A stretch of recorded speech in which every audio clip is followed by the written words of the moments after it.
Xiaoyao traverses through the vast expanse of 3,000 states, becoming the esteemed heir of the imperial G family. At the outset, he awakens the destiny of the ultimate villain system, signing in from the womb, receiving rewards of dual pupils, supreme bones, and an unparalleled imperial weapon. As the saying goes, dual pupils pave the way to invincibility, and possessing multiple bones opens numerous paths. With a royal flush of 4 twos to commence, how could one possibly lose? Furthermore, his father, the White-Clad Divine King, possesses an innate solar saint body, dominating his contemporaries with unrivaled prowess. His mother, endowed with a natural lunar saint body, is a princess of the Taiyu Celestial Dynasty. As the fruit of their love, it is hardly excessive for him to start with a chaotic physique. All roads lead to Rome. While others tread the path, Xiaoyao embarks directly upon a rocket of rapid transit. Many years hence, Xiaoyao sits cross-legged upon the river of time, transcending the constraints of myriad paths. As for the destined protagonist, merely fertilizer on my journey of growth. Chapter 1. The Transmigration of the Ultimate Villain. What a collection of trashy novels this is. The villains are all portrayed as dimwits, rendered brainless by the protagonist's halo. Either they are slapped in the face or are en route to it. Despite possessing extraordinary talent and an invincible background, they insist on sending subordinates to deliver heads and gain experience. In the end, not only do they meet their demise, but their entire familial influence is also obliterated by the protagonist. Observing the dismal fates of the villains within the novels, Xiaoyao feels a wave of exasperation. With an invincible background and unparalleled talent, had these conditions been bestowed upon me, the protagonist would have perished 800 times at the onset, leaving him no opportunity to flaunt his prowess later. Xiaoyao remarked in jest as his words faded.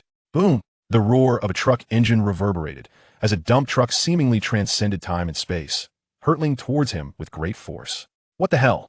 This is the 19th floor. How could such a thing appear? Before Xiaoyao could comprehend the situation, he was already sent flying.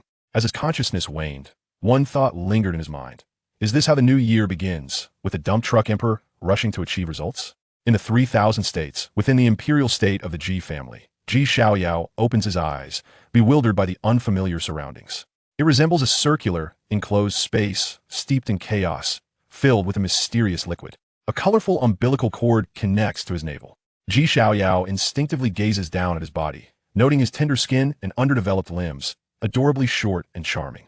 Upon witnessing this scene, Xiaoyao is utterly horrified. It takes a moment for him to grasp the reality. He has transmigrated and become an unborn infant.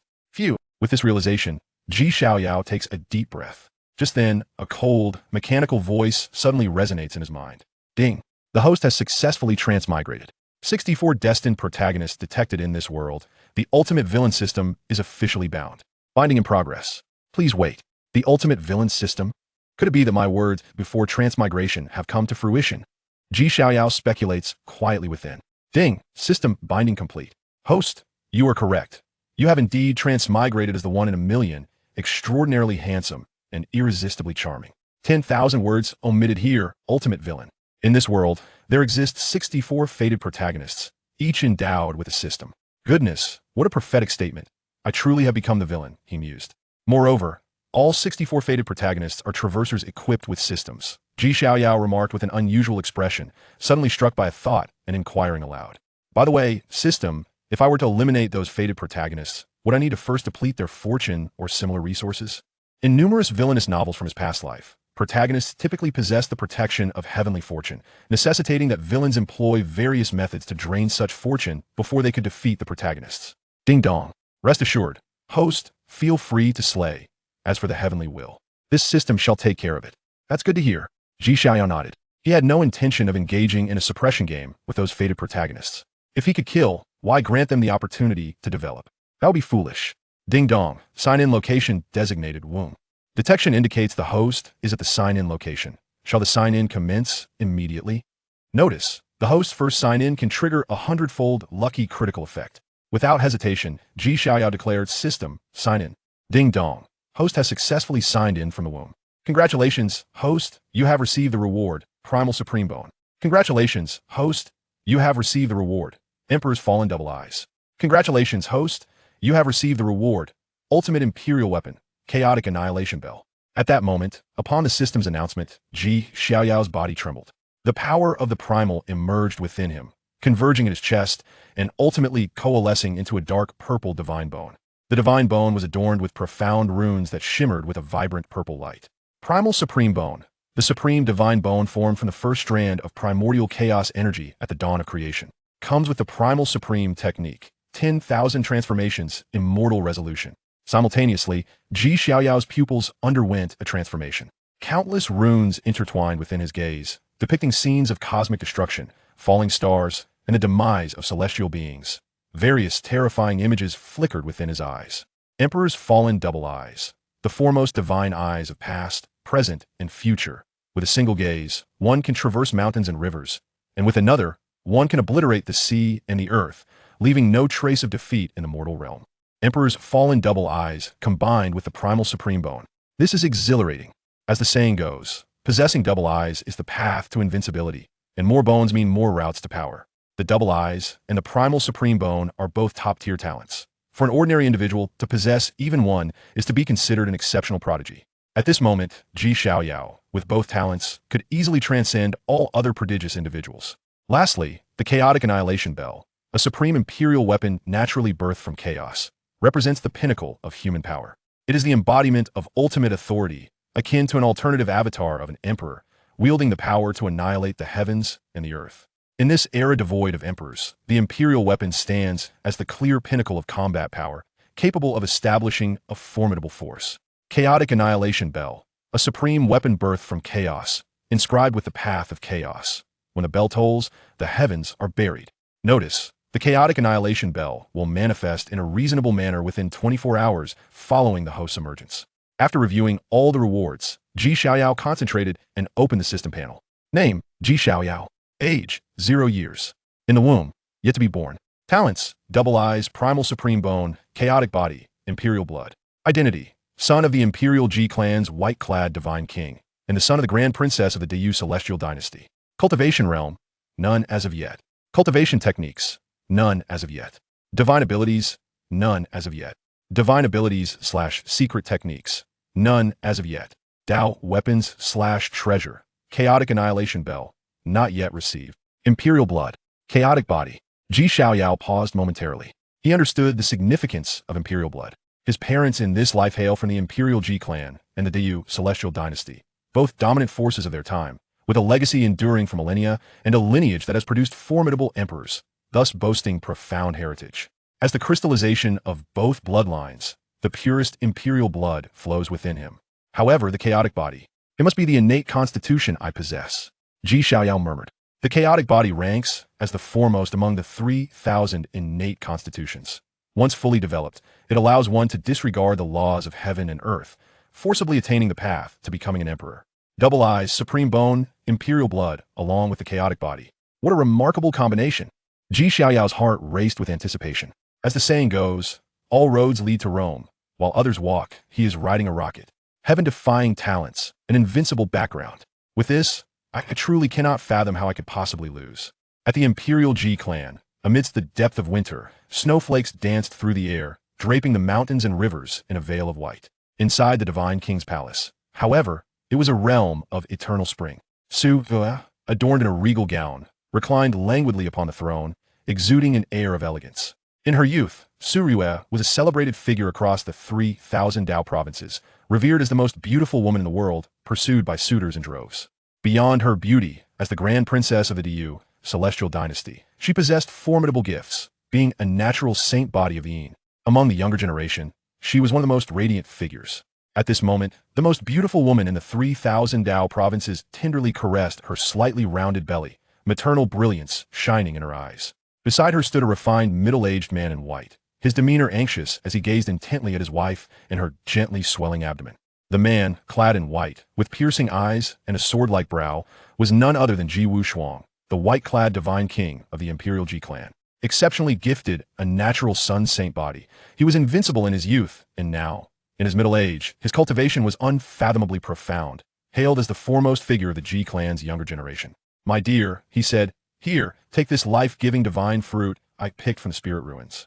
It nourishes the essence and fortifies the foundation, greatly benefiting both you and our baby. Eat plenty. If it's not enough, I'll go gather more," Ji Wushuang said with a smile, peeling a divine fruit and offering it to Suryu. "If you keep feeding me like this, I might as well become a pig," she teased, yet obediently opened her mouth to receive it. Suddenly, her brow furrowed, and a pained expression crossed her exquisite features as she gently placed her hand on her abdomen. "My lady, what troubles you?" Ji Wuxiang exclaimed, alarmed, rushing to support her. "It's nothing. The little one seems to be restless," she reassured him with a smile. "You scared me." Ji Wuxiang sighed in relief. "By the way, my husband," Su Rua suddenly inquired, "have you thought of a name for the baby?" Ji Wuxiang replied with a smile. "That's up to you. I have no preference." After a moment of contemplation, Su Rua spoke. "If it's a girl, let her be named Qing Xian, a name that embodies unparalleled beauty. If it's a boy, let him be named Xiaoyao, a name that signifies boundless freedom." Ji Qing Xian, Ji Xiaoyao. Ji Wuxiang murmured, repeating the names with satisfaction. A slight pang surged from her belly, causing Su Rua to frown and press her hand against her abdomen. "Is the baby being mischievous again?" Ji Wuxiang asked. Su Rua, beads of sweat forming on her forehead, her breath erratic, paled as she said, I think I'm about to give birth." Upon hearing this, Ji Wuxiang was momentarily taken aback before immediately calling for the midwife. Shortly after, an elderly woman, always on standby, hurriedly arrived at the Divine King's palace. "Your Highness, I am ready to assist with the delivery. Please step outside." Ji Wuxiang gazed at Su Rua with worry, softly assuring her, "I will remain right outside the door." Su Rua nodded in response. Ji Wuxiang exited the grand hall, and the doors of the Divine King's palace slowly closed.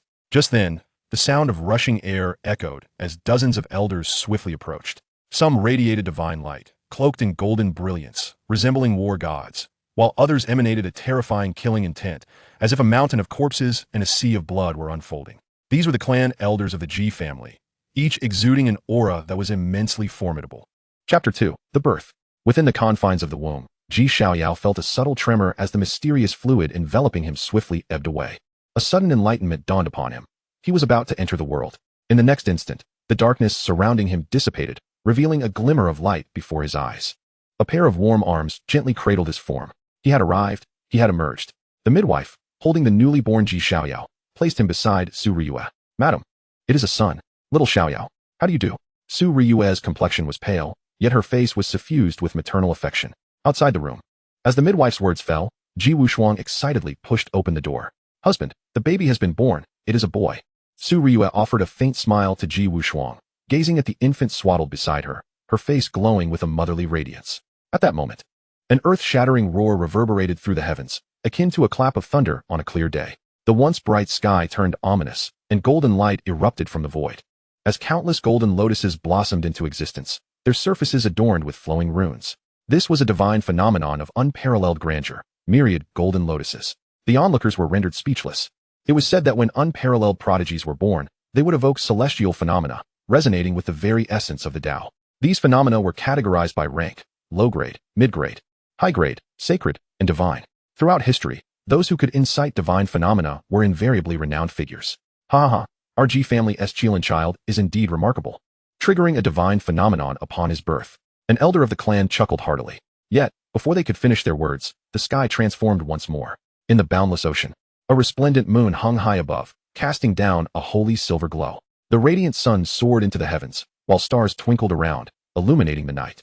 A figure resembling an immortal king sat high above, surrounded by a mystic aura, gazing down upon the realm. The moon rises over the sea, the sun dazzles the stars.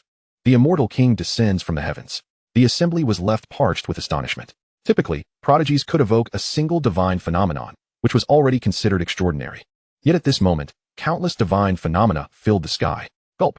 My grandson possesses the demeanor of an emperor. Ji Tianqing swallowed hard, stunned into silence.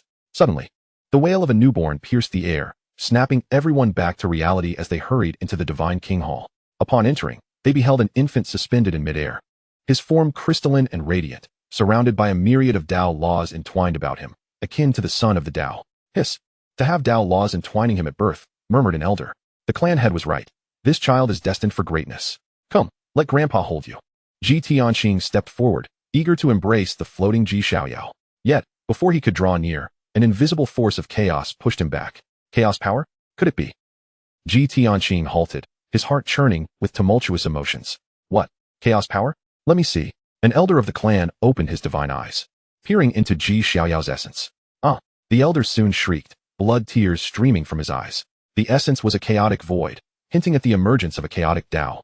impenetrable and inscrutable. This is a chaos body. The revelation left everyone gasping in shock. The chaos body was the supreme battle physique, ranking first among the 3,000 Dao physiques. It commanded the chaotic Dao, rendering its bearer invincible throughout the ages. In the distant, forbidden era, there had even been accounts of perfected chaos bodies sweeping through all emperors in a terrifying display of might. Moreover, look at this child's chest. An elder, with a face filled with dread, pointed at Xiaoyao's chest. There, a dark purple divine bone could be discerned, radiating an ethereal light, both sacred and serene. The primordial supreme bone. The crowd felt their throats dry. This was the terrifying talent said to surpass even the supreme bone. First, the chaos body. And now the primordial supreme bone. Ha ha, heaven bless our G family. The combination of the chaos body and the primordial supreme bone. This child is destined to defy the heavens. With such talents, who among the living could rival him? With this child, our G family shall undoubtedly revive the unparalleled glory of the forbidden era in this lifetime. The G family elders, who typically exuded an air of aloofness and disdain, were now filled with exuberance, crowding around Xiaoyao with unrestrained fascination. Xiaoyao slowly opened his eyes. To his astonishment, he found himself surrounded by a throng of elderly men, incessantly poking and prodding at him. What in the world is happening? He thought. Why are these old geezers staring at my little bits with such intensity? How bizarre. In a fit of indignation, he kicked out. Get away from me. Ha ha ha. This child has just been born and already exhibits the spirit to kick grandpa. Remarkable, truly remarkable. Ji Tianqing laughed heartily, holding Ji Xiaoyao's tiny foot. As he looked up, he locked eyes with Ji Xiaoyao. Suddenly, Ji Tianqing's laughter ceased abruptly, and he stammered. Plan head, what happened? Could it be that you are so overjoyed you've lost your wits? Teased an elder, but as he followed Ji Tianqing's gaze, he too was struck dumb. In the infant's pure and radiant eyes, one black and one white pupil spun in harmony, ancient and arcane runes flickering within. What? A dual pupil. The awakening of the dual pupil signifies invincibility throughout the ages. The clan elders rushed forward, frozen in place upon realizing Ji Xiaoyao's enchanting gaze. The chaos body and the primordial supreme bone were already astonishing enough, and now a dual pupil? Is this akin to being dealt a royal flush in a game of cards? This is no longer defying the heavens. This is a portent of overturning the very heavens. A palpable silence enveloped the room. The sound of a pin dropping could be heard, punctuated by the occasional gulp of water. Forget the demeanor of an emperor. My grandson evidently possesses the bearing of a celestial emperor. Ji Tianqing suddenly erupted into manic laughter. Ha ha ha. With this child, our Ji family shall surely rise again, reclaiming the ancient glory, and all realms shall bow before us. 10 years prior, a figure of the limitless Holy Land emerged, boasting of breaking shackles and declaring future invincibility. Yet, in the presence of this child, such claims seemed nothing but foolish naivete. The ancient holy body, in comparison to this child, it was unworthy even to carry his shoes. The excitement among the crowd was palpable. Suddenly, an overwhelming aura of chaos surged forth. As visions of annihilation unfolded, countless beings perished. The underworld beckoned, mountains of corpses and seas of blood, the fall of celestial beings. Each scene of devastation emerged amidst the brilliant light of the celestial realm. A terrifying aura of destruction mingling with the vast chaos energy. The already dim sky darkened further, oppressive, terrifying, trembling, an aura that sent chills down the spine. All beings across the 3,000 Dao States were jolted awake, gazing in disbelief at the dreadful spectacle above. Even the many ancients in secluded meditation were stirred from their slumber. This is the essence of chaos. The void shattered like glass, and boundless chaos energy surged forth, sweeping across millions of miles. Then, a melodious bell tolled, its resonant sound waves enveloping the heavens. An ancient Dao bell flickered into view amidst the endless chaos, emanating a supreme power. What is this? Amidst the chaos, an ancient Dao bell emerged, accompanied by apocalyptic scenes. In this moment, all living beings were profoundly shaken. Even the eternal life prohibitions were stirred. As dark mists enveloped the surroundings, pairs of crimson eyes greedily fixated on the archaic Dao bell within the chaos. This was the chaotic annihilation bell, a legendary imperial weapon birthed naturally from the Dao of chaos. Many emperors had ventured deep into the chaos in pursuit of it, yet none had succeeded. Unexpectedly, it now made its appearance. The golden age was on the brink of dawning, and with it, the emergence of this Dao bell. An elder recognized its origins and incredulously exclaimed, "Boom!" Suddenly, numerous colossal hands, formed from the runes of the Dao, reached out from various life prohibitions, blocking out the sun as they grasped toward the chaotic annihilation bell, intent on claiming it for themselves. However, before these hands could approach, the bell trembled violently, unleashing waves of annihilating Dao sound. With a series of splintering noises, all rune-formed hands shattered instantaneously. Subsequently, amidst the unwilling gazes of the onlookers, The bell transformed into a streak of light, piercing through the void, swiftly heading toward the G clan's Divine King Hall. Chapter 3. The accompanying imperial weapon. In the G clan's Divine King Hall, the chaotic annihilation bell broke through the void, hovering above Xiaoyao, cascading threads of chaotic primordial power. The elders were left in a state of stupefaction, their eyes filled with disbelief. After a considerable time, one elder regained his senses and stammered, "A divine weapon accompanies him." In the era preceding the end of the law, beings endowed with immense fortune, upon their birth, would not only provoke celestial phenomena, but also summon divine treasures. For instance, the G clan's universe emperor, upon birth, exuded sword chi spanning 30,000 miles, with an unparalleled sword embryo forged from immortal gold soaring forth, automatically recognizing its master. Similarly, the Buddha's Shakyamuni emperor, upon birth, pointed one hand to the heavens and the other to the earth, walking 7 steps while proclaiming, "In this world, I alone am supreme." Following his words, a relic from the Buddha soared into the air, merging into his being. Such instances are numerous. Yet the peculiarity lies in the fact that while others birthed human Dao treasures, Xiaoyao directly manifested an imperial weapon, the legendary chaotic annihilation bell. With his unique eyes, the primordial supreme bone, and the chaotic body, he now possessed another imperial weapon. The crowd could not help but draw in a sharp breath. This child was simply monstrous. Ha! After a brief silence, Ji Tianqing suddenly erupted into manic laughter, exclaiming, "The demeanor of an emperor? My grandson possesses the bearing of one destined for immortality." In a moment of reverie, Ji Tianqing envisioned a distant future where his grandson suppressed the realms of heaven and earth, sitting alone atop the river of time in an invincible posture. Well, with this child, what trivial life prohibitions, what dark calamities dare to emerge? They shall all be suppressed. An elder of the G clan laughed heartily. Yet, at that very moment, an unexpected turn of events unfolded. Boom! Outside the G clan, endless dark mists swirled, an eerie aura radiating forth. Pairs of crimson eyes fixated intently on the direction of the Divine King Hall, brimming with greed. Were they from the life prohibitions? They were coveting the accompanying imperial weapon of young Xiaoyao. Ji Wushuang was the first to react, his tiger-like eyes filled with murderous intent. "Humph, you wretches from the prohibitions, do you dare to seize my G clan's Qilin son's accompanying imperial weapon? Then let it be war. We shall shatter the heavens and earth." An elder of the G clan retorted angrily, a vast sea of corpses and blood evolving behind him. "While others may fear you life prohibitions, my G clan does not. We have fought before." Another elder, even more irate, radiated golden light, stepping forth to confront the life prohibitions in the void. Ji Tianqing, his silver hair billowing, did not utter a word. Yet, in the next moment, an unparalleled immortal sword surged through the void into his grasp, its brilliance exuding an overwhelming imperial might that shattered the surrounding space. It was the G clan's supreme imperial weapon, the Slaughter Emperor's sword, which had once been the accompanying divine sword of the Universe Emperor, later ascending to become an imperial weapon through countless battles. Life prohibitions? Hadn't my G clan already vanquished enough? Simultaneously, in the imperial province, within the capital of the Taiyu Celestial Dynasty, boundless imperial dragon energy surged forth. The Emperor of Taiyu stepped forward, standing in the void, clad in a 5-clawed black golden dragon robe, the national fortune trembling around him. Above his head floated an ancient divine cauldron, with the power of the Tao intertwining within, poised to unleash an unparalleled strike at any moment. "Dare to move against my grandson? We shall initiate an immortal war, shattering this realm." Some even heard a murmured utterance.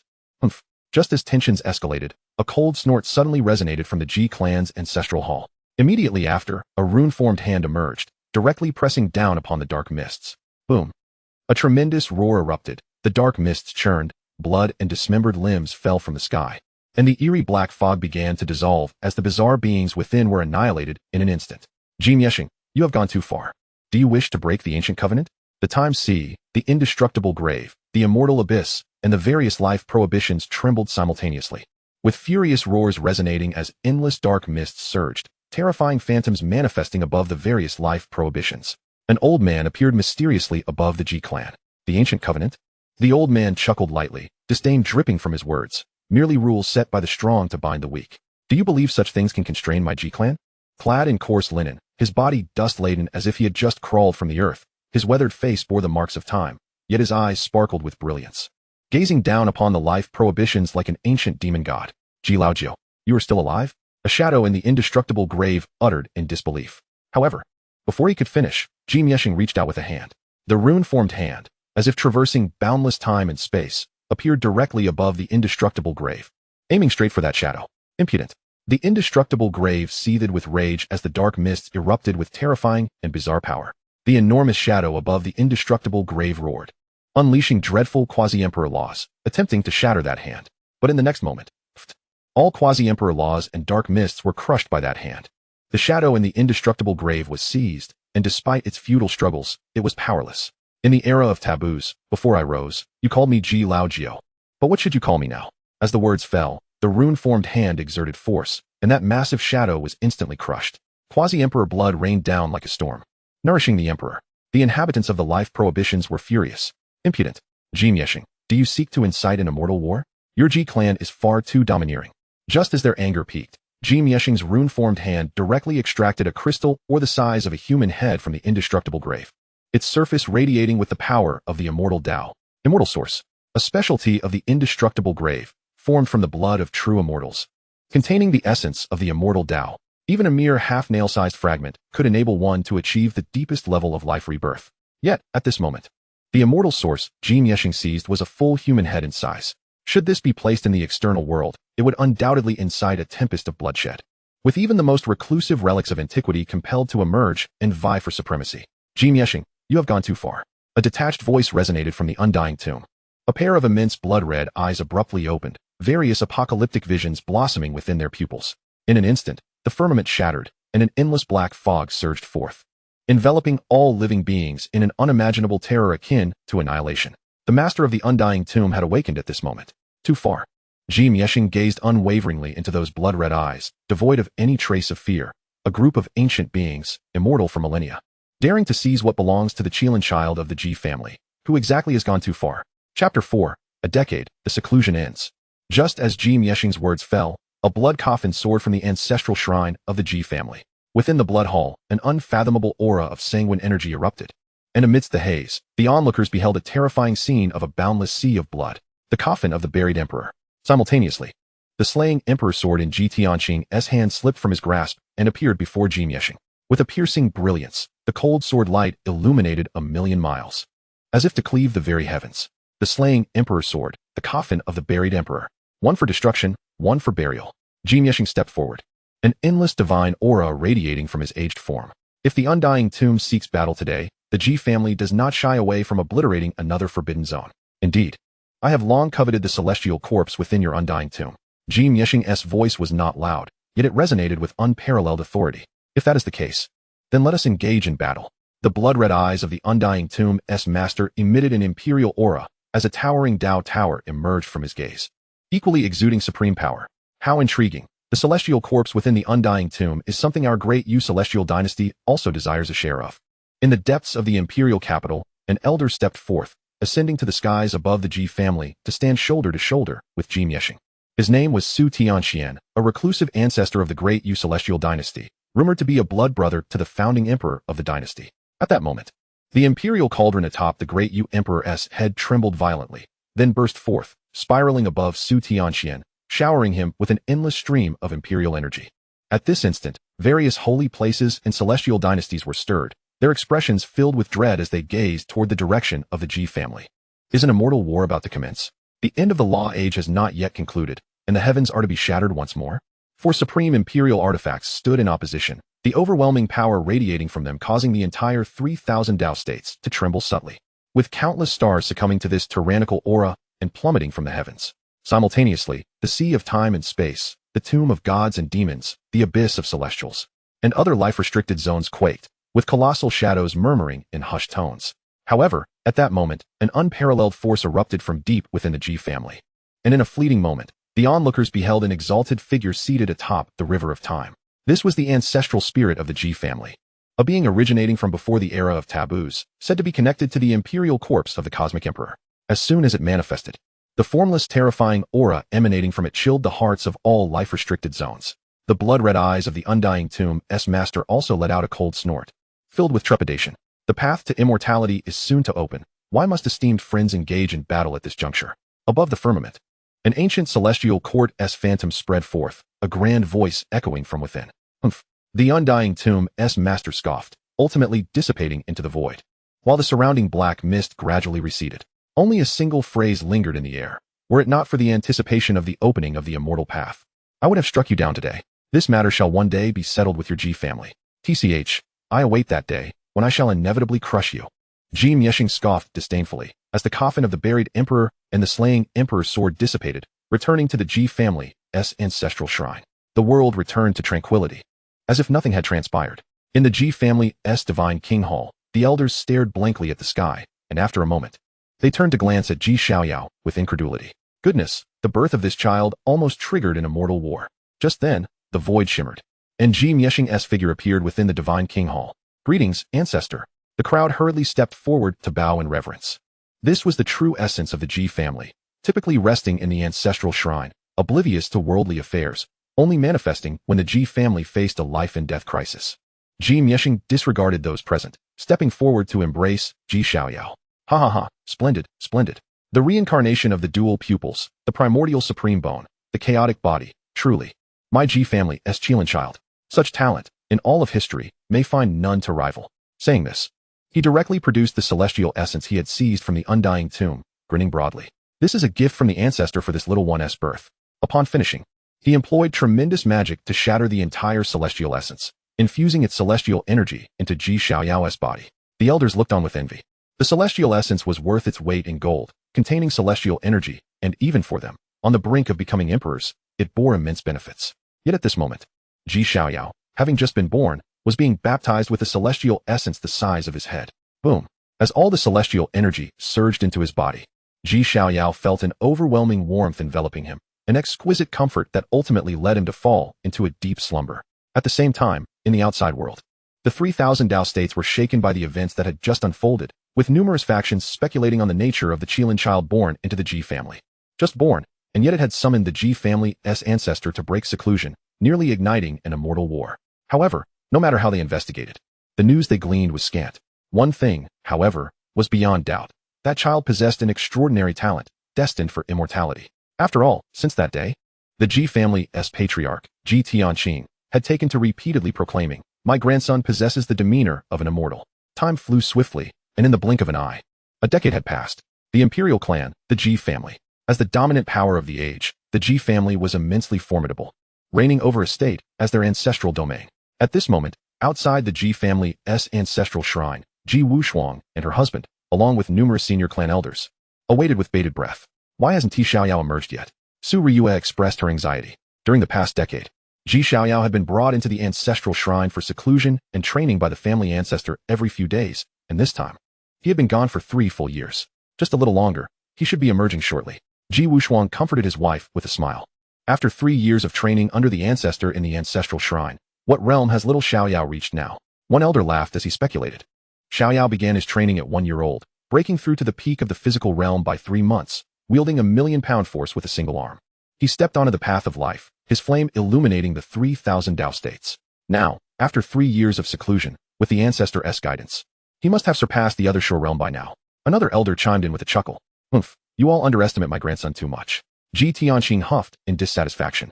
Speaking with pride, the elders felt a wave of speechlessness throughout the past decade.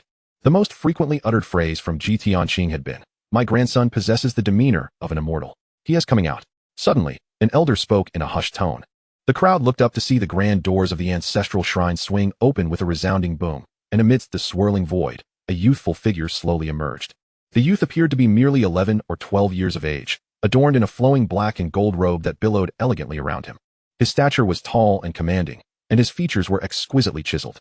His hair shimmered like crystal, and as his eyes sparkled, it seemed as though the very runes of the great Tao materialized within their depths, radiating an ethereal power of the celestial realm.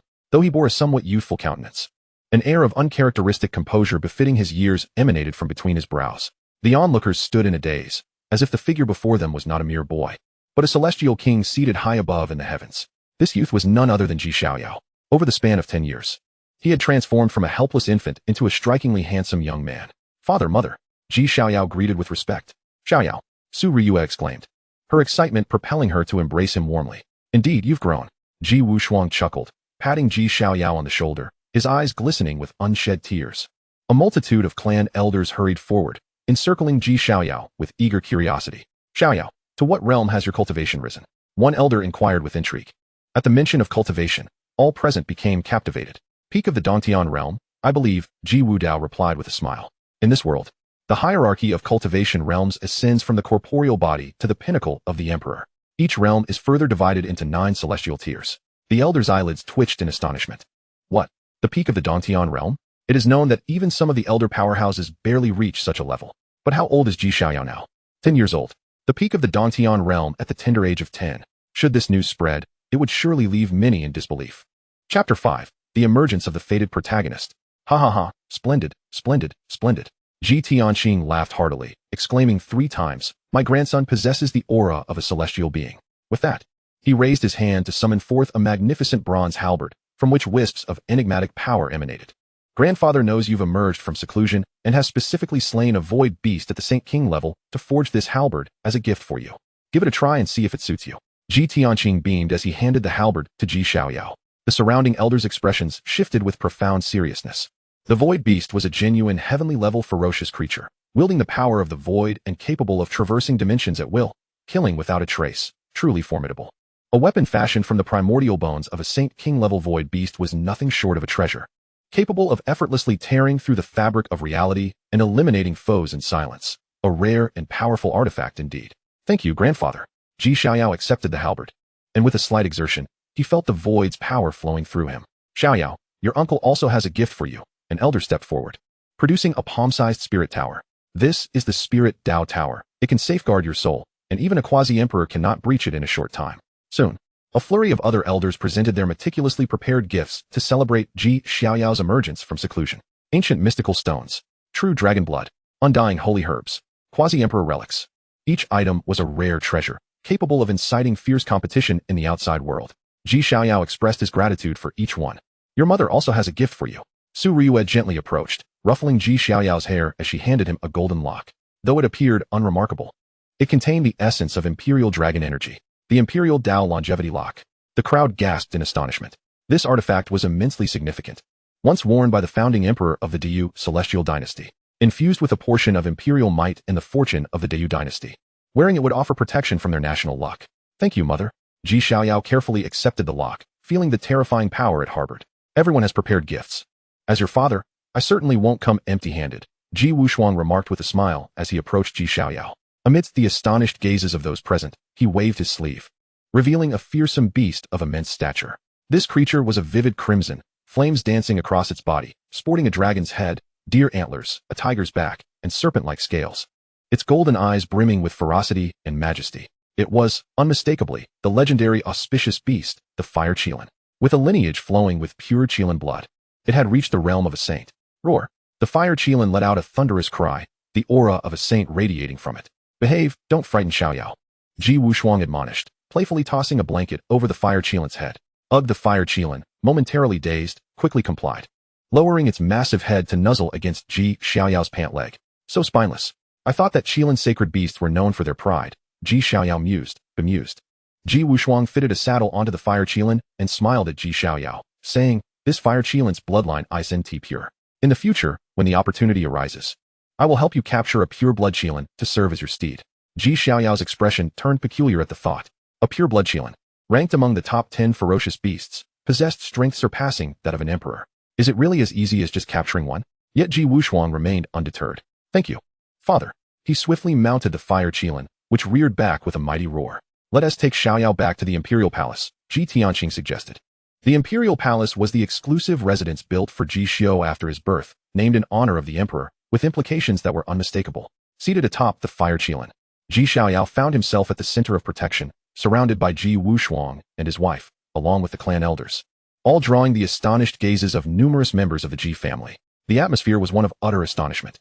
Whether it was Ji Wushuang and his wife or Ji Tianqing and the clan elders, each was a figure renowned across the 3,000 Dao States. Yet now, these esteemed individuals surrounded a mere boy with such caution. Especially striking was the sight of the divine king, Ji Wushuang, personally leading the Fire Qilin, acting as its caretaker. What is the background of this youth? A divine king leading a steed. It seemed no one could match such a distinction. The crowd gazed at Ji Xiaoyao with rapt attention. What a handsome boy. When did our Ji family produce such a dashing young man? He is even more beautiful than many celestial maidens. So small, I just want to hold him and squeeze him. A young woman stared at Ji Xiaoyao, utterly smitten. Wait, I think I recognize this boy's identity, a youth suddenly exclaimed, realizing Ji Xiaoyao's significance. 10 years ago, our Ji family had a prodigious Qilin child born, nearly igniting an immortal war. In those 10 years, the Ji family had not actively concealed information about Ji Xiaoyao. Almost everyone was aware that a remarkable son was born to Ji Wuxuan, and upon his arrival, celestial phenomena erupted, prompting the ancestral elders to emerge from seclusion, nearly instigating an immortal conflict. However, despite hearing tales, the majority were seeing Ji Xiaoyao for the first time. In no time, the news of the Divine King's son's emergence spread throughout the Ji family. As night fell, the moonlight flowed like water beneath a sky adorned with countless stars. Within the Tiandi Palace, Ji Xiaoyao sat cross-legged in a secret chamber. System, open the personal attribute panel. With a flicker of thought, a virtual interface materialized before Ji Xiaoyao's eyes. Name, Ji Xiaoyao. Age, 10 years old. Talents, double pupils, supreme bone of primordial chaos, chaotic body, imperial bloodline.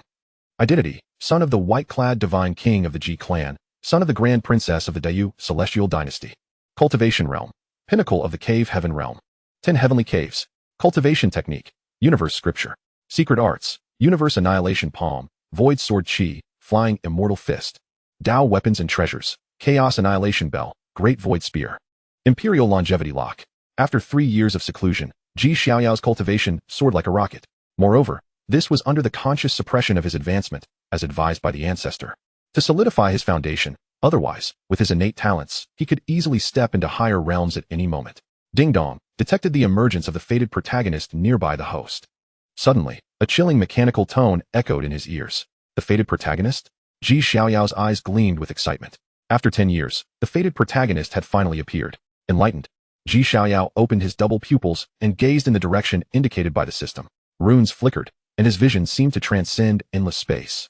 Arriving at an ancient grand hall, focusing on a young man clad in splendid garments. This is the Tao of Heaven sect? Ji Xiaoyao's expression turned astonished.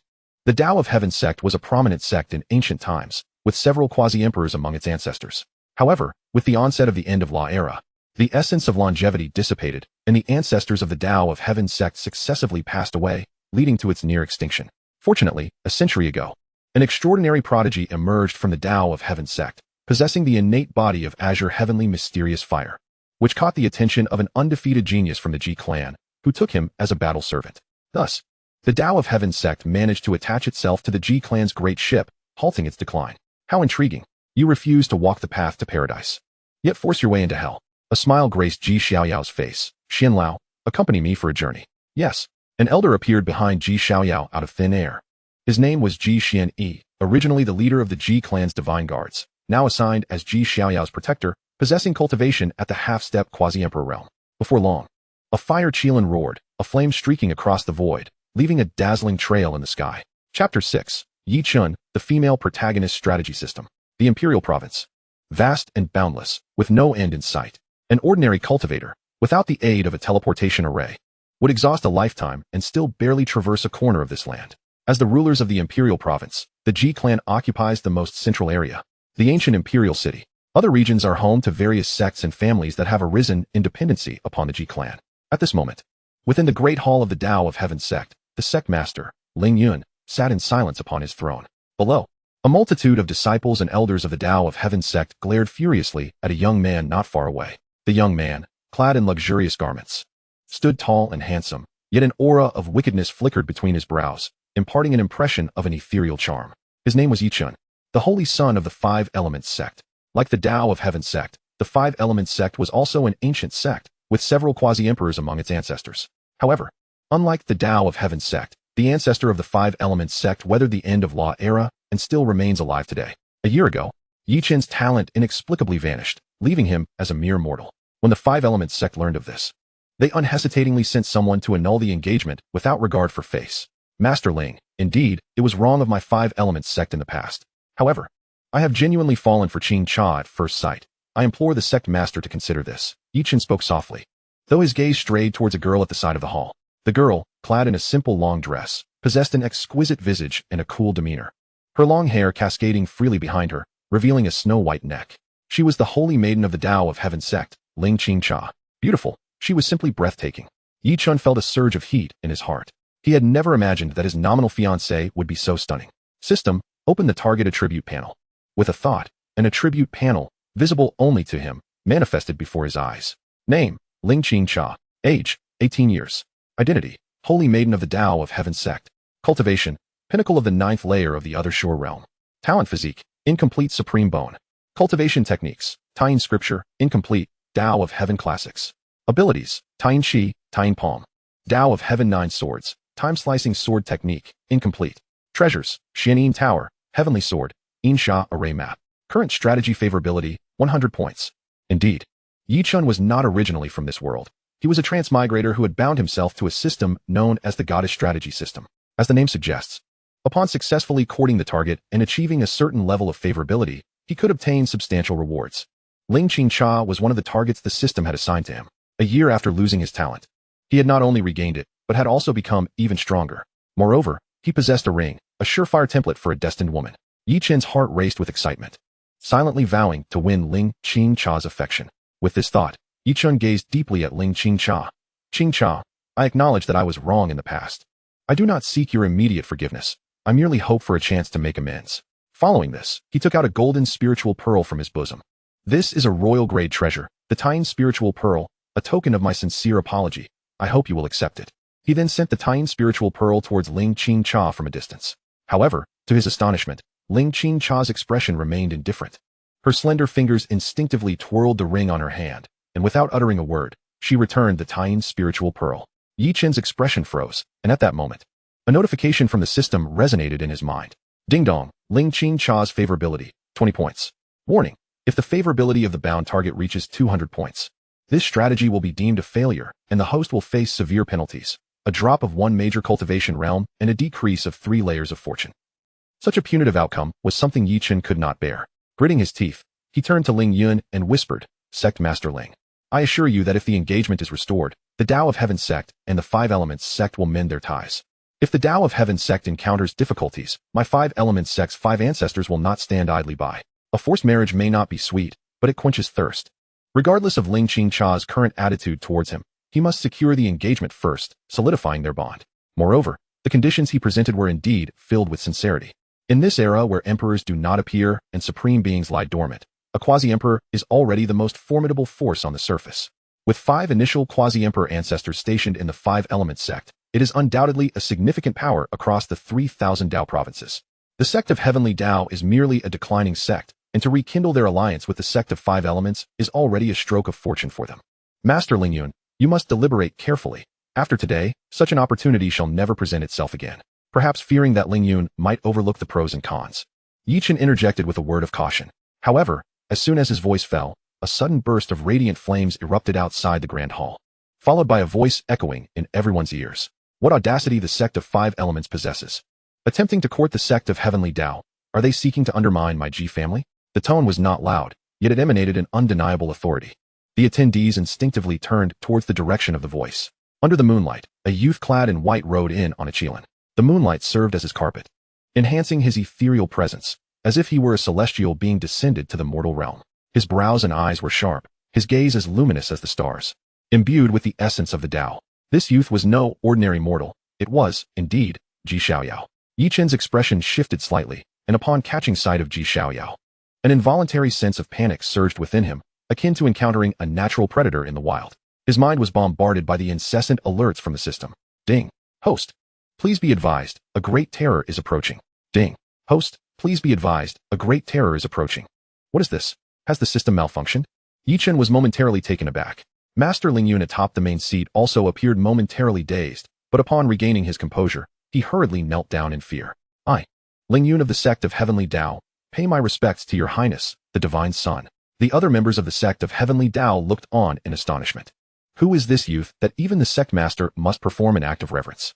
Riding a qilin, he must possess an extraordinary background. The sect master referred to him as the divine son. Could he be the prodigious talent of the imperial Ji family? No wonder he exudes such an otherworldly aura. Whispers of respect, admiration, and trepidation rippled through the disciples of the sect of Heavenly Dao. Ling Qingcha, renowned as one of the 10 celestial maidens of the imperial region, was momentarily stunned. Though her beauty was unparalleled, she appeared as a mere firefly compared to the radiant moon that was the youth before her. Your Highness, the divine son, please take your seat. Ling Yun stepped forward to welcome Ji Xiaoyao to the main seat, while he himself served as a mere attendant, pouring him spirit tea. The elders of the sect of Heavenly Dao quickly rose and stood anxiously in place. There is no need for such formality. Please, everyone, be seated. Xiaoyao's demeanor was gentle, and his words felt as refreshing as a spring breeze, yet upon closer inspection, one could discern a profound indifference lurking within his deep-set eyes.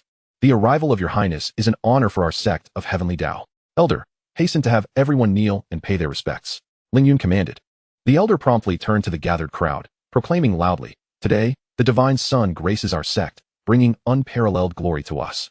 All disciples, kneel and pay your respects." A myriad of emotions, fear, reverence, and trepidation, flashed across the faces of the disciples of the sect of Heavenly Dao. At the elder's command, all present immediately knelt in homage. "We, the disciples of the sect of Heavenly Dao, pay our respects to your highness, the divine sun."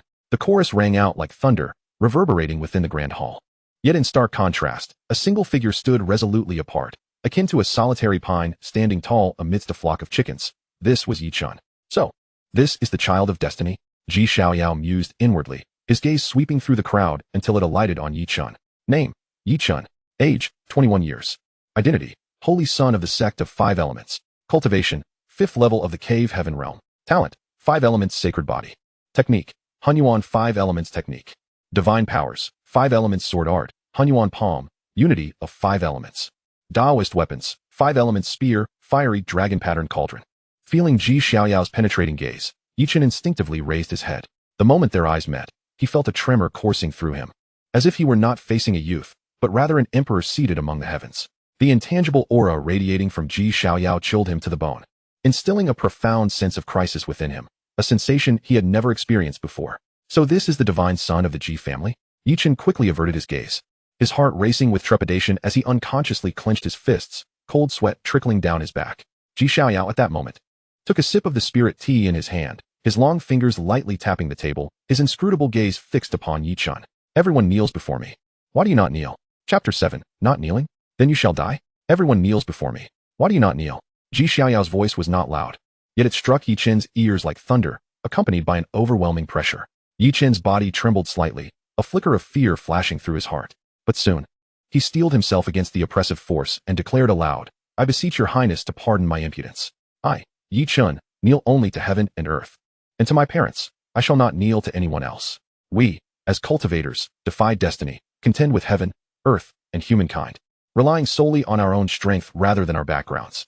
Moreover, I trust that your highness is not one to wield power to oppress others, are you?"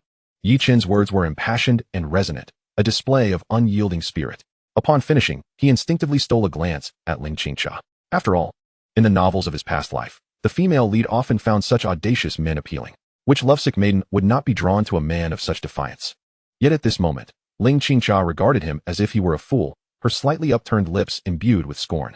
A mere holy son of the sect of 5 elements daring to flaunt himself before the divine son of the Ji family? Was this not sheer folly leading to his own demise? Ling Qingcha felt increasingly fortunate that she had severed the engagement. Otherwise, with Yi Chun's lackluster intellect, he would undoubtedly bring ruin upon herself and the sect of Heavenly Dao. Ding! Ling Qingcha's favorability has decreased by 50 points. The system's alert sent a chill through Yi Chun. What on earth? Why has my favorability dropped again? Did the cliches from my past life fail me? Simultaneously, Xiaoyao also received a system notification. Ding! Successfully suppressed the child of destiny. Reward received, 1,000-year-old medicinal king. Xiaoyao was taken aback. This reward came far too easily. He had yet to lift a finger, and already he was granted a medicinal king? In this world, spiritual herbs were categorized by rank. From 1 to 9, and beyond that were medicinal kings, holy medicines, divine medicines, and the exclusive elixirs of the emperors. He set down the teacup in his hand, fixing his gaze on Yi Chun, and casually remarked, "Your name is Yi Chun, is it not? The sect of 5 elements has indeed produced a fine holy son. Your spirit is commendable, radiating brilliance. However, since you choose not to kneel, then do not kneel, simply accept death." As soon as his words fell, Xiaoyao surged to his feet and pointed decisively. Boom! Boundless spiritual power coalesced at his fingertip, unleashing divine edicts towards Yi Chun. This sudden turn of events left everyone present momentarily stunned. They had not anticipated Xiaoyao to be so decisive, transitioning from words to action without warning. This is not good. Yi Chun instinctively attempted to dodge, but it was already too late. In a desperate moment, he transformed his hand into a sword, unleashing 5 terrifying sword energies. Buzz!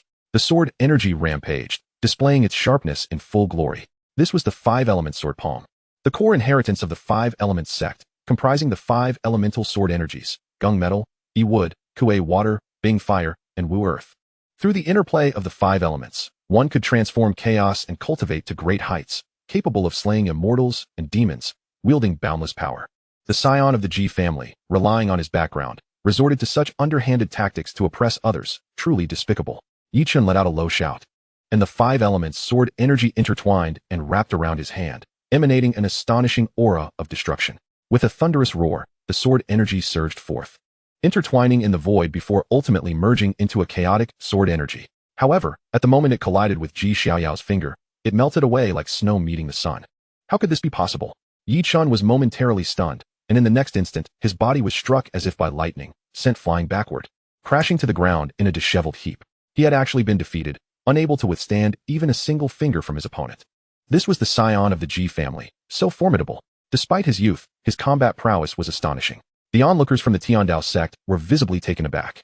Although they harbored disdain for Yichun, they could not deny that he, as the holy son of the Five Elements sect, possessed immense strength. Born with a Five Elements sacred body and mastering the path of the Five Elements, he was regarded as a prodigy even among the vast expanse of the 3,000 Dao States. Yet now, he could not even withstand a single finger from the scion of the Ji family. The crowd couldn't help but draw in a sharp breath, trembling from the depths of their souls. So powerful, Ling Qingsha felt a jolt of astonishment, instinctively twisting the ring on her finger. Truly, the imperial Ji family possessed enduring fortune. First, there was the white-clad divine King Ji Wushuang, and now, a prodigious Qilin son had emerged. A female voice resonated in Ling Qingsha's mind. Senior, you have awakened. Ling Qingsha's heart leaped with joy. The voice replied, then cautioned, remember, do not provoke this Ji family scion. His extraordinary talents and invincible background suggest that destiny is likely to favor the Ji family once more in this lifetime. After uttering these words, the cold voice fell silent. Meanwhile, after effortlessly defeating Yichun with a mere finger, Ji Xiaoyao's mind was once again graced with a system notification. Ding! You have publicly defeated the destined protagonist and received the reward, Sacred Medicine Blood God Lotus. No wonder the antagonists in those novels from my past life often sought to suppress the protagonist. Ji Xiaoyao reflected. Just by defeating the destined protagonist, a direct reward of sacred medicine was granted. One could only imagine what rewards awaited for killing him.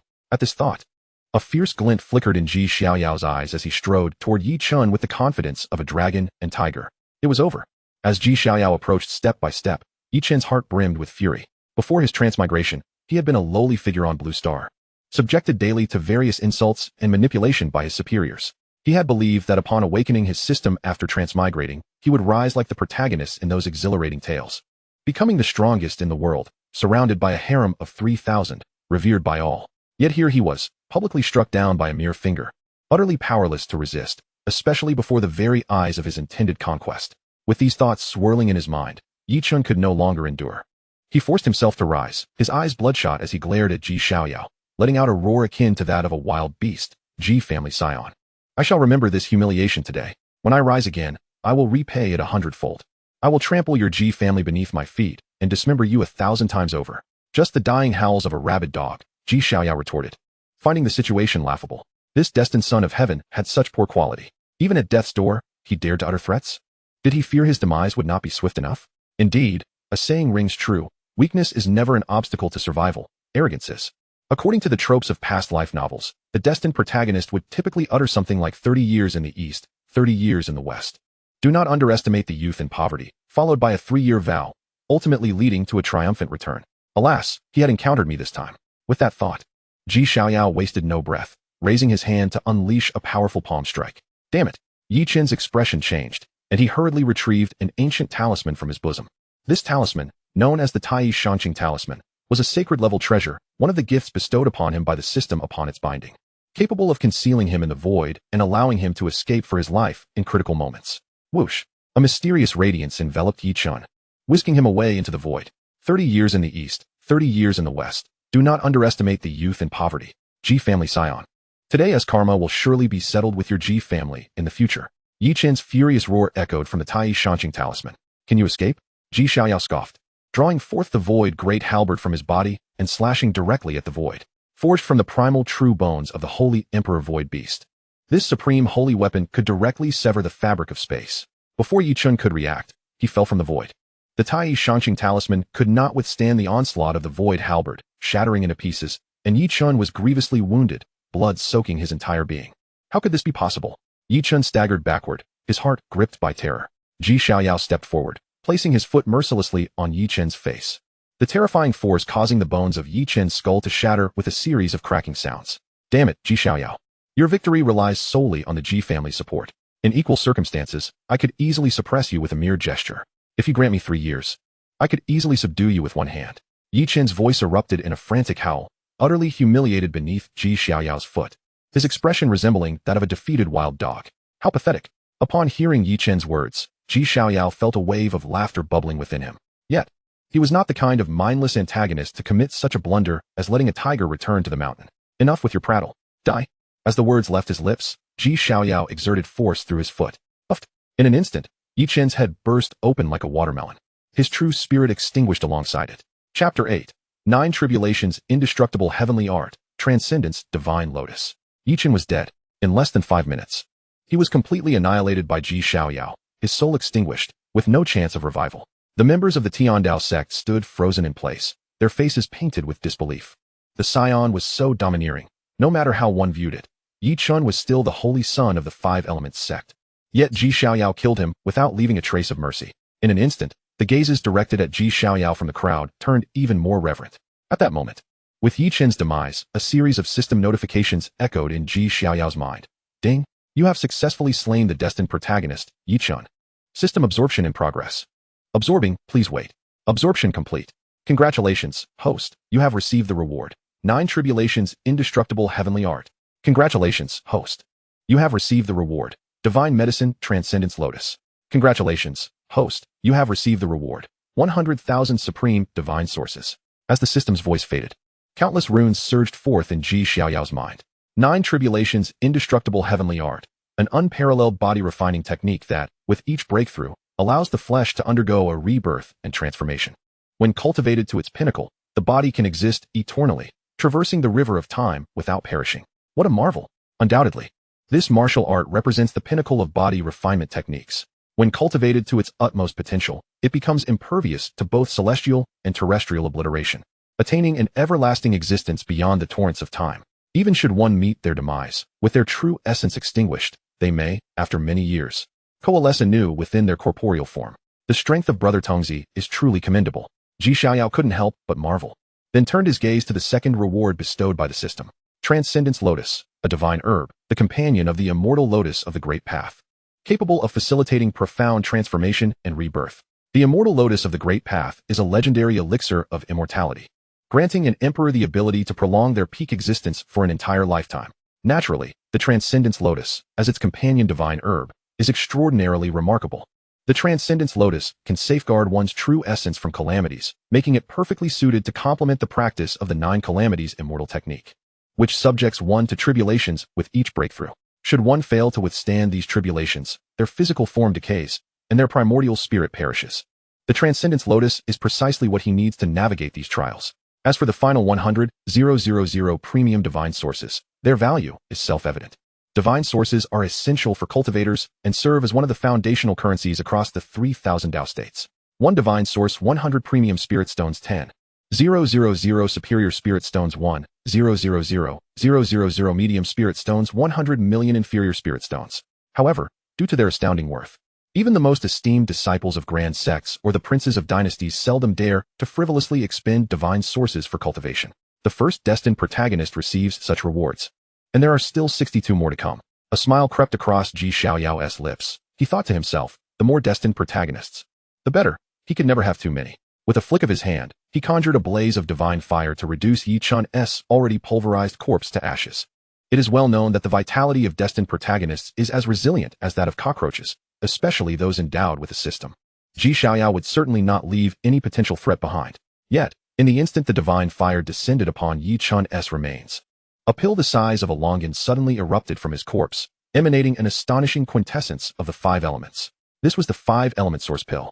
Xiaoyao's eyes brightened.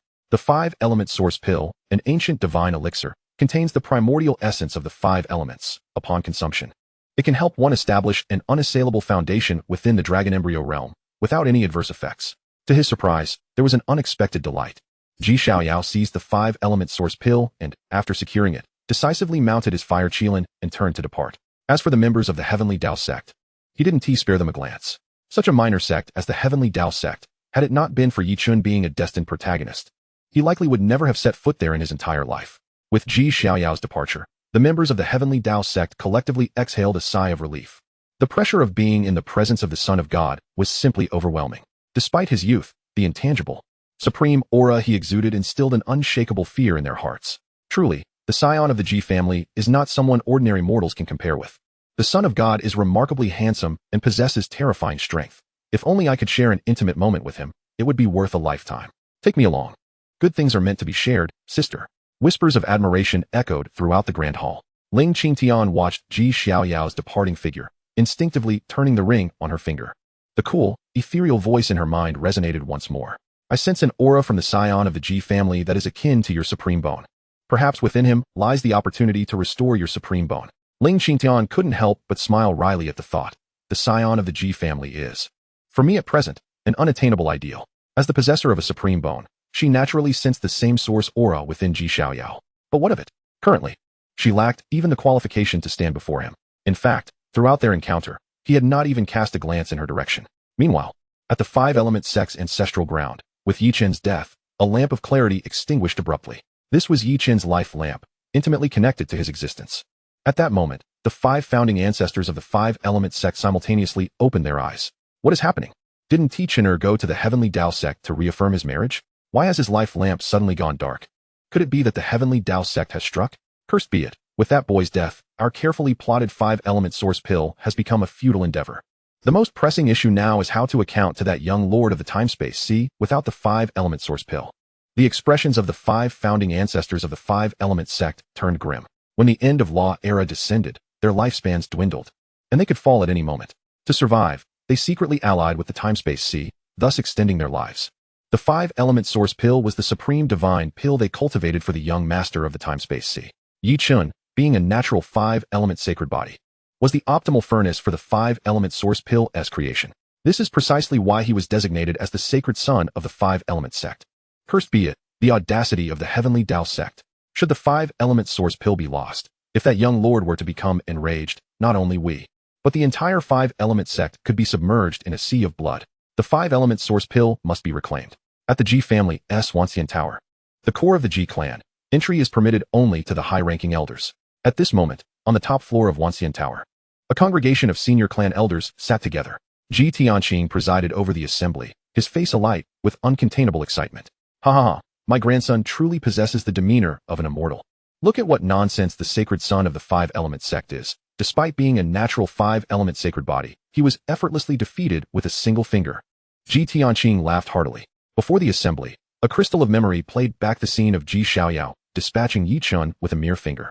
As the supreme overseer of the imperial state, the entire imperial state belongs to the Ji family. The grand imperial formation envelopes the entire territory.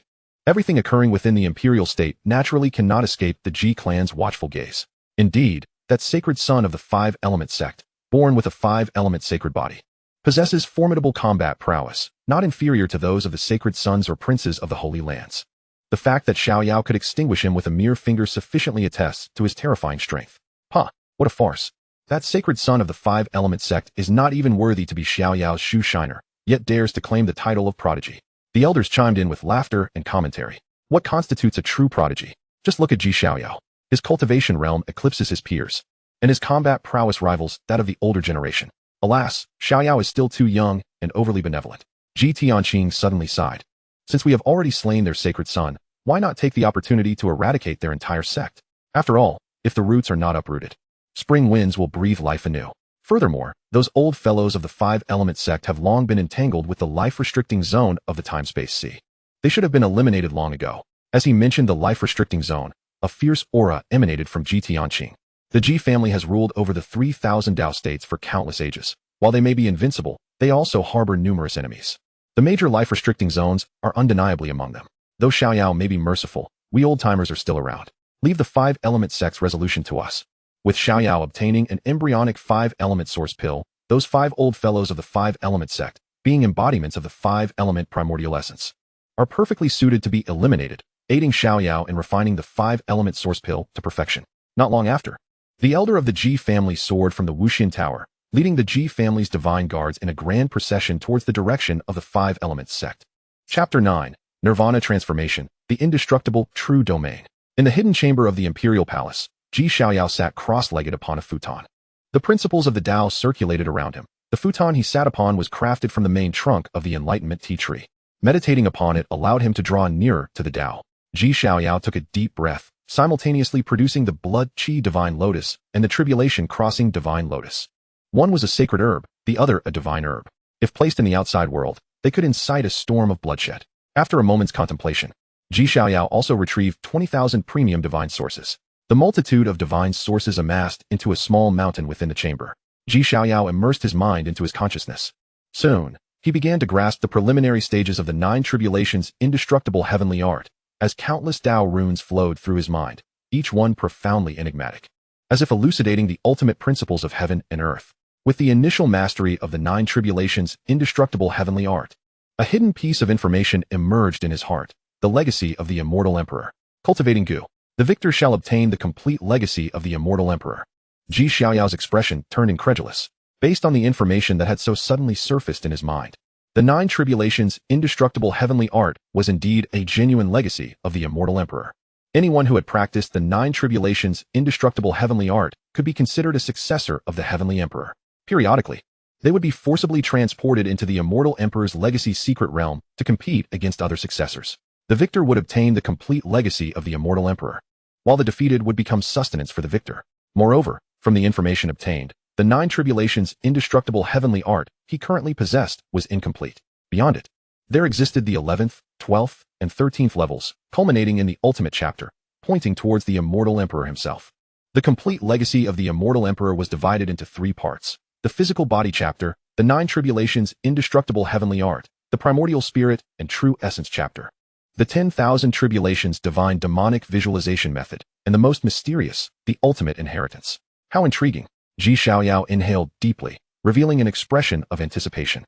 The incomplete legacy of the immortal emperor was already so formidable. It was unfathomable to consider how astonishing the complete legacy would be. To obtain the complete legacy of the immortal emperor, he must defeat all other successors. Those chosen by the immortal emperor to be successors were undoubtedly geniuses among geniuses, prodigies among prodigies. I must grow stronger. Xiaoyao inhaled deeply and consumed the blood qi divine lotus in one swift motion. Boom. The moment the blood qi divine lotus was swallowed, it transformed into a rich surge of blood qi. In an instant, Xiaoyao's internal qi surged, rampaging within him. He held his breath and focused, operating the 9 tribulations' indestructible heavenly art, and immediately absorbed this overwhelming blood qi. Subsequently, Tao runes began to manifest within his body, branding themselves upon every inch of his flesh. This was the essence of the 9 tribulations' indestructible heavenly art. The runes densely covered his flesh, and with each breakthrough, these runes would undergo a metamorphosis of nirvana. However, the amount of blood qi required to inscribe these Tao runes seemed astonishingly vast. Once the blood qi divine lotus was depleted, he had only managed to inscribe less than a third of the Tao runes within his body. Xiaoyao turned his gaze towards the small mountain of premium divine sources beside him. I refuse to believe I cannot fill you. A terrifying gravitational force emanated from within him, as torrents of spiritual energy coalesced into a storm and rushed into his body.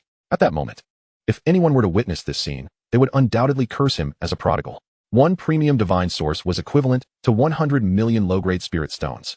20,000 premium divine sources amounted to 20 trillion low-grade spirit stones, even among the entire 3,000 Dao States.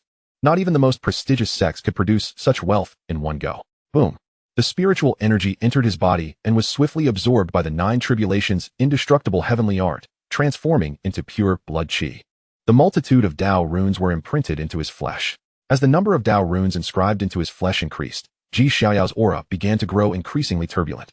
If someone were present, they would clearly perceive that within Xiaoyao, there seemed to be a blazing furnace. Amidst the stirring of fortune, the sound of a rushing river echoed forth. Gradually, as all the Tao runes were inscribed, the surging blood qi within Xiaoyao erupted uncontrollably. Thump, thump, thump. The sound of his heartbeat resonated like war drums, shaking the very air. Whoosh.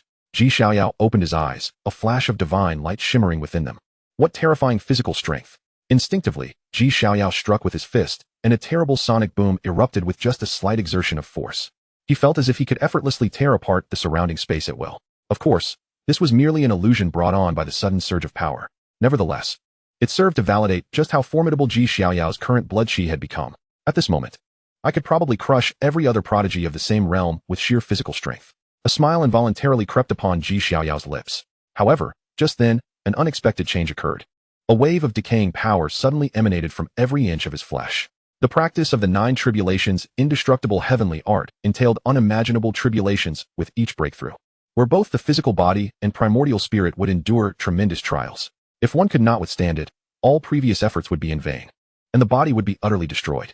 At this moment, as this decaying power spread, Xiaoyao's blood, flesh, bones, and meridians began to tear at a visibly rapid pace. His once clear eyes began to cloud, his fair skin cracked and turned withered. Even his once lustrous hair began to sprout strands of white.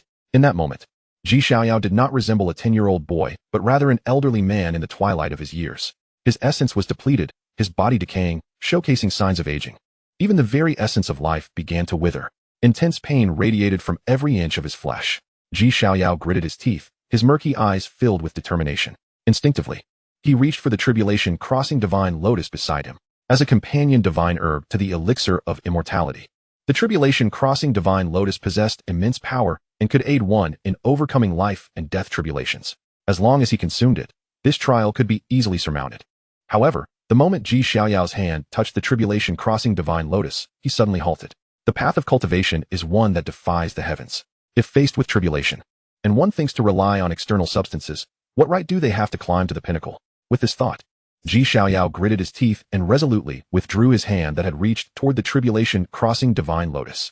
He would endure this tribulation relying solely on himself. Xiaoyao steadied his mind and continued to operate the 9 tribulations' indestructible heavenly art, using his blood qi to withstand the decaying power. Gradually, a faint glimmer of vitality began to emerge within his flesh, nurturing every inch of his being. The torn flesh, bones, and meridians began to visibly repair and grow stronger, radiating a golden light. His murky eyes regained clarity, and his skin shimmered like warm jade. Most remarkably, the runes inscribed within his flesh became even more profound and intricate, each resembling an ancient scripture. He succeeded. The 9 tribulations' indestructible heavenly art has broken through to the first level. Xiaoyao suddenly rose to his feet, his internal vitality surging like an ocean, exuding an aura of terrifying power with every movement. His physical form had become exponentially more formidable, exceeding tenfold its previous strength. Moreover, the Hongming Supreme Bone seemed to have undergone a mysterious transformation as well. As he spoke, Xiaoyao cast his gaze upon the Hongming Supreme Bone in his chest. The resplendent purple aura of the Hongming emanated vividly, with the profound runes inscribed upon it becoming increasingly enigmatic, subtly evolving to depict the scenes of the primordial universe's inception. Undoubtedly, compared to before, the Hongming Supreme Bone had become even more formidable, inscribed with supreme divine techniques undergoing a mysterious metamorphosis. Furthermore, after the 9 calamities' indestructible heavenly art broke through its first layer, a physical divine ability began to incubate within his flesh. The 9 calamities' indestructible heavenly art, upon each breakthrough, would nurture a new physical divine ability within his blood and flesh. The indestructible true domain. Chapter 10, Heavenly Calamity. The indestructible true domain. As his thoughts coalesced, an overwhelming surge of vitality erupted from within, transforming into a blood-red domain. Countless intricate runes flew forth from Xiaoyao's flesh, radiating a chilling crimson light. Within this domain, the surrounding laws of the universe seemed to be shackled. Xiaoyao discerned carefully that the indestructible true domain was woven together by his vitality and the runes of the 9 calamities' indestructible heavenly art inscribed in his flesh. It possessed an unparalleled resilience, capable of repelling all enemy divine techniques and secret arts. Moreover, the indestructible true domain harbored formidable sealing powers, capable of confining and suppressing all things in the universe. Indeed, as long as Xiaoyao himself was sufficiently powerful, even the heavenly Tao could be sealed and subdued. This was undoubtedly the legacy of the Celestial Emperor. The effects of the indestructible true domain could rival the legendary divine techniques of the 10 Fiends and 9 Secrets. A flicker of joy crossed Xiaoyao's heart.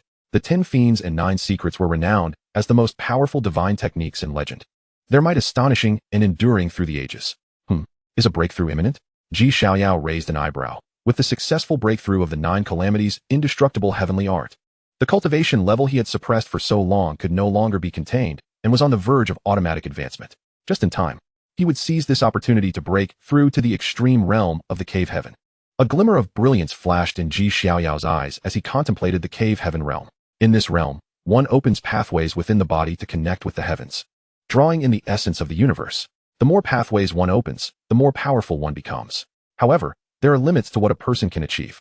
Generally speaking, those who can open 8 pathways in this realm are considered extraordinary prodigies. 9 pathways represent the theoretical limit for humanity. As for 10 pathways, only those uniquely favored by the heavens, such as pure-blooded beings like the gluttonous beast, the golden-winged great Pong, and the 7-colored peacock, could achieve this feat. Xiaoyao, endowed with numerous top-tier talents, found the opening of 10 pathways to be a trivial matter. In fact, when he first broke through to the cave heaven realm, his formidable talent had automatically opened 10 pathways. At this moment, as he could no longer suppress his cultivation level, 10 magnificent pathways emerged from within him. Each was colossal, resembling the blazing sun, circulating around him and emanating a terrifying pressure. 10 pathways represented the theoretical limit attainable by all beings. However, this was not my limit. Xiaoyao murmured, and in the next instant, an oceanic surge of vital energy erupted forth from his body. He concentrated his mind, furiously compressing the ocean of vitality. In the next moment, a brand new embryonic form of a blood-colored pathway began to coalesce behind him, drawing upon his vitality and rooted in the fleshly runes. The 11th pathway, open, Xiaoyao exclaimed, and the 11th pathway was fully established. Compared to the previous 10, this new pathway appeared even grander, its entirety suffused with crimson, within which a sea of vitality surged tumultuously. Thunderous roars erupted. At the same time, above the Celestial Emperor's palace, the once clear sky darkened ominously the instant Xiaoyao opened the 11th pathway. Dark clouds amassed, lightning flickered, and a faint aura of destruction whispered forth. This terrifying spectacle captured the attention of everyone in the G family. What has transpired? The sky is overcast, and with thunder rumbling, is a storm about to descend? No. Within these thunder clouds, I sense an extraordinarily terrifying aura of destruction, sending chills down my spine. The source of this aura seems to emanate from the imperial palace. What is that noble one within the palace doing to provoke such a commotion? While the crowd speculated, within the divine king hall, the couple Ji Wuxuan, who had been sipping tea and playing chess, simultaneously set down their cups, their expressions grave as they gazed toward the direction of the celestial emperor's palace. This is a terrifying force of destruction. It is related to Xiaoyao. A jolt surged through Ji Wuxuan and her husband as they swiftly vanished, racing toward the imperial palace. Atop the highest level of the 10,000 Immortals Tower, a youth-like elder reported to Ji Tianqing, Patriarch, the matter has been resolved. The 5 Elements sect has been reduced to ruins. All those colluding with the Sea of Time and Space have been slain, and the memories of the uninformed have been erased and scattered. The elder, resembling a youth, continued. The Ji family, although powerful, has never been bloodthirsty. Upon finishing, the youthful elder produced 5 clay jars from his robes. Rich elemental essences of the 5 elements emanated from within. These are the quintessence of the 5 elements, refined from the bodies of those 5 old geezers of the 5 Elements sect. The elder handed the jars to Ji Tianqing. Well done. Ji Tianqing chuckled lightly, accepting the 5 jars. With these, the 5 Elements source pills in Xiaoyao's possession could be perfected. They would certainly help Xiaoyao establish an invincible foundation in the dragon nurturing realm. Pondering this, Ji Tianqing felt elated. Just then, a faint aura of destruction abruptly spread from the imperial palace. Upon sensing this force, Ji Tianqing's expression shifted dramatically, and the other elders sprang to their feet, their gazes fixed on the direction of the celestial emperor's palace. Destruction energy? From the imperial palace. What is happening? Without a moment's hesitation, they hastened toward the palace, fearing for Xiaoyao's safety. As they arrived at the palace, a bolt of lightning, thick as several tens of feet, crashed down towards the imperial palace from the endless dark clouds. Impudent. Witnessing this, the crowd's expressions turned furious, and the nearest elder acted decisively. With a mere palm strike, he shattered the bolt of lightning. Yet, as he withdrew his hand, a faint trace of lightning coiled around his palm, emanating a subtle aura of destruction. The dark clouds above seemed to respond to the provocation, growing more violent, and the pervasive energy of destruction thickened. The elder regarded the lightning entwined around his hand, momentarily stunned. With his semi-emperor cultivation, even the 9 heavens' divine thunder should not pose a threat to him. Yet, at this moment, the trace of lightning in his hand caused a slight sting. The elder scrutinized the strands of lightning wrapped around his palm. Moments later, disbelief flickered in his eyes. This is the heavenly calamity. It is said that whenever a defiant being emerges, the heavenly Tao descends a calamity to annihilate them. However, since the end of the Law era, with the heavens and earth fractured and the Tao disrupted, no matter how defiant a being might be, they could no longer provoke the heavenly calamity. Thus, after the passage of 100,000 years since ancient times, the existence of the heavenly catastrophe had nearly faded from the memories of mankind, being recorded only in ancient texts. What did you say? The heavenly catastrophe? The elders of the other clans displayed expressions of disbelief upon hearing this. No way, did I hear that correctly? The heavenly catastrophe? It is said that after the end of the ancient era of diminished laws, the heavenly catastrophe vanished. What on earth is happening in the Heavenly Emperor's palace to invoke a catastrophe that has not appeared for 100,000 years? There have been prophecies left by supreme forbidden powers, stating that only when the era of diminished laws concludes and the Golden Age commences will the heavenly catastrophe re-emerge. Could it be that this prophecy is about to come true, heralding the dawn of the Golden Age? The crowd that rushed to the news looked upon the imperial palace with astonishment.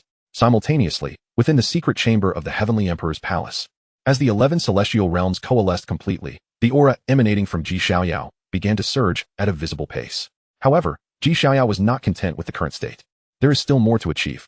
As the words fell, his eyes ignited with two brilliant lights of yin and yang. The energies of yin and yang intertwined in the void, evolving into a slowly rotating Taiyu diagram. Drawing from the Taiyu diagram as a guide and the essence of his dual pupils as the foundation, the 12th celestial realm was opened. Another celestial realm manifested behind Xiaoyao, displaying a duality of black and white, with the energies of yin and yang circulating and giving birth to myriad spirits. Boom. At the moment the 12th celestial realm was established, a terrifying energy erupted from within Xiaoyao. All the celestial realms behind him soared into the sky, illuminating the void. Outside, the crowd witnessed a resplendent divine light bursting forth from the Heavenly Emperor's palace, and in the next moment, 12 grand celestial realms, akin to blazing suns, hung high in the sky. Is this a celestial realm? 12 of them. Someone uncertainly spoke, their eyes filled with horror. Chapter 11. Opening the 14th celestial realm. Supreme Ancestor. The 12 celestial realms shone like blazing suns in the void, resembling the legendary golden crows patrolling the heavens. The crowd felt the aura emanating from the celestial realms, their faces revealing expressions of incredulity. Indeed, it was a celestial realm. It is well known that 10 celestial realms represent the pinnacle of the celestial realm domain. Throughout history, those who could establish 10 celestial realms were unparalleled prodigies among prodigies. Yet at this moment, 12 celestial realms appeared as ethereal silhouettes in the void, shattering the understanding of everyone present. The crowd stood dumbfounded. Until the void once again resonated with a terrifying thunder, they finally regained their senses. No way, this can't be real. 12 celestial realms. How is this possible? Someone pinch me. I feel as though I am dreaming. Meanwhile, the elders standing in the front also displayed expressions of shock. Gulp gulp. The sound of swallowing saliva was incessant. Moments later, Ji Tianqing, regaining his composure, burst into laughter. Ha ha ha, my grandson truly has the demeanor of an immortal. 12 celestial realms. Throughout history, even the invincible emperors could not compare to my grandson in their youth. Ji Tianqing's face flushed with excitement, like a child gleefully dancing about. It is said that before the age of taboos, an invincible heavenly emperor, in his youth, carved out 10 celestial realms and, with great wisdom and resolve, deduced the path of unification of the 10 celestial realms, thereby breaking through the extreme limits of the celestial realm. Now, as Xiaoyao opens 12 celestial realms, he forges an entirely new path, equally breaking through the extreme limits, and cannot be deemed inferior to that invincible heavenly emperor. One elder, with a serious expression, recounted a secret message. The unification of 10 celestial realms is the conventional path known to transcend the limits of the celestial realm. At this moment, Xiaoyao has opened a brand new path to transcend the limits. Compared to the path of unification of 10 celestial realms, the path Xiaoyao has forged seems even more formidable. Ji Wushuang murmured softly beside them. He, born as a solar sacred body, possessed unparalleled talent and was hailed as the foremost figure of his generation. In his youth, he not only established 10 celestial realms, but also obtained supreme opportunities, following in the footsteps of that invincible heavenly emperor from before the age of taboos, unifying the 10 celestial realms to break through the extreme limits. Yet at this moment, he could distinctly sense that the 12 grand celestial realms, like blazing suns in the void, were even more astonishing, exuding an intangible aura that seemed to surpass the singular celestial realm within him. Boom. Just then, the void erupted once more. As Xiaoyao successfully established the 12 celestial realms, the heavens and earth seemed to react to some stimulus. Dark clouds churned, and the flickering lightning grew more ferocious, while the destructive forces diffusing in the void became increasingly terrifying. Yet, invisibly, a force seemed to be preventing the heavenly catastrophe from forming. In the secret chamber of the Heavenly Emperor's palace, Xiaoyao sensed a surge of inspiration. He could feel that the 12 celestial realms were still not his limit. More, his primordial bone of chaos suddenly radiated light, emitting boundless primordial purple energy. The runes inscribed upon it seemed to come alive at that moment, swiftly flying out and merging with the endless primordial purple energy, slowly coalescing behind Xiaoyao into a nascent purple celestial realm. With the primordial bone of chaos as the foundation and boundless primordial purple energy as the guide, the 13th celestial realm was opened. As the words fell, like a decree from the heavens, the 13th celestial realm was fully formed. In the external void, a purple sun also began to coalesce slowly. Oh no, not again. The 13th Celestial Realm? This world is too insane. 13 Celestial Realms. Everyone went wild. Establishing 13 Celestial Realms within the Celestial Realm domain was enough to be inscribed in the annals of history. What nonsense about the demeanor of an immortal. My grandson clearly possesses the essence of an invincible Celestial King. Ji Tianqing was so excited that he stuttered, his vitality surging wildly. The other elders stood with mouths agape, unable to utter a single word. Boom. At the same time, the heavenly catastrophe above the heavenly emperor's palace grew even more terrifying. Again and again provoked. The mysterious force suppressing the heavenly catastrophe seemed on the verge of being shattered. Thunderbolts, as thick as 100 feet, flickered like silver serpents in the dark clouds, poised to strike at any moment. Just then, within the secret chamber, Xiaoyao once more urged the primordial essence within him. The 13th Celestial Realm. I am certain I have reached the ultimate limit of the Celestial Realm, with no further possibility of advancement. Yet for me, it is not the end. With the chaos essence as the foundation and myriad laws as the guide, the 14th Celestial Realm. Open. At the moment the words fell, boundless chaos essence surged forth from within him. Simultaneously, myriad laws intertwined within him. In the next instant, an unimaginably grand celestial realm coalesced behind him. This celestial realm was more profound and mysterious than all preceding realms.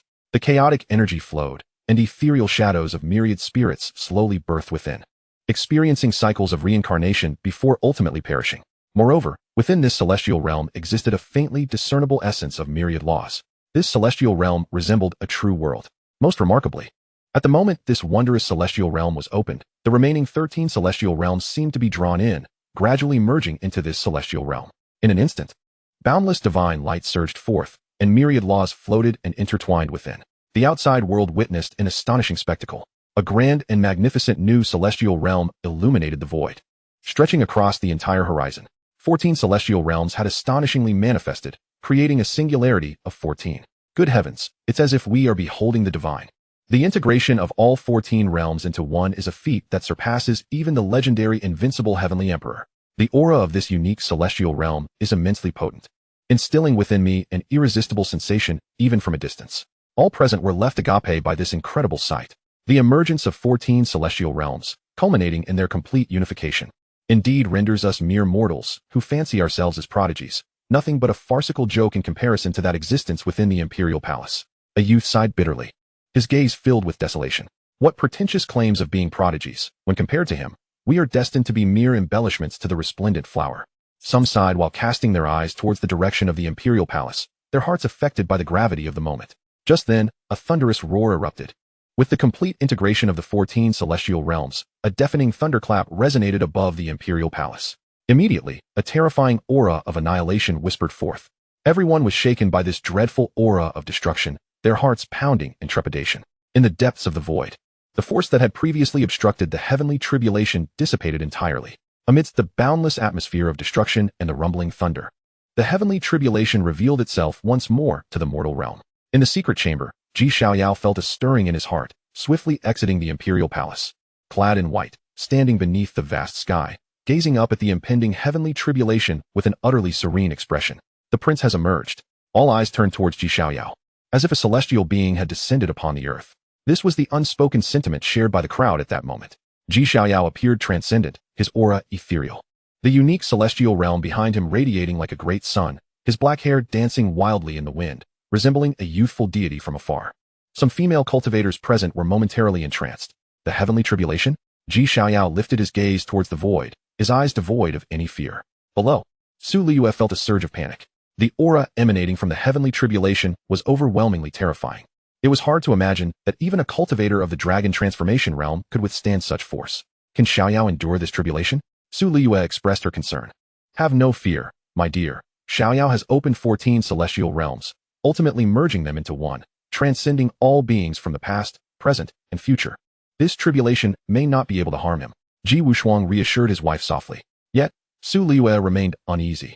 No, if anything were to happen to Xiaoyao, I could not bear to live. Observing the pallor of worry on his wife's face, Ji Wushuang grasped her hand tightly. Do not worry, with me here. This mere heavenly tribulation cannot harm Xiaoyao. With that, he unleashed an extraordinarily terrifying aura, causing the very heavens and earth to tremble subtly beneath its weight. Wushuang, have you broken through to that realm? The elders of the clan exchanged incredulous glances. 10 years of cultivation, a sense of the moment, and a fortunate breakthrough. Ji Wushuang chuckled lightly. The others felt a wave of astonishment. The Supreme Realm, the most formidable existence beneath the Great Emperor. It is worth noting that they were all significantly older than Ji Wushuang, yet at this moment, they remained stuck at the peak of the quasi-emperor realm, with little hope of ever stepping into the Supreme Realm. Ha ha ha, my son Wushuang possesses the demeanor of an emperor. Ji Tianqing laughed heartily at the news. The other elders rolled their eyes at the sight. With sons and grandsons so defiant, this old man is indeed fortunate. Upon hearing her husband's successful breakthrough, Su Liu's anxious heart began to ease slightly. The Supreme Realm. One who has ascended to this level can transcend the rules of the Great Tao. Blocking the heavenly tribulation should not be overly challenging. The tribulation has begun. At that moment, an elder exclaimed softly. The crowd quickly looked up. Crack! A deafening roar echoed as a bolt of lightning, as thick as 1,000 feet, suddenly descended upon Ji Xiaoyao. Chapter 12. The End of the Era, the Golden Revealed. The 1,000-foot lightning surged like a waterfall, filling the void as it crashed down upon Ji Xiaoyao with devastating force. An overwhelming aura of destruction rippled throughout the heavens and earth, as if heralding an apocalyptic calamity. Everyone below was taken aback by the terrifying power of the heavenly tribulation. Is this truly the legendary heavenly tribulation? It is far too formidable. Such an assault is beyond the capabilities of any cultivator in the celestial realm. Celestial realm? Even those in the dragon transformation realm would be unable to withstand such a powerful heavenly tribulation. Can the prince withstand this attack? Amidst the murmurs, Ji Xiaoyao, clad in white, stood calmly in the void, gazing at the descending tribulation lightning, his expression impeccably composed, casually extending a finger. Disperse. This gesture, devoid of any flourish, appeared utterly unremarkable, lacking any semblance of grandeur. Yet, in the next moment, the 1,000-foot lightning truly dissipated into thin air, as if it had never existed. Huh. The heavenly tribulation seems to be nothing extraordinary after all. Ji Xiaoyao chuckled lightly, exuding an air of nonchalance, his white garments billowing in the gusting wind. At that moment, he truly resembled a celestial being descending to the mortal realm. Goodness, it has really dispersed. The prince merely waved a finger to make the heavenly tribulation lightning vanish. Is this truly something a celestial realm cultivator can accomplish? I, for one, in the dragon transformation realm, am certainly incapable of such feats.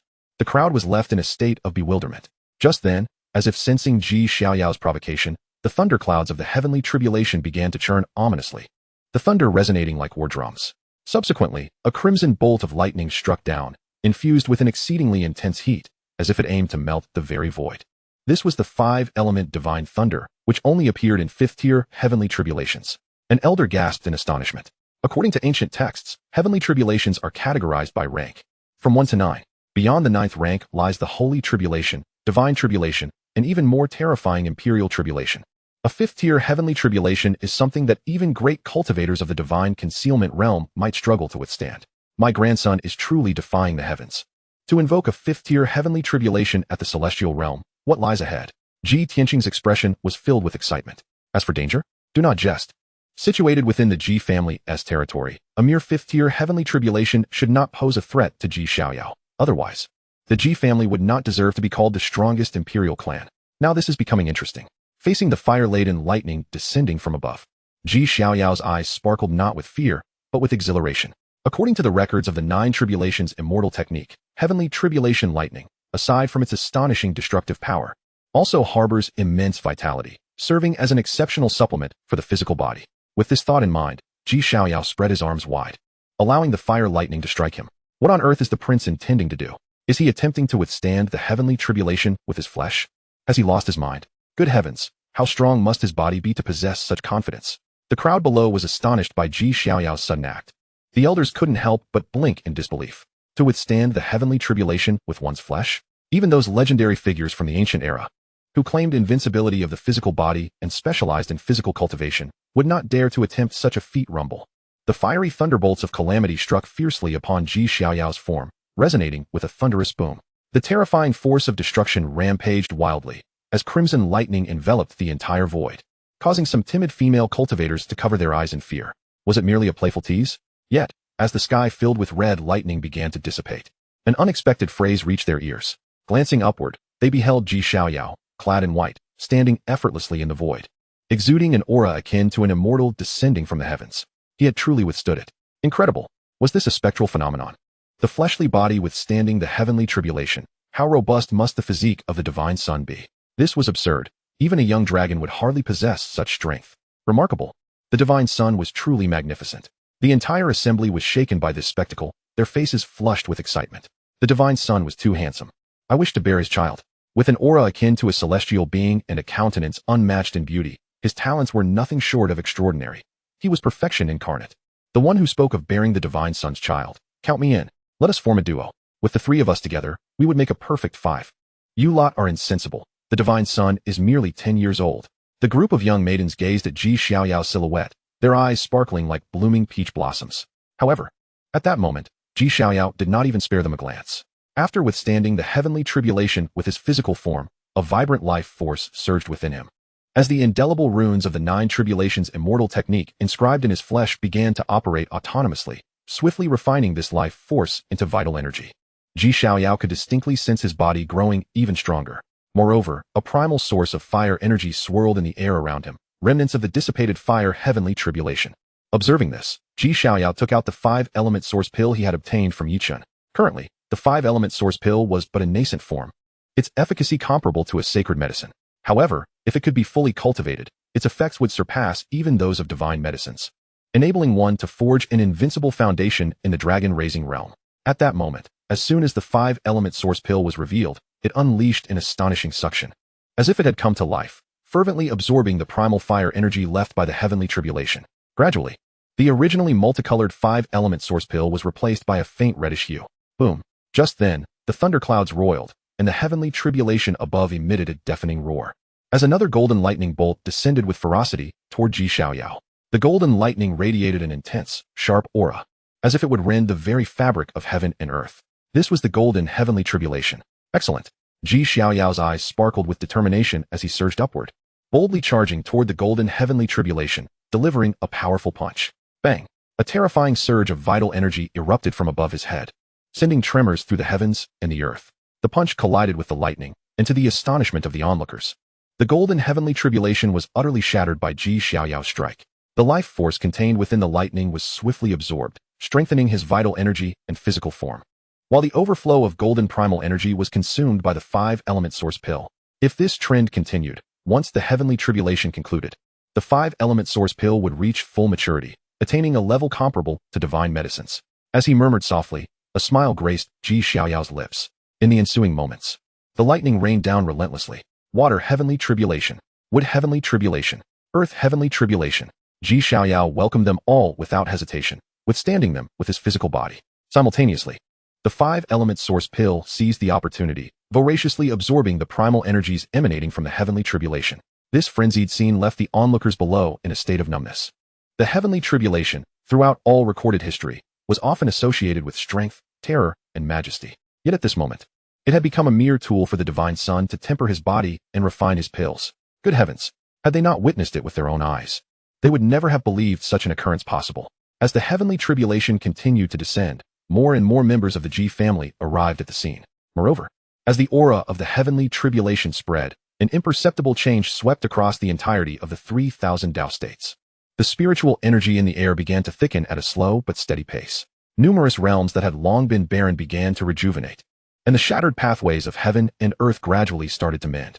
Remarkably, many elderly figures, who were presumed to have passed into oblivion, miraculously awakened with newfound vitality. The entire realm began to revive. This sudden transformation went unnoticed by ordinary cultivators, yet many powerful beings sensed it immediately. Some ancient relics, having slumbered for countless years, slowly opened their eyes. I can feel the barren spiritual energy becoming rich, the shattered pathways mending, and the immortal essence re-emerging in the world. Could it be that the long-standing age of decline is finally coming to an end, and a golden age is about to dawn? As they spoke, these ancient beings simultaneously turned their gazes toward the direction of the G family in the imperial state, their murky eyes seemingly transcending time and space, yet were hindered by the grand formations inscribed throughout the imperial state. The aura of the heavenly tribulation. I can sense that the source of this golden age's emergence seems to be closely linked to the G family. Truly, they are a hegemonic force that existed even before the era of taboos, their depths unfathomable. The end of the age of decline. The arrival of the golden age, an era of unparalleled brilliance, is about to unfold. The myriad ancient tribes of the primordial age, the innate sacred spirits, the calamities of darkness, the chaos of the forbidden zones, and all foreign realms will once again manifest in this era. In this life, who knows who will be destined by the heavens? Some ancient beings, fixated on the direction of the G family, could not help but murmur softly.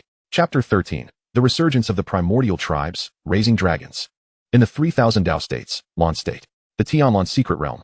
This is an ancient secret realm originating from the primordial age, rumored to have been founded by an extraordinarily powerful sovereign. It opens automatically once every 100 years, containing not only the legacy of the sovereign but also abundant resources of a mineral known as Tianlan Stone, a supreme material for forging treasures and divine weapons. Almost every time the Tianlan Secret Realm opens, it attracts a multitude of prodigious talents seeking exploration. Yet at this moment, due to the subtle changes in the world, the Tianlan Secret Realm, which was not due to open for another 30 years, unexpectedly activated early. A pale blue spatial gate shimmered in the void. What in the world is happening? The Tianlan Secret Realm has opened 30 years ahead of schedule. Haha. The early opening of the Secret Realm presents an unimaginable opportunity for us. As they gazed at the prematurely opened realm, some could not contain their excitement. However, at that moment, a deep roar suddenly echoed from the depths of the Tianlan Secret Realm. In the next instant, an ancient temple, towering 10,000 feet high, abruptly erupted from within the depths of the realm. An aura of primordial wilderness emanated from the temple. Witnessing this sight, the crowd became even more exhilarated. Could it be that the complete legacy of the sovereign is about to emerge? In an instant, everyone rushed toward the ancient temple. Yet as they approached, an invisible force permeated the air. In the blink of an eye, all living beings that drew near were obliterated, their bodies shattered into blood mist. Blood and entrails cascaded from the heavens like a torrential downpour, saturating the ancient temple in a deep crimson hue. Countless colossal figures emerged from the venerable divine sculpture, each towering at a height of 100 feet, their immense bodies etched with intricate, archaic patterns. Most remarkable was the single horn, extending over 10 meters long, that sprouted from each of their foreheads. The era of the end of law had finally concluded, and the golden age had commenced. We, the ancient royal lineage, had awakened from our slumber. This land shall once again submit to our dominion. Simultaneously, in the vast expanse of the 3000 Dao States, within Cloud State, the ancient ruins lay dormant. Historically, this site was deemed a place of despair, where any being that dared to enter would mysteriously have their life essence siphoned away, leading to their untimely demise. Yet now, deep within the ancient ruins, a divine source, towering over 2 meters, began to dissolve. A pair of alabaster hands slowly emerged from within. In an instant, with a fierce exertion of strength, the divine source shattered explosively. A maiden, clad in ancient armor, gracefully stepped forth. Her visage was exquisite, with cascading golden locks flowing freely behind her. The black ancient armor she donned did not appear cumbersome. Rather, it accentuated her nearly flawless form. The golden age had at last begun. We, the ancient royal lineage, would once again reign supreme. The maiden spoke softly, but upon sensing the barren spiritual energy permeating the air, she could not help but sigh. Alas, though the golden age has just commenced, the great Tao has yet to fully revive, and our ancestors remain unable to awaken. Similar occurrences to those in the heavenly mist secret realm and the ancient ruins were unfolding across the 3000 Dao States. The prolonged era of lawlessness had come to an end, and the golden age had dawned. Numerous dormant ancient races stirred from the river of time, and upon realizing this, a current of tumultuous energy swept through the entirety of the 3000 Dao States. Meanwhile, in imperial state, at the Ji family's heavenly emperor palace, a resounding boom echoed as the final strike of Earth's heavenly tribulation was shattered by Ji Xiaoyao's fist. The air was instantly infused with a rich essence of Earth's primal energy. The 5 elements source pill absorbed voraciously, while Ji Xiaoyao closed his eyes, refining the thunderous vitality within him. Moments later, he opened his eyes, a terrifying vitality surging within, akin to an ancient fierce beast, radiating an exceptionally intense aura. Compared to before, his physical prowess had strengthened by approximately 40%, and the 9 Tribulations Immortal technique had reached the mid-stage of its first tier. Murmuring softly, Ji Xiaoyao could not help but smile. With a flicker of thought, he quickly opened his attribute panel. Name, Ji Xiaoyao. Age, 10. Talent, double pupils, primordial supreme bone. Chaos body, imperial bloodline. Identity, son of the imperial Ji family's White-Clad divine king, son of the grand princess of the great Taiyu Immortal Dynasty. Cultivation realm, peak of the cave heaven realm, 14 cave heavens unified. Techniques, universe scripture, mid-stage of the first tier of 9-stage immortal technique. Secret arts, universe annihilation palm. Void sword chi, flying immortal fist, indestructible true domain. Dao artifacts, chaos annihilation bell, great void spear, imperial longevity lock. Although his cultivation realm remained within the cave heaven realm, his combat prowess had multiplied over 100-fold. The unification of 14 cave heavens rendered his power beyond the constraints of mere realms. Ordinary cave heaven cultivators might not even withstand his imposing pressure. Furthermore, he was poised to break through into the dragon nurturing realm at any moment. The essence of the dragon nurturing realm lies in nurturing. Within the cave heaven, one nurtures a true dragon, and once matured, the dragon soars through the 9 heavens, leading to a remarkable metamorphosis. Of course, while it is termed nurturing a dragon, each individual's nurturing in this realm varies. Some may choose to nurture weapon spirits, gradually evolving into primal artifacts, ultimately merging with themselves to become instruments of the Tao. Others may opt to nurture secret arts, allowing them to undergo continuous metamorphosis, eventually becoming protective laws of the Tao. Yet others may focus on nurturing spiritual herbs or divine objects, laying the groundwork for future enlightenment. For instance, in ancient times, there existed an invincible prodigy who, during the dragon nurturing realm, chose to nurture a sapling of the world tree, merging with it upon maturity and achieving unparalleled supremacy. With this thought, Xiaoyao turned his gaze towards the 5 elements source pill nearby, still absorbing the essence of Earth's primal energy. Whether nurturing divine weapons or secret arts, or even celestial treasures, all necessitate a vast abundance of divine material as support. The 5 elements source pill stands among the most suitable elixirs for the dragon nurturing realm. At that moment, the 5 elements source pill had fully absorbed the Earth's primal energy from the heavenly tribulation and returned to Xiaoyao's hand. It had reached a state of great perfection. His eyes gleamed with delight. In this perfected state, the 5 elements source pill's efficacy rivaled that of divine medicines. Moreover, the interplay of the 5 elements, nurturing and countering one another, made it particularly well suited for the dragon nurturing realm. Alas, had the heavenly tribulation persisted, it might have been possible to cultivate the 5 elements source pill to a flawless state. Xiaoyao shook his head in mild disappointment. Grandson, catch. Suddenly, Tianqing burst into laughter, tossing a sealed earthen jar containing the essence of the 5 elements from the 5 founding ancestors of the 5 elements sect towards Xiaoyao. What is this? Xiaoyao's eyes brightened. In the next instant, 5 jars shattered explosively, and an overwhelming essence of the 5 elements instantly enveloped the entire void.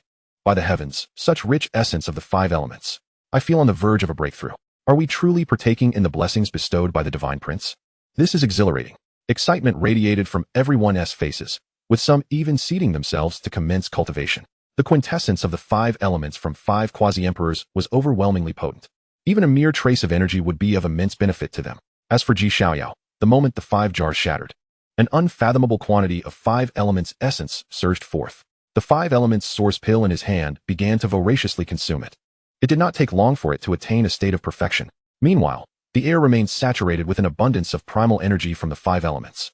Seizing this opportunity to break through, Xiaoyao wasted no time, drawing forth an astonishing force of absorption to engulf the residual 5 elements essence around him. His cultivation surged dramatically, directly breaking into the dragon nurturing realm. Everything flowed seamlessly, devoid of any hindrances. Achieving the dragon nurturing realm at merely 10 years of age. Given time, I shall undoubtedly surpass my ancestors. The golden age has descended, and the destiny of this era shall once again belong to the G family. As laughter resounded, a weathered hand suddenly rent the fabric of the void. Following that, an elder, adorned with age spots and wrinkles, stepped forth from the G family ancestral shrine. Approaching the crowd. Chapter 14. Ascending as the imperial sun, nurturing the invincible Tao fruit. With laughter echoing, the elder advanced with remarkable speed. So swift that the onlookers barely had time to react before he stood before them. The elder appeared tattered and covered in dirt, resembling an ordinary old man. Yet, the gathered crowd dared not show any sign of negligence. You are the ancestor Outyin. One of the clan elders recognized the elder's identity, disbelief etched across his face. The ancestor Outyin? Could it be that the illustrious ancestor Outyin single-handedly quelled the forbidden domain of life and vanquished its sovereign?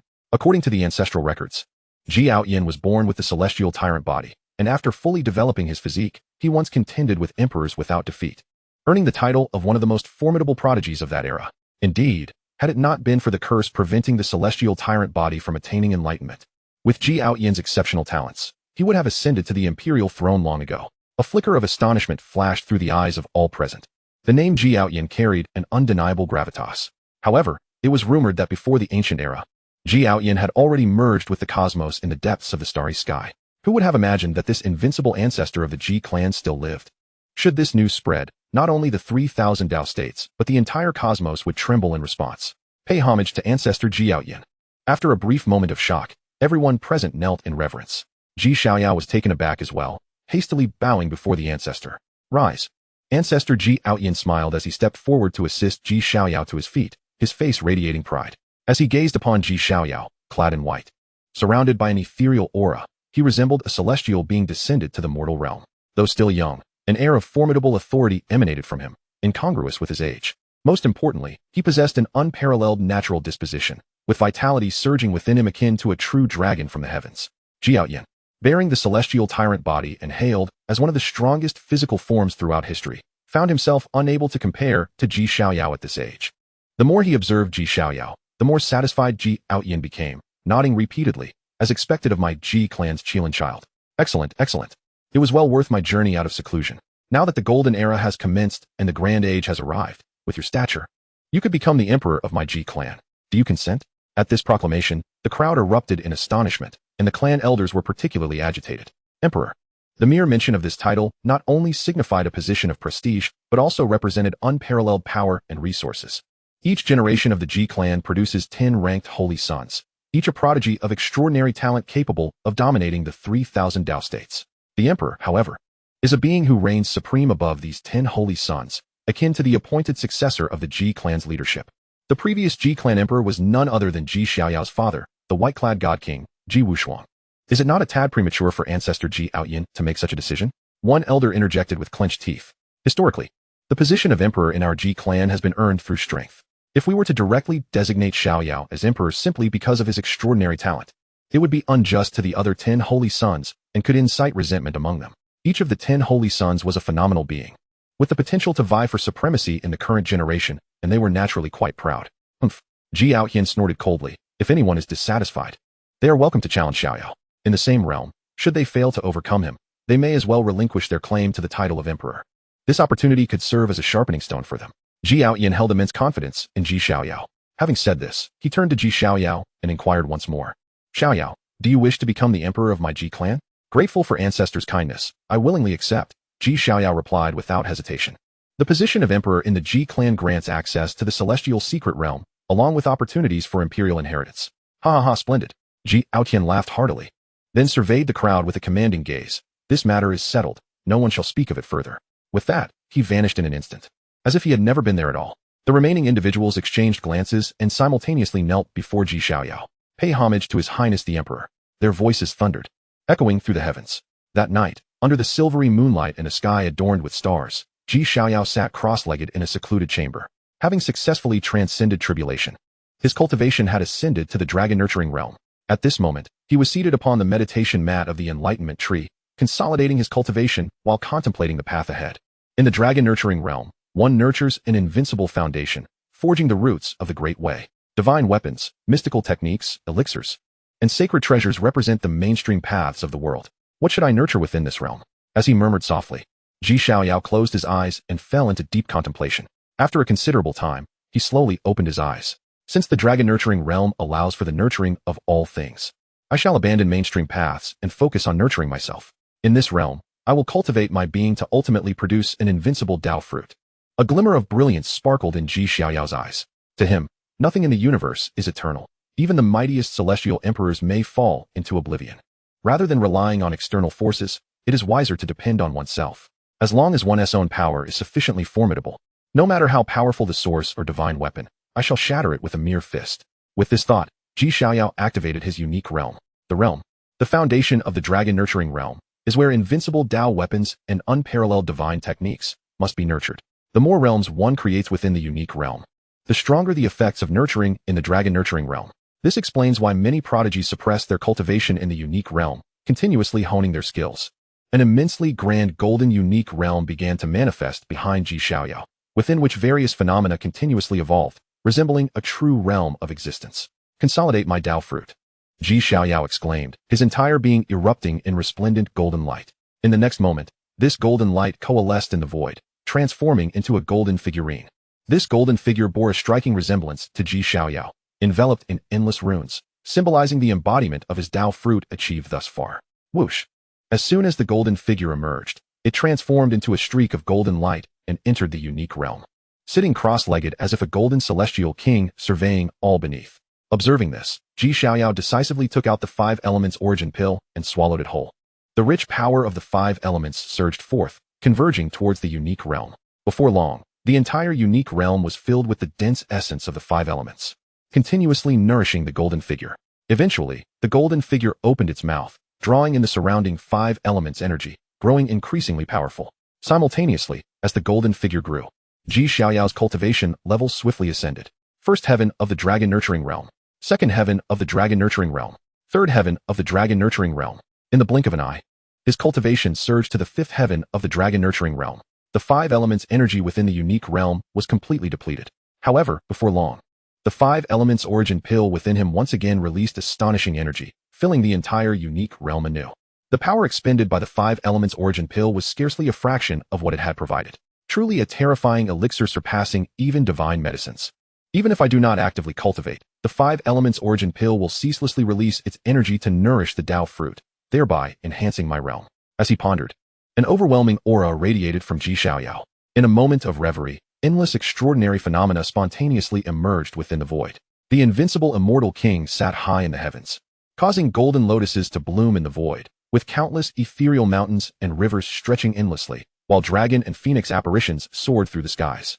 The immortal king, descending from the heavens, summoned golden lotuses, weaving a tapestry of magnificent landscapes and auspicious dragon and phoenix symbols. Goodness, just moments ago, the crown prince had summoned the heavenly tribulation, and now he has evoked myriad celestial wonders. This is indeed a portent of defiance against fate. Observing the celestial manifestations above the imperial palace, all present wore expressions of disbelief. Tisk, having just broken through to the dragon vein realm, he now ascends to the fifth heaven. Truly, he is carefree and unrestrained. At merely 10 years of age, if this trend continues, he will soon rival the top prodigies of the world. An elder of the clan, stricken with awe by the celestial phenomena, could not help but exclaim repeatedly. Chapter 15. The Ranked Holy Sun, a new sign-in location. As everyone marveled at the sudden appearance of the endless phenomena above the heavenly emperor palace, on a floating divine island belonging to the Ji family, a young man gazed towards the direction of the palace, gripping a spear with fervent battle intent.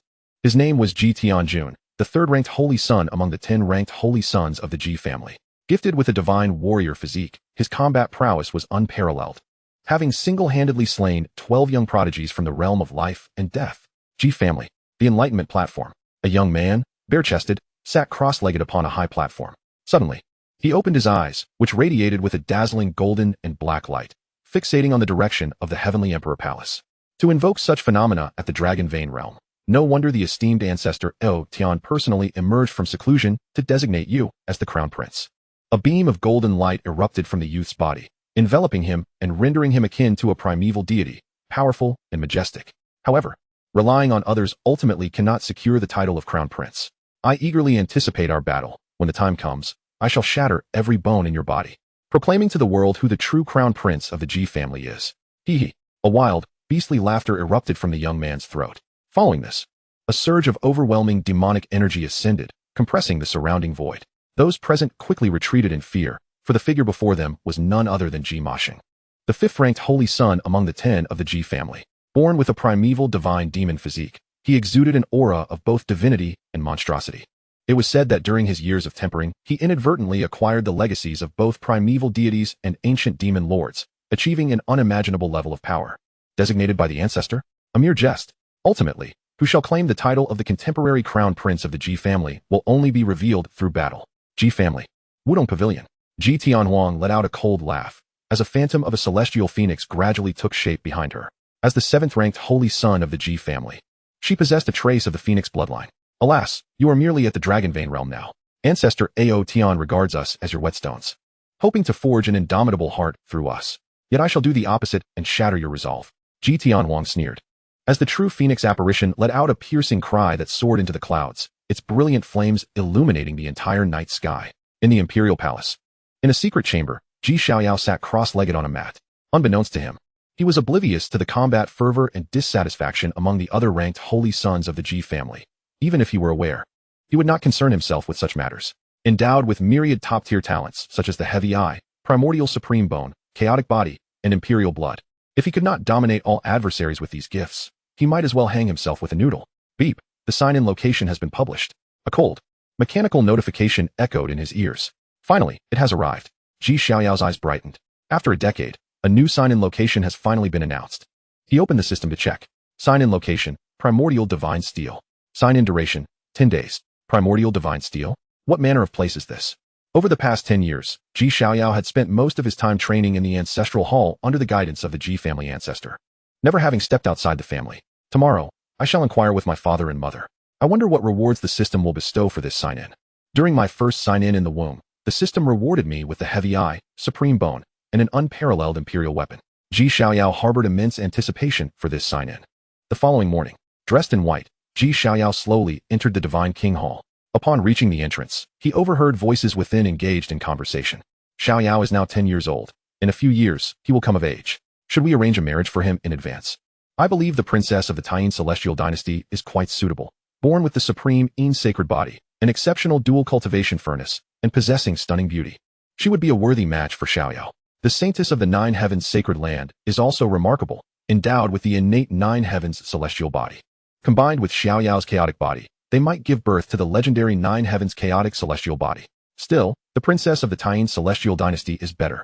The saintess of the Nine Heavens has gradually declined in recent years, while the Taiyu Celestial Dynasty continues to flourish. What if we take both?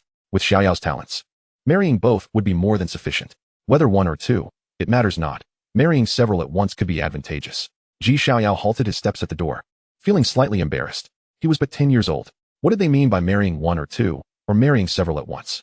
If memory serves, the princess of the Taiyu Celestial Dynasty and the saintess of the Nine Heavens sacred land were both renowned prodigies of the contemporary younger generation, both in their early 20s. He was still merely 10 years old, a small horse pulling a large cart. Just as Xiaoyao was pondering this, the grand doors of the Divine King Hall creaked open. Xiaoyao has arrived. Su Riyue, with a beaming smile, ushered Xiaoyao into the palace and seated him. Today, she wore a plain white palace gown, exuding grace and elegance, her exquisitely delicate face radiating the unique warmth of a mother. Xiaoyao had come to pay his respects to his parents. I am here to pay my respects, he said, bowing. Forget about formalities. Su Riyue chided lightly, pulling Xiaoyao to sit beside her. She picked up a spirit fruit from the table and handed it to him. Try this. It is a medicinal-grade spirit fruit just delivered by the Medicine God sect. It can enhance your vitality and nourish your primordial spirit. The Medicine God sect, one of the Ji family's affiliated sects, was renowned throughout the 3,000 Dao States for its expertise in cultivating various spirit fruits and medicinal herbs. Xiaoyao took a bite, and indeed, it was sweet and flavorful. Upon swallowing, a warm surge of vitality coursed through his body. You must have overheard what I discussed with your mother. What are your thoughts? Ji Wushuang inquired with a gentle demeanor, exuding an aura of elegance. In my opinion, it would be best to secure both, and in the future, if another suitable match arises, we can consider adding more. With Xiaoyao's talents, any young lady he chooses would be fortunate to be chosen by him. Su Riyue chimed in with a smile. Xiaoyao could only manage a wry smile. Mother, I am but 10 years old. The matter of marriage is still premature. Indeed, let us wait a few more years. Ji Wushuang initially nodded, then murmured, I have heard that a remarkable young lady emerged from the Yi family a few years ago, possessing a congenital Dao fetus. Upon her birth, myriad blessings were bestowed upon her.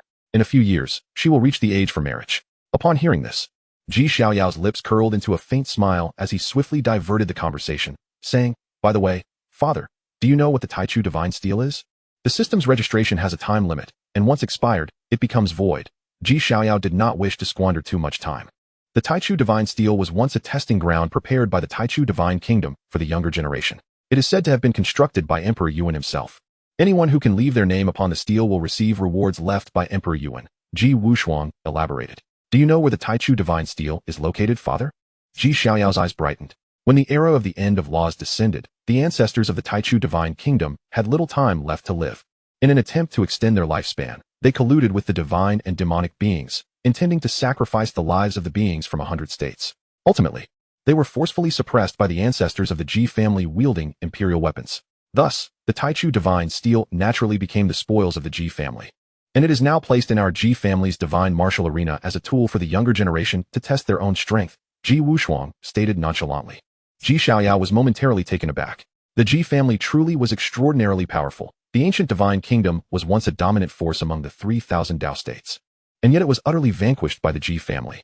However, this was for the best, as it spared him the trouble of searching far and wide. Father, I wish to attempt the Taiyu Divine Steel, Xiaoyao declared straightforwardly. Ji Wushuang pondered for a moment before smiling and nodding. It would be good to give it a try.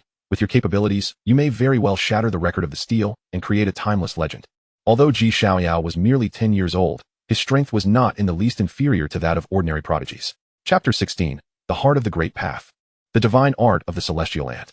The Ji family's divine martial arena, despite its name, was expansive enough to rival an ancient city. It not only housed combat stages, but also numerous blessed lands, where cultivation could significantly accelerate. Many of the Ji family's younger disciples, as well as some elders, would come here to train. Additionally, families, sects, and dynasties that depended on the Ji family could also enter to cultivate and hone their skills, provided they received the Ji family's approval. At this moment, within the divine martial arena, amidst the forest of divine steels, a golden stone stele, soaring to a height of 10,000 feet, pierced the heavens, inscribed with a multitude of names. A girl clad in white combat attire was eagerly eyeing the divine stele. She appeared to be merely 17 or 18 years old, with her long black hair tied into a high ponytail, exuding an aura of youthful vitality. Her features were exquisite, skin as white as snow, and her figure tall and slender. Though still young, she possessed a perfect form. This girl was none other than Ling Qingxia. Would she succeed in leaving her name upon the Taiyu divine stele this time? She bore the supreme Dao bone, although her essence was diminished. It was still a supreme bone, and thus she should be able to leave her mark on the stele. I have heard that several of the Ji family's holy sons have attempted to recruit her as a follower, but all were rebuffed. She indeed possessed such capital. Once her supreme bone's essence was restored, she would undoubtedly be qualified to compete with the most exceptional prodigies of this age. The crowd buzzed with discussion. Their gazes fixated on Ling Qingxia. As she emanated strands of divine light, she gracefully approached the Taiyu divine stele. Immediately, the stele radiated a clear light, suppressing her cultivation to the realm of the cave heaven. This was a law of the imperial path inherent to the forest of divine steles. All challengers would have their cultivation suppressed to prevent anyone from gaining an advantage through a higher realm. Heavenly Dao, shattering divine palm. Ling Qingxia raised her delicate hand and struck the Taiyu divine stele with a palm. Terrifying vitality surged into the sky, unfathomable. Her lithe form now resembled a savage beast, unleashing an unimaginable force. Boom! The stele lit up with brilliance, and a grand voice resonated through the void. Cave Heaven Realm. A single palm with a force of 115,000 pounds, ranking 3, 745. Reward, 1 blood pill of 10,000 beasts. His Ling Qingxia truly succeeded. She left her name upon the Taiyu divine stele, ranking over 3,000. The supreme bone was indeed one of the strongest talents of this generation, even with its deficiencies. It remained overwhelmingly powerful. Around her, sounds of admiration erupted as many gazes fervently converged upon Ling Qingxia. However, she herself remained remarkably calm. Alas, your supreme bone's essence is lacking. The supreme blood born within you is still too thin. Otherwise, you might have been able to break into the top 100 of the stele. A cool female voice echoed in her mind, prompting Ling Qingxia to instinctively turn the ring on her finger. The deficiency of her supreme bone's essence had always been an irreparable regret in her heart. Otherwise, with her talent, she could undoubtedly rank among the strongest prodigies of this era. With a sigh, she prepared to leave. Yet at that moment, a flame streaked across the sky, instantly turning the originally clear sky a deep crimson. The crowd instinctively looked up, only to see a majestic fire qilin soaring through the air. On its back sat a youthful figure, appearing no older than 11 or 12. Yet his features were strikingly handsome, as if meticulously sculpted by celestial hands. Despite his youth, he radiated an air of composure that belied his age. Behind this boy followed 2 tall figures, the Divine King and the Prince of the Empire. The Prince of the Empire is so exceptionally handsome, even more so than many fairies. He looks so adorable and small. I just want to pinch his cheeks, a lively girl giggled softly. The aura emitted by the Prince of the Empire is so powerful, even more terrifying than that of the cubs of ancient ferocious beasts, someone remarked, sensing the intangible presence emanating from Xiaoyao. Roar! At that moment, the fire qilin let out a roar and landed steadily on the ground.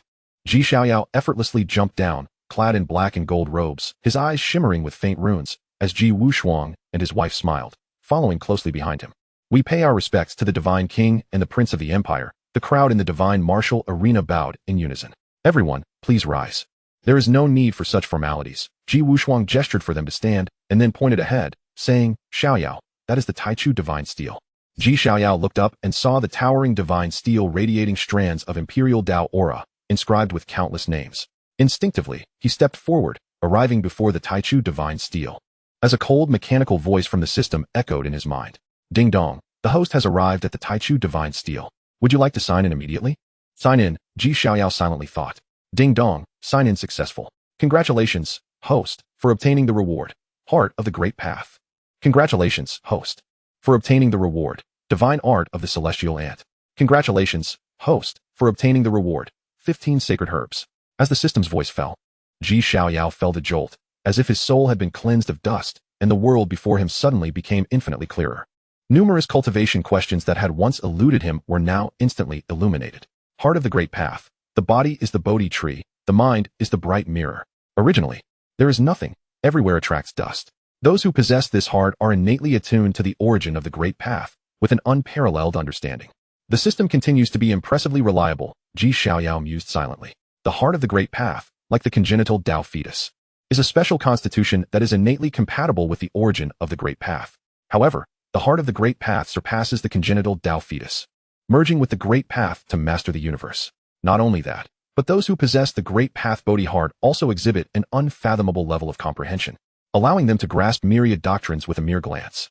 With the dual attributes of a rare dual pupil, the supreme primordial bone, the chaotic body, and now the imperial bloodline, the emergence of yet another Great Path Bodhi heart renders this configuration unparalleled, akin to being the favored child of the Great Path itself. A smile crested on Xiaoyao's lips. At that moment, a myriad of runes materialized within his mind, intertwining and coalescing into a golden ant, no larger than a palm. An overwhelming surge of power emanated from this golden ant, unmistakably the source divine ability rune of the Celestial Horn Ant. Celestial Horn Ant Divine Ability, one of the 10 Fiends' divine abilities, reaching the pinnacle of strength, capable of shattering myriad laws when cultivated to perfection. The 10 Fiends' divine techniques. Xiaoyao's eyes narrowed slightly. What does it mean to be one of the 10 Fiends? Throughout history, these have been the 10 most formidable beings, their bloodlines defying the heavens. Even without cultivation, upon reaching maturity, they possess the combat prowess of an emperor. The 10 Fiends' divine abilities represent the primal powers of these 10 supreme beings, each extraordinarily defiant, embodying the utmost limits of a particular domain. I cultivate the 9 Tribulations Immortal Technique, and with the Celestial Horn Ant Divine Ability. One embodies an invincible physical form, while the other attains the pinnacle of strength, an exquisite match. Xiaoyao settled into a meditative posture, immersing himself in comprehension. The Great Path Bodhi heart radiated a gentle glow, and he swiftly entered a transcendent state, the echoes of the Great Path reverberating around him. What is the young prince doing? I thought he was going to challenge the primordial divine monument, yet he suddenly sat down? The primordial divine monument was established by the great Emperor Yuan, and it is rumored to contain fragments of his legacy. Could it be that the young prince is gaining insights from it? A low murmur arose. Such occurrences were not unheard of in history. Meanwhile, Xiaoyao was wholly absorbed in the Celestial Horn Ant Divine Technique. Countless Great Path runes flowed through his mind, each one profoundly esoteric, as if elucidating the truths of the path of strength. In the past, such intricate divine abilities would have taken him days to barely comprehend, yet now, with the Great Path Bodhi heart, in less than half an hour, Xiaoyao had completely mastered the Celestial Horn Ant Divine Ability. Truly, it is no wonder that the legendary 10 Fiends are celebrated, having pushed the path of strength to its zenith. Regardless of your myriad doctrines or peerless divine weapons, I shall shatter them all with sheer force. As he murmured softly, Xiaoyao suddenly opened his eyes, his golden essence surging skyward, manifesting a colossal phantom of the Celestial Horn Ant behind him, exuding an indescribable sense of power with every movement. What a terrifying essence! The young prince has indeed gleaned insights from the primordial divine monument. Could the phantom behind him be the fabled Celestial Horn Ant? It is said that in his youth, Emperor Yuan acquired the legacy of the Celestial Horn Ant in a hidden domain. Who would have thought the young prince could comprehend this invincible divine ability through the primordial divine monument? Such terrifying comprehension. The onlookers were utterly astonished. Not only them, but even Ji Wushuang and his wife stood dumbfounded in place. Xiaoyao's comprehension is too monstrous, having grasped the 10 Fiends' divine abilities through the primordial divine monument. The old man underestimated Xiaoyao. This is no mere appearance of an immortal king, but rather that of an immortal emperor. The 10 Fiends' divine abilities are universally recognized as one of the most profound techniques throughout history. In terms of physical strength, it is likely that no one of his age can rival me now. As he spoke, Xiaoyao approached the primordial divine monument, eager to take his shot. Chapter 17, Fist Shattering the Divine Monument, Ling Qingcha's Request. The young prince is about to challenge the primordial divine monument. Given his strength, inscribing his name should pose little difficulty. The question remains, how high will he rank? Currently, the highest ranking in the Ji family on the primordial divine monument belongs to the second sequence Holy Son, Ji Tianke, whose punch in the cave heaven realm wielded a might of 6,850,000 pounds, ranking third on the monument. One wonders if the young prince can surpass his record. It may be difficult. Holy Son Tianke has inherited the legacy of the savage god, following the path of ancient body cultivation, making him inherently unparalleled. In contrast, the young prince is still too young. Amidst the discussions, everyone brimmed with anticipation, eager to see how Xiaoyao would fare on the primordial divine monument. Su Ryue felt a pang of worry. During this time, Xiaoyao had been the center of attention in the Ji family, especially after being designated as the young prince by the ancestor Ouyan. Every move he made was scrutinized. If he were to underperform now, while outwardly others might not voice their concerns, internally, they would undoubtedly question the legitimacy of his title as young prince. Rumors of unworthiness might circulate. With this in mind, Su Riyue cheered her son on. Son, do your best. Ji Wushuang nodded slightly in encouragement. A hint of a smile appeared on Ji Xiaoyao's lips as he gazed at the primordial divine monument, slowly clenching his fist. Boom. A torrent of essence surged within him, accompanied by the sound of distant thunder, casting the surroundings into silence. With a low roar, Ji Xiaoyao unleashed a powerful punch. Huh. This punch bore no dazzling divine light, no endless laws spreading forth, nor even a hint of spiritual energy surging, simple and devoid of any worldly scent, relying solely on the might of his physical form. Yet, at the moment of impact, Ji Xiaoyao's essence erupted like a volcano, intertwining with countless runes that manifested into a 100-foot-tall phantom of the celestial horn ant. The crowd felt a chill run down their spines, and for a fleeting moment, they envisioned an ancient ferocious beast roaring against the heavens on a desolate land. As Ji Xiaoyao's punch struck, the celestial horn ant phantom surged forth, colliding violently with the primordial divine monument. Instantly, the entire monument began to tremble violently. A cold yet grand voice emanated from within. Cave Heaven Realm. 35 million pounds of might, shattering the ancient limits, ascending to the apex. Concurrently, Ji Xiaoyao's name appeared in the foremost position on the primordial divine monument. Wow. The previously quiet venue erupted into a frenzy, akin to cold water splashed into a boiling pot of oil. Cave Heaven Realm. 35 million pounds of strength. The onlookers rubbed their eyes in disbelief, struggling to comprehend the record on the primordial divine monument. Had they not witnessed it with their own eyes, they would never have believed that someone could possess such terrifying power in the Cave Heaven Realm. What the hell, what the hell, what the hell? The young prince is too formidable. No wonder ancestor Outyin designated him as the current young prince of the Ji family. He is only 10 years old. The crowd's eyes widened, their bodies trembling uncontrollably. Ji Wushuang and his wife were equally frozen in place. The primordial divine monument, reigning supreme. It is worth noting that the primordial divine monument has inherited from the ancient era, where countless prodigies have challenged it and inscribed their names, including several young emperors. Yet now, they have all been overshadowed by Ji Xiaoyao, breaking the ancient limits with physical strength, reaching the pinnacle of the divine monument. The reward, the Taiyu scripture, and a vial of primordial divine liquid. The grand voice echoed once more, followed by a golden light enveloping Ji Xiaoyao entirely. Countless scriptures flowed through his mind. The Taiyu scripture. Although Ji Xiaoyao had already mastered the universe scripture and the 9 tribulations immortal technique, the scriptures of emperors are always beneficial. Moreover, each emperor's scripture possesses its unique qualities, which, when cross-referenced, may lead to breakthroughs in understanding. At the same time, a jade vial soared forth from the primordial divine steel, landing gracefully in Ji Xiaoyao's hand, exuding a rich and intoxicating fragrance. The primordial divine essence, as legend has it, is concocted from an array of premier divine herbs blended with the essence of the primordial divine stone.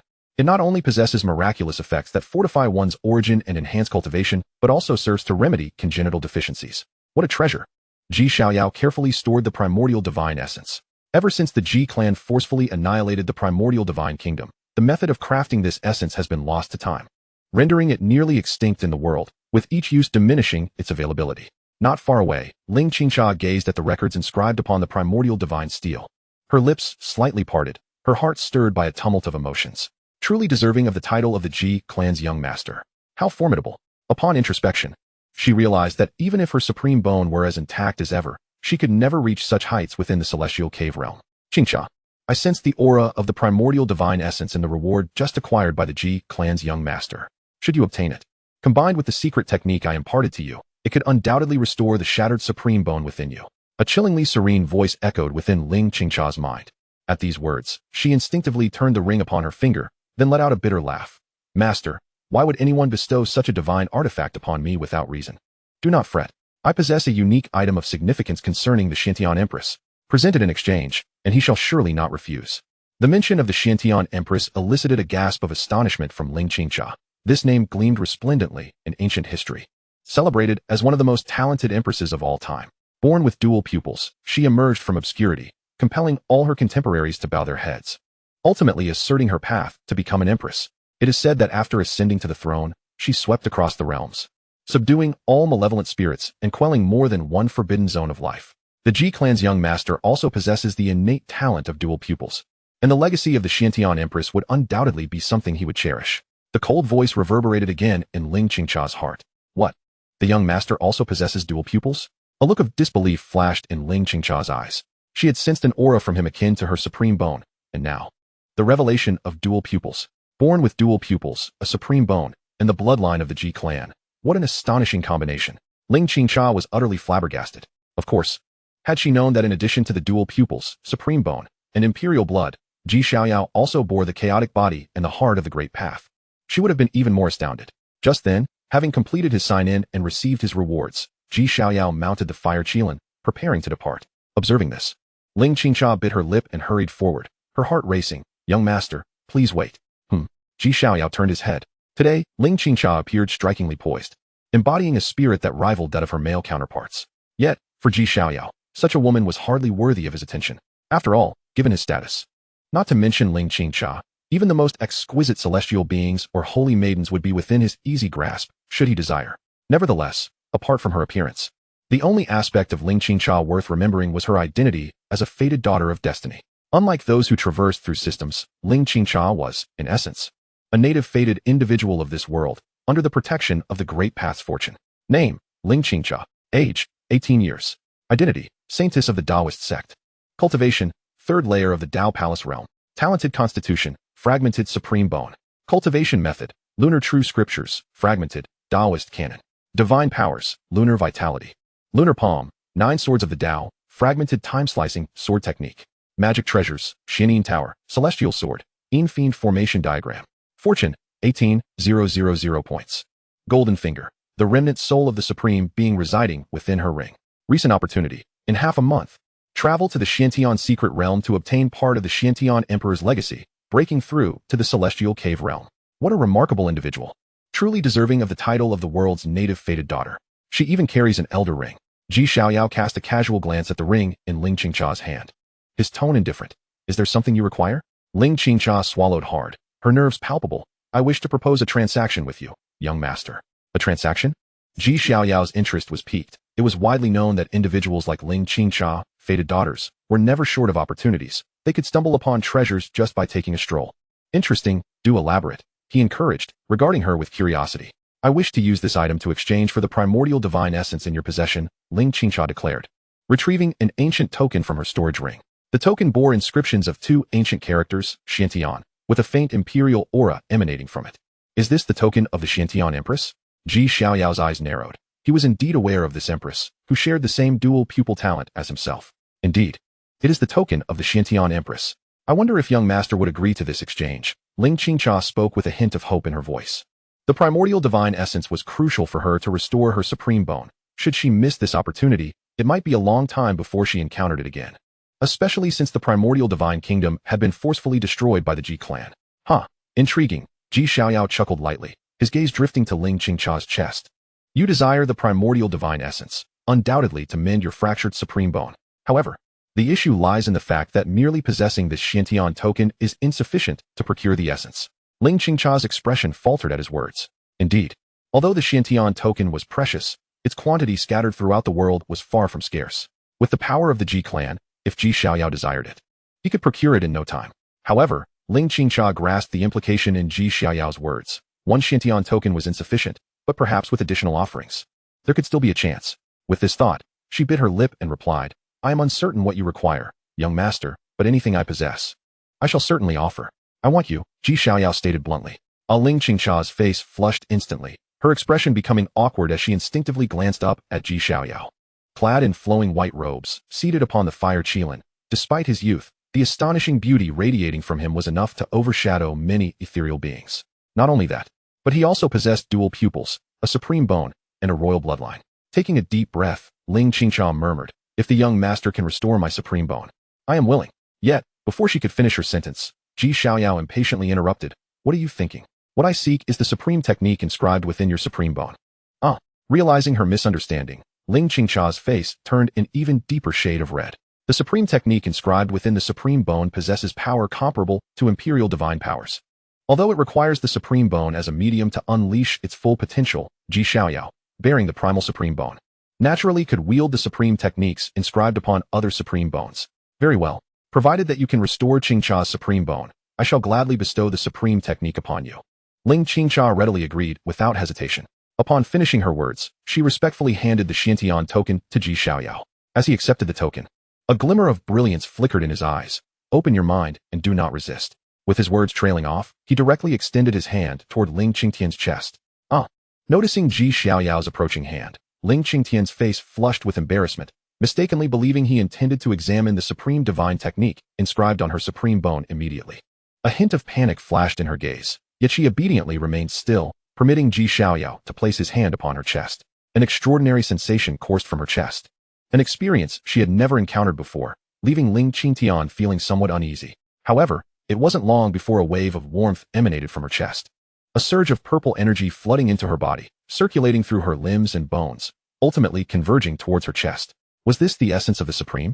Ling Qingtian sensed a familiar aura, her expression one of disbelief. Was His Highness the Crown Prince truly using the primordial essence of his supreme bone to mend her own?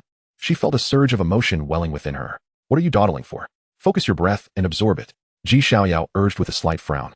His dissatisfaction evident as he noted her seemingly dim-witted demeanor. Oh right. Ling Qingtian hastily activated her supreme bone, absorbing the primordial essence. Compared to the Taiyu divine liquid, the efficacy of the supreme bone's essence was undoubtedly magnitudes greater. Ling Qingtian could distinctly feel her damaged supreme bone beginning to mend at a visibly rapid rate. The missing supreme runes automatically reconstituting towards completeness. In that moment, she fell into a mysterious state, faint echoes of the great Tao resonating in her ears, her aura visibly amplifying. Observing this, Ji Xiaoyao quietly withdrew his hand. The reason he chose to utilize the primordial essence of the Hongmeng supreme bone to repair Ling Qingtian's damaged supreme bone, rather than employing the Taiyu divine liquid, was fundamentally due to the latter's excessive wastefulness. After all, his Hongmeng supreme bone surpassed Ling Qingtian's in rank, requiring only a minuscule amount of primordial essence to restore her supreme bone, a consumption that bore no impact on him, as he could replenish it instantaneously. Next came the moment for harvesting the fruits of his labor. Ji Xiaoyao opened his heavy pupils, runes flickering within his gaze. Break the illusion. This was one of the innate ocular techniques of his heavy pupils, capable of dispelling all worldly illusions and gazing directly at the essence of the great Tao. In an instant, the supreme divine techniques inscribed upon Ling Qingtian's supreme bone were laid bare. Ling Qingtian also sensed someone probing into her, but upon feeling Ji Xiaoyao's aura, she obediently relaxed her mind, allowing him to explore. Time-slashing sword technique, condensing the power of time into a blade that cleaves the heavens. With the enhancement of the great Tao Bodhi heart, Ji Xiaoyao swiftly grasped the supreme divine technique recorded on Ling Qingtian's supreme bone. It was an exceedingly extraordinary supreme divine technique, even surpassing many imperial arts in potency, involving the power of time. Not only was its might boundless, but it could also sever the lifespans of foes. When cultivated to its peak, one could traverse the river of time using this technique. Ji Xiaoyao, inspired, felt the Hongmeng supreme bone within him stir slightly. In the next moment, he grasped forward with one hand, conjuring an ethereal long sword formed from the power of time in his grasp. Flash. As Ji Xiaoyao wielded the time-slashing sword, shards of time erupted around him, the surrounding void trembling as if on the verge of shattering. Simultaneously, Ling Qingtian slowly opened her eyes, her supreme bone fully restored, her cultivation soaring to the pinnacle of the cave heaven realm. Now, she felt confident enough to contend with any adversary of her era. As her eyes opened, she beheld Ji Xiaoyao brandishing the time-slashing sword. This is my supreme divine technique. How can this be? Ling Qingtian stood frozen, her gaze filled with incredulity. It was worth noting that even she had not fully mastered this supreme divine technique. But what was this? The crown prince had merely cast a glance and could directly wield it? What kind of heavenly comprehension was this? Moreover, what confounded Ling Qingtian even more was that the time-slashing sword executed by him was even more formidable than her own. Is this for real? Whose supreme divine technique is this? The supreme bone within the Ji family's crown prince far surpasses yours in rank. It is the legendary Hongmeng supreme bone. As if sensing Ling Qingtian's confusion, the remnant supreme soul residing within her murmured softly. Then, it released a heartfelt sigh. The Ji family is truly fated for greatness. First, they produced the unmatched White-Clad God King, and now they have birthed a prodigy with heavy pupils and a Hongmeng supreme bone. In this era of destiny, who can rival the Ji family? Heavy pupils, Hongmeng supreme bone? Ling Qingtian swallowed hard, her face a mask of shock. This talent was simply too monstrous. No wonder she felt an overwhelming urge to submit every time she encountered the crown prince. It must have been influenced by the supreme bone within her. Meanwhile, having fully grasped the time-slashing sword technique, Ji Xiaoyao felt elated. He had virtually incurred no loss, yet had effortlessly acquired a supreme divine technique, along with the Xiantian token. In a hushed murmur, Ji Xiaoyao glanced at the ancient token in his hand. Chapter 19, The Shining World of Saints, the Destiny protagonist Lu Qingyun. After leaving the divine martial arena, Ji Xiaoyao returned directly to the imperial palace's secret chamber. The Xiantian token was intrinsically linked to the legacy of the Xiantian emperor. Xiaoyao's eyes narrowed slightly as he retrieved the Xiantian token from his bosom. The Xiantian Emperor, renowned as one of the most gifted empresses throughout history, possessed heavy pupils and rose from humble beginnings, having once dominated an era. Moreover, according to historical records, after ascending to the throne, she utilized her heavy pupils as a foundation to establish the supreme imperial scripture, the Xiantian scripture. This scripture not only contained the supreme imperial lineage but also documented a method of destiny that could allow one's physical constitution and talents to undergo further evolution. Legend has it that after creating this method, the Xiantian Emperor's heavy pupils evolved once more, reaching an unprecedented level, thus earning her the title of the most powerful heavy pupil wielder throughout history, without exception. Heavy pupils open the heavens, never suffering defeat in the mortal realm. This saying has been passed down since her era. If I could obtain the method of destiny recorded in the Xiantian scripture, allowing my heavy pupils, Hongmeng Supreme Bone, Chaotic Body, and Great Tao Bodhi Heart to evolve once more, my strength would likely increase exponentially. As he murmured, Xiaoyao's eyes glimmered with ambition. Based on the information gleaned from Ling Qingtian's attribute panel, the Xiantian secret realm was set to open in about half a month, wherein the legacy of the Xiantian Emperor awaited. Xiaoyao silently stored the Xiantian token and began secluding himself for cultivation, preparing for the upcoming Xiantian secret realm in half a month. It could be imagined that once the Xiantian secret realm opened, numerous prodigies would undoubtedly emerge, leading to a fierce contest among them. As time slowly passed, 10 days swiftly elapsed. During these 10 days, the 3,000 Dao States were abuzz with activity. With the dawn of the Golden Age and the end of the Age of Desolation, the ancient myriad races gradually awakened, and dark currents surged throughout the entire 3,000 Dao States. Rumors even circulated that the path to immortality, which had dissipated after the Forbidden Era, would once again coalesce and open in this generation. Meanwhile, countless prodigies emerged like bamboo shoots after rain. In the boundless sanctum of the infinite, Yi Bufan, the son of the Holy Land, is endowed with an innate primordial sacred body. Upon his entry into the world, he wielded his prowess at the Dragon Transformation Realm to vanquish 10 formidable cultivators of the God Concealment Realm, his golden sacred blood soaring into the heavens, staining the firmament. The bloodline scion of the ancient royal lineage, he mastered the unparalleled art of blood transformation, shaking the very foundations of history. On the day of his emergence, he slaughtered 1,000,000 souls to nurture an invincible blood demon.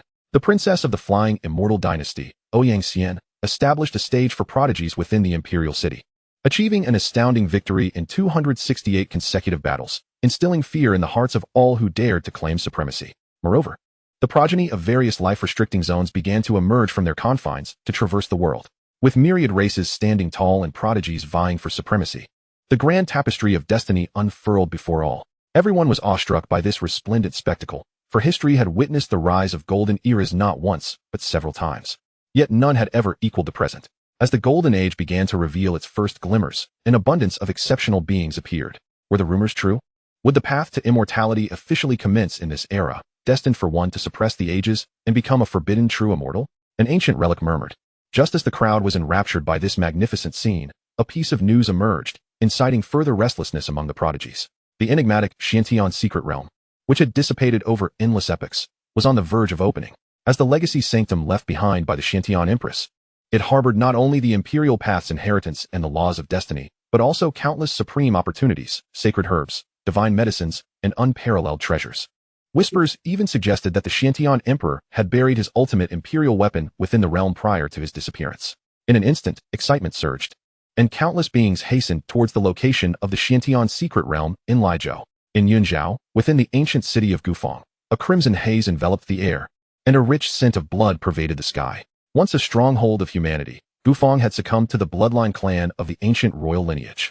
The human cultivators residing there were mercilessly slaughtered, their remains transforming into fertilizer, nurturing the bloodline clan.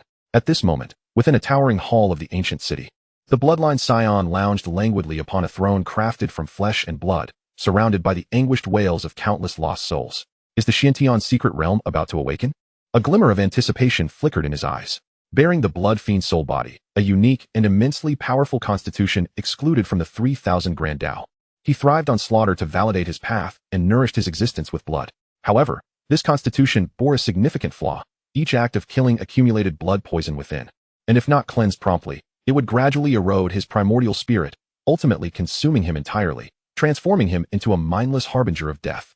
If I could obtain the Xiantian Empress's laws of destiny, allowing my blood fiend soul body to evolve once more, who in this world could stand against me?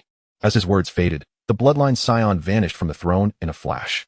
Meanwhile, in Kalinzu, at Qilin Cliff, a sea of purple energy enveloped the area, surrounded by a plethora of spiritual herbs, resembling a celestial paradise. Yet, within this ethereal realm lay a hidden peril. Legend spoke of Qilin Cliff as the site of the fall of the 10 fearsome Qilins, where all beings attempting to tread upon it would fall prey to a mysterious curse, meeting their demise in an instant, even those as powerful as quasi-emperors. At this moment, deep within Qilin Cliff, a small mound suddenly split open. A ghastly white hand emerged, followed by a young man crawling forth. Tall and pallid, clad in ancient battle armor from the primordial era, his long purple hair flowed freely behind him, exuding an aura of ethereal elegance. The new golden era has begun, and the path to immortality is once again about to unfold. Last time, I missed the opportunity due to my unstable foundation. This time, I shall not let it slip away. With the Xiantian secret realm opening, the Empress's inheritance shall reveal the laws of destiny, perfectly complementing my bloodline's deficiencies. As he murmured softly, the purple-haired youth stepped forward, dissipating into the void. The moment he set foot beyond Qilin Cliff, the entire cliff resonated with a deep, thunderous roar, as if heralding the emergence of a king. On another front, in Dikazu, at the Qingyun sect atop the sect master peak, Lu Qingyun, clad in a cerulean robe, stepped forward. Before him materialized a virtual panel visible solely to his eyes. Name, Lu Qingyun. Age, 21. Identity, sect master of Qingyun sect. Cultivation, eightfold heaven of the cave realm. Talent, supreme divine body. Cultivation techniques, Dao scripture, incomplete. Divine abilities, duality of ice and fire, sky-splitting sword qi. Ice soul palm, quasi-emperor's pressure. Treasures, supreme sword, heaven and earth, 3 seals, world-breaking symbol. Current disciples, Mu Shuiyun, flowing cloud Dao body, Lin Yu, water spirit body. Indeed, Lu Qingyun was not of this world, but a transmigrator. Furthermore, after his arrival, he bound himself to a system known as the strongest sect of all time. By recruiting disciples, he could garner system rewards, with more talented disciples yielding greater rewards. With the Xiantian secret realm set to open and prodigies from all corners gathering, even ancient anomalies would make their appearance. If he could seize the opportunity to recruit some of these exceptional beings into the Qingyun sect, the rewards from the system would undoubtedly be astounding. Contemplating this, Lu Qingyun felt an irresistible surge of excitement. Though surviving cautiously was the path of the true king, opportunities must be seized when they arise. Moreover, with the world-breaking symbol at hand, as long as he remained composed, considerable issues were unlikely to arise. As he pondered softly, Lu Qingyun decided to leave a fragment of his true spirit upon a divine tree deep within the sect. This tree, known as the Tree of Life, was nurtured from the branches of the World Tree. Though not as remarkable as the World Tree, it was still extraordinary, by embedding a strand of true spirit within. Even in the event of his demise, he could resurrect through this fragment of spirit. Chapter 20. The Terrifying Odyssey of War, Heir of the Life-Restricting Zone.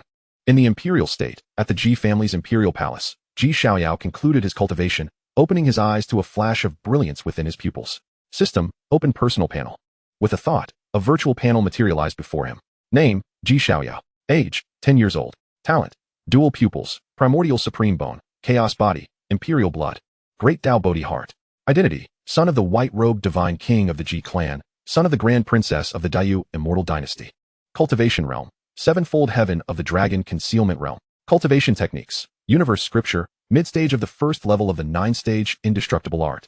Secret techniques, time-slicing sword technique, heavenly horn ant divine ability, universe annihilation palm, void sword chi, flying immortal fist, indestructible true domain. Dao soldiers and treasures, chaos annihilation bell, void spear, royal Dao longevity lock. In just 10 days, Ji Xiaoyao's cultivation had surged from the 5-fold heaven of the dragon concealment realm to the 7-fold heaven.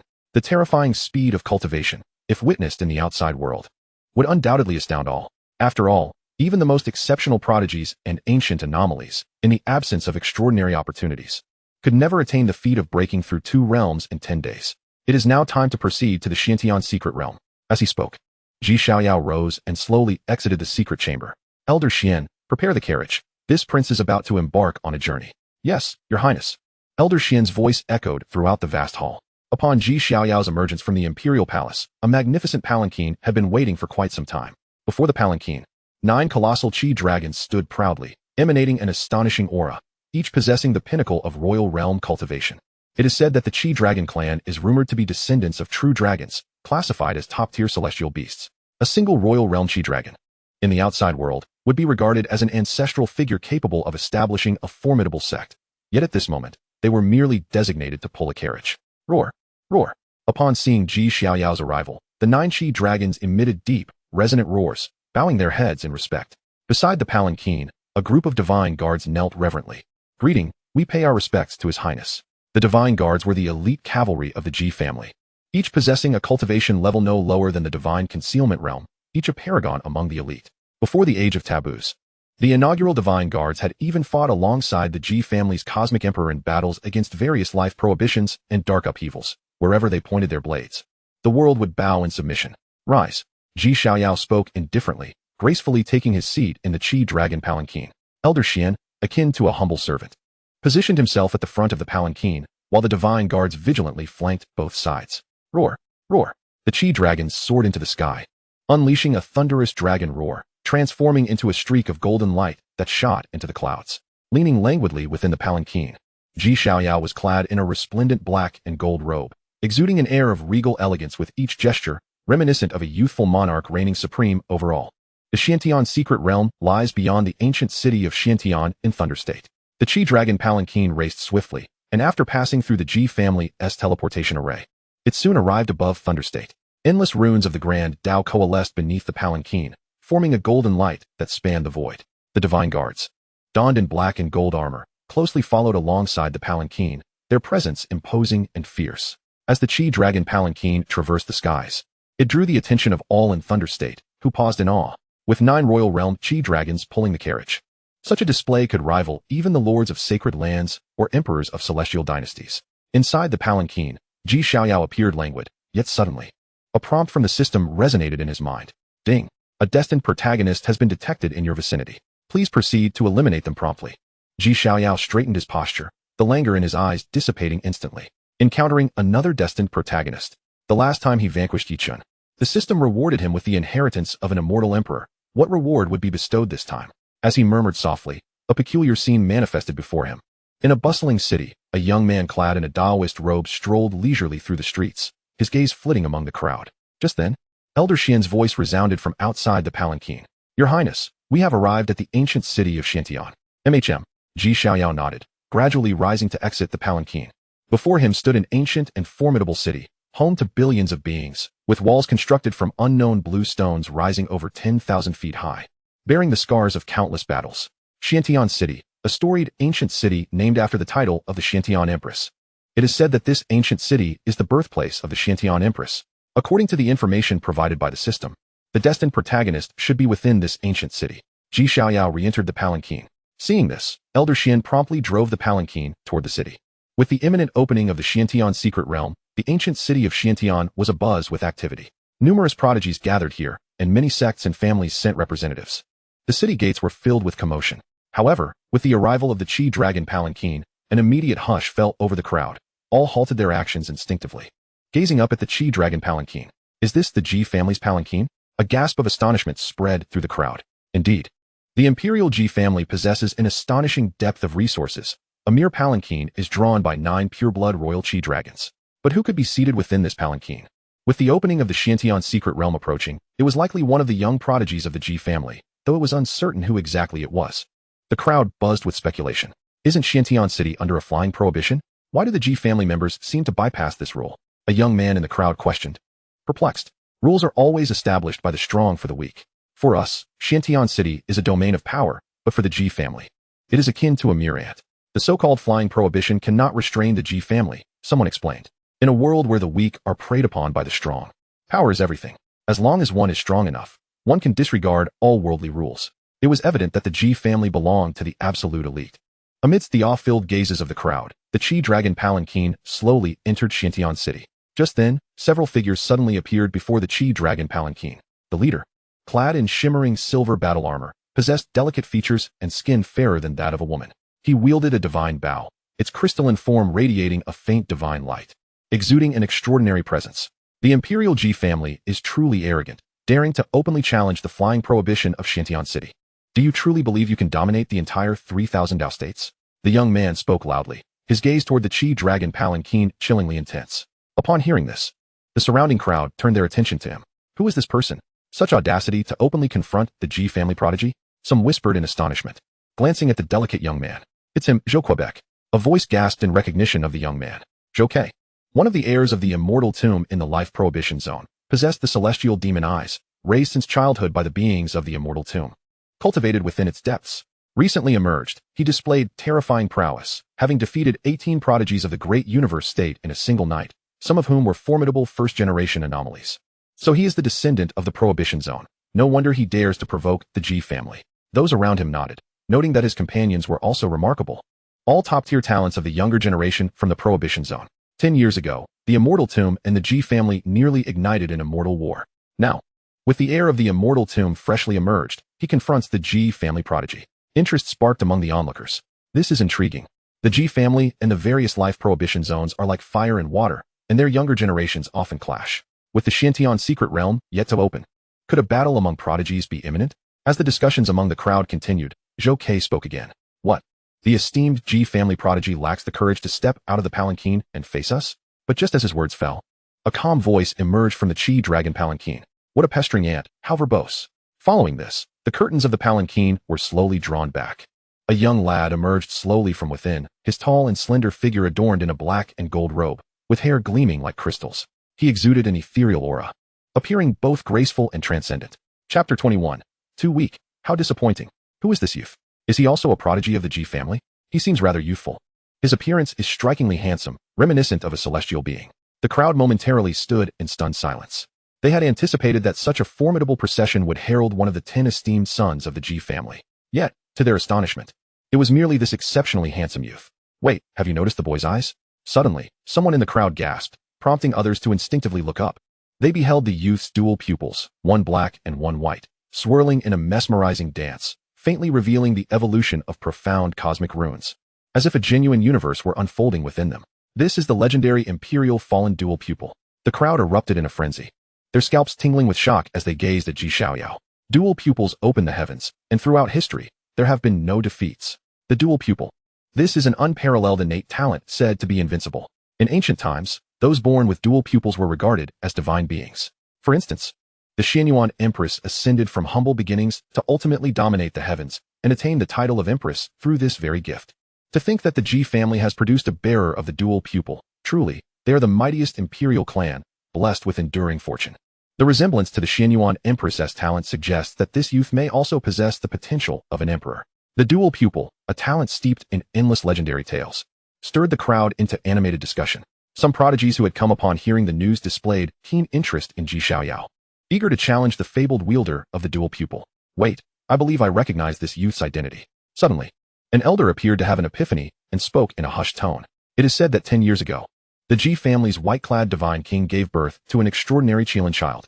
Upon entering the world, he triggered celestial phenomena and nearly incited an immortal war between the G family and various life-restricted zones.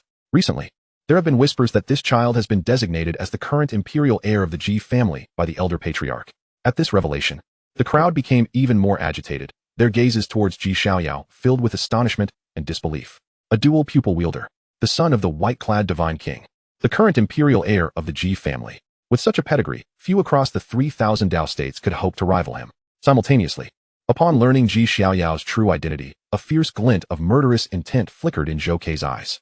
The life-restricted zones and the G family have long been sworn enemies, locked in a perpetual state of conflict even before the Forbidden Era. The younger generations have frequently clashed, with their respective higher-ups tacitly allowing the bloodshed to unfold. However, the life-restricted zones have often found themselves at a disadvantage, especially after the previous generation's White-Clad Divine King nearly decimated their ranks. Since then, the young elites of the life-restricted zones have harbored a deep-seated desire to avenge their past humiliations. Moreover, the leaders of the life-restricted zones have united to issue a bounty targeting the G family's prodigies across eras. Among them, Ji Wushuang ranks at the pinnacle of the middle-aged generation, and whoever can slay him will be rewarded with a complete elixir of immortality. In the current youth generation, Ji Xiaoyao undoubtedly stands at the forefront. After all, the commotion surrounding his birth was nothing short of terrifying. Some leaders of the life-restricted zones speculated that his talent might even surpass that of his father, Ji Wushuang. If I can sever his head, the bounty alone would suffice to elevate my status rapidly, perhaps even allowing me to replace that young lord and become the chosen one of the unfading tomb. Zhou Ke's heart raced in anticipation, and he was not alone. The few young elites from the restricted zones behind him were equally stirred, their eyes gleaming with greed as they regarded Ji Xiaoyao. Kill. Without a moment's hesitation, Zhou Ke launched the first strike, unleashing a palm strike towards Ji Xiaoyao. Dense black mist erupted from his hand, radiating an overwhelming corrosive power. This was the heart-destroying palm, a supreme divine technique said to have been created by the previous master of the unfading tomb. Not only was it immensely powerful, but it also possessed a spiritual attack effect that could directly target an enemy's soul. Should one with a weak soul be struck, they would be reduced to ashes in an instant. Seeing this, his companions quickly unleashed their own formidable abilities, striving to ensure Xiaoyao's immediate demise, leaving no path of escape. In an instant, a torrent of black mist surged forth, engulfing the area in terrifying energy. The onlookers, sensing the impending danger, turned pale and hastily retreated, eager to avoid the encroaching black mist. Truly, as descendants of the restricted zones, their prowess was exceptional. Such power could rival that of a great cultivator in the divine concealment realm. Although the Ji family's heir was born with the dual pupil, he was still only 10 years old, far too young. His situation appeared dire. Some murmured in awe, shaken by the terrifying strength of Zhou Ke and his companions. Humph. Standing behind Ji Xiaoyao, Ji Xian coldly snorted at the scene. The Ji family and the life-restricted zones have battled for years, and both sides have tacitly acknowledged an unspoken rule. In contests among their generation, regardless of life or death, the elders must not intervene. In this instance, the imperial heir was merely 10 years old, while Zhou Ke and his peers were already in their 20s. They were clearly in different stages of life, providing ample justification for him to strike. With this thought, Ji Xian stepped forward, but before he could act, Ji Xiaoyao raised a hand to halt him. I shall handle this myself. It serves as a fine sharpening stone. Ji Xiaoyao advanced, his black and gold robe billowing, resembling a youthful emperor. You insignificant ants from the restricted zones shall pave the way for your own demise. His voice, though not loud, resonated with an overwhelming authority, akin to the decree of heaven itself. As his words fell, endless runes and surging vitality erupted from his flesh, transforming into a blood-red domain, the unfading true domain. Boom. Within the unfading true domain, boundless runes radiated a crimson divine light, instantly obliterating all the encroaching black mist. How is this possible? Zhou Ke and his companions were taken aback. Though they had all attacked simultaneously, capable of swiftly dispatching even great cultivators in the divine concealment realm, they were now being utterly suppressed in an instant. The overwhelming blood vitality emanating from the crimson domain left them all feeling a profound sense of dread. Next, I shall shatter your vitality domain and obliterate you, a mere prodigy. Zhou Ke exclaimed, unleashing a dense demonic aura from his eyes, manifesting a terrifying pressure. This was his innate talent, demon eye of the celestial beast. The others, witnessing this, also summoned their most potent abilities, intent on swiftly eliminating Ji Xiaoyao. Demon eye of the celestial beast? How intriguing. Unfortunately, it falls short of my expectations. Ji Xiaoyao's expression remained placid, as if he were an elder critiquing a junior. Seeking death, Zhou Ke's fury surged. As a descendant of the restricted zones, he was accustomed to battling upwards. Yet at this moment, despite possessing an absolute advantage in realm, he was treated as if he were an inferior being, provoking his ire. In an instant, a colossal phantom of a celestial beast, towering 100 feet, materialized behind him, lunging toward Ji Xiaoyao. Subdue. Faced with the impending assault of the celestial demon's phantom, Ji Xiaoyao unleashed a casual punch. This strike lacked the radiance of divine light and the surging power of magic. It appeared utterly ordinary, devoid of any trace of worldly essence. Yet, in the moment of its release, an infinite surge of vitality erupted forth, with a golden celestial ant phantom materializing behind Ji Xiaoyao. The divine technique of the celestial ant. Boom. The golden phantom of the celestial ant instantly tore apart the approaching celestial demon, letting out a low growl as it swiftly turned to counterattack Zhou Ke and the others. As one of the 10 fiends, the celestial ant epitomized the pinnacle of strength. The overwhelming sensation of power seemed capable of collapsing the very void around it. Before Zhou Ke and his companions could react, they were utterly crushed. Indeed, apart from Zhou Ke, the others were instantly obliterated, reduced to mere puddles of mud. As for Zhou Ke, although he barely withstood the assault of the celestial ant, he was left in a dire state. His internal vitality boiled, his body riddled with cracks, and his once proud celestial demon eyes now weeping blood tears. So weak. It disappoints me. I had anticipated much from this encounter. Ji Xiaoyao took a step forward, hovering above Zhou Ke, and casually descended with a palm to suppress him. These individuals could not even pose a modicum of pressure upon him. Boom. The colossal imprint of his palm obscured the heavens, enveloping Zhou Ke entirely. Zhou Ke let out a painful howl as his cracked body began to shatter. At that moment, his gaze towards Ji Xiaoyao was filled with sheer terror. In a daze, he beheld a young celestial emperor towering above him. Unassailable, unstoppable. Chapter 22, The Fall of Saints, the gaze of the fated protagonist. Zhou Ke was defeated. He was decisively suppressed by Ji Xiaoyao. This outcome left all present with expressions of disbelief. After all, he was the heir of a life-restricted zone. bearing the celestial demon's eyes, a top-tier prodigy even when considering the entirety of the 3,000 Dao States. Yet, at this moment, he could not withstand even 3 moves from the Ji family's young master. Moreover, how old was Zhou Ke? And how young was the Ji family's young master? Strictly speaking, the two were not even from the same age bracket. Is he truly only 10 years old? Surely not the reincarnation of some ancient monster from the Ji family? The legendary dual-eyed prodigy indeed possessed an astonishing combat prowess, capable of suppressing taboo prodigies at such a tender age. It is unfathomable to contemplate the heights he might reach given a few more years. The Ji family's fortune is exceedingly profound. First, there was the invincible White-Clad Divine King, and now, during this golden era, another invincible young master emerges, seemingly not inferior to his father. Everyone could not help but exclaim in awe. In his day, the white-clad divine King Ji Wushuang, draped in white, dominated the world, leaving his contemporaries unable to raise their heads.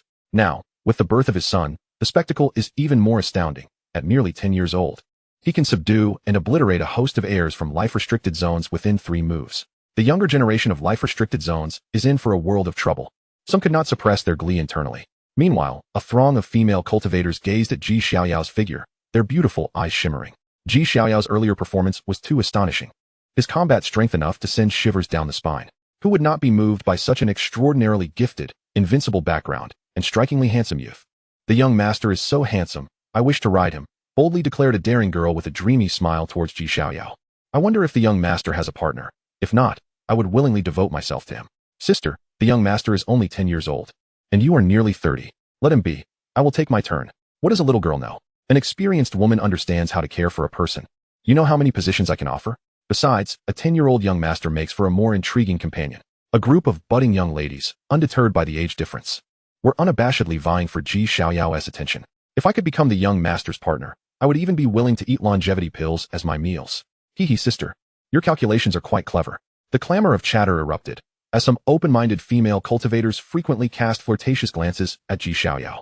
In response, Ji Xiaoyao chose to ignore them completely. With no thoughts of women in his heart, he was naturally unbothered. Moreover, given his status, what kind of women could he not have? These frivolous maidens hardly caught his eye. Shaking his head, Ji Xiaoyao's expression remained indifferent as he gazed down at the near-death Zhou Quebec Dai. Without a hint of superfluous dialogue, he brought his palm crashing down. But just then, an elderly figure suddenly appeared before Zhou Ke, effortlessly dispersing Ji Xiaoyao's descending palm imprint with a mere gesture. Young man, one should spare where one can. The elder spoke darkly. He was Zhou Ke's protector, a veritable sage, yet his gaze towards Ji Xiaoyao was filled with trepidation. There was no alternative. The talent and combat strength that Ji Xiaoyao had just exhibited were simply too terrifying. If allowed to mature, it was likely that the Ji family would see another invincible white-clad divine king emerge. The prospect of an individual capable of annihilating the younger generation of life-restricted zones was daunting. Contemplating this, he entertained the notion of striking decisively to eliminate Ji Xiaoyao, denying him the chance to grow.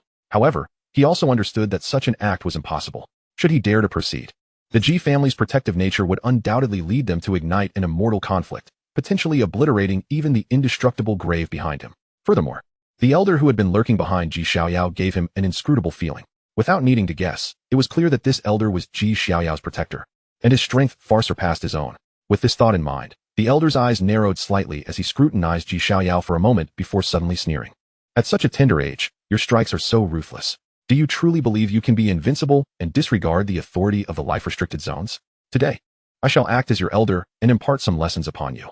With that, he lightly pointed, directing his finger at Ji Xiaoyao's brow. In an instant, a dense aura of saintly power emanated outward, subtly intermingled with an almost imperceptible black mist, exuding an astonishing corrosive quality. This was a sinister technique, a nefarious and treacherous legacy that could plant a malefic seed within another's heart. The malefic seed was formless and undetectable, yet would insidiously absorb the essence of the host, shattering their foundational path. This was the method the elder had painstakingly devised. He sought to secretly ruin Ji Xiaoyao's foundation and deny him the opportunity to grow. As for the cost, at worst, he would be discovered and meet his own demise. To exchange his life for the future of an unparalleled prodigy with the potential for imperial status was, in his view, an exceedingly profitable transaction. As for the Ji family's wrath, there was no need for concern, as long as Ji Xiaoyao did not truly perish. The Ji family would not completely turn against the life-restricted zones. Just as he was on the verge of success, a cold scoff suddenly rang out. Humph. Attempting to employ sinister techniques before me? Are you unaware that I am the ancestor in this regard? The figure of Xian Lao appeared before Ji Xiaoyao, decisively unleashing a palm strike. The quasi-emperor's laws erupted, and before the elder could react, his physical form was utterly obliterated. As for the malefic seed he had conjured, it was effortlessly crushed in Xianlao's hand. How is this possible? A half-step quasi-emperor. The elder's form reassembled in the distant sky, his countenance grim. In this era where emperors were absent and supreme beings lay dormant, a quasi-emperor represented almost the pinnacle of combat power. Flee. Without the slightest hesitation, the elder seized Zhou Chuahu and swiftly retreated in a frantic manner. Did he think he could escape after failing to assassinate the imperial scion? Can he truly flee? Come down here. Xianlao let out a cold laugh and suddenly grasped at the void. Boom. It was as though the entire world had been ensnared. A colossal hand of energy that obscured the sun appeared above the elder's head and came crashing down. Bang. The terrifying force directly slammed the elder and Zhou Chuahu to the ground with great ferocity. Upon witnessing this, Xianlao took another step forward, and countless runes flew from his fingertips, landing on the elder's body. Your Highness, the old fool's cultivation has been sealed by my subordinates. Please take action. Xianlao respectfully addressed Ji Xiaoyao. Well done. Ji Xiaoyao nodded, advancing step by step towards the elder. Little creature, consider yourself fortunate to have escaped this calamity. I only lament my inability to obliterate you. However, in the future, you are destined to be slain by the prodigies of my forbidden zone. As if foreseeing his grim fate, the elder's expression twisted as he uttered a venomous curse. Old man, even at death's door, you still bark like a dog. Ji Xiaoyao sneered, placing a foot upon the elder's face. The elder struggled madly, filled with humiliation. As a sage, he once stood tall. Yet now he was beneath the foot of a mere youth in broad daylight.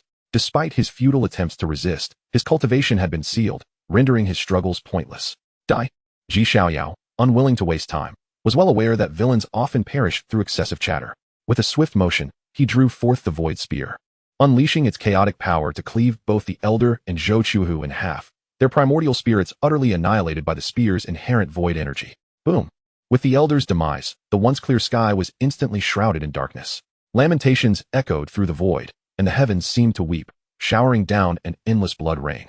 The fall of the saints. When a sage transcends the heavens, each sage's demise evokes horrifying phenomena. One sage has fallen just like this, slain on the spot by a youth, their primordial spirit extinguished. The onlookers stood frozen in place. Sages, exalted beings, were, for the vast majority present, figures they could only aspire to. Yet at this moment, the sage they had regarded as lofty was slain as if he were naught but an ant. Simultaneously, with the manifestation of the fall of the saints, the entire Xiantian ancient city trembled, and all gazes turned incredulously towards the sky. Blood rain. Lamentations. This was the sign of a saint's fall. A sage has perished in Xiantian ancient city? What in the world is happening? Even the exalted sage has fallen. Who could have done this? The sign of a saint's fall is a rarity, only seen once in a century since the onset of the end of the Dharma age. At this moment, the entire Xiantian ancient city erupted into a frenzy. Xiantian ancient city. In a certain courtyard, Lu Qingyun was originally deep in meditation when he was abruptly awakened by the manifestation of the fall of the saints. The fall of the saints? A sage has fallen in Xiantian ancient city? His expression was one of shock as he hurriedly exited his room, activating his heavenly vision to gaze towards the source of the phenomenon. The heavenly vision was one of the novice rewards granted to him upon the initial binding of the system. It could pierce through illusions and reveal the talents and potentials of others. At this moment, as Lu Qingyun opened his heavenly vision, he beheld the streets bustling with people, each one illuminated by a shimmering aura of different colors overhead. Gray, white, green, blue, purple, red, orange, gold. The higher the talent and potential, the more resplendent the glow. Indeed, as the Xiantian secret realm was about to open, the ancient city was teeming with prodigious talents. Lu Qingyun sighed, his eyes filled with greed. If he could recruit all these prodigious talents into his sect, he would surely soar to great heights. Such were his thoughts. Of course, he could only dream. With his current strength, he could at best deceive some small-town talents who lacked experience, but against the truly prodigious ones, he would likely be struck down before he even had the chance to speak. My demands are not high. If I could recruit 2 disciples with blue-quality talents during this secret realm expedition, that would suffice. Lu Qingyun mused as he gazed toward the source of the fall of the saints. Soon, he saw a figure clad in black and gold, and then, dazzling golden light erupted before his eyes. He felt as though he were gazing upon a blazing golden sun. Chapter 23. The Mysterious Machinations, the Fated Protagonist's Bravado. My eyes. Lu Qingyun let out a wail, the golden light emanating from the blazing sun causing him excruciating pain, with faint blood tears beginning to flow from his eyes. What level of talent is this? Lu Qingyun covered his eyes, his heart shaken. Behind that dazzling golden light, he could still see countless horrifying phenomena unfolding. Saints bowing in reverence, celestial beings paying homage, myriad demons kneeling in submission. Surely, that individual possesses the bearing of an emperor. if not that of a heavenly sovereign. Lu Qingyun couldn't help but swallow hard, and suddenly, a cold prompt from the system echoed in his mind. Ding! A person with extraordinary talent has been detected. Please rush to recruit disciples as soon as possible. Upon successful recruitment, rewards will include the Supreme Emperor's weapon, the Broken God's sword, the complete Dao scripture, and the innate sacred body Dao embryo. Lu Qingyun's expression momentarily froze, but upon seeing the task rewards, he was utterly dumbfounded. What the hell? These rewards are simply too generous. The Supreme Emperor's weapon, the innate sacred body Dao embryo. Just one of these would be beyond his capacity to refuse. The system is exceedingly generous. However, the pressing issue is how I should recruit that individual into my sect. Lu Qingyun furrowed his brows deeply. From the earlier glimpse through the heavenly vision, that youth in black and gold exuded an exceptional aura. And even his carriage was pulled by a dragon of royal lineage, while the elder standing behind him was a veritable half-step quasi-emperor. With his current cultivation at the cave heaven realm, what reason would he have for them to accept him as their master? The system? Lu Qingyun instinctively relied on the system's capabilities, and the system's prompt soon followed in his mind. Ding! Does the host guarantee the completion of this disciple recruitment task? If guaranteed, upon successful completion, the host will receive an additional reward, cultivation raised to the peak of the sage realm. If the task fails, the host will be punished. Cultivation will drop by 2 major realms, and lifespan will be reduced by 500 years. Take a gamble. A bicycle could become a motorcycle. System, I guarantee the completion of the task. Lu Qingyun gritted his teeth and declared. Ding! The host has guaranteed the completion of the task. The system temporarily rewards the host with Emperor's Pressure Experience Card. Emperor's Pressure Experience Card. Upon use, gain the pressure of an emperor without substantial harm. Duration, 3 minutes. If the host successfully recruits a disciple, they will receive permanent Emperor's Pressure. Ah, this is amazing. The system is truly impressive. Lu Qingyun's eyes lit up. Although the Emperor's Pressure provided by the experience card did not inflict tangible harm, it would be absolutely sufficient for intimidation. I believe no one would refuse to become a disciple of an emperor. As he whispered to himself, Lu Qingyun left the courtyard and quickly made his way towards the source of the fall of the saints. Meanwhile, on the other side, after effortlessly slaying Zhou Chuahu and the Guardian, Xiaoyao turned to prepare for his departure. However, at that moment, a cold and mechanical voice suddenly echoed in his mind. Ding! The destined protagonist is approaching. Xiaoyao was momentarily taken aback, but upon regaining his composure, a playful smile crept across his lips. How intriguing. I didn't seek you out, yet you come knocking at my door. As his words faded, a calm voice resonated from afar. Young friend, please, halt your steps. Has he arrived? Xiaoyao lifted his gaze towards the source of the voice. There, a young man descended gracefully from the air, clad in a light blue Taoist robe. His long black hair styled into a Tai Chi bun atop his head, a long sword slung across his back, and a floating dust in hand. His ethereal demeanor exuded an aura of celestial elegance. This young man was none other than Lu Qingyun. As Xiaoyao's eyes fell upon him, a property panel immediately materialized before him. Name, Lu Qingyun. Age, 21. Identity, Sect Master of Qingyun Sect. Cultivation, Peak of the 8 Heavens in the Cave Realm. Talent, Supreme Divine Body. Technique, Dao Sutra, Incomplete. Divine Abilities, Ice and Fire Duality Technique. Breaking Heaven Sword Chi, Ice Soul Palm, Imperial Pressure. Magic Treasures, Supreme Divine Sword, 3 Seals of Heaven, Earth, and Man, Boundary Breaking Talisman. Currently bound disciples, Mu Shuiyun, Flowing Cloud Dao Body, Lin Yu, Water Spirit Body. Is the strength of these destined protagonists truly so lacking? Even with the system, they still managed to get by like this.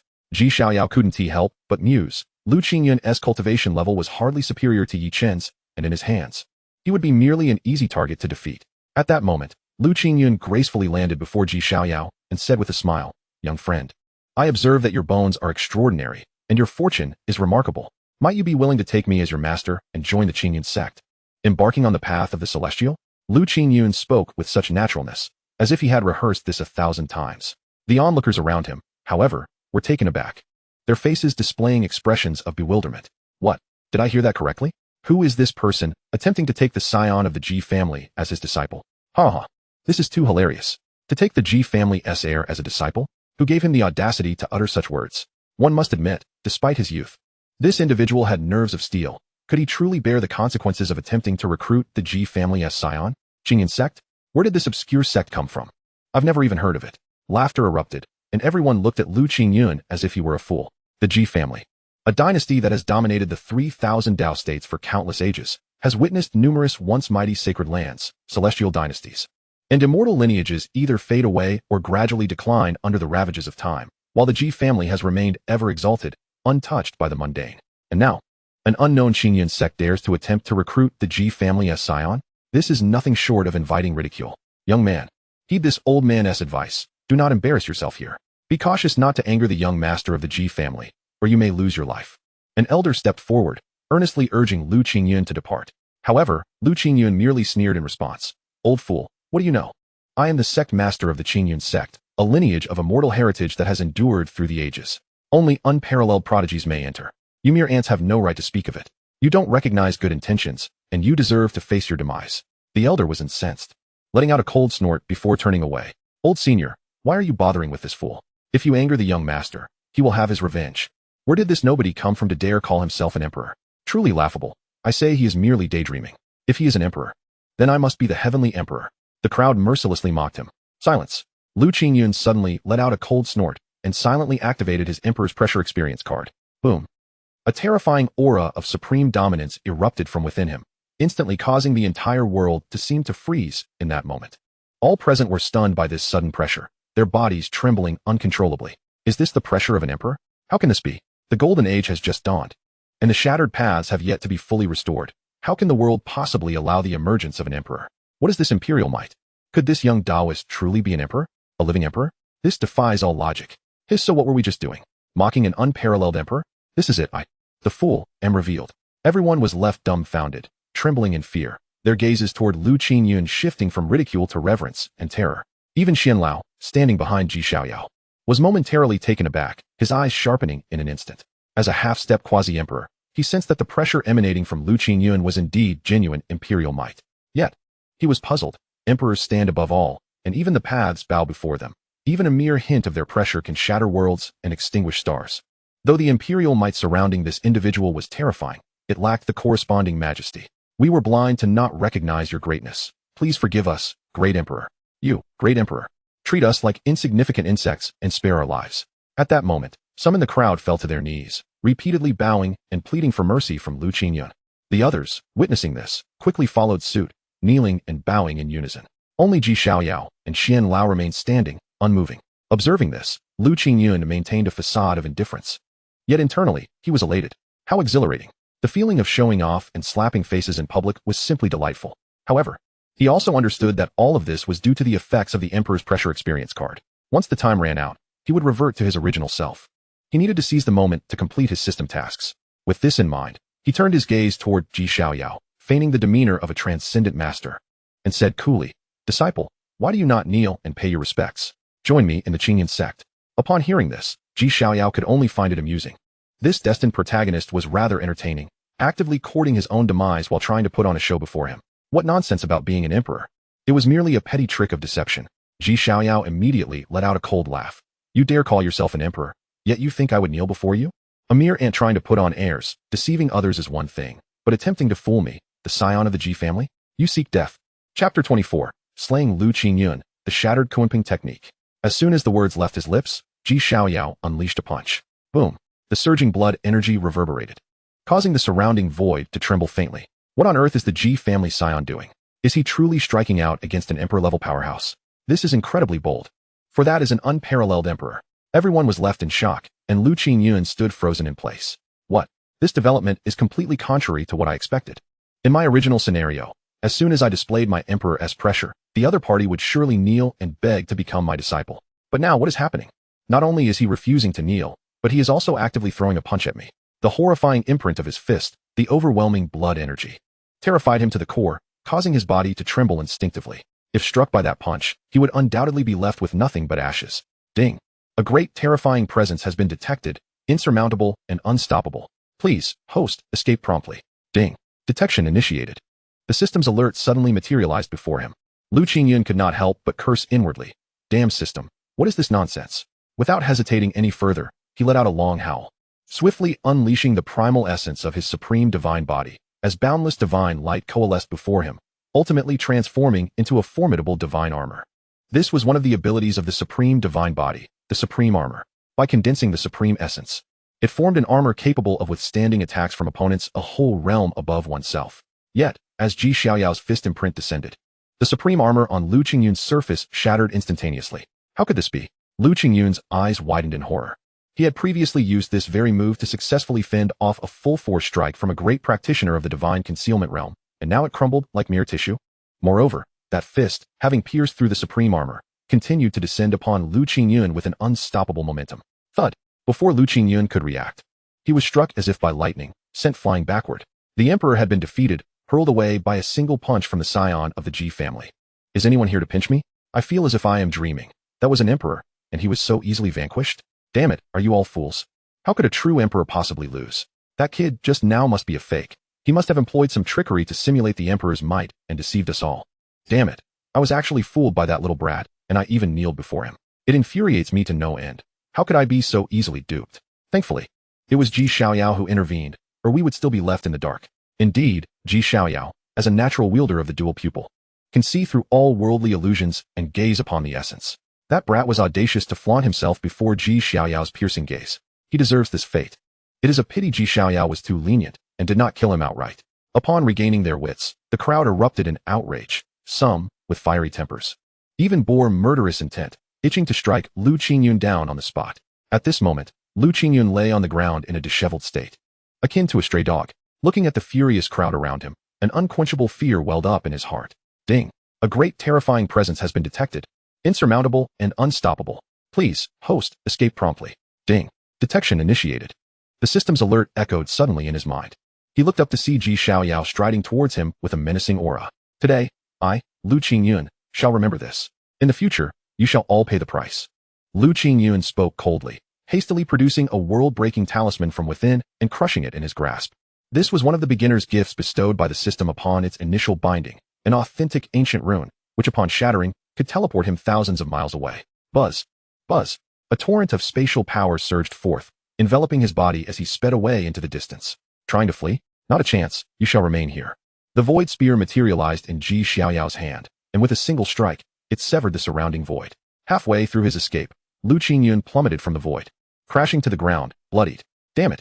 He cursed as he tried to rise, but Ji Xiaoyao's foot suddenly appeared, ruthlessly pressing down on his face. Ah! Lu Qingyun wailed, his eyes filled with resentment. While others who traversed and bound systems often displayed their might and faced challenges with bravado, he found himself trampled underfoot in public, like a lifeless dog, utterly powerless to retaliate. Ji Xiaoyao of the Ji family, I shall remember this day. And if I rise again, I shall. Lu Qingyun's eyes turned crimson as he spoke coldly, but before he could finish, Ji Xiaoyao interrupted him coldly. With death imminent, why utter so many words? Prepare to die? Without granting Lu Qingyun a moment to respond, he stomped down, crushing Lu Qingyun's skull into oblivion. Ding! You have successfully killed the destined protagonist Lu Qingyun. Commencing absorption of the opposing system. Absorbing, please wait. Absorption failed. Residual fragments of the opponent's true spirit detected. Locating the opponent's position. Position located. The host may proceed to eliminate at any time. Ding! The host has successfully eliminated 2/3 of the destined protagonist's true spirit. Congratulations, the host has obtained the reward, Taiyu Divine Armor. Congratulations. The host has obtained the reward, Kuanping Technique, 2/3 incomplete. Congratulations, the host has obtained the reward, Premium Divine Essence X80000. Ji Xiaoyao's brow furrowed slightly. He is still alive, with remnants of his true spirit remaining? Truly, the destined protagonist possesses a vitality as tenacious as that of a cockroach. Though he could not directly slay Lu Qingyun, Ji Xiaoyao did not dwell on it too much. After all, the system had already locked onto the opponent's position. As long as he wished, he could eliminate him at any time. Moreover, with 2/3 of his true spirit severed, Lu Qingyun's strength would undoubtedly plummet. Rendering him a fool was not out of the question. Let you live a few more days. Once the Xiantian secret realm concludes and I obtain the destined method, then I shall come for your life. A flicker of murderous intent flashed in Ji Xiaoyao's eyes before he reclined back into the Chulong carriage. As for sending someone to pursue and kill him, Ji Xiaoyao would not engage in the foolishness of dispatching subordinates merely to hand over heads, experience, and treasures. A lion uses all its strength to catch a hare. He would either refrain from striking, or when he did, he would ensure absolute annihilation. The Chulong carriage soared into the sky, flying towards the Xiantian ancient city amidst the awestruck gazes of the crowd. System, claim my rewards. Inside the carriage, Ji Xiaoyao opened the system to claim his rewards. Instantly, an ancient, weathered piece of armor materialized in his hand. The armor exhibited a bronze hue, covered in rust and bearing scars of blade and axe, giving the impression that it could shatter at any moment. Yet, upon closer inspection, one could sense an extraordinarily terrifying aura of ultimate power emanating from within the armor. Taiyu Divine Armor, the divine armor worn by the Taiyu Emperor in his youth. A supreme-grade weapon. It harbors a faint imperial might. Donning this armor allows one below the supreme realm to temporarily elevate their cultivation by one major realm. A splendid treasure. Xiaoyao's eyes lit up as he decisively donned it. Boom. A terrifying aura erupted from within him, forcibly elevating his cultivation to the 7th layer of the dragon transformation realm. Excellent, excellent. Xiaoyao nodded in satisfaction. This would greatly enhance his chances in the contest for the destined method. His gaze then shifted to the next reward. Kuanping Technique. Incomplete, the primordial divine ability of the 10 Fiends Kuanping, embodying the ultimate speed. When fully mastered, it can transcend time and space, freely traversing the river of time. Countless runes coalesced in Xiaoyao's mind, transforming into a palm-sized Kuanping. Alas, it was merely an incomplete version, lacking the most essential runes. Xiaoyao sighed. As a divine ability of the 10 Fiends, the Kuanping technique was extraordinarily exceptional. Unfortunately, perhaps due to having only severed 2/3 of Lu Qingyun's true spirit, the system's reward was similarly lacking the crucial runes. I hope that after completely eliminating Lu Qingyun, the system will restore this divine ability. Xiaoyao mused. At the same time, in the depths of the Qiong Cloud sect in the DK prefecture, the life tree, which had once emanated a rich vitality, began to tremble violently. In the next moment, Lu Qingyun's fragmented primordial spirit slowly emerged from within. Damn it, Ji family's young master. I shall remember you. Should I rise again in the future, I will ensure that you experience 1,000 torturous deaths. With a ferocious roar, Lu Qingyun's primordial spirit suddenly opened its mouth and inhaled deeply, drawing forth a tremendous surge of vitality from the tree of life, thereby reconstructing his physical form. After a brief while, a brand new body was fully reshaped. However, as a consequence, the tree of life appeared exceedingly withered, as if it might wither away at any moment. Observing this, Lu Qingyun felt a pang of sorrow. Ji family's young master, this is all your fault. Once I have slain you in the future, I shall bury your flesh and blood beneath the tree of life as compensation for today. With a deep breath, Lu Qingyun entered his new body. After a short pause, he slowly opened his eyes, yet his expression was one of profound distress. Name, Lu Qingyun. Age, 21 years. Identity, Sect Master of Qingyun Sect. Cultivation, 3rd layer of Dao Palace Realm. Talent, Mortal Body. Technique, Dao Scripture, incomplete. Divine abilities, Ice and Fire Duality Technique, Sky Breaking Sword Qi, Ice Soul Palm, Semi-Imperial Pressure. Treasure and Dao Soldiers, Supreme Divine Sword, 3 Seals of Heaven, Earth. And Humanity, Current Disciples, Mu Shuiyun, Liyun Dao Body, Lin Yu, Water Spirit Body. Chapter 25, The Opening of the Xiantian Secret Realm. Due to 2/3 of his primordial spirit being annihilated, Lu Qingyun's strength suffered a severe decline. Not only did his cultivation fall from the Dantian realm to Dao Palace, but even the supreme divine body bestowed upon him by the system vanished entirely with the demise of his previous physical form. Furthermore, at that very moment, a sudden notification from the system plunged him into despair. Ding! Detection of host's disciple recruitment task failure. Punishment. Cultivation drops 2 major realms. Lifespan reduced by 500 years. As the notification echoed, Lu Qingyun felt an overwhelming emptiness, as the power within him surged away frantically, causing his cultivation to plummet to the Bitter Sea realm before finally stabilizing. Not only that, his originally fair skin became visibly wrinkled at an alarming rate. His lustrous hair gradually turned dry and frizzy, and age spots began to appear on his face. The current him resembled not a youth in his early 20s, but rather an elderly man on the brink of death. Damn it, it's all your fault, Xiaoyao. Were it not for you, I would not have been reduced to this state. Lu Qingyun let out a frantic roar, placing the blame for all his misfortunes squarely on Xiaoyao's shoulders, unaware that the root of his predicament stemmed entirely from his own greed. Xiantian Ancient City. Though Xiaoyao had departed, the entire ancient city had erupted into a frenzy, especially after the news of his overwhelming victory over a host of Forbidden Zone heirs and his identity as a wielder of the dual pupil technique spread. Disbelief radiated from everyone present. Some top-tier prodigies revealed expressions of keen interest. It is said that the dual pupil is invincible, with no defeats in sight. I am curious to know just how powerful he truly is. One genius murmured, his gaze reflecting an astonishing battle intent. The Ji family has actually appointed a 10-year-old boy as the young master. Could it be that this child surpasses even the 10 holy sons of the Ji family? Some speculated in hushed tones. In the ancient times, the Ji family's ancestors had slain 32 formidable warriors of the Blood Soul clan. This enmity must ultimately be resolved. Yun Hunzi sneered, his crimson tongue licking his lips. I wonder what the taste of imperial blood differs from that of ordinary blood? With my inheritance of the Devourer's demon art, if I could consume the essence of that dual pupil, my strength would likely experience a meteoric rise in a short span of time. A white-clad youth, exuding an ethereal aura reminiscent of a celestial being, spoke softly, his eyes betraying an insatiable greed. On another front, the dragon carriage soared into the air and soon came to a halt before the celestial abode. This was one of the most luxurious inns and taverns in Xiantian Ancient City. Not only equipped with top-tier cave abodes that could significantly accelerate one's cultivation speed, but also offering the finest delicacies imaginable. Indeed, here, if one possessed sufficient spirit stones, even dragon gall and phoenix marrow could be savored. In the past, patrons and travelers flocked here in droves, but at this moment, the once bustling celestial abode stood eerily empty. Welcome, Your Highness the Young Master, to the celestial abode. Mou, clad in a long, elegant gown of pure white, knelt respectfully with a retinue of maidens. Her gaze reverently fixed upon the approaching dragon carriage. The celestial abode boasts an illustrious background, backed by the ancient sect Lin Yuezong. However, compared to the Ji family, Lin Yuezong is merely a slightly larger ant. Moreover, a millennium ago, Lin Yuezong was targeted by the Life Forbidden Zone, which sought to seize their sacred artifact, the Moonlight Source. At a critical moment, it was the Ji family that intervened, assisting them in repelling the Life Forbidden Zone. Since then, Lin Yuezong has become a subordinate force to the Ji family. Rise. A calm voice emanated from within the dragon carriage. As the carriage curtain lifted, Ji Xiaoyao, clad in black and gold robes, descended gracefully. Indeed, as the rumor suggested, the young master appeared even more captivating than many otherworldly beauties. Mou stole a glance at Ji Xiaoyao, her cheeks flushing, yet she quickly composed herself and respectfully stated, "Your Highness, I have prepared the cave abode in advance. Please follow me." With that, Mou led Ji Xiaoyao deep into the celestial abode, towards the Linyu cave.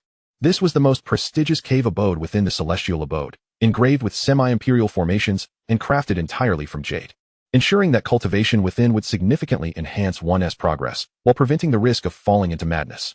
"You may leave now." After a casual survey of the cave abode, Ji Xiaoyao spoke nonchalantly. Mou and the others immediately withdrew respectfully. Truly, as expected of the Ji family's young master, despite his youthful appearance, one could feel an invisible pressure simply standing beside him. Mou couldn't help but take a deep breath during this time of the Xiantian Secret Realm's opening. As the celestial abode's overseer, she had encountered numerous prodigies, yet none could compare to the invincible aura emanating from the young man before her.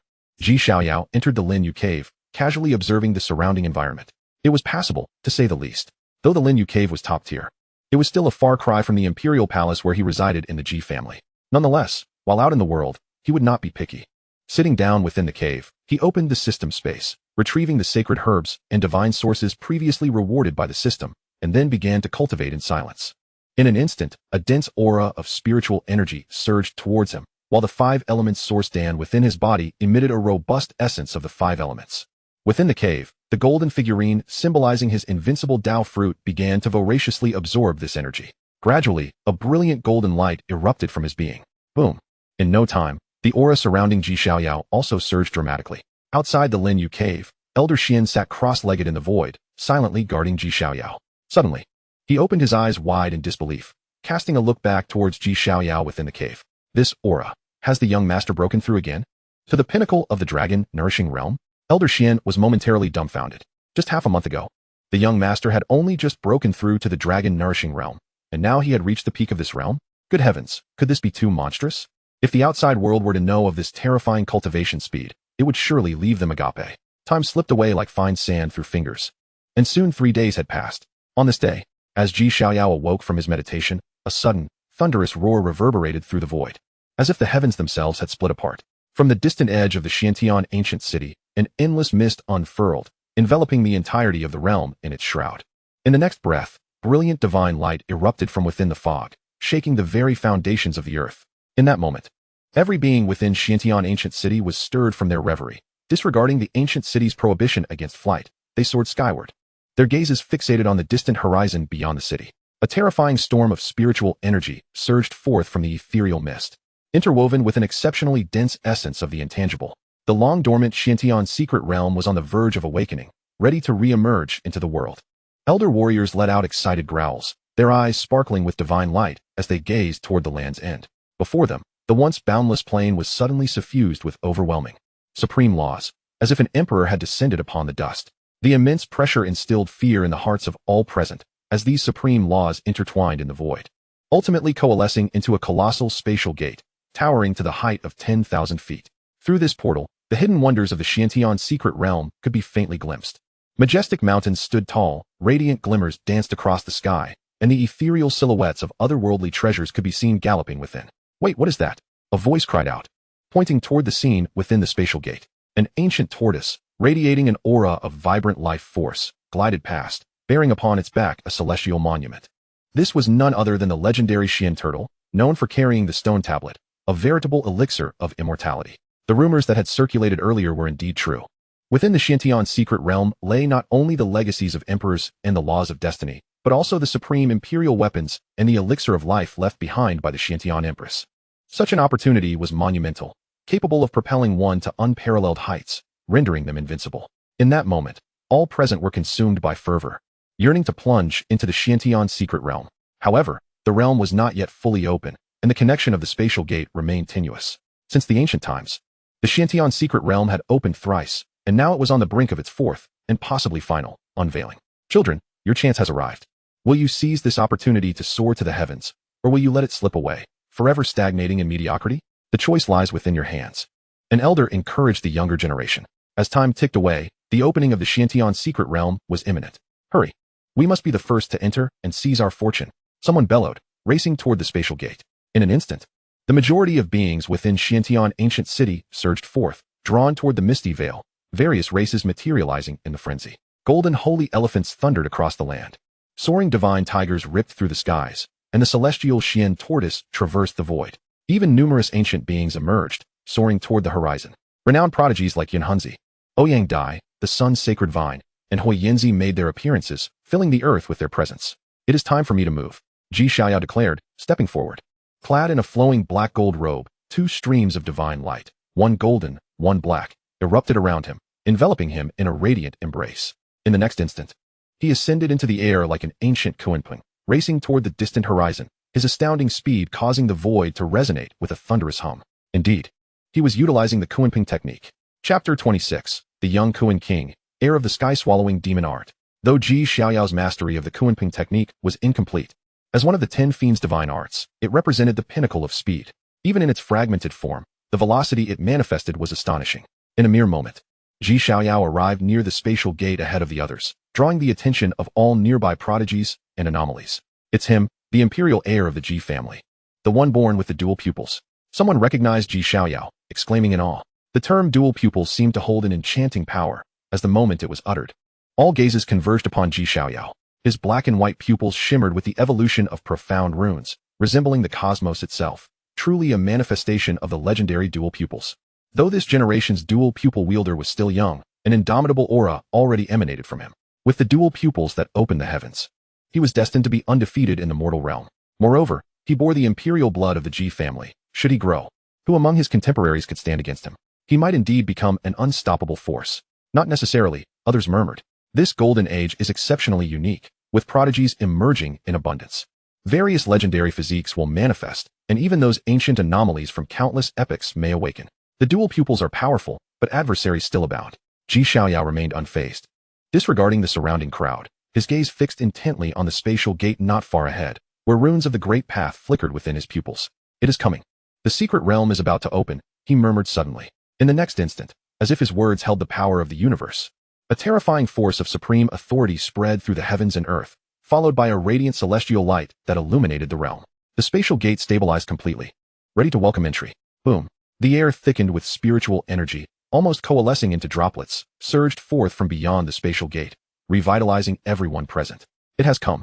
The spatial gate is fully stabilized. The Xiantian secret realm is officially open for entry. A prodigy roared, transforming into a brilliant streak of light as he charged toward the gate. Then, a tempestuous wind bore a golden rock, enormous in size, soaring skyward. The ground trembled as a silver-backed sacred ape roared toward the heavens, racing forth with fervor. In that moment, all were consumed by madness, either unleashing their divine abilities or wielding their artifacts, surging toward the spatial gate. Even in the distance, an ancient warship sped through the skies, a treasured vessel of an exalted sect, eager to be the first to send its disciples into the realm. Yet, the spatial gate was limited in size, incapable of accommodating all at once. In an instant, chaos erupted as individuals began to clash, runes shimmering with murderous intent filling the void. Blood splattered as a prodigy from the Tungsha clan was struck down by a sneak attack, cleaved in two by a supreme blade of light. Boom. This scene ignited the flames of battle, and all restraint was cast aside as everyone fought fiercely. Get out of my way. Blood Soulsy howled, his body engulfed in a crimson aura, countless vengeful spirits manifesting behind him. Armed with a bronze spear, he swept through the throngs, cleaving all in his path. And blood rained down like a torrential downpour. Truly, he was a member of an ancient royal lineage. With a single strike, he swept away numerous prodigies, his might astonishing, akin to a demonic deity. The onlookers gasped in awe, hastily retreating to avoid his wrath. Ba, kind patrons, lay down your weapons and cease this madness. A young monk clad in purple robes appeared, his presence commanding. A halo of Buddhist radiance spun around him as he wielded a ritual blade, smiling serenely. Yet, when he acted, his power was overwhelming, with the manifestation of a terrifying spectral figure behind him, unleashing a wave of demonic energy that turned the battlefield into a sea of blood. It was he, the Buddhist disciple of the Demon Temple, the Demon Wheel. Legends spoke of the Demon Temple as a place of profound teachings from the Western spiritual mountains, once known as the Extreme Faith Temple, but for reasons lost to time. It had succumbed to the path of darkness. Its disciples, now demonic monks, were relentless in their slaughter, known for their propensity to take lives rather than offer salvation. The Demon Wheel is the contemporary bodhisattva of the Demon Temple, born with a heart of magic and a body of Buddha. At the moment of his birth, both the Buddha and the demon appeared, bestowing upon him a formidable legacy, allowing him to rival the bodhisattva of the illustrious Lanhua Temple of the Western Spirit Mountain. The crowd, gripped by terror, dared not advance. Without a doubt, he is an unparalleled harbinger of death. The disciples of Orthodox Buddhism uphold compassion, refraining from acts of slaughter, seeking to enlighten those with affinity. In stark contrast, the disciples of the Demon Temple are relentless in their pursuit of annihilation, mercilessly slaying those they deem fated. Across the land and within the void, battles raged, with blood and corpses cascading down incessantly. Clad in black and gold robes, Xiaoyao surged forward, imbued with the power of the Kunpeng, swiftly approaching the portal to another realm. In an instant, he had traversed the throng and stood before the spatial gateway. Halt him. Do not allow him to enter first. A voice thundered, and a figure lunged towards Xiaoyao, drawing a resplendent sword that illuminated the void, striking down with lethal intent. Seek your own demise, Xiaoyao uttered without a trace of sorrow or joy, pivoting to unleash a fist. Boom. A torrent of vitality erupted, shattering the divine sword mid-flight and obliterating its wielder in the process. It is said that those with dual pupils are invincible, undefeated in all realms. Today, I yearn to test whether this assertion holds true. Suddenly, a wild golden eagle soared forth, its claws gleaming with boundless radiance, poised to rend Xiaoyao's skull asunder. This attack was terrifying. The claws, capable of cleaving mountains and splitting stones, would surely shatter his skull if they struck. It was he, the young king of the Golden Peng clan, rumored to possess a trace of the Kunpeng bloodline. He was hailed as the most powerful of the younger generation within his lineage. Recognition dawned upon some in the crowd, their astonishment palpable. Undoubtedly, he was an exceptionally formidable prodigy, unrivaled across several states, his power far surpassing that of most present. Who dares to challenge me, you wild sparrow? Prepare to die? Xiaoyao retorted with a cold snort, his eyes devoid of fear, as his vital energy surged forth, inscribing the profound runes of the great Tao upon his flesh. Indestructible, true domain. Panic surged within the young king of the Golden Peng as an overwhelming sense of peril gripped him. He hastily transformed into a streak of golden light, attempting to retreat. Yet, it was already too late. The indestructible true domain enveloped him in an instant, sealing away all his magical power and condensing his vitality, rendering his efforts futile. What manner of divine ability is this, capable of directly sealing the opponent's power and body, even erasing the runes of the great Tao within me? The young Peng king gasped in horror. Go seek the king of hell. Xiaoyao, unaccustomed to engaging in idle chatter with foes, delivered a devastating punch that obliterated him. Golden Peng blood mingled with remnants of feathers fell from the heavens, as Xiaoyao, clad in black and gold, exuded an aura of ancient majesty, akin to that of a primordial demon god. Truly, the wielder of dual pupils is formidable. Even the young king of the Golden Peng was felled by a single blow. Most astonishingly, he was merely 10 years old, while the young king was at least a decade his elder. Had they been of the same age, it is likely that the young king would not have been able to withstand his overwhelming presence. The crowd gasped in awe, unable to fathom that such a powerful prodigy like the young king of the Golden Peng could not match Xiaoyao, the wielder of dual pupils. Anyone who wishes to measure their strength against me is welcome to try, Xiaoyao proclaimed, drenched in Peng blood, his hair flowing wildly, embodying the essence of a primordial demon god, capable of striking the heavens and subduing the abyss. The crowd instinctively took a step back. Oh, I am indeed curious to witness the power of the dual pupils, to see if it is as astonishing as the legends claim. A light laugh echoed as a young man clad in white stepped forth from the throng. He resembled a celestial being, his skin radiant and suffused with an ethereal aura, as if he were a fallen immortal from the realms beyond. Who is this person? They mused, captivated by his extraordinary presence. I have never seen him before. Yet there is an uncanny familiarity about him. Suddenly, realization struck. He was likely a descendant of the infamous lineage of the swallowing heaven demon art. The swallowing heaven demon art? Wasn't he that a notorious path of grave robbers from history? Wasn't he it said they had been eradicated? How is it that a descendant has emerged now? The swallowing heaven demon art was rumored to be the inheritance of an unparalleled empress from before the era of taboos. This empress, born of an ordinary physique and possessing mediocre roots, ascended through her profound insight and indomitable will, ultimately achieving enlightenment and setting the precedent of mortal emperors. Moreover, while most emperors live but 2 lives, this empress transcended into immortality, living through 5 incarnations. Even after her disappearance, there were whispers that she had not truly perished but instead ascended to the immortal realms. The swallowing heaven demon art, an unparalleled technique birthed by that empress in her first incarnation, allowed one to devour myriad sources of power, evolving into a chaotic body. This led to the practitioners of this lineage often hunting down those with exceptional physiques and talents, with some even resorting to exhuming ancestral graves. Consequently, many referred to them as grave robbers. In the ancient times, practitioners of this lineage were notoriously reviled, hunted to near extinction for their heinous deeds. Their notorious motto was, "Dare to provoke me? Tomorrow, I shall dig up your ancestors' graves." Yet, following the ancient era, these practitioners vanished without a trace, only to re-emerge now. "Do you wish to test your strength against me? Then come," Xiaoyao declared, fearless, launching a punch with the intent to eliminate this adversary. What does it matter if he is a descendant of the swallowing heaven demon art? He harbored no doubt about his own strength, confident he would not be outmatched by any contemporary prodigy. "Regardless of your lineage, should you dare to provoke me, I shall strike you down." Boom. The indestructible true domain rapidly expanded, enveloping the surrounding space. "Kill," the white-clad youth commanded, meeting Xiaoyao's incoming strike head-on, the two clashing fiercely. Above him, a vial of demonic essence coalesced, releasing an endless tide of malevolent energy that seemed capable of corroding all of existence. This was the primal essence of the innate 10,000 demons body. If memory serves me correctly, a certain descendant from the temporal sea's forbidden zone possessed this physique. Yet that individual mysteriously vanished a month prior, presumably consumed by the one before me. A sudden murmur arose from the crowd, revealing this shocking secret. Wow. The revelation sent ripples through the assembly. Chapter 27. The desire to seize the swallowing heaven demon art. The 10,000 demons body. A terrifying physique ranking among the top 300 of the 3,000 great Dao physiques, coupled with the identity of a forbidden zone descendant. There was no doubt that this individual was extraordinarily powerful. It was shocking to learn that he had perished so easily. Devoured by a practitioner of the swallowing heaven demon art. The wielder of dual pupils has encountered an enemy. Someone whispered. At that moment, boom.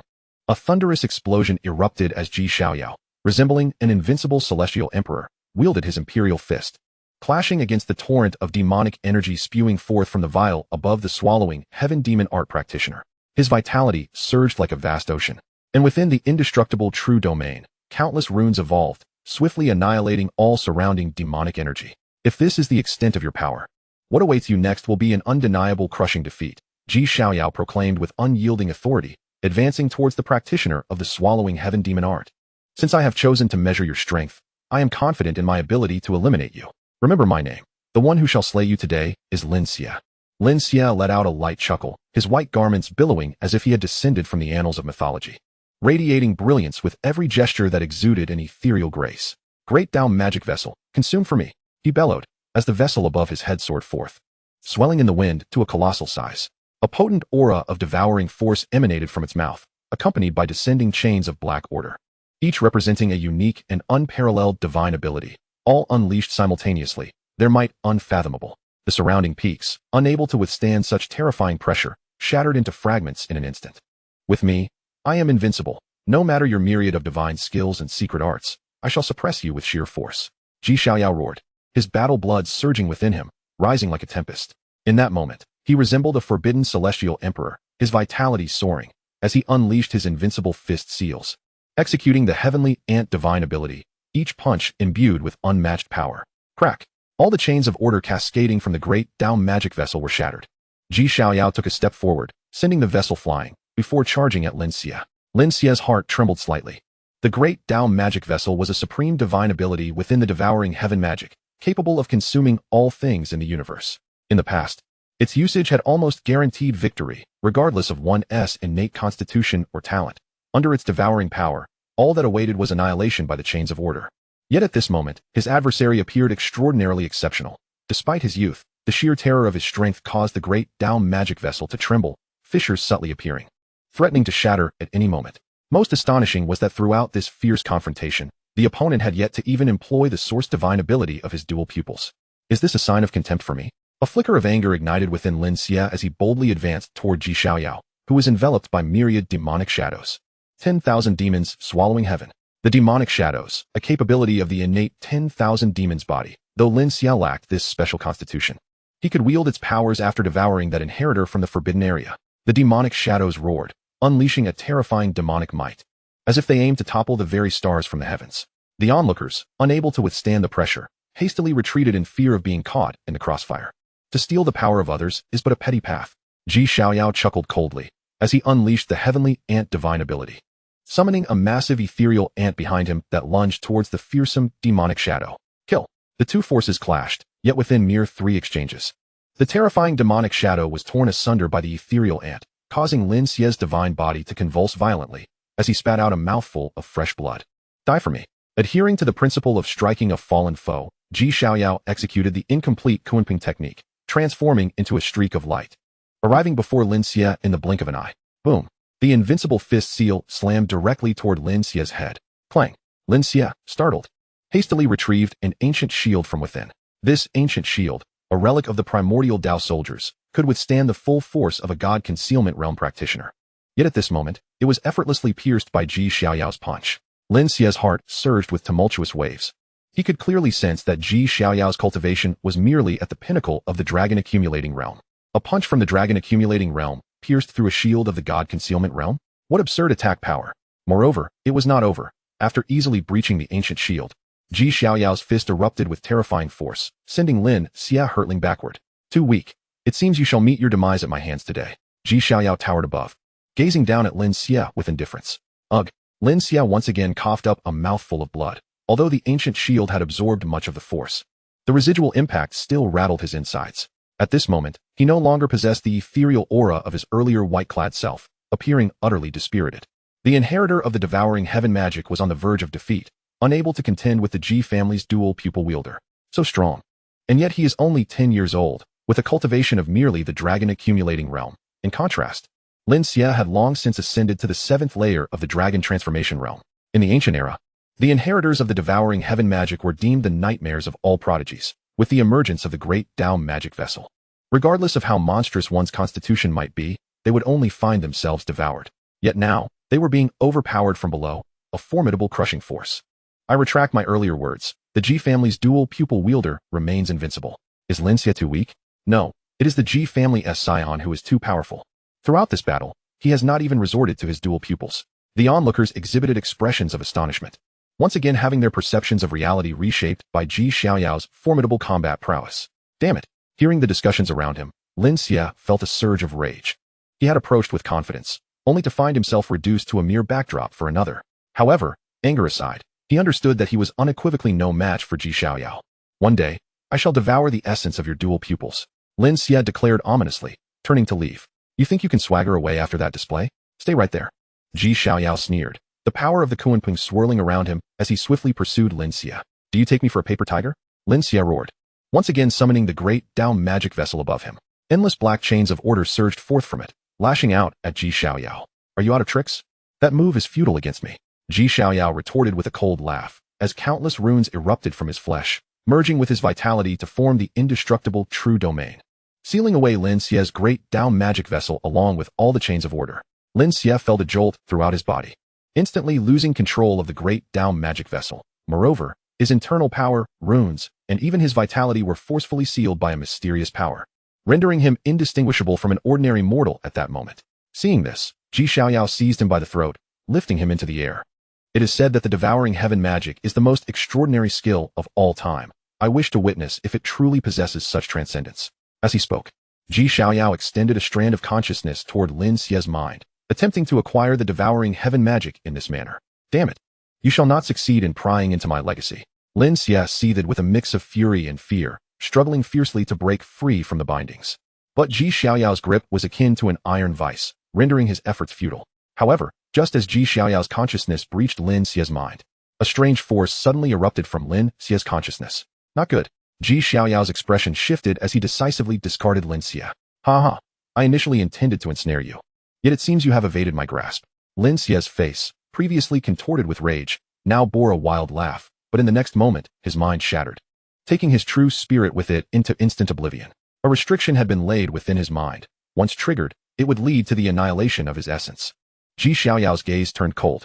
Across the 3,000 Dao States, nearly every faction would place various restrictions within the minds of their legatees to prevent their legacies from being spied upon. This indicated that in this generation, the lineage of the devouring heaven magic likely boasted more than just this singular inheritor. As he muttered softly, a smile unexpectedly graced Xiaoyao's lips. He possesses the heavy pupil, the supreme bone of chaos, the chaotic body, the Bodhi heart of the great path, as well as the blood of emperors. Among numerous other unparalleled talents, the mere revelation of any one of these gifts would render the heirs of the devouring heaven demon art incapable of resisting. There is no need for me to seek them out. They will invariably come to me. Do they spy on my essence? Have I not also been observing their legacies?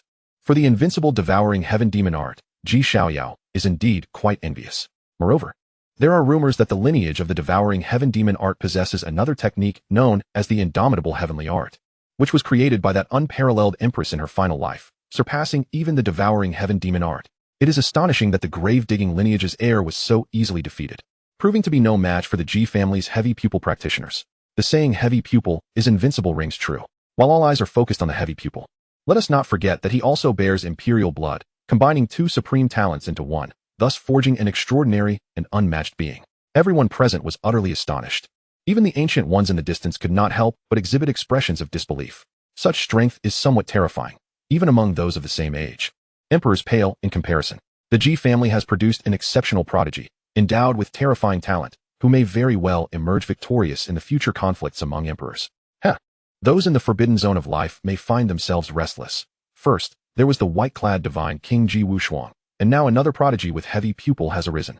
If either of them ascends to emperorhood, they may indeed sweep across all forbidden zones. Some ancient ones chuckled coldly, eagerly anticipating that day. Yet, it is not only Xiaoyao who stands out. There are several extraordinary individuals among the younger generation of the forbidden zone, who may not necessarily be weaker than the G family's heavy pupil. The emperor of time and space, despite his youth, has already broken through to the divine concealment realm and mastered certain laws of time and space. Wang Xian of the indomitable grave, rumored to have been birthed from the corpse of that celestial maiden, an ancient one side. This golden age is exceedingly unique, with an endless array of prodigies emerging. In times past, each of them could have suppressed an entire era. While the ancient ones were engaged in discussion, the battle of prodigies in the void continued unabated. Corpses, accompanied by blood, fell from the sky like dumplings, divine powers erupted, and treasures flew about, creating chaos. Yet, curiously, a strange vacuum formed around Xiaoyao, isolating him from the turmoil. Not only he, but also Blood Soulzi, Ouyang Dai, and the Demon Wheel, along with other top-tier prodigies, cut through the crowd, with none daring to challenge their brilliance. Xiaoyao, mastering the Kunping art, was the first to reach the spatial gate, stepping through without a moment's hesitation. How intriguing. Endowed with both the heavy pupil and imperial blood, he is certainly no less than his elder sister, and I would relish the opportunity to gauge him. Ouyang Dai, clad in a delicate green gauze dress, her features exquisite and her gaze lively, resembled a celestial maiden descended to earth as she murmured, fixated on Xiaoyao's retreating figure. Alas, had I not missed the chance to battle you just now, I would have surely slain you. Yun Hunzi's eyes glimmered darkly as he too rushed into the spatial gate. Ba, with the heavy pupil and imperial blood, I see a fateful connection with this G family scion. I happen to be in need of a heir guardian. The demon wheel, drenched in blood and wielding a ceremonial blade, bore a look of compassionate sorrow, golden light radiating from his back as he stepped into the spatial gate. In this era, several remarkable true dragons have emerged. However, it remains uncertain how many will survive after the Grand Age concludes. In the struggle for supremacy among emperors, only bones remain. The Qilin child appeared silently, releasing a soft sigh. His background is astonishing, having been born before the era of taboos. He has witnessed the opening of the Golden Ages numerous times. Yet, the ultimate fate of these Golden Ages is merely that the prodigies lie buried in distant lands, their souls scattered along the path of emperors. As he stepped into the spatial gate, the Qilin child's figure slowly faded. Following this, the most elite group of prodigies entered the spatial gate, and the battle in the void gradually came to a close. Countless prodigies disappeared into the spatial gate, leaving behind only a ground strewn with the bodies of the fallen. Yet, in the grand context of the Golden Age, this spillage of blood is but a drop in the ocean. Chapter 28. The Immortal Elixir with Sentience. The power of space enveloped Xiaoyao as he stepped through the spatial gate, feeling as if the void twisted, the surrounding environment becoming increasingly blurred. When everything became clear once more, he found himself atop a mountain peak. The air was thick with spiritual energy, so potent it could almost liquefy at any moment. Surrounding the peak were various spiritual herbs, and Xiaoyao even spotted the forms of 2 medicine kings among them. Truly, this secret realm established by the Xiantian Empress is astonishingly rich in spiritual energy. Cultivating here for a day is equivalent to 10 days of effort in the outside world. Xiaoyao sighed in wonder before retrieving the Xiantian token from his bosom. A faint glow emanated from it, seemingly guiding him towards a certain location ahead. After establishing the Xiantian secret realm, the Xiantian Empress left behind 100 Xiantian tokens, each representing an opportunity. By following the token's guidance, one could obtain it. As he spoke, Xiaoyao swiftly followed the token's direction, racing towards the depths of the secret realm. Just then, a brilliant stream of light suddenly streaked past above him, filling the air with a rich fragrance. This is Xiaoyao abruptly halted, opening his heavy pupil and gazing upwards at the stream of light. There, he beheld a tortoise the size of a grinding disc, bearing a celestial tablet on its back, inscribed with countless intricate runes. The immortal elixir of the Xian turtle. Xiaoyao's heart raced uncontrollably. The immortal elixir is a treasure exclusive to emperors, capable of extending an emperor's peak lifespan for an entire era. Since the end of the era of decline, it has been 100,000 years since a powerful emperor has emerged in the 3,000 Dao provinces. Naturally, the immortal elixir has become nearly extinct. Apart from the exceedingly ancient forbidden zones of life and certain imperial sanctuaries, there is scarcely any trace of the immortal elixir throughout the entire 3,000 Dao provinces. With this thought in mind, Xiaoyao wasted no time, activating the Kunping art to its utmost, pursuing the immortal elixir of the Xian turtle. Meanwhile, the Xian turtle slowly meandered through the void. Having been imprisoned by that woman for countless ages, with the dawn of this golden age, I can finally escape. The Xian turtle's heart surged with excitement.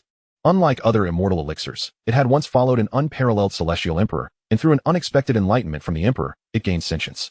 Though it cannot cultivate like other beings, it possesses an almost eternal lifespan. When the emperor fell, it did not perish. Since then, it has roamed the entire 3,000 Dao provinces until the ancient times when it was captured by the Xiantian Empress.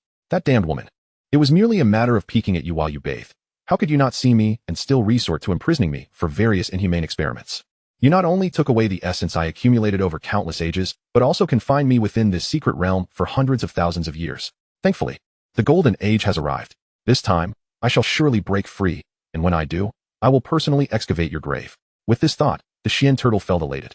But just then, a violent sound of breaking air echoed from behind. The Xian turtle turned to look. There, a youth clad in black and gold hurried towards him, moving with astonishing speed. Where did this brat come from, daring to chase after your esteemed self with mere dragon-hiding realm strength? A flicker of disdain crossed the Xian turtle's eyes. Though he was incapable of cultivation, as an elixir of immortality, he was inherently endowed with unparalleled swiftness. So much so that even the mightiest of beings could not keep pace with his strides. Contemplating this, he voluntarily halted, casting a glance back at Xiaoyao. A glimmer of mischievous delight evident in his gaze. Young one, do not pursue any further, with your tortoise-like speed. You are not even worthy of inhaling the exhaust of an ancient turtle. The Xiangui emitted a series of strange calls, and as Xiaoyao drew near, it suddenly surged forward, increasing the distance between them, repeating this playful mockery time and again. An elixir of immortality possessing sentience? Xiaoyao came to a standstill, his eyes reflecting a mixture of astonishment as he regarded the Xiangui, the elixir of immortality before him.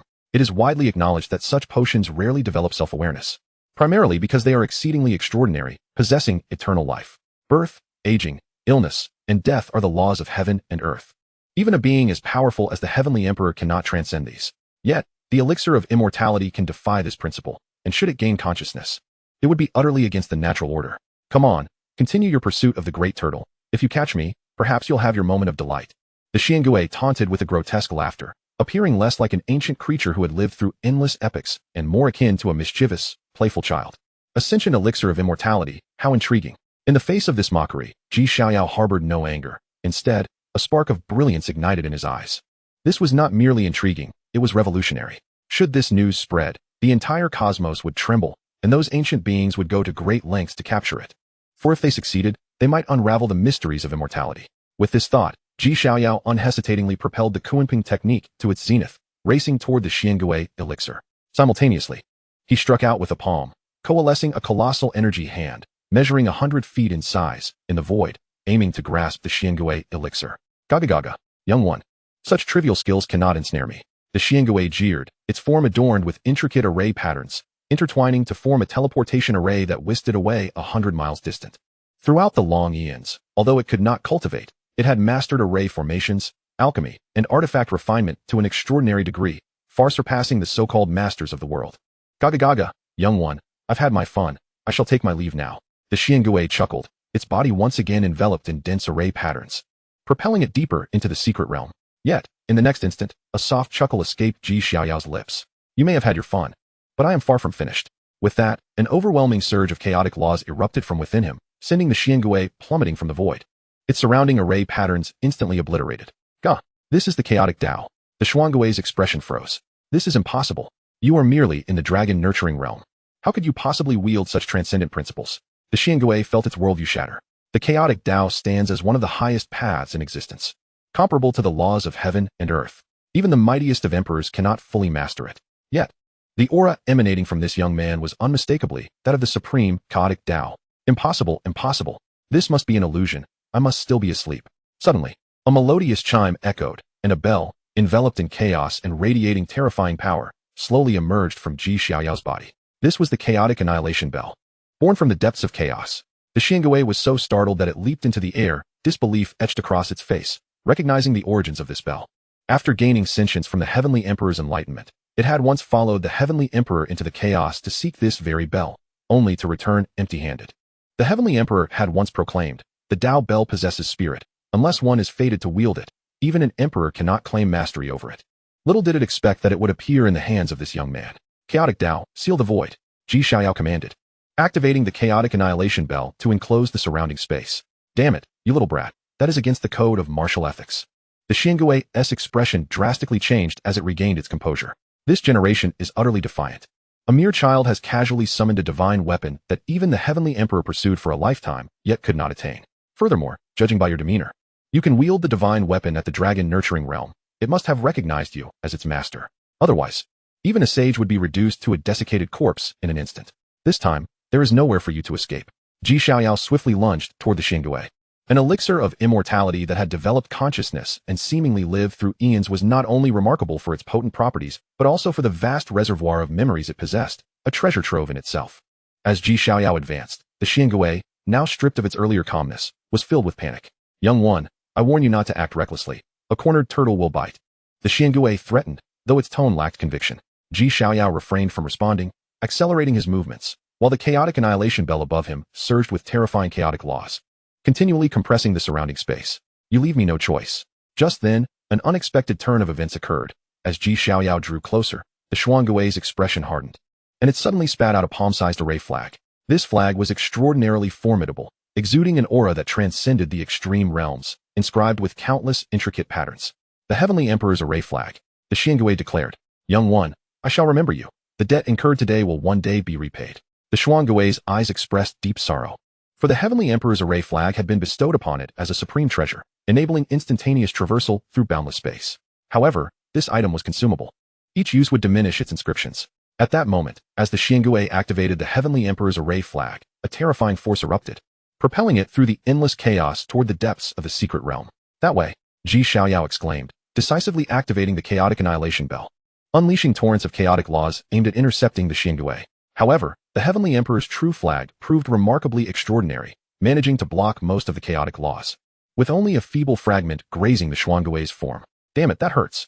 The Xiangui howled in agony, ultimately being whisked away by the Heavenly Emperor's array flag, vanishing into the void. Unfortunately, it managed to escape. Ji Xiaoyao sighed, yet he felt no overwhelming despondency. After all, this encounter had not been entirely fruitless. Ji Xiaoyao lifted his gaze, a smile gracing his lips as he reached out, retrieving a turtle foot and an ancient jade slip. The chaotic laws were immensely fearsome. Although only a faint trace had struck the Xiangui, it had severed one of its feet. As for the ancient jade slip, it had fallen when the chaotic laws brushed against the celestial tablet on the Xuangui's back. The turtle foot was akin to a fragment of the elixir of immortality. While the jade slip, Ji Xiaoyao immersed his consciousness within the slip, and after a moment, he opened his eyes. What a treasure I've found. This jade slip not only recorded the insights of the Xiantian Empress regarding the dragon-nurturing realm, but also marked special opportunities within the Xiantian secret realm. According to the records within the Jade Tablet regarding the Xiantian Empress, the dragon-nurturing realm stands as a pivotal and extraordinary stage on the path of cultivation. The notion of nurturing a true dragon suggests that if one accumulates sufficient essence within this realm, upon breaking through to the dragon transformation stage, it would be akin to a koi fish leaping over the dragon gate, resulting in a transformative elevation. Furthermore, this jade tablet precisely documents a unique secret method pioneered by the Xiantian Empress, known as the infernal fire refining body, which can aid individuals in perfecting their cultivation within the dragon-nurturing realm and transcending its limits. In a hushed murmur, Xiaoyao immediately soared into the depths of the secret realm, swiftly arriving at a mountain rich in spiritual energy. After utilizing his formidable powers to excavate a cave dwelling, he set up a formation and entered seclusion. The Xiantian secret realm would remain open for a month, and the inheritance of the Xiantian Empress would be unveiled during the final period. Before that, he aimed to reach his zenith. Within the cave, Xiaoyao held the jade tablet, his body adorned with intricate runes, faint flames flickering within the cave, drawing upon the essence of heaven and earth. He ignited the infernal fire, subsequently using it to incinerate the Dao fruit nurtured within the dragon-nurturing realm, rendering it pure and flawless. The Xiantian Empress truly deserves her reputation as one of the most talented empresses throughout history. Her insights into the dragon-nurturing stage have attained an unprecedented height. Chapter 29, Infernal Fire Refining Body. In a remote valley deep within the Xiantian secret realm, a tremor reverberated through the space as the figure of the Xian turtle plummeted from above. "You damn brat, my leg. It hurts like hell." The anguished wails echoed from the Xian turtle's mouth. This time, he had suffered a considerable loss. Not only had he broken a leg, but he had also consumed the formation patterns of the Heavenly Emperor's secret banner. The Xian turtle's heart bled, for that leg represented 1/10 of his entire essence. Moreover, the Heavenly Emperor's secret banner was a one-time use item. "Brat, I'll remember your scent. When you fall, I'll be sure to dance on your grave." The Xian turtle cursed inwardly. "No, not for 10,000 years. If you dare to practice the secret method recorded in that jade tablet, I'll dig up your grave soon enough." At this point, the previously furious Xian turtle wore a smug expression. It turned out that the jade tablet Xiaoyao had just acquired was deliberately dropped by him from the heavenly steel to secretly ensnare Xiaoyao. Breaking through the limits of the dragon-nurturing realm, the secret method created by that foul woman, the Xiantian Empress, is not so easily cultivated. In the primordial era, the infernal fire refining body was renowned for its formidable reputation. After all, any prodigious talent would yearn to break through the limits. Yet, the challenge lay in the fact that cultivating the infernal fire refining body was exceedingly arduous. Although it sounded simple to incinerate the Dao fruit with infernal fire, what exactly was infernal fire? It was a terrifying flame born from the aggregation of the world's karmic burdens, capable of incinerating all things, even appearing during the tribulations of ascension to emperor. A moment's carelessness could lead to the Dao fruit being reduced to ashes, resulting in one's demise. According to the Xian turtle's knowledge, throughout history, only 3 individuals, aside from the Xiantian Empress, had successfully cultivated the infernal fire refining body. All 3 were unparalleled prodigies, with 2 ultimately achieving the Dao and ascending to the imperial throne. The last, although he did not succeed in becoming an emperor, carved a path through the starry skies, rendering all other prodigies mere background in his wake. "You damned brat, I do not believe you can compare to those 3. Meanwhile, within the cave, under the blessing of the great Path Bodhi heart, Xiaoyao swiftly mastered the secret method of the infernal fire refining body. He raised his hand and retrieved numerous divine sources and spiritual herbs from the system space. Igniting the infernal fire required an immense amount of heaven and earth essence. Now is the time to ignite the infernal fire. Xiaoyao's eyes sparkled with determination as he swiftly activated the secret method. In an instant, a thumb-sized orange flame surged forth from his palm, causing the surrounding void to seem as though it might melt away. A sharp pain radiated from Xiaoyao's palm. This was astonishing, for with his current physical strength, not even ordinary flames could harm him, let alone divine fire. Yet this thumb-sized infernal fire inflicted a piercing pain, and had it been anyone else, they would have likely been reduced to ashes. Now, expand the infernal fire. Xiaoyao produced a large cauldron, placed the infernal fire within, and then added a substantial amount of divine sources. Boom! As the divine sources were poured in, the previously small flame rapidly grew to a height visible to the naked eye. This consumes resources at an alarming rate, Xiaoyao thought to himself, realizing that this brief moment had consumed several divine sources, equivalent to billions of spirit stones. And this was merely the beginning. To break through the limits of the dragon-nurturing realm, one would need to incinerate the Dao fruit nurtured within oneself with infernal fire. This entire process would require no less than several 100,000 divine sources, enough to rival the entire foundation of a typical large sect. Taking a deep breath, Xiaoyao shed his splendid robes, immersing himself in the cauldron amidst the infernal fire, a spectacle of audacity. He sat cross-legged within the infernal fire, the scorching heat seemingly melting the surrounding void. A wave of excruciating pain surged through every inch of his flesh. Moreover, it was not merely physical agony. As he sat within the infernal fire, his unique cave manifested, yet at that moment, it bore no trace of its former sanctity. Instead engulfed in a sea of raging flames, all those once holy visions were completely incinerated. The infernal fire, as if possessing sentience, surged toward the golden figure seated within, ruthlessly engulfing him. As Xiaoyao's cultivation broke through to the peak of the dragon nurturing realm, the golden Dao fruit that had been nurtured within the unique cave had already grown to the size of an adult. Yet, at this moment, under the onslaught of the infernal fire, the golden Dao fruit began to visibly melt and shrink. Xiaoyao's cultivation realm also plummeted dramatically. Dragon nurturing 9th heaven. Dragon nurturing 8th heaven. Dragon nurturing 7th heaven. In the span of mere moments, his cultivation regressed to the 7th heaven of the dragon nurturing realm, and even the previously unblemished foundation showed numerous cracks. This process was perilous. A moment's inattention could lead to death. With a huff, Xiaoyao exhaled a breath of turbid air and promptly activated the infernal fire refining body secret method. In an instant, waves of Dao sounds resonated from the unique cave. Reminiscent of chants from the primordial era, a peculiar mystical power emerged, enveloping the golden Dao fruit. Under the influence of this mystical power, the lethargic golden Dao fruit, previously scorched by the infernal fire, was revitalized, and Xiaoyao's foundation, riddled with cracks, began to mend. Boom! A violent aura erupted from Xiaoyao's body, propelling his cultivation back to the peak of the dragon nurturing realm, his momentum now even more formidable. And this was merely the first phase. He would continue. Xiaoyao did not lose himself in the surge of power, but opened the system space to retrieve more divine sources, continuing to feed the infernal fire. Boom! The searing flames illuminated the entire cavern, the infernal fire roaring to new heights, and the surrounding space grew thick and fragile, akin to a plastic sheet on the verge of melting. Beneath the relentless assault of the infernal fire, Xiaoyao could not help but emit a primal roar. The terrifying flames of karmic retribution scorched every inch of his skin, melting it away to reveal the flesh and blood beneath.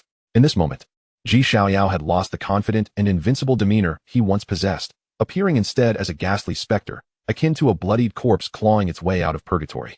How fearsome and grotesque these flames may be, they posed no insurmountable challenge to me. Rather, they represented an opportunity.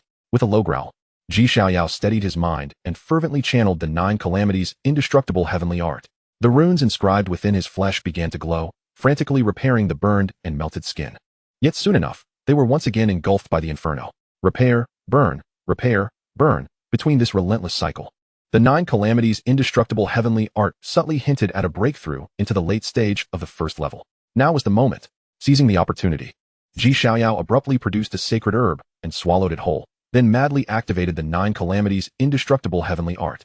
Under the terrifying potency of the sacred herb, a resounding hum erupted.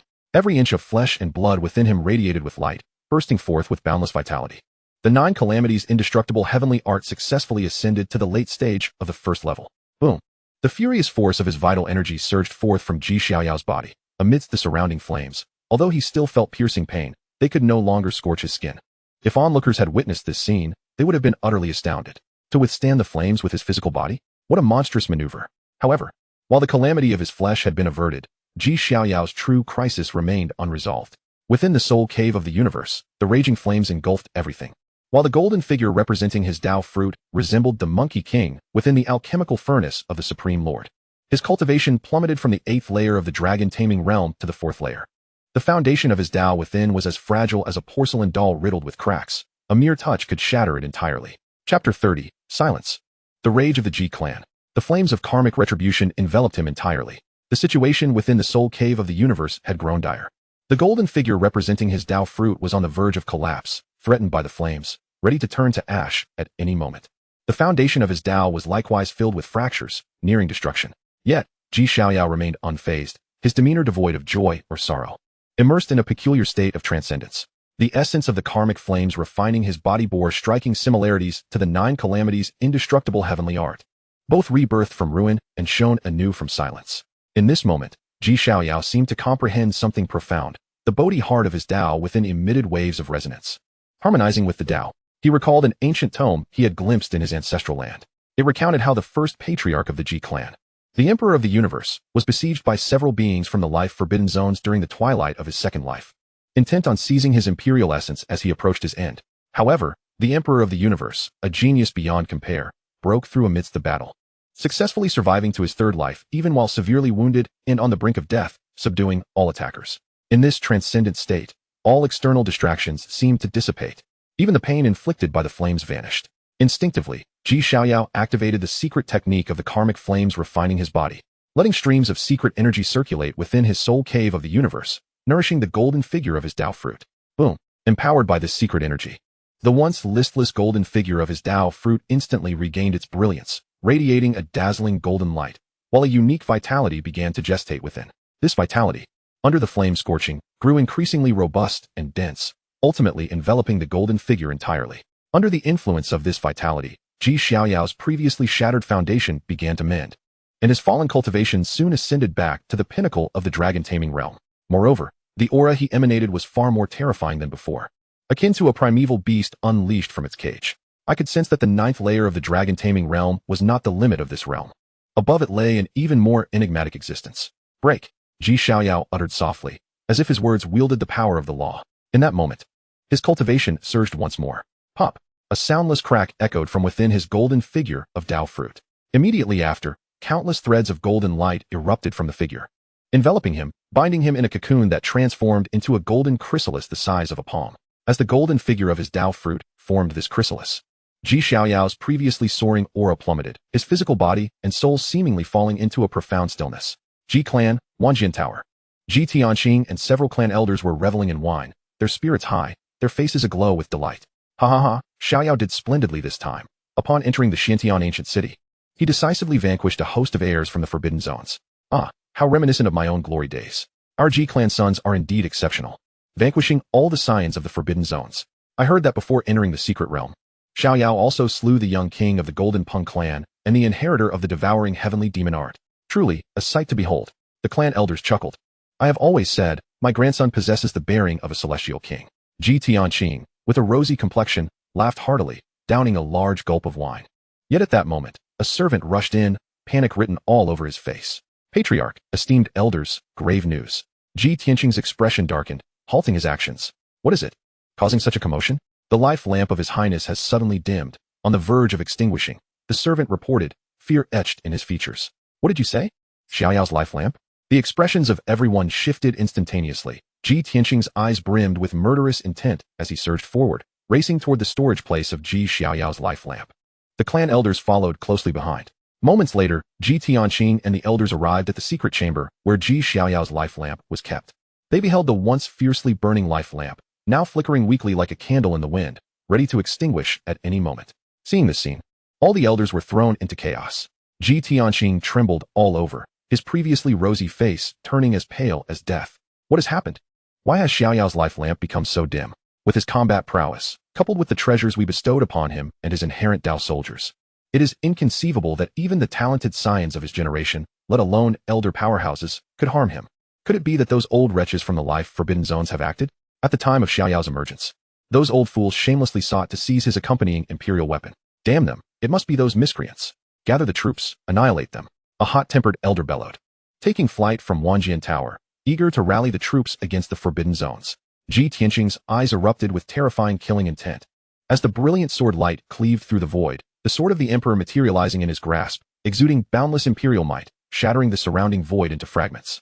If anything happens to Xiaoyao today, I will obliterate all those from the life forbidden zones, burying them alongside him. As his words fell, a resplendent sun soared into the sky from the divine king palace. Ji Wushuang, clad in white, approached with an aura of murderous intent, crossing the void. Upon witnessing the near-extinguished life lamp of Xiaoyao, the elegance that once adorned his visage dissipated, replaced by a formidable aura of murderous intent. The forbidden zone of life. Cursed be it. With a swift gesture, he summoned the supreme law, and a blood-red coffin erupted from the ancestral shrine of the Ji family, hovering ominously above him. The coffin of the burial emperor. In that moment, the heavens and earth seemed to shudder, as the once clear sky was shrouded in ominous clouds. What transpired? Has the Ji family gone mad? To simultaneously invoke two supreme imperial weapons is unprecedented. The Ji family's divine cavalry was also assembling. Good heavens!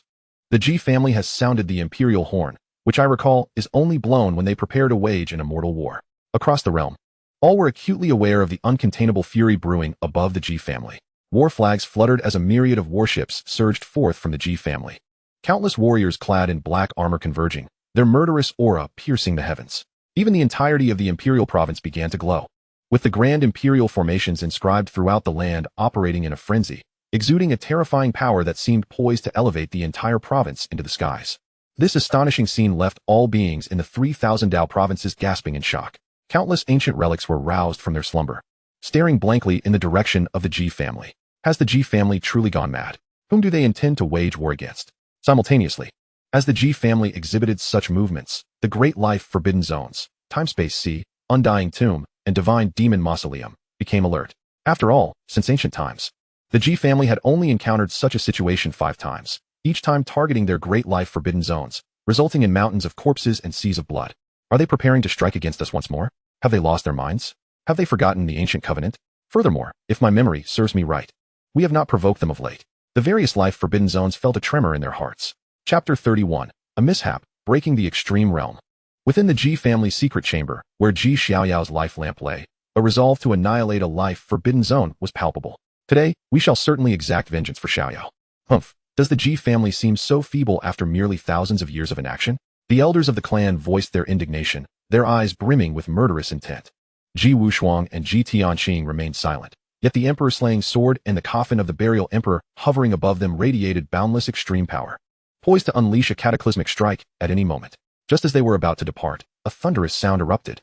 Ji Xiaoyao's life lamp, which had nearly flickered out, suddenly ignited with fervent flames, casting a brilliant light throughout the chamber. The intense fire illuminated the entire room, and rich life essence surged within. This abrupt change left the Ji family members momentarily stunned. Xiaoyao's life lamp reignited, burning even more brightly. Good heavens, this blaze surpasses that of many royal realm life lamps. Has Xiaoyao directly ascended to the royal realm? One elder murmured, and the previously boiling murderous intent dissipated in an instant. Suddenly, the void split, and the figure of Ji Mieshing stepped forth. Have you all lost your wits? With me watching over, how could that child possibly emerge? Upon his arrival, Ji Mieshing reprimanded the assembly without mercy. As the Ji family's current prince, Ji Xiaoyao was naturally not to be guarded by merely Xianlao. In fact, since his emergence, Ji Mieshing had been covertly safeguarding him. He and Xianlao, one overt and one covert, could ensure that even the masters of the life forbidden zones could not harm Ji Xiaoyao. The crowd was taken aback, as they had not anticipated that Ji Mieshing would personally protect Ji Xiaoyao. A forbidden being providing protection, such treatment is indeed rare across the 3,000 Dao provinces. Ancestor, we were merely concerned, the assembly responded awkwardly. They had summoned extreme imperial weapons and prepared to wage an immortal war under the impression that Ji Xiaoyao had been harmed, only to find it was a misunderstanding. What now? They had stirred up such a commotion, it would be impossible to simply retreat quietly. One elder, known for his combative spirit, murmured in dissatisfaction. What can we do? Ji Mieshing shot him a glare. Having made such a ruckus, to not act would only invite scorn upon the Ji family. We will use the opportunity to confront those from the Undying Tomb who dared to attack Xiaoyao, citing this incident as our justification. Ji Mieshing declared. Understood, I have long harbored discontent towards that group from the Undying Tomb. The elder's expression shifted to one of excitement. By the way, when we assault the Undying Tomb, remember to collect some blood from the immortal corpses. In a few months, the ancestral realm will open. Before that, I wish to personally conduct a baptism for Xiaoyao. After giving his instructions, Ji Mieshing vanished into the void. Shortly after his departure, the Ji family's warships ascended, led by Ji Wushuang and Ji Tianqing, armed with extreme imperial weapons, advancing towards the Undying Tomb in a grand display. In that instant, all major forces across the 3,000 Dao provinces turned their attention towards them. Meanwhile, in the Xiantian secret realm, within a cavern, Ji Xiaoyao remained blissfully unaware of the chaos his situation had incited within the Ji family. At this moment, he was seated within a great cauldron, the surrounding infernal flames having long since extinguished. In the unique cave, a golden cocoon floated gently. Crack! Suddenly, a faint sound of cracking echoed, and a fissure appeared on the surface of the golden cocoon. This was soon followed by continuous cracking sounds emanating from within, and the entire cocoon became riddled with cracks. A dazzling golden light bursting forth from the crevices. Ji Xiaoyao's dormant primordial spirit began to awaken. He abruptly opened his eyes, a glimmer of brilliance flashing within.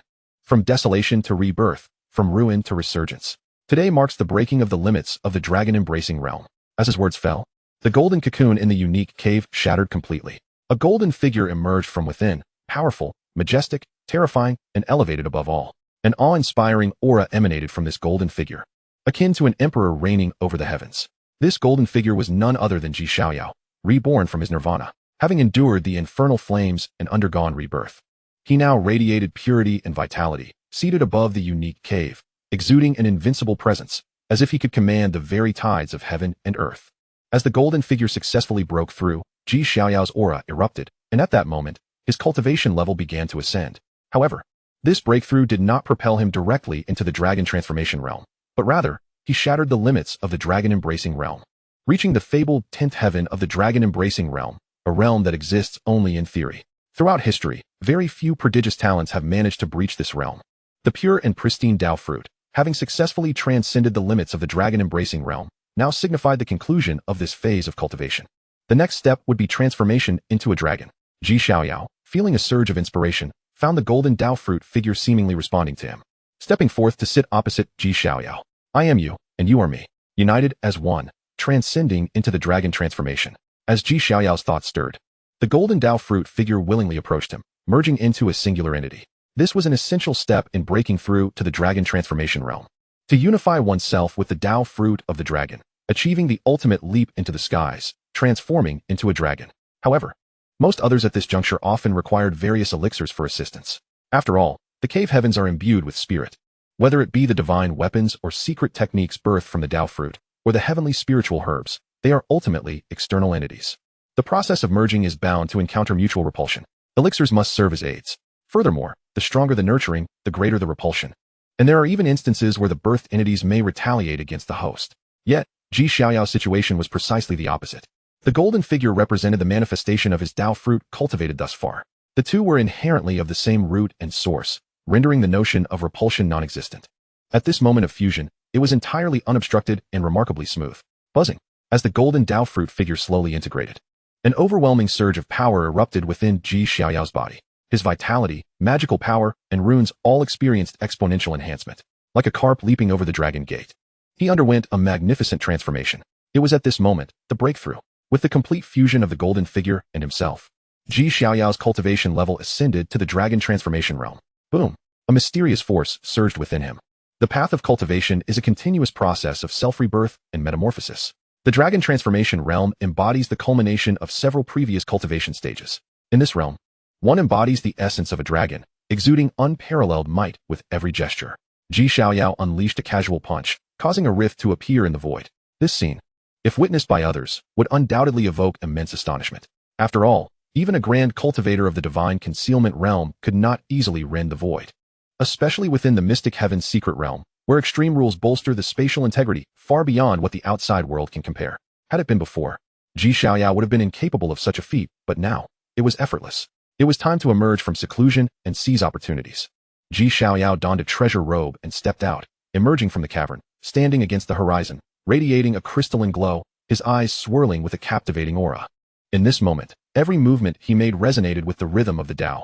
He felt invincible, capable of overcoming all adversaries. System, activate panel. With a thought, Xiaoyao summoned his attributes. Name, Xiaoyao. Age, 10. Talent, dual pupils, primordial supreme bone, chaotic body, imperial blood, heart of the great Dao Bodhi. Identity, son of the white-robed divine king of the Ji clan. Son of the imperial princess of the great Yu celestial dynasty. Cultivation realm, first layer of dragon transformation. Cultivation method, universe scripture, late stage of the first layer of the 9-stage indestructible heavenly art. Secret techniques, time-slicing heavenly sword technique, celestial ant divine ability, universe annihilation palm. Void sword barrier, flying immortal fist, indestructible true domain, karmic fire refining golden body, incomplete coimping technique. Dao weapons and treasures, chaotic annihilation bell, void halberd, imperial Dao longevity lock. Chapter 32, medicinal field, golden holy tree. Observing his personal attribute panel, Xiaoyao nodded with satisfaction. His current cultivation level had reached the mainstream standard of the world's prodigious talents. Next, it was time to vie for opportunities. Xiaoyao retrieved the mystic heaven token from his bosom, following its guidance as he stepped into the air towards the eastern direction of the secret realm.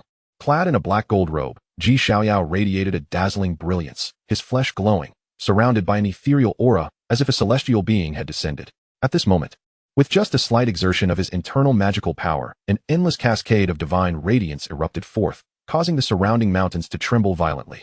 Still as a celestial being, transcending and ethereal, yet when he moved, it was as if a divine entity traversed the heavens, each action emanating boundless majesty. Whoosh! Xiaoyao took a single step, his figure instantaneously appearing 100 miles away. According to the token's guidance, the final destination seemed to be a vast medicinal field. Moments later, Xiaoyao halted, opening his dual pupils to gaze across the endless expanse towards the direction indicated by the mystic heaven token. The medicinal field was extraordinarily remarkable, brimming with spiritual herbs. Within it, Xiaoyao even sensed the presence of divine medicines. However, the competition for this medicinal field was equally fierce. Numerous prodigies had gathered around the field, and even the mystical beasts of the secret realm were encircling the area, awaiting its opening. Intriguing. Xiaoyao activated the Kunping technique, propelling his speed to astonishing heights.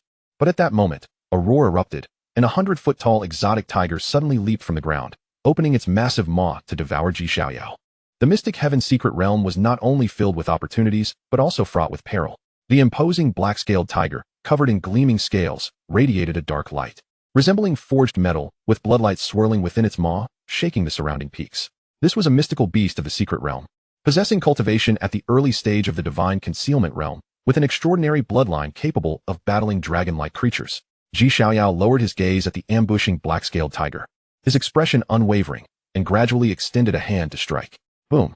Like an ocean surging skyward, exuding an overwhelming pressure. The black-scaled tiger momentarily froze, an immense sense of crisis flooding its heart. This human youth before it radiated an oppressive force far too potent. Roar! With the tiger's roar, instinct compelled it to turn and flee without hesitation. But at that moment, a crimson domain enveloped its entire being, trapping it in the void. Then, a massive palm of magical power descended, seizing it as one would a mere kitten. The black-scaled tiger's scales erupted in defiance, emitting a mournful cry. Its eyes filled with terror. Attempting to devour me? One must be prepared for death. Xiaoyao felt no pity, exerting force to directly crush the black-scaled tiger with his bare hands. Tiger blood rained down like a torrential storm, while Xiaoyao radiated divine brilliance, isolating all the blood outside, emerging untainted as he strode towards the distant medicinal field. Outside the medicinal field, a multitude of beings had gathered, all eyes vigilantly fixed ahead. Before them lay a medicinal field densely populated with spiritual herbs, each no less than grade 7, with the king of medicines abundantly present. Furthermore, at the core of the field, 10 sacred medicines thrived alongside a golden holy tree. This was the golden holy tree, a genuine divine medicine, highly effective in enhancing one's physical form, capable of refining the body to a flawless state. However, despite the allure of such divine medicines, the medicinal field was intricately protected by array patterns. Even a formidable cultivator of the divine concealment realm would be instantaneously obliterated upon stepping within the array. Buzz! Suddenly, the protective array surrounding the medicinal field emitted a faint glow, revealing cracks in the seemingly impenetrable formation. Through these fissures, the scent of divine medicine wafted towards the crowd. In an instant, excitement erupted among them. It is coming. The array is about to open, and the medicinal field will be accessible. Ha ha ha, numerous spiritual herbs await. Even the king of medicines and divine medicines are present. Not to mention, just that golden holy tree alone is sufficient to facilitate an astonishing metamorphosis. This is an unimaginable opportunity. Although it may not compare to places like the Pill Pavilion, Buried Soldier Tower, or Enlightenment Pavilion, it is more than enough for us. The crowd buzzed with fervor. In recent days, various opportunities of all sizes have emerged in the Xiantian secret realm. Among them, none are more renowned than the Dan Pavilion, the Buried Soldier Tower, and the Enlightenment Pavilion. These were all established by the Xiantian Empress herself during her lifetime, harboring unimaginable fortunes. However, for the vast majority, these locations are perilously dangerous. Only the top-tier prodigies may dare to tread within. Otherwise, they risk imminent demise, as exemplified by the recently opened Dan Pavilion. On its opening day, an unimaginable battle erupted, resulting in countless prodigies spilling blood and lives being extinguished, with even formidable figures like Blood Soulsy and Demon Will sustaining injuries in the fray. Ultimately, several king-tier beasts united to hunt down all the prodigies. In contrast, this medicinal field appeared to be significantly safer. Just as the crowd was brimming with excitement, a sudden appearance of a youthful figure commanded the attention of all present. The boy, clad in black and gold robes, stood tall, radiating a mesmerizing aura, with celestial light shimmering around him, as if he were a fallen immortal, exuding an unsettling presence with every movement. Although his visage bore a hint of youthful innocence, there was an undeniable air of authority that belied his years. This boy was none other than Xiaoyao, the scion of the Ji family, a prodigious talent endowed with extraordinary eyes. His mere presence drew the attention of everyone around him, for his prior performance in the secret realm had been nothing short of dazzling. He had slain the Golden Prung and vanquished the inheritor of the Swallowing Heaven Demon technique, displaying a combat prowess that was far beyond that of a mere 10-year-old. Despite his ethereal, otherworldly demeanor, all present understood that beneath his celestial facade lay a true god of slaughter, decisive and merciless in battle. As this realization dawned upon them, the crowd instinctively swallowed hard and took a step back, observing their reactions. The lurking beasts of the secret realm, who had been coveting the divine herbs, regarded Xiaoyao with a mix of astonishment and trepidation. Unperturbed by the gazes around him, Xiaoyao's eyes were fixed resolutely on the medicinal field ahead. 10 sacred herbs, along with a divine herb, constituted a commendable harvest. Murmuring to himself, Xiaoyao strode directly into the medicinal field. What was the Ji family's scion doing? Was he unaware of the formations surrounding the field? Those formations were ancient king-tier arrays, capable of annihilating even the most formidable of cultivators at the pinnacle of the divine concealment realm. The crowd held its breath. If he were to be slaughtered by the array, their chances of obtaining the divine herbs would significantly increase. One less competitor. Upon this realization, some couldn't help but smirk, hoping to witness him meet his fate at the hands of the formations. Chapter 33. Harvesting Herbs, 9-Colored Soil. The medicinal field exuded a rich essence, invigorating anyone who inhaled its aroma. At this moment, all beings outside the field were intently focused on Xiaoyao's figure, eager to see the boy's hidden trump cards that emboldened him to disregard the king-tier formations and boldly walk within. As Xiaoyao entered, the surrounding formations began to activate. Whoosh! An invisible sword energy shot forth, aimed directly at Xiaoyao's brow. This sword energy was terrifying, akin to a full-force strike from a peak transformation dragon realm expert. Child's play. Xiaoyao remained unfazed, his vital energy surging as the runes inscribed within his flesh began to shimmer. Indestructible True Domain. Activate. Instantly, a crimson domain unfolded, saturating the surrounding void. The terrifying sword energy, upon entering the indestructible True Domain, found itself ensnared, as if caught in a quagmire. In the blink of an eye, a mysterious force surged forth, erasing the sword energy completely. As he delved deeper into the medicinal field, the sword energies unleashed by the king-tier formations grew increasingly ferocious. Yet, Xiaoyao advanced with calmness, as if taking a leisurely stroll in his own garden. Truly, the scion of the Ji family possessed remarkable audacity and astonishing methods. Observers nearby were left in awe at this display. Xiaoyao continued forward, as the formations unleashed a barrage of sword energies toward him, dense as a storm. Moreover, the power of these sword energies escalated with his advancement, reaching a level comparable to a full-force strike from a great cultivator of the divine concealment realm. Still, they could not touch Xiaoyao. Within the crimson domain, the shimmering runes effectively isolated all the sword energies. How formidable! The king-tier formations cannot even touch him. If this continued, wouldn't he be able to harvest the spiritual herbs at will? Everyone exhibited expressions of astonishment. Even the beasts of the secret realm were utterly shocked. The techniques displayed by this youthful figure were astounding, far beyond that of a mere young prodigy. He resembled an ancient monster instead. As the crowd marveled, Xiaoyao steadily approached the heart of the medicinal field. The sword energies emitted by the king-tier formations had escalated to a power comparable to that of an early king-tier expert. Such force caused even Xiaoyao to feel a slight strain, with signs of the indestructible True Domain beginning to fracture. However, Xiaoyao remained composed, swiftly retrieving and donning the Taiyu divine armor. The black armor enveloped him entirely, revealing only his indifferent eyes. His cultivation surged explosively, ascending to the first layer of the divine concealment realm. In an instant, the indestructible True Domain, which had been on the brink of collapse, erupted with unimaginable power. Vital energy surged, and the runes within his flesh flickered. All incoming sword energies were obliterated in an instant, impenetrable to all methods. Seizing the opportunity, Xiaoyao hastily advanced, uprooting the 10 sacred herbs along with the golden sacred tree. As for the other ordinary spiritual herbs, he didn't even spare them a glance. The reason was simple. He found them beneath his notice. Given his status, should he require them, a mere word would summon an endless supply of spiritual herbs and medicinal kings from the Ji family. With the sacred and divine herbs harvested, the guidance of the Xiantian token was far from over. It seemed that other opportunities lay hidden within this place. Xiaoyao's gaze shifted toward the Xiantian token. Initially, he had believed that the fortunes indicated by the token were solely the 10 sacred herbs and the golden sacred tree. However, it appeared that this was not the case.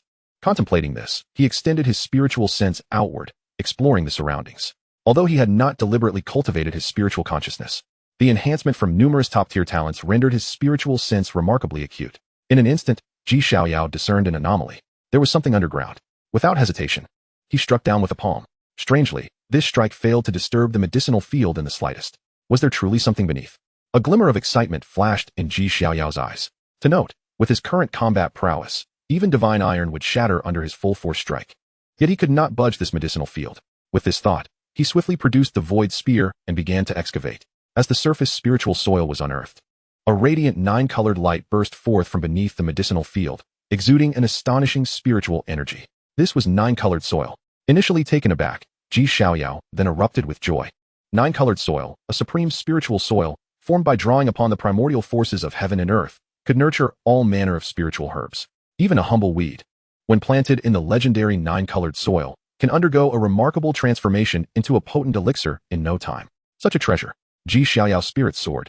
For the 9-colored soil was exceptionally rare, typically traded in grams in the outside world. The price of a single gram of this soil could exceed 10,000 divine sources. And even then, it was often unattainable. After all, the The nine-colored soil could be used to cultivate vast quantities of spirit medicines, elixirs, and even divine pills.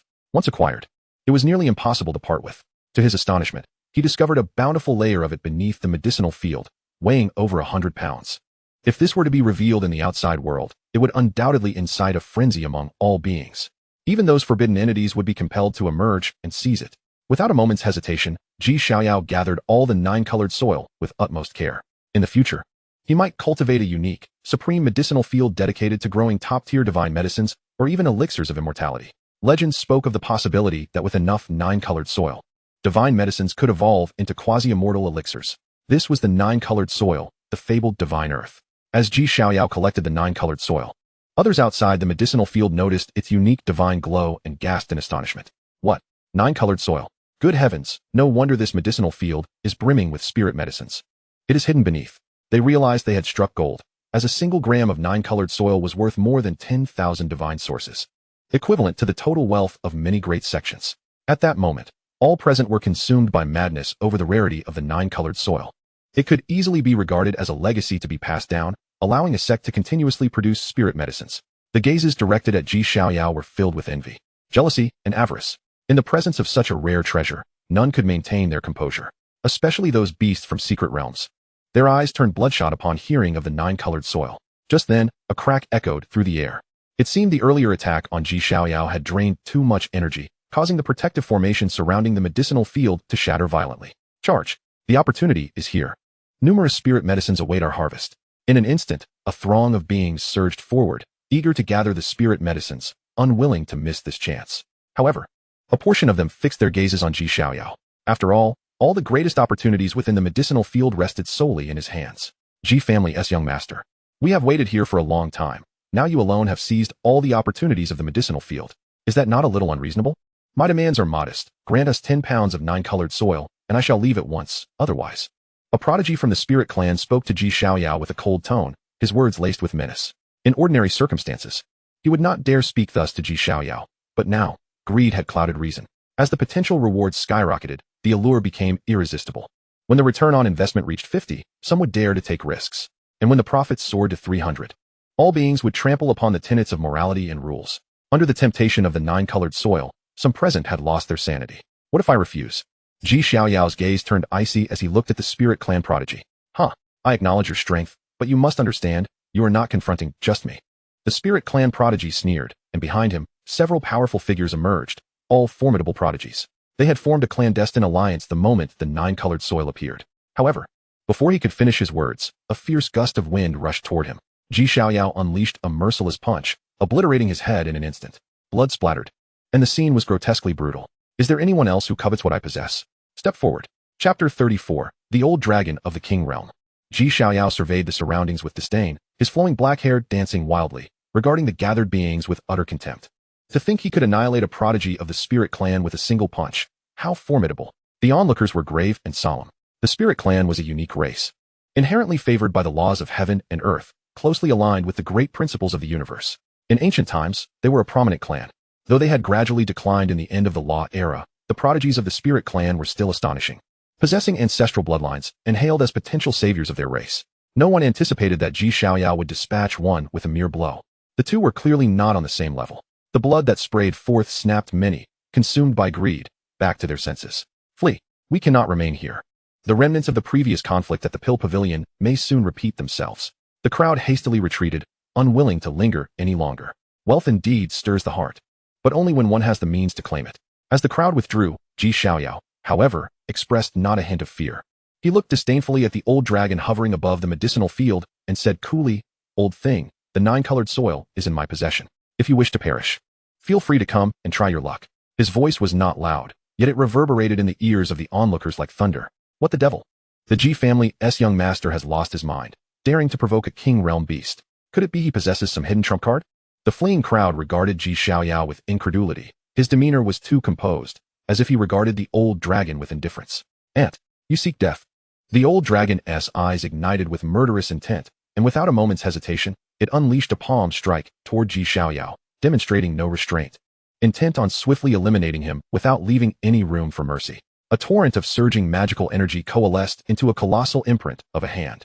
an echoing roar resonating as the sound of dragons' cries emerged from within. In the haze, a spectral figure of a dragon could be discerned, swirling within the palm. This was the ancestral divine technique of the dragon clan, known as the dragon binding palm, which, when perfected, could seal the heavens with a single strike.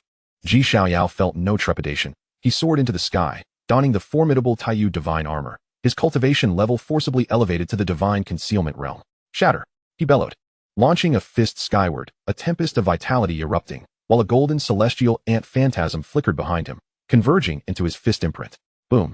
The clash of fist and palm reverberated through the void, producing a violent sonic boom, and a terrifying wave of energy surged outward, causing the earth to tremble and stir up clouds of dust.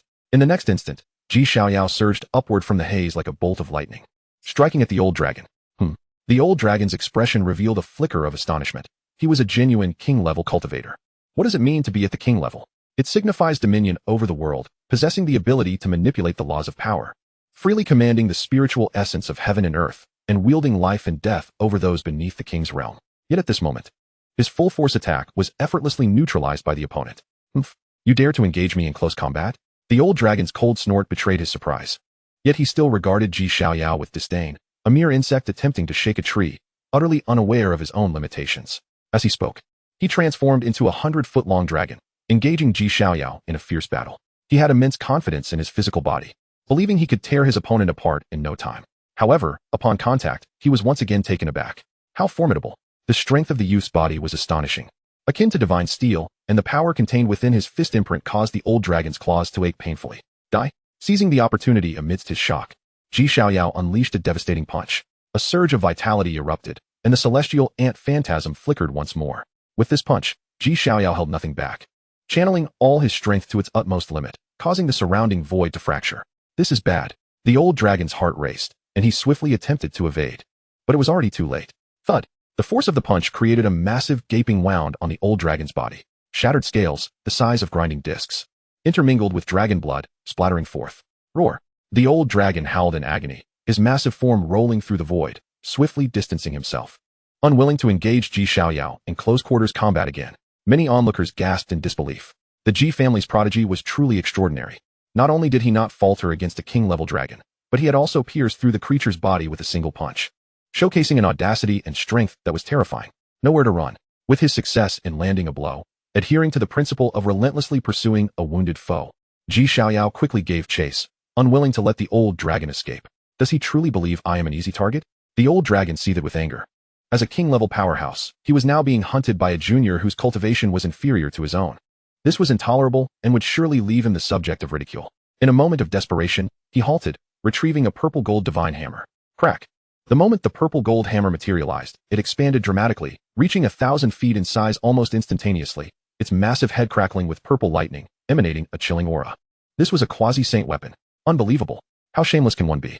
A king-level cultivator resorting to a quasi-saint weapon against a junior. Truly disgraceful. Voices from below erupted in indignation, condemning the old dragon's actions. Crack! Countless bolts of lightning surged forth from the colossal hammer, hurtling towards Xiaoyao with tremendous force. Yet Xiaoyao displayed no fear upon witnessing this. A quasi-saint weapon? Is it truly formidable? As if anyone else lacked such a weapon. In the next moment, an ancient, weathered war spear appeared in his grasp, the spear shimmering with the secret powers of the void. Chapter 35, Slaying the King. All our treasures. The Void Spear. Crafted from the primal divine bone of a Saint Emperor-level void beast, this supreme weapon's power was beyond reproach, with its aura capable of effortlessly cleaving through the void. Slice. Facing the oncoming purple gold hammer, Xiaoyao gripped the spear with one hand and delivered a powerful downward strike. Although he could not yet unleash the spear's full potential, it was more than sufficient to counter a purple gold hammer. Crack! With a sharp sound, the purple gold hammer was instantly cleaved in two. Forged from the primal divine bone of a void beast, it was no wonder the Ji family possessed such terrifying resources. That beast was a top-tier heavenly ferocious beast.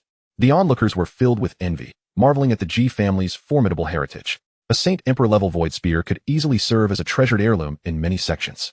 Damn it! Seeing the purple gold hammer shattered, the old dragon cursed under his breath, his heart bleeding. This was one of his strongest trump cards, meticulously maintained, and he never expected it to be severed before his eyes.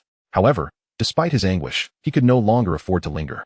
The youth before him was extraordinarily formidable, the aura emanating from the spear instilling a deep sense of dread within him. As long as the Green Mountains remain, one need not fear a lack of firewood. The old dragon turned to flee, his massive form vanishing 100 miles away in the blink of an eye. Did you think I would let you escape? Xiaoyao snorted coldly, activating the Kunping technique to its zenith, rapidly pursuing, the void spear continuously slashing through the air, unleashing boundless secret powers toward the old dragon in an attempt to intercept him. Swoosh, swoosh. The void was torn asunder like a curtain, and the secret powers struck the old dragon, leaving behind ghastly wounds. Spare me, young one. If you kill me, the other king beasts in the secret realm will not let you go. The old dragon, now covered in scars, fled frantically while attempting to threaten Xiaoyao. Enough with the empty talk, die. The murderous intent surged in Xiaoyao's eyes, wholly unfazed by the threats.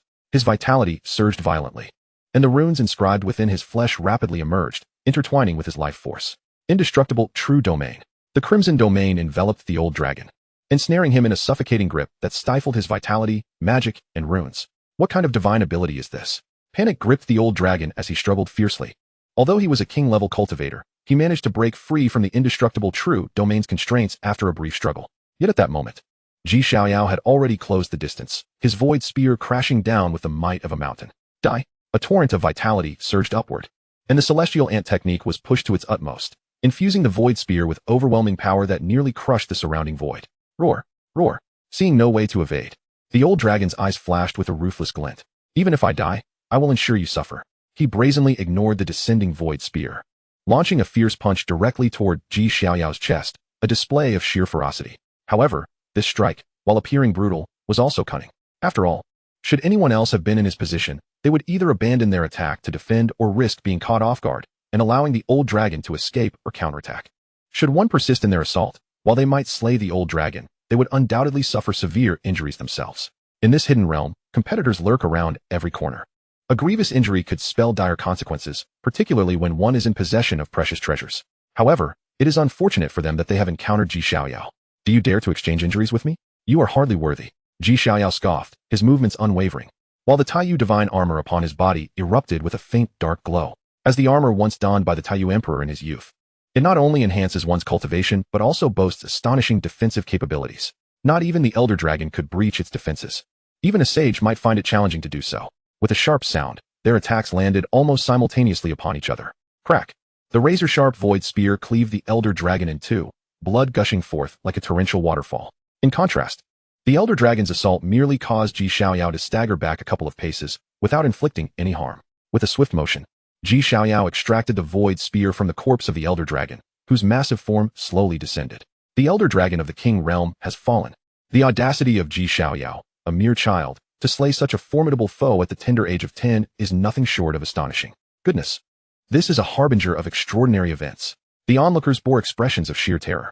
At just 10 years old, slaying a King Realm Elder Dragon. If they had not witnessed it with their own eyes, they would scarcely have believed it, utterly shattering their understanding of reality.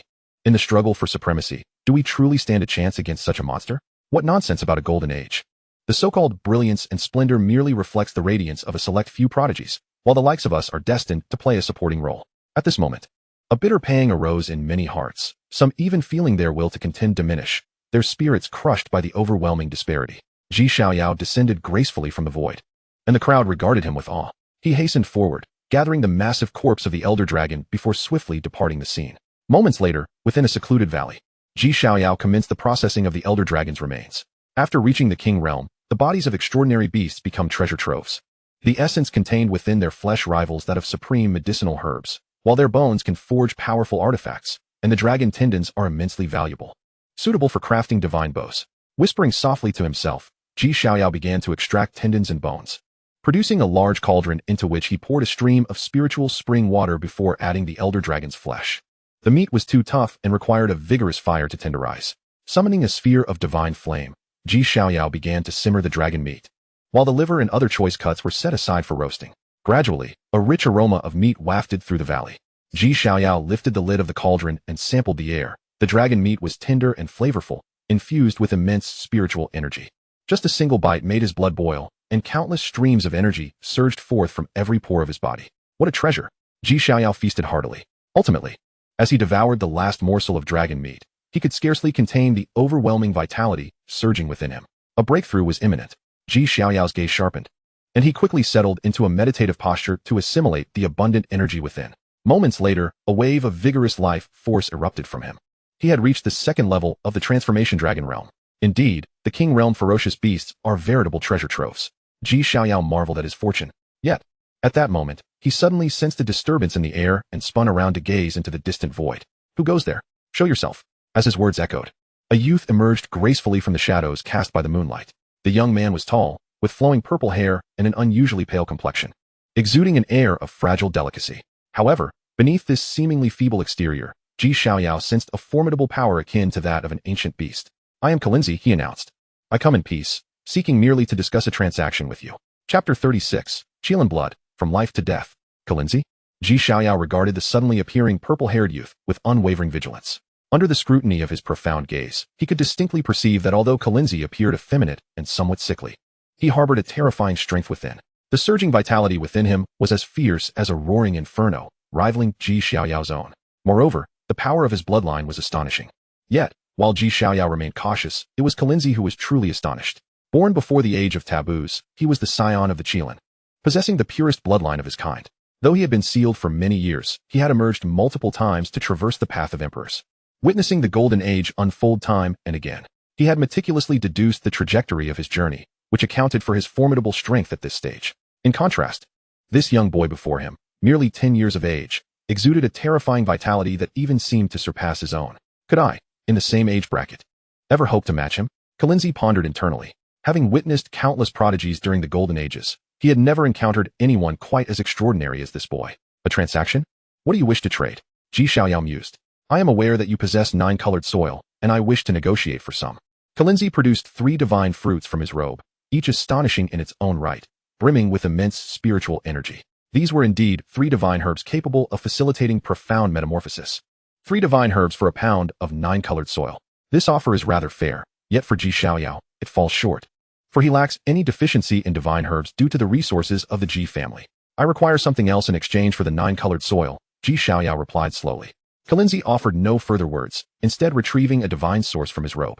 This divine source was no larger than a palm, appearing quite ordinary. However, the moment it was revealed, Xiaoyao's eyes widened in astonishment. For within the divine source lay sealed a droplet of blood. This blood was extraordinary.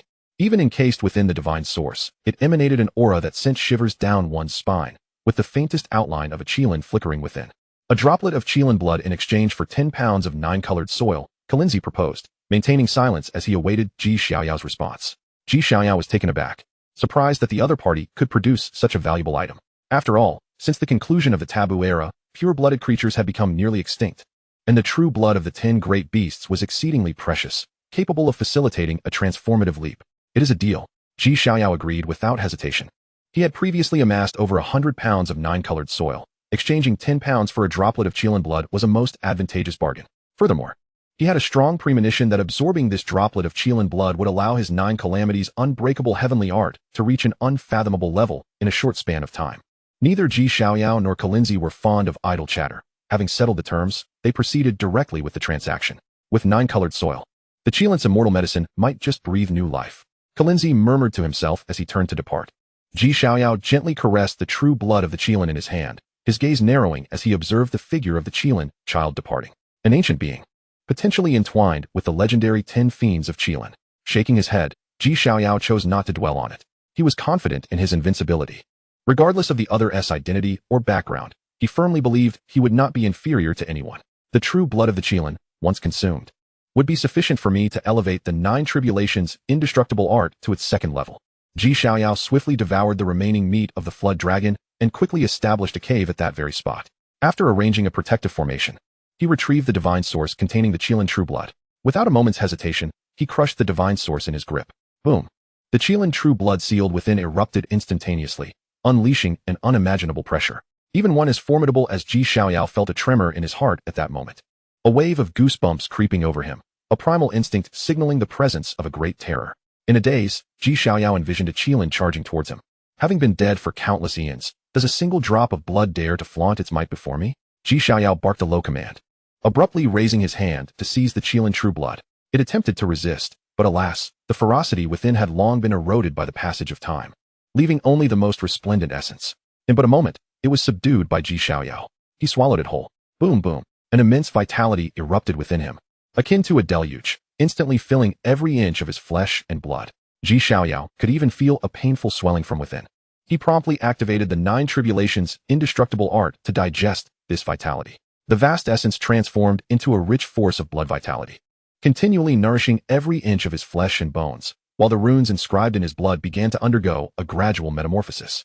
Xiaoyao understood that this was a sign of an impending breakthrough in the Nine Tribulations' indestructible art. With each breakthrough, the runes inscribed within the flesh would experience a rebirth. His physical form rapidly strengthened, every inch of his skin radiating a faint golden light. An aura of primal wilderness erupted from him, causing the surrounding void to tremble. It has begun. Xiaoyao felt a surge of inspiration.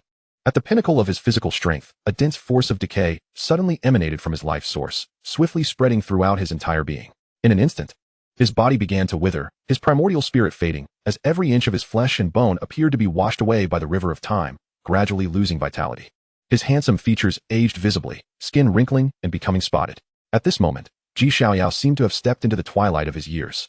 Moreover, his life source began to deplete, a suffocating aura entwining around him.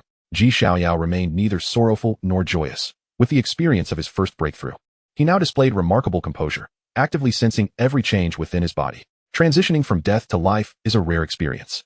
And from life to death, is it not the same? Yet, most beings in the world often resist such sensations, fearing death. Life and death, yin and yang. All things exist in a cycle of mutual generation and restraint. Xiaoyao murmured softly, and at that moment, a more terrifying calamity erupted around him. Thunder rumbled. A bolt of lightning appeared out of thin air, striking his body. This thunder was exceedingly fearsome, targeting not only the flesh but also corroding the primordial spirit and life source. In an instant, Xiaoyao was covered in scales, blood oozing from every inch of his skin. His primordial spirit grew exceedingly dim. This scene was perilous, teetering on the brink of demise. Yet, his emotions remained unwavering. As he slipped into a profound state of comprehension, it was as if he were an observer, watching the process of his body transitioning from strength to decay, from life to death, and from death to life. The essence of both is fundamentally indistinguishable, much like when I refine my body through the flames of cultivation, where the Tao fruit within undergoes ultimate destruction, yet ultimately experiences rebirth. Similarly, within this thunder, amidst extreme destruction, a faint glimmer of life is nurtured. In such a state of comprehension, Xiaoyao seemed to grasp something elusive, yet could not quite seize it. Boom! Just then, his body, which had seemingly succumbed to total decay, inexplicably burst forth with a flicker of weak life. Chapter 37. The Cycle of Life and Death. The Pill Pavilion officially opens. A faint spark of life emerged from within Xiaoyao. This spark was exceedingly fragile, so delicate that it could easily go unnoticed. Yet, despite its frailty, it was tenacious. No matter how the decaying force sought to erode it, it remained resilient and continued to thrive. A spark can ignite a blaze. Under the influence of this faint spark of life, Xiaoyao's decaying body gradually regained vitality. The previously consumed Qilin blood had yet to be fully digested. And at the moment this weak spark appeared, the remaining Qilin blood surged wildly towards it. With the infusion of the Qilin blood, this faint spark of life grew increasingly robust and began to burn fiercely. Thump, thump, thump. Xiaoyao's heart, which had nearly ceased beating, began to throb slowly once more under the influence of this spark of life. The decaying force within him was dispelled, and the withered flesh radiated light anew, while his withering primordial spirit blossomed with brilliance. Moreover, the runes of the Nine Tribulations' indestructible art inscribed within his flesh gradually completed their metamorphosis, exuding divine might.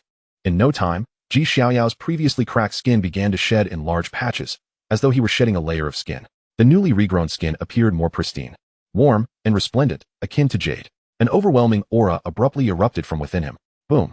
The vitality within began to surge, creating a sound akin to a roaring river. Simultaneously, the runes of the Nine Tribulations' indestructible art within his flesh completely underwent their rebirth, new runes emerging, more profound and enigmatic, as if elucidating the truths of the world. Success! The second level of the Nine Tribulations' indestructible art. Xiaoyao's eyes shot open, a dazzling golden light briefly flashing within his pupils, emanating a heart-pounding aura. Crack! He instinctively clenched his fist, a sound of shattering resonating through the surrounding void. Compared to before, his physical strength had multiplied several times. Now, with just his flesh, he could easily crush a great cultivator of the divine concealment realm. Xiaoyao flexed his body, the bones within him crackling like popping beans, and faintly, one could see vitality swirling above his head. Should anyone be present to witness this scene, they would undoubtedly be overwhelmed with astonishment. The vitality swirling above was a special phenomenon that occurs when an ancient body cultivator is on the verge of achieving sanctity in their physical form. In the ancient era, those who reached this stage among body cultivators were nothing short of prodigies amongst prodigies, true anomalies. With the breakthrough of the 9 tribulations' indestructible art, it seemed that mysterious changes were unfolding within me. Xiaoyao turned his gaze inward, where a flame of life spiraled within him. This flame appeared exceedingly weak, yet was remarkably resilient. The eternal flame, the exclusive symbol of the second-level breakthrough of the 9 tribulations' indestructible art. The eternal flames of immortality shall never extinguish. As long as the vital essence flows within, one shall never succumb to exhaustion. Moreover, upon transcending the second tier of the 9 calamities' unyielding celestial technique, the runes inscribed within flesh and blood have evolved to manifest a second divine ability.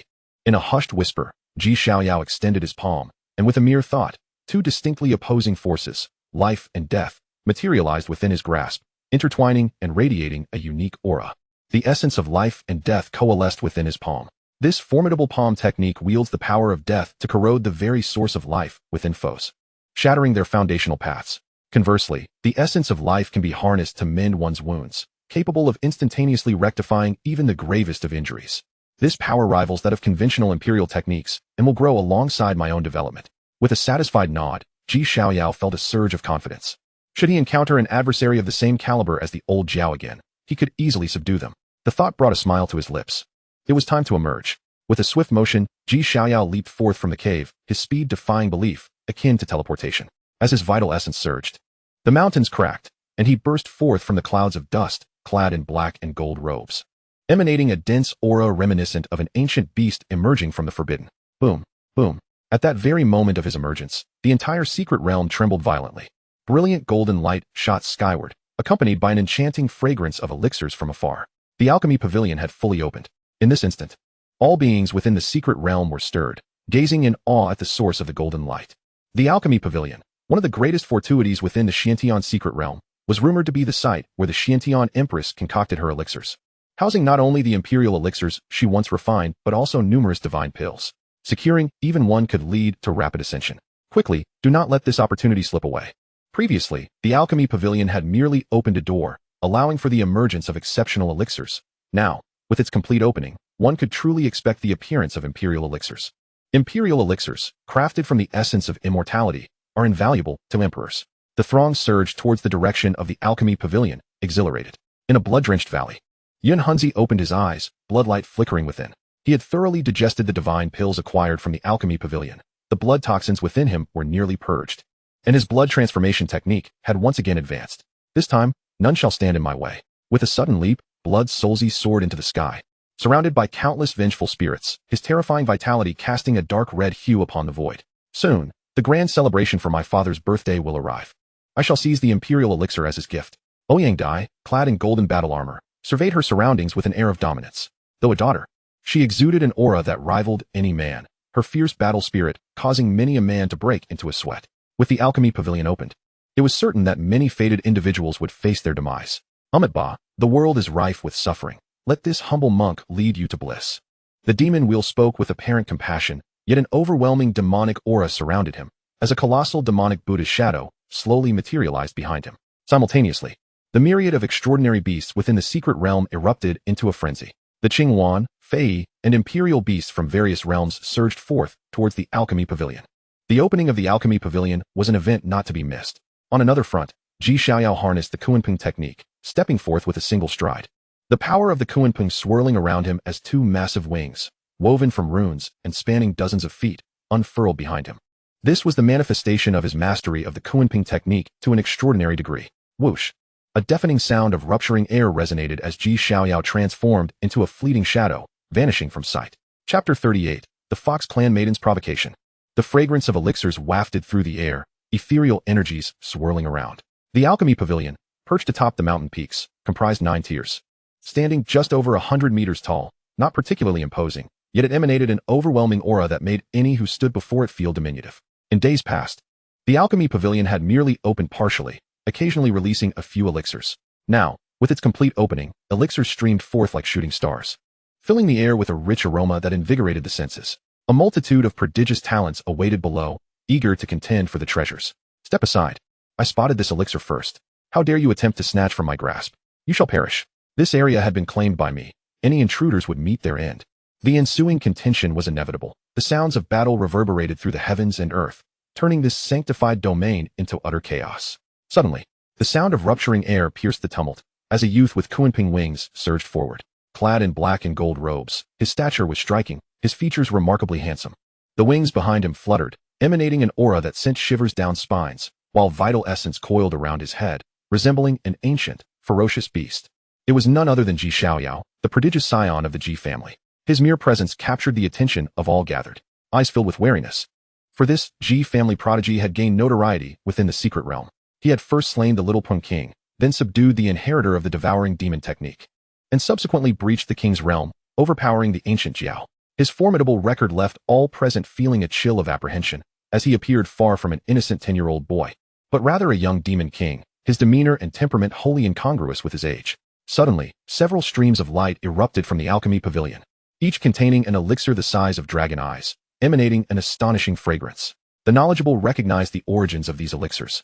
The transformation elixir, crafted from divine herbs and enhanced with various mystical materials, was an extraordinary divine pill. It not only rapidly elevated cultivation, but also enhanced the consumer's essence and soul. In the outside world, a single transformation elixir fetched no less than 5,000 divine sources, equivalent to 5 trillion low-grade spirit stones. Do not dare to compete with me. Otherwise, death awaits. Ha ha ha. There are 5 transformation elixirs in total. Reserving one for myself is not unreasonable, right? I only desire one. The rest you may fight amongst yourselves. The atmosphere grew tense as everyone scrambled into action, vying for the elixirs. Yet, with only 5 transformation elixirs and over 100 prodigies present, chaos erupted anew. Arriving just in time to encounter such an opportunity, Ji Xiaoyao smiled as he surveyed the chaotic scene. At that moment, a transformation elixir enveloped in light came hurtling toward him. Without a moment's hesitation, Ji Xiaoyao stepped forward and grasped the elixir in his hand. Seeking death, a prodigy from the Tiangui clan, who had been pursuing the elixir, was infuriated to see it snatched away at the last moment. He prepared to retaliate. But upon recognizing Ji Xiaoyao's face, his actions faltered, and his anger transformed into a forced smile. Your Highness, I did not realize it was you. Please forgive my transgression. Upon uttering his words, he hesitated not a moment before turning on his heel and sprinting away. Though he was a celestial turtle, his speed at that instant shattered the common perception of tortoise-like creatures. Xianhong, why did you falter at such a crucial moment? A nearby voice teased, brimming with disdain. Xianhong rolled his eyes in response. If you're so brave, why not seize it yourself? You want me to snatch it from someone capable of slaying both the heir of the devouring demon art and a ferocious beast of the royal realm? That's akin to inviting death. Xiaoyao paid no heed to the fleeing Xianhong, casually stowing away the transformation pill and continuing his pursuit of the remaining few.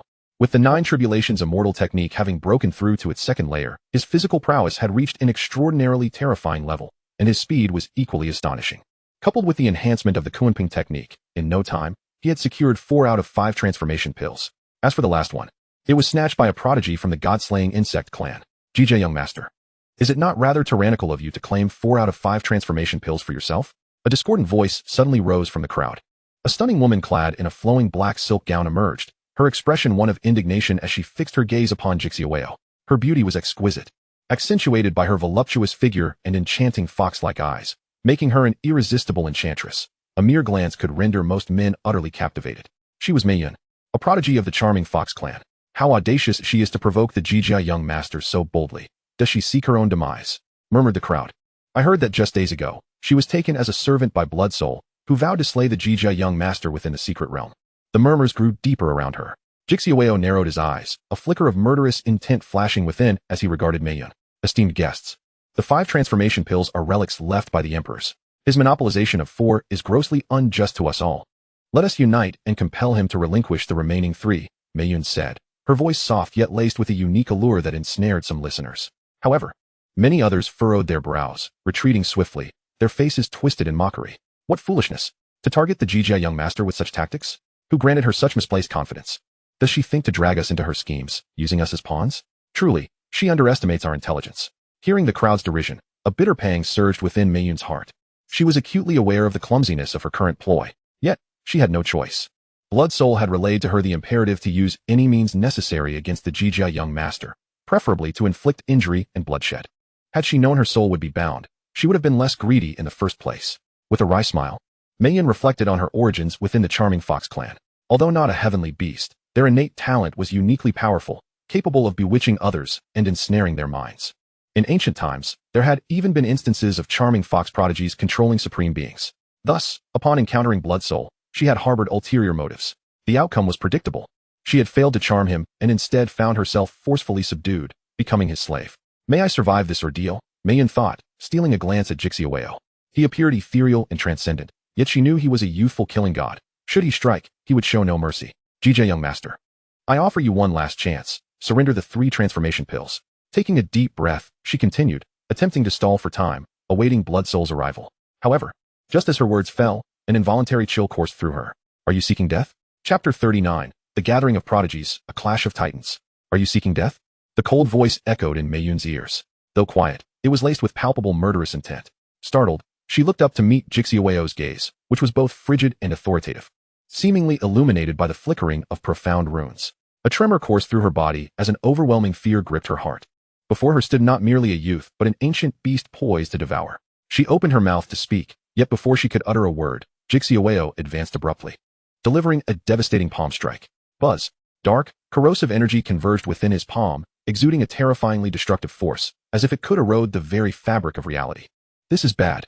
Maiyun sensed a looming threat of death, letting out a shriek as she retreated. However, as she did, an immense hand formed from the very essence of her blood surged above her.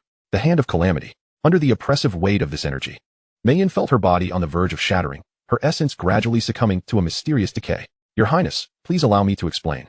I did not intend to target you. It was all Blood Soul's doing. Under the threat of annihilation, Maiyun could no longer hold back and pleaded desperately. Yet, before she could finish her sentence, the terrifying hand descended with a thunderous crash.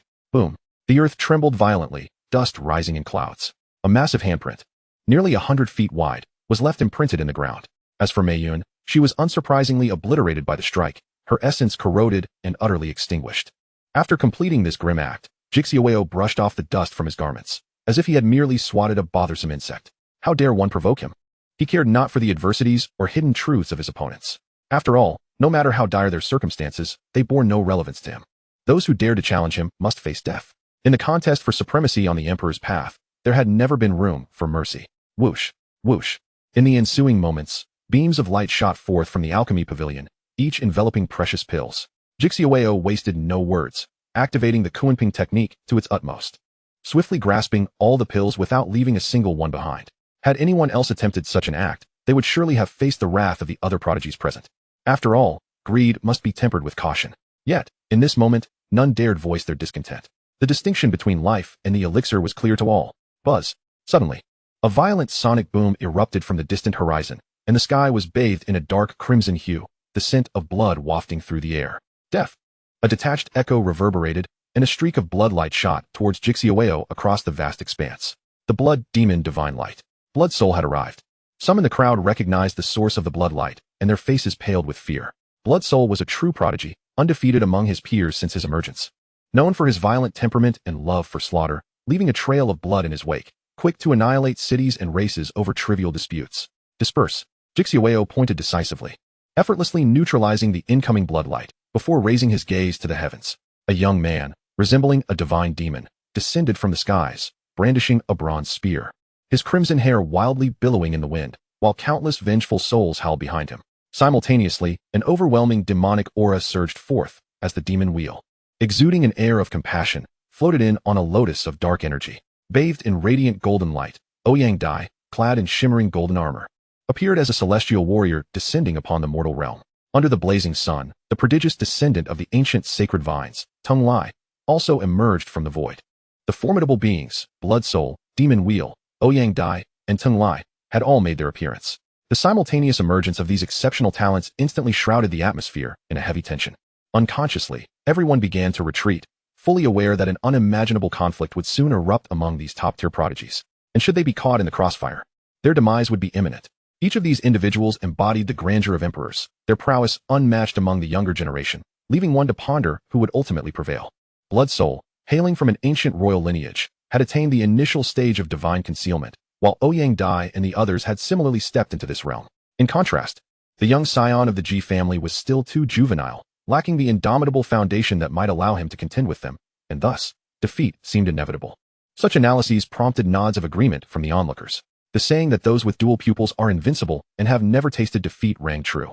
Yet the current situation revealed a fatal disparity. Ji Xiaoyao's cultivation time was far too brief compared to the others, placing him at a disadvantage in terms of realm. However, the dual pupil prodigy was indeed remarkable, having reached such heights at merely 10 years of age, and had his cultivation time been more extensive, he might have been capable of subduing these formidable foes. A sigh of regret was heard for Xiaoyao. The betting had commenced, speculating on who would emerge victorious. Blood Soul held odds of 1-08, Ouyang Dai 1-06, and the Demon Wheel, and Xiaoyao 1-5. A curious onlooker exclaimed loudly. Amidst the discussions, the prodigious figures stood in confrontation, none daring to speak first, an intangible energy permeating the space between them. So, you are the one who just killed my servant? Suddenly, Yun Hunzi stepped forward, his spear pointing directly at Xiaoyao's face, speaking coldly. As the countless vengeful spirits behind him seemed to sense their master's intent, clawing and howling menacingly at Xiaoyao. If you're anxious, I can send you along right now. On the road to the Yellow Springs, you might yet catch up with her. Xiaoyao's voice was calm, as though he were stating a mere fact. Heh, do the people of the Ji family always indulge in such grandiloquence? Blood Soul scoffed, a bloodthirsty glimmer igniting in his eyes. If you don't believe me, come and try.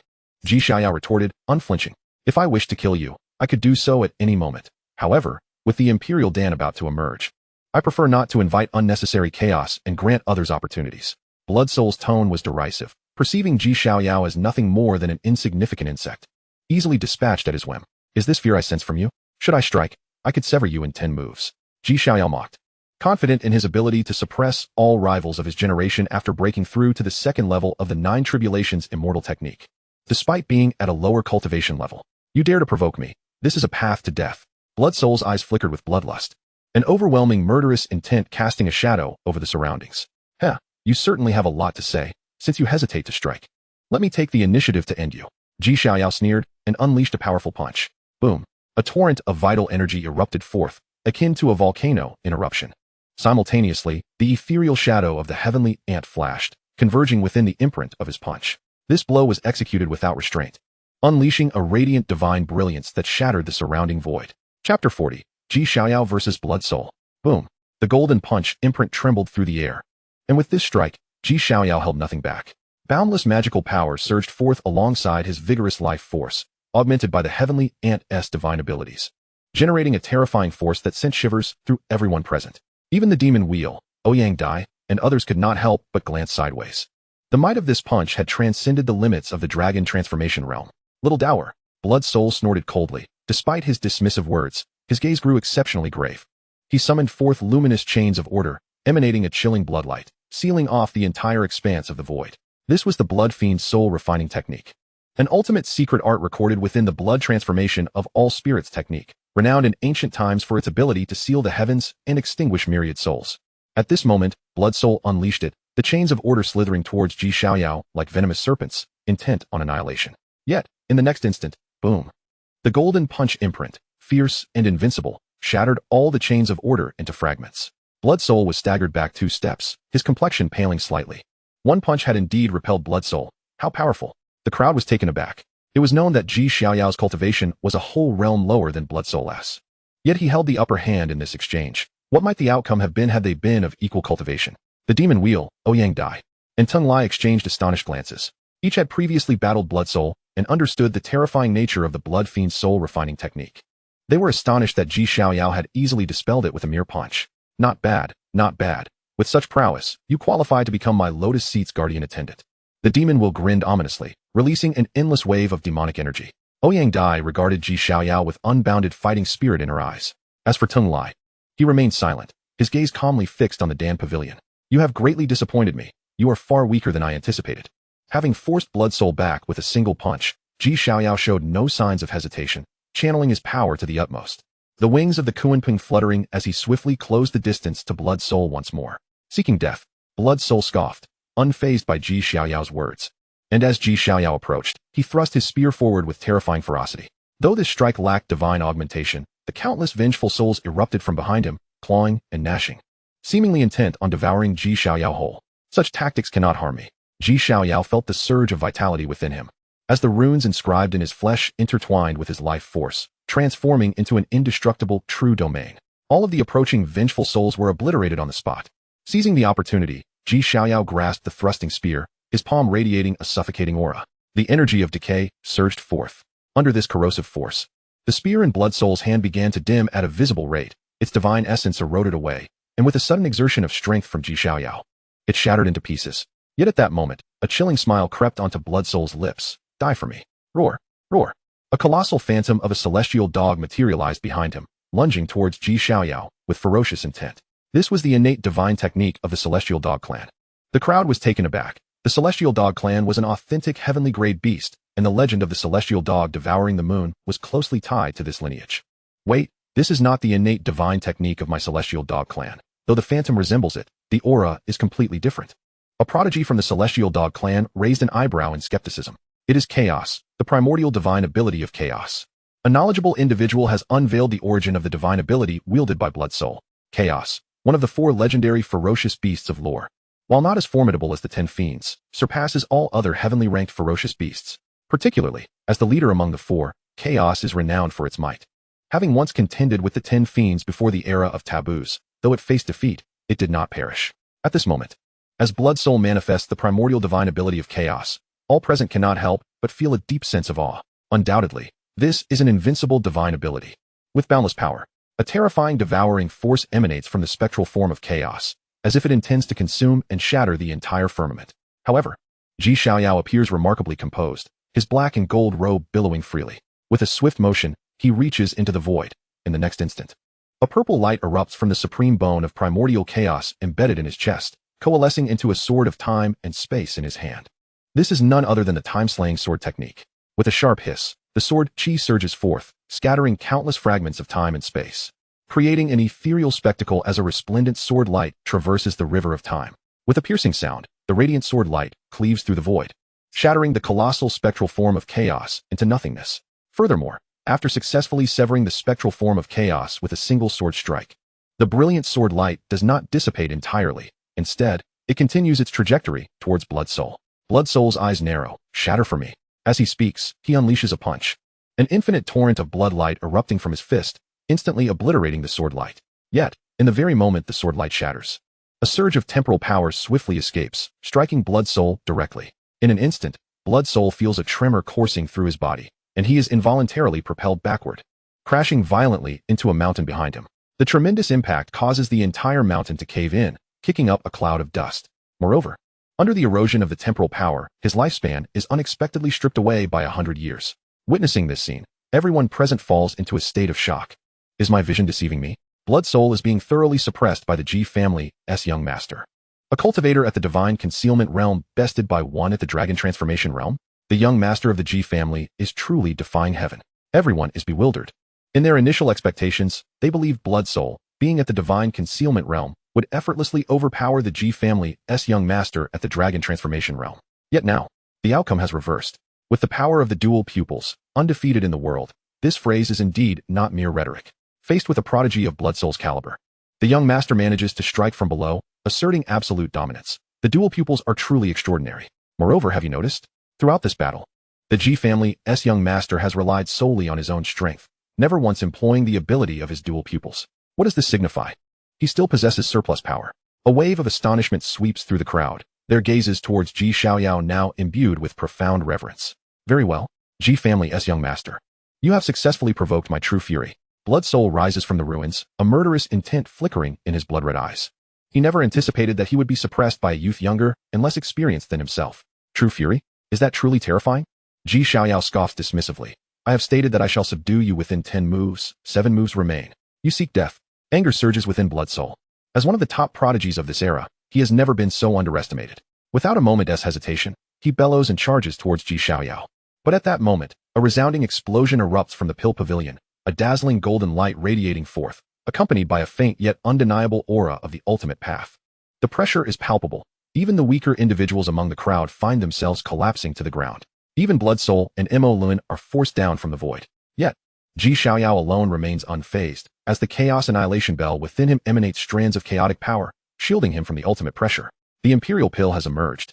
Xiaoyao opens his dual pupils, narrowing his gaze towards the Pill Pavilion above. Above the pavilion, amidst the resplendent golden light, a pill the size of a fist emanates a rich fragrance. Just a whiff fills him with a surge of energy, hinting at an increase in his magical power. It has arrived, indeed. The greatest opportunity from the Pill Pavilion has manifested. Truly, it is the Imperial Pill. Even a mere inhalation augments my vitality and magical power. Should I consume it entirely, would I not ascend to immortality? Though trembling under the pressure of the ultimate path, The crowd is electrified with excitement.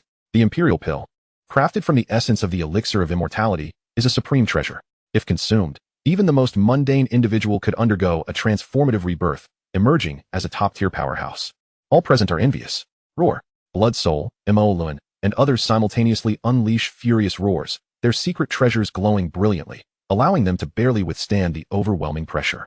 In the next moment, they soar into the sky, racing towards the imperial pill. Get away from me. Xiaoyao coldly snorts, abruptly turning and launching a powerful punch. Boom. A torrent of blood energy erupts forth, golden symbols shimmering within, targeting all who dare to approach with overwhelming might. You court death. Blood Soul, Yin Hunzi, and Imooluan erupt in fury. How dare he strike at them all simultaneously? Does he consider them mere ants? Break for me. Blood Soul growls. An endless surge of blood essence erupting from him, transforming into a ferocious blood beast that instantly devours the surrounding blood energy. Amitba, may the practitioner ascend to bliss. Imooluan chants a Buddhist mantra as demonic energy surges from behind him, morphing into a wrathful demon king that isolates all blood energy. Ouyang Dai remains silent. Yet her actions are even more domineering. She radiates golden light, her terrifying battle intent soaring to the heavens, as if she intends to overturn the very fabric of existence. Today, whoever obstructs my path to the imperial pill shall meet their demise. Ting Lai, usually taciturn, now boldly declares, a radiant sun appearing behind him, with a divine vine growing skyward, dissolving all surrounding blood energy. Interesting. Xiaoyao's gaze sharpens. He remains unfazed that his full power punch has been neutralized by several individuals. After all, these are the foremost prodigies of the age. If they could not withstand a single blow from him, they would hardly deserve the title of prodigy. Kill. Xiaoyao bellows, swiftly redirecting his assault towards Blood Soul. Does he truly believe he is a soft target to be toyed with? Blood Soul snorts disdainfully, unperturbed, as boundless blood essence coalesces in his hand, ultimately transforming into a blood spear that he hurls with great force. Come forth. Xiaoyao extends a hand, grasping the incoming blood spear with a surge of deathly energy. Boom. The clash between palm and spear reverberates through the void, resulting in a violent explosion that flattens mountains within a 100-mile radius. Is this truly the kind of power that can be unleashed by the younger generation in combat? So formidable, surpassing many ancient monsters in strength. Even those at the King's realm pale in comparison. Everyone was taken aback, hastily retreating once more, fearful of being caught in this overwhelming energy. In the realm of demonic paths, one slaughters all fated beings. Meanwhile, Imooluan, Tung Lai, and Ouyang Dai had also engaged in combat, standing upon the demonic lotus, with the Buddha and Demon King roaring behind him. The expression of compassion that once adorned his face was now replaced by a fierce countenance. With a dagger in hand, he unleashed countless arcs of blade energy, bravely confronting both Ouyang Dai and Tung Lai, showing no signs of yielding. Bald ass, meet your demise. Ouyang Dai declared with unyielding dominance, wielding a 3-meter-long saber. Her battle intent soaring as she shattered all demonic energy with brilliant flashes of her blade, aiming a powerful strike at Imooluan's crown. Just then, Ting Lai made his move, as the divine vines from the sun behind him extended, with 2 golden roots striking simultaneously at Imooluan and Ouyang Dai. The sound of a fierce sonic boom echoed, rending the void and creating a massive fissure. He sought to seize the opportunity to eliminate both Imooluan and Ouyang Dai at once. Seeking death. Get away from me. Sensing the imminent threat, Imooluan and Ouyang Dai briefly allied to launch an assault on Tung Lai. On another front, the battle between Xiaoyao and Shui Hunzi had also escalated to a fever pitch. Blood surged like a tide, devouring all. Shui Hunzi had descended into madness, a vast sea of blood materializing behind him, threatening to engulf Ji, with countless vengeful souls howling within. This was the forbidden technique of the Blood Soul clan, once wielded by their chieftain in ancient times, earning a fearsome reputation as he devoured the lives of an entire region. Regrettably, it had been forcefully eradicated by the Ji clan, fading into obscurity, yet now it was resurrected by Shui Hunzi. I vowed to slay you within 10 strikes. This is the 5th. Xiaoyao's hair billowed wildly, the blood of battle surging within him, driving him into a frenzy. With a low growl, he plunged into the boundless sea of blood, unleashing punches that radiated brilliant divine light. All vengeful souls that dared approach were sent flying by a single blow, and ultimately, he tore through the entire sea of blood, emerging from its depths.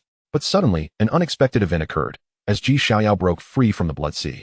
A razor-sharp blade aura cleaved through the void towards him. It was Imooluan making his move, seeking to take advantage of the moment to strike Xiaoyao down. Seeking death, Xiaoyao roared, runes flashing across his flesh, radiating golden light, as he forcefully deflected the terrifying blade aura.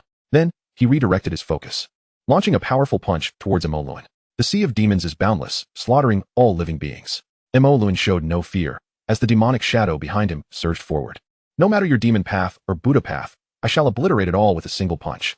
Xiaoyao exuded an air of invincibility. Channeling the Kunping technique to its utmost, his overwhelming power collapsing the surrounding void. Break. With a furious roar, he unleashed a punch that shattered the demonic shadow. Interesting. Your physical form is commendable. In that case, let us compete in physical prowess. Mo Lun laughed heartily, a terrifying surge of energy erupting from within, shattering his monk's robe to reveal a dark, glistening body, as endless demonic energy radiated forth. It is said that the great Buddha possesses a golden body of 10 feet. Achieving unparalleled mastery, rendering his physical form invincible and indestructible, while the demonic temple was no less impressive, having created a 10,000-foot demonic physique, indestructible at its peak. Witnesses could not help but exclaim in astonishment. To counter the great Buddha's 10-foot golden body, the demonic temple has birthed the 10,000-foot demonic body, forging an invincible physique through demonic energy.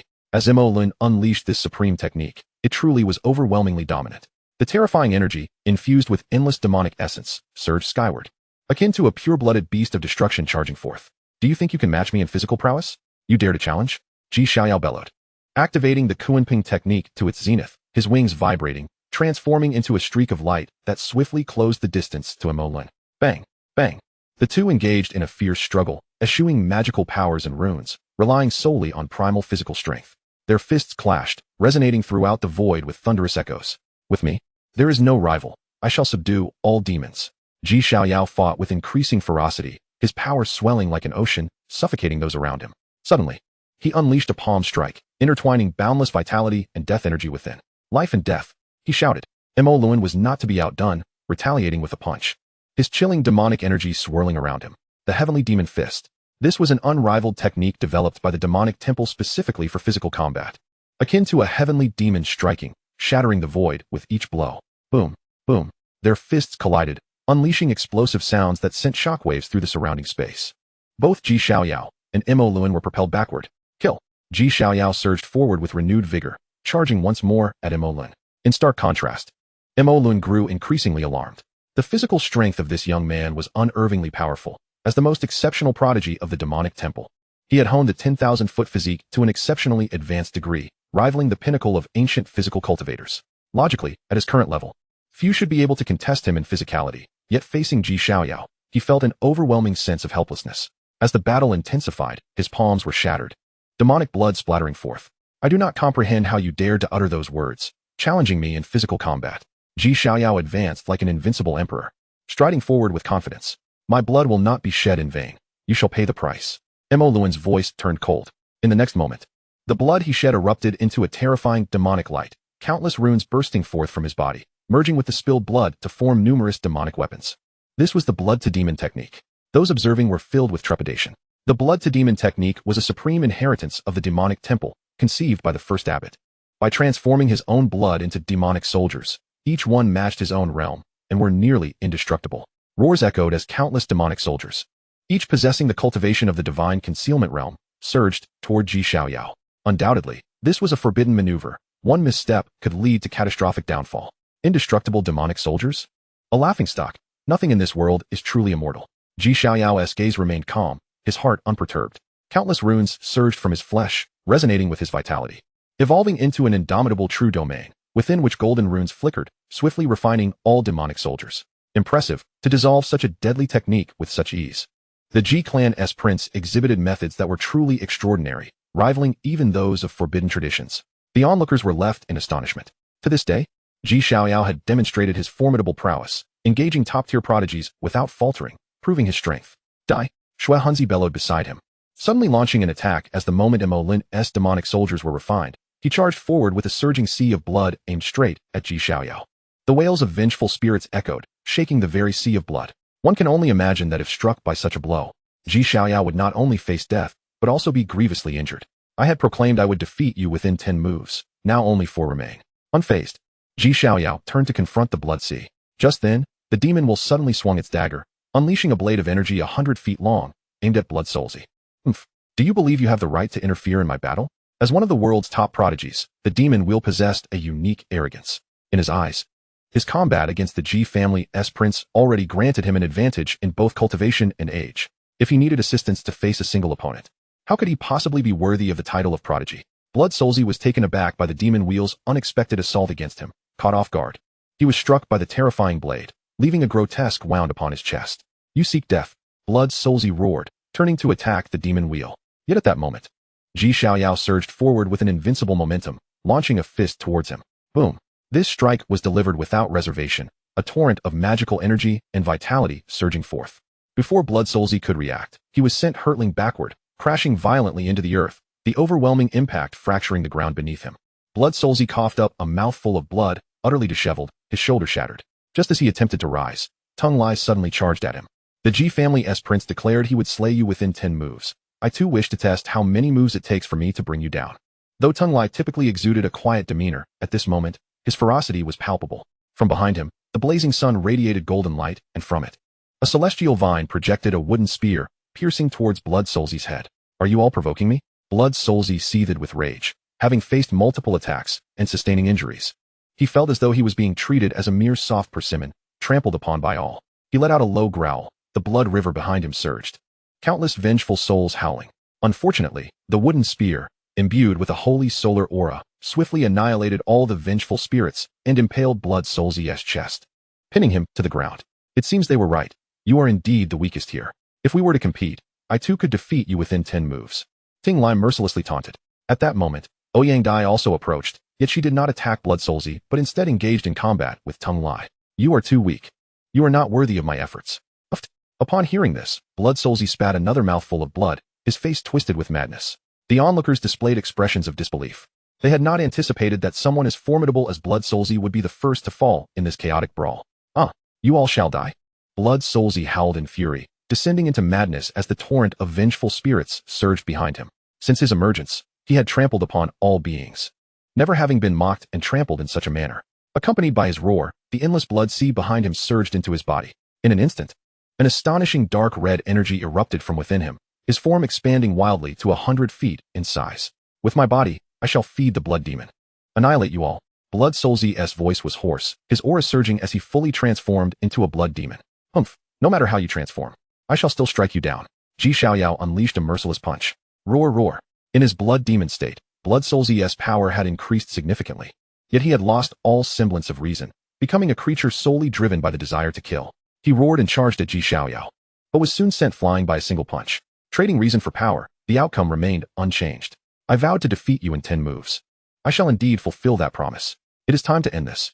Xiaoyao strode towards Blood Solzi with the poise of a war god. "Die!" With a punch, the golden shadow of the heavenly ant and the dense aura of death converged in his palm. He forcibly intertwined the principles of life and death with the divine powers of the heavenly ant, amplifying the punch's might to an astonishing degree. The blood demon, Blood Solzi, could not react in time. His head exploded like a watermelon, obliterating his very essence and spirit. Chapter 43, Solo Battle Against 3. Blood Solzi was dead, his head shattered by Xiaoyao's punch, and his spirit utterly annihilated. As they gazed upon the lifeless body of Blood Solzi, silence enveloped the onlookers. The fact that Blood Solzi had been slain by the prince of the Ji family was truly astounding. Everyone felt an overwhelming shock. They had never expected that. As fellow prodigies, the prince of the Ji family would confront Blood Solzi, an opponent of a higher realm, and indeed slay him within 10 moves. Gulp, gulp. The sounds of swallowing echoed as they processed the implications. At merely 10 years old, he possessed such extraordinary talent. If allowed to mature for a few more years, the outcome was unimaginable. In this era of imperial contention, he would likely become the greatest adversary to all prodigious talents. A chill ran through everyone present. The demon wheel. Tung Lai and Ouyang Dai exchanged glances at the headless corpse of Blood Solzi, their eyes narrowing, buzzing. Suddenly, the distant Dan pavilion trembled violently, the previously imposed rules preventing proximity dissipating. The resplendent imperial pill soared into the heavens like a comet. The imperial pill had officially emerged. The crowd's attention shifted, all eyes fixated on the brilliant imperial pill. Some began to mobilize their powers, rushing towards the imperial pill, attempting to seize it while others were distracted. "Get lost!" Tung Lai roared, extending a golden tendril from the celestial vine behind him, sweeping towards the crowd.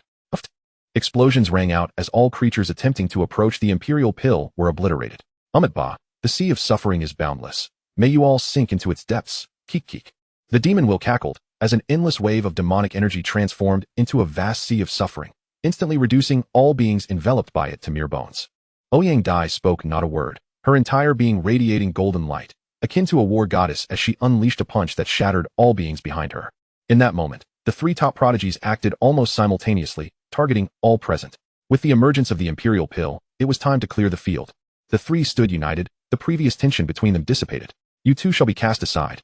The demon wheel laughed heartily, suddenly striking at Xiaoyao. His dagger slicing through the air with 100-foot blade of light. We had no intention of targeting you, but alas, for the sake of the imperial pill, you must be eliminated. Tung Lai's dominance surged, as he stood bathed in the light of the sun, exuding an immense power with every gesture. Why waste words? Let us clear the field so we can contend for the imperial pill. At this moment, Ouyang Dai resembled a queen reigning supreme, launching herself at Xiaoyao while unleashing a barrage of secret techniques. The three had long since conspired together, seeking to clear the area. Some beings sensed the abnormality and screamed in terror. In an instant, a wave of dread swept through the crowd. The combined might of the three top prodigies was more than sufficient to sweep away all present, leaving no one capable of resistance. As for Xiaoyao, confronted by the simultaneous onslaught of the three top prodigies, he remains utterly unperturbed. In truth, he had sensed a subtle anomaly earlier. Neither Mo Luan, Tung Lai, nor Ouyang Dai had exerted their full strength during the recent chaotic battle. They had all held back. However, when it came to targeting him and Shui Huanzi, the trio showed no restraint whatsoever. Yet, despite his awareness, Xiaoyao paid it no mind. What of the combined forces of three top prodigies? He harbored an unwavering confidence in his invincibility, firmly believing he could subdue all adversaries of this era. What did their alliance matter?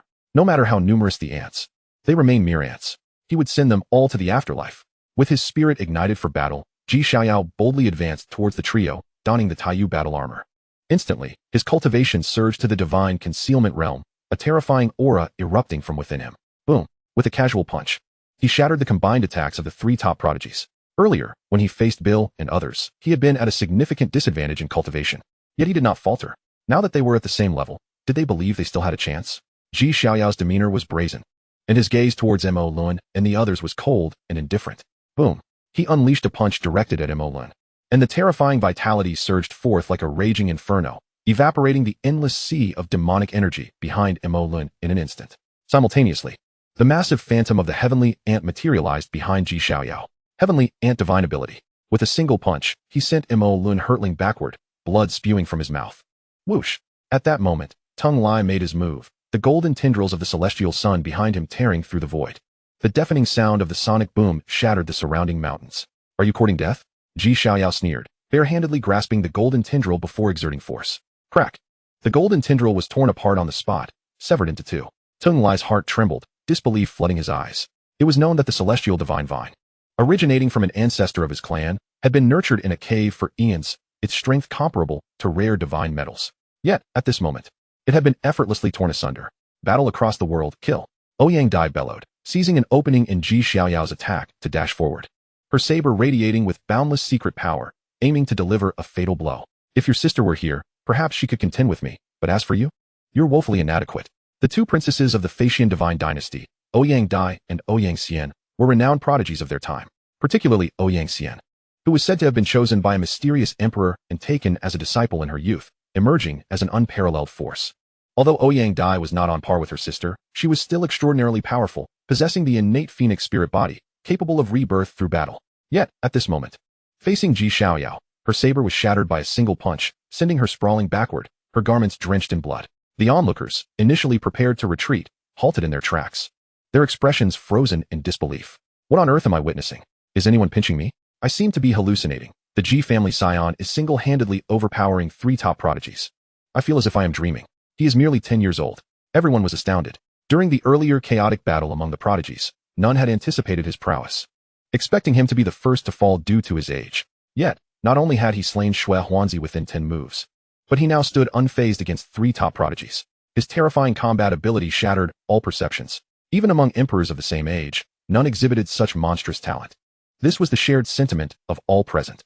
Meanwhile, as Xiaoyao and the others engaged in fierce combat, a sudden, terrifying aura enveloped the area. Buzz, buzz. The void began to tremble violently, followed by an intricate array of patterns, imbued with potent saintly energy, enveloping the entire realm. Subsequently, colossal beastly phantoms emerged from the surrounding void. Enough. Your skirmishes should come to an end. Next, I shall send you all on your way. Chapter 44. The Scheme of the Beasts from the Secret Realm. The cold and grandiose voice echoed through the heavens, causing the void to shudder. The massive phantoms of the king beasts loomed in the sky, obscuring the sun and instilling terror in the hearts of all. In the next instant, the resplendent imperial pill above the Dan pavilion abruptly vanished, dissolving into nothingness as if it had never existed. The imperial pill has disappeared? Witnessing this, the faces of those present shifted. Some astute individuals began to grasp the situation, swiftly fleeing to escape the impending disaster. However, just as one managed to soar a short distance away, a radiant beam of saintly light shot forth from the void. Whoosh! Before the person could react, they were obliterated on the spot, blood and flesh raining down like a tempest. Strangely, their blood and flesh did not fall to the ground but were drawn by a mysterious force, converging in the void to form a blood pill. Damn it! There was never any imperial pill. This was merely a ruse, a conspiracy set by the king beasts within the secret realm, intending to refine our blood and flesh into pills. In that moment, realization dawned upon everyone, their expressions darkening. Do you not fear the repercussions from our backing forces? Someone shouted, confronting the king beasts. Yet, his response was met with a radiant beam of saintly light. Whoosh! The individual was obliterated, both body and soul exploding simultaneously. Reckoning with us? You must first ensure your backing forces can enter the secret realm. A king beast coldly retorted. The Shantian secret realm imposes extreme restrictions. The cultivation of any being entering cannot exceed the transforming dragon realm. Furthermore, once within the secret realm, all beings are suppressed, their cultivation capped at the king realm. This was the very foundation upon which the king beasts of the secret realm dared to scheme against all prodigies. Enough of this idle chatter. Refine them all into blood pills. A ferocious lion, towering 1,000 feet tall, declared coldly, sealing the fate of all present.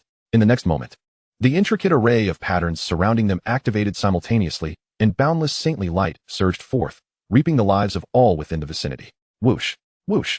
The sound of bodies exploding filled the air as prodigies perished in the void. Blood and flesh were drawn into blood pills, which then fused together, exuding an eerie aroma. Ah, damn it, you vile beasts. Even as a ghost, I shall not spare you. The sounds of wailing, cursing, and lamentation filled the air, turning the area into a hellish purgatory. The king beasts of the secret realm stood coldly in the void, watching it all unfold. Damn it. A pack of beasts daring to scheme against us.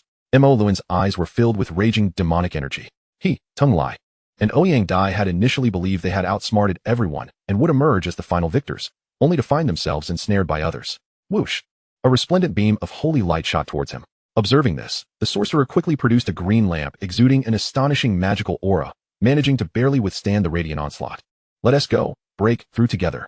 Both Tung Lai and Ouyang Dai retrieved their secret treasures to fend off the holy light that surged through the void. The three of them united their forces, simultaneously charging towards a singular direction in a bid to escape. Where do you think you're going? You shall all stay.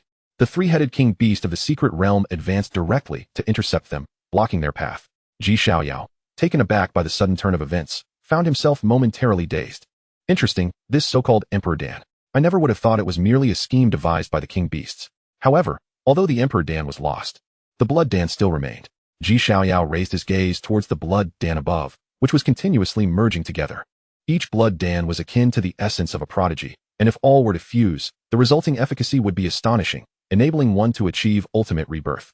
With this thought in mind, Xiaoyao felt no inclination to flee. Instead, he activated the Kunping technique and soared into the sky, pursuing the myriad blood dawn in the void. Whoosh! Whoosh! Yet, at that very moment, a beam of holy light suddenly shot towards him. Annihilate! Without a hint of hesitation, Xiaoyao drew forth the void spear and swung it, shattering the holy light into fragments. He then accelerated abruptly, seizing a blood Dan in his hand. Ant! You seek death. A king beast took note of this scene and rushed over without a moment's delay. It was a colossal serpent, 1,000 feet long.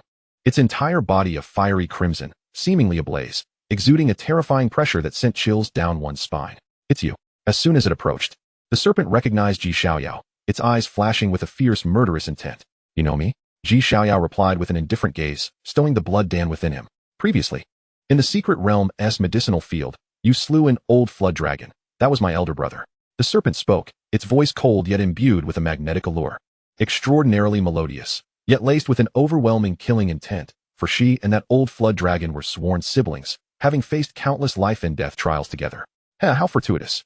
I shall send you to the Yellow Springs to reunite with him. Xiaoyao chuckled lightly, delivering a sudden punch. He understood the adage, the first to strike gains the upper hand. Boom. A terrifying surge of vitality and magical power erupted, and a golden silhouette of a celestial ant flashed past. Ant, you seek death. The serpent snorted coldly, its 1,000-foot-long body erupting with dazzling red light. As a massive serpent formed of flames surged forth. Boom. The colossal fist imprint collided with the flaming serpent, resulting in a cacophony of explosive sounds, with searing flames and terrifying energy cascading outward. Suddenly, the serpent's gaze sharpened, Amidst the endless flames, a golden figure was rushing towards it, surrounded by a radiant golden glow. It was none other than Xiaoyao. Kill! Xiaoyao roared, launching a powerful kick aimed directly at the serpent's head. A king cannot be insulted, die? The serpent, incensed, transformed its form, its fiery aura blazing forth as its 1,000-foot body morphed into human shape, delivering a mighty punch towards the heavens. Flames and runes intertwined, unleashing boundless divine might. After transforming, the serpent donned a resplendent crimson gown, exuding an enchanting grace, her expression icy, reminiscent of a queen captivating the world.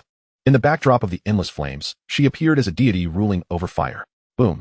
The collision of fists and feet unleashed unimaginable power, sending shockwaves that shattered the surrounding void. Chapter 45, The Power of the Extreme Path. Xiaoyao and the serpent engaged in a fierce battle. Both unleashed their full abilities. The scorching divine fire and overwhelming vitality intertwining and clashing in the void. Although Xiaoyao's cultivation was 2 major realms below that of his opponent. With the enhancement of the Taiyu divine armor, he fought with increasing vigor. The magical power within him seemed inexhaustible, every gesture exuding unmatched strength. In contrast, the serpent grew increasingly alarmed as the battle progressed. Having practiced for countless years to reach the king realm, she could manipulate the spiritual energy of heaven and earth at will, and logically, she should dominate all beings of lower realms effortlessly. Yet, in this prolonged duel against the youth before her, she not only found herself at a disadvantage but subtly losing ground. Kill! Xiaoyao bellowed, his raven hair wildly billowing as he unleashed a powerful palm strike. A dense aura of death and boundless vitality coalesced within his hand, evolving into a peculiar force. You truly think you can contend with me? The serpent scoffed, unleashing true fire, as a dark red flame surged within her. This was the serpent's fire, her source flame, cultivated through years of practice, capable of incinerating mountains and boiling seas. Yet, at the moment of collision, her source flame was corroded by the strange death energy, beginning to extinguish. How could this be? The serpent was taken aback, hastily drawing upon the surrounding spiritual energy to infuse her source flame. Strangely, the more fiercely her source flame burned, the more intense the corrosion from the death energy became. Ultimately, she was forced to retract her source flame rapidly, for it was intertwined with her very life. Should it extinguish entirely, she would suffer grave injuries. Die? Just then, Xiaoyao closed in, delivering a powerful punch aimed at the serpent's head. Despite the serpent's breathtaking beauty, comparable to that of an otherworldly fairy, Xiaoyao showed no mercy. His terrifying strike aimed to decisively end her life, to ruthlessly crush the flower. In a moment of urgency, the serpent quickly raised her arms to block. Boom! Upon contact, the serpent felt as if struck by lightning, her entire body being forced backward. Tongue snake, I come to aid you. Not far away, a crocodile king beast, witnessing this scene, charged in, intent on assisting the serpent in swiftly dispatching Xiaoyao. However, just as the two raised their heads, Xiaoyao abruptly retreated, racing towards the blood dawn in the void. With a sweeping motion, he grasped dozens of blood dawn in his hand. As these blood dawn drew near one another, they began to fuse, ultimately transforming into a blood-red pill the size of a dragon's eye, emanating a rich medicinal aroma. Damn it, this brat is eyeing our blood dawn. Let us strike together and slay him. The king beasts, witnessing this, were infuriated, abandoning their positions in the formation and charging towards Xiaoyao. A prime opportunity. The Ji family's young master has drawn their fire. We can exploit this chance to break through. Noticing this, several prodigies rushed forward, seeking to use this as a breakthrough point to escape the confines of the saint's great array. Get back. However, soon a king beast appeared to seal that gap. Meanwhile, Tung Lai and his companions found themselves embroiled in an intense battle with several king beasts. Although they were not as ferocious as Xiaoyao, the king beasts could not easily overpower them in a short time. Let us join in and seize the blood dawn. Seeing Xiaoyao make his move, the sorcerer's eyes lit up. He growled, his ring blade radiating a chilling magical aura. After cutting back a king beast before him, he swiftly turned and grasped a blood dawn in his hand. Yet, in the next moment, he was met by an enormous hand that obscured the heavens and blotted out the sun. This is bad. The demon wheel's gaze sharpened as that colossal hand struck him squarely, sending his body flying like a severed kite, cracks spreading across his chest, threatening to shatter at any moment. Damn it! The demon wheel roared in frustration. He had intended to emulate Xiaoyao, but instead, he faced a devastating consequence. Meanwhile, Xiaoyao found himself in a perilous situation as well, with no less than 5 king-level ferocious beasts charging towards him simultaneously. Coupled with the soaring serpent and a gigantic crocodile, a total of 7 king-level beasts were now converging upon him. Now, let's see how you struggle. One of the king beasts sneered at Xiaoyao. Stop wasting time talking, just strike him down. Another beast's murderous intent surged as it aimed to swiftly eliminate Xiaoyao. With his dragon transformation cultivation facing off against king-level beasts, the blood pill refined from his flesh and primordial spirit would undoubtedly yield astonishing effects. I have also heard that he hails from an imperial clan in the outer realms, with the purest imperial blood flowing through his veins. Perhaps he might even concoct an unparalleled elixir. The eyes of the king beasts glimmered with greed. At this moment, had it been anyone else facing the onslaught of 7 king beasts, they would surely meet a dire end. Yet, Xiaoyao remained unperturbed, a smile curling at the corners of his lips. You covet my flesh, my primordial spirit, and my imperial blood. Do I not equally desire your flesh? The 7 king beasts. Suddenly, Xiaoyao produced an ancient talisman from within his body, inscribed with dense primordial runes, with flickers of lightning subtly visible within. This talisman was known as the ancient mysterious thunder talisman, a gift bestowed upon him by an elder of his clan upon his recent emergence from seclusion. It was indeed a talisman of the sacred emperor realm, and once activated, it could unleash an endless torrent of thunder, equivalent to a full-force strike from a sacred emperor. The group of king beasts felt a tremor run through their bodies, a primal sense of death creeping into their hearts. Do not let him activate that talisman. One of the king beasts howled as they hastily retreated. Yet, in the next instant, crack! With a sharp sound, Xiaoyao crushed the ancient mysterious thunder talisman in his grasp. Boom! The thunderous roar erupted, and a dark red lightning bolt, as thick as 1,000 feet, surged forth, emanating a terrifying destructive force. In an instant, the heavens and earth shattered, the surrounding void collapsing. Before the 7 king beasts could react, they were enveloped by this overwhelming lightning. All living beings in the vicinity felt their hearts quiver in unison, instinctively looking up at the void. What on earth is this? I sense the pressure of a sacred emperor. Has the G family's imperial scion invoked a sacred emperor-level forbidden artifact? The crowd murmured in shock. The remaining king beasts were also engulfed in astonishment, utterly unprepared for Xiaoyao to wield such a formidable weapon. The dark red lightning arrived swiftly and departed just as quickly. When the dust settled and tranquility returned, the 7 king beasts had been utterly reduced to ashes, leaving only 7 fist-sized blood pills flickering in the void. All dead, the 7 king-level beasts had been obliterated. What the hell? Has the G family's heir gone mad? He unleashed the power of a sacred emperor. Does he not fear triggering the imperial formations scattered throughout the secret realm? Everyone was left in a daze. The Xiantian secret realm is riddled with imperial formations, and should any force surpassing the saint level emerge, it would trigger the imperial formations for execution. This is why even the likes of the Demon Wheel and Ouyang Dai, backed by top-tier powers, dare to bring only saint-level treasures into the Xiantian secret realm. Boom! A dense, profound power pervaded the void, akin to the might of the heavens, surging towards Xiaoyao. Upon witnessing this, Xiaoyao remained unfazed, channeling the Kunping technique to its utmost, swiftly seizing the 7 blood pills and dashing towards the distance. The king beasts, seeing this, were so frightened that they scattered, not daring to obstruct him in the slightest. Good heavens, who would dare to block him? If that profound power locks onto you, it would be instant death for anyone who comes too close. Chapter 46, Collision of Profound Paths, Primordial Spirit Transformed into an Infant. Xiaoyao, with his Kunpeng wings fluttering behind him, departed gracefully, while the king beasts watched from afar, not daring to intervene. The terrifying profound power surged behind him, threatening to obliterate anything that approached. In the very moment Xiaoyao departed, the formations laid by the king beasts disintegrated under the influence of the profound power. Those who had still been in shock instantly became agitated upon witnessing this scene. The formations around us have collapsed. Everyone, flee. Someone shrieked as they rushed towards the outside world. We survived. Have we been saved by the G family's imperial scion? Some looked at Xiaoyao's retreating figure with gratitude in their eyes. Had it not been for Xiaoyao invoking the profound power to shatter the surrounding formations, their fate would have undoubtedly been to be slaughtered by the king beasts, turned into blood pills. We owe him a tremendous debt of gratitude.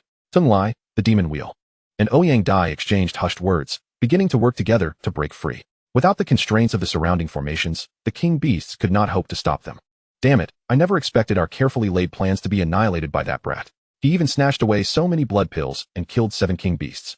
I'm not willing to accept this. One of the king beasts roared in anger, its gaze dark and filled with malice as it fixed on the direction Xiaoyao had departed.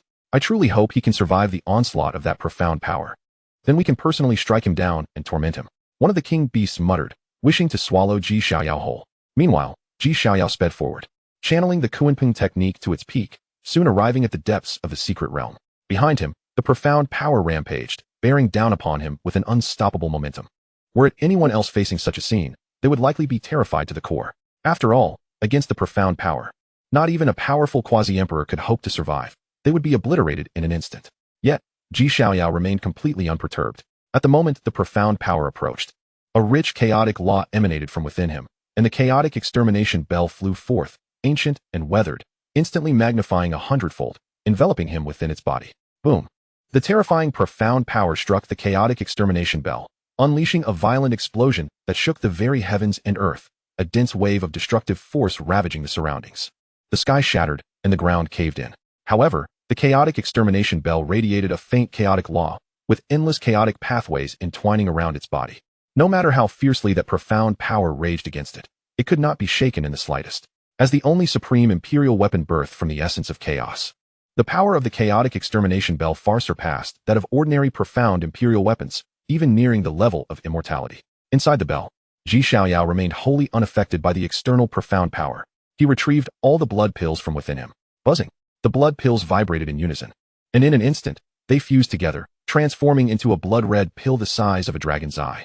A rich fragrance of the pill permeated the air, accompanied by immense vitality and primordial spirit essence. Although the imperial pill was merely a ruse, having this blood pill was quite advantageous. Murmuring softly, Xiaoyao decisively swallowed the blood pill. Boom, boom.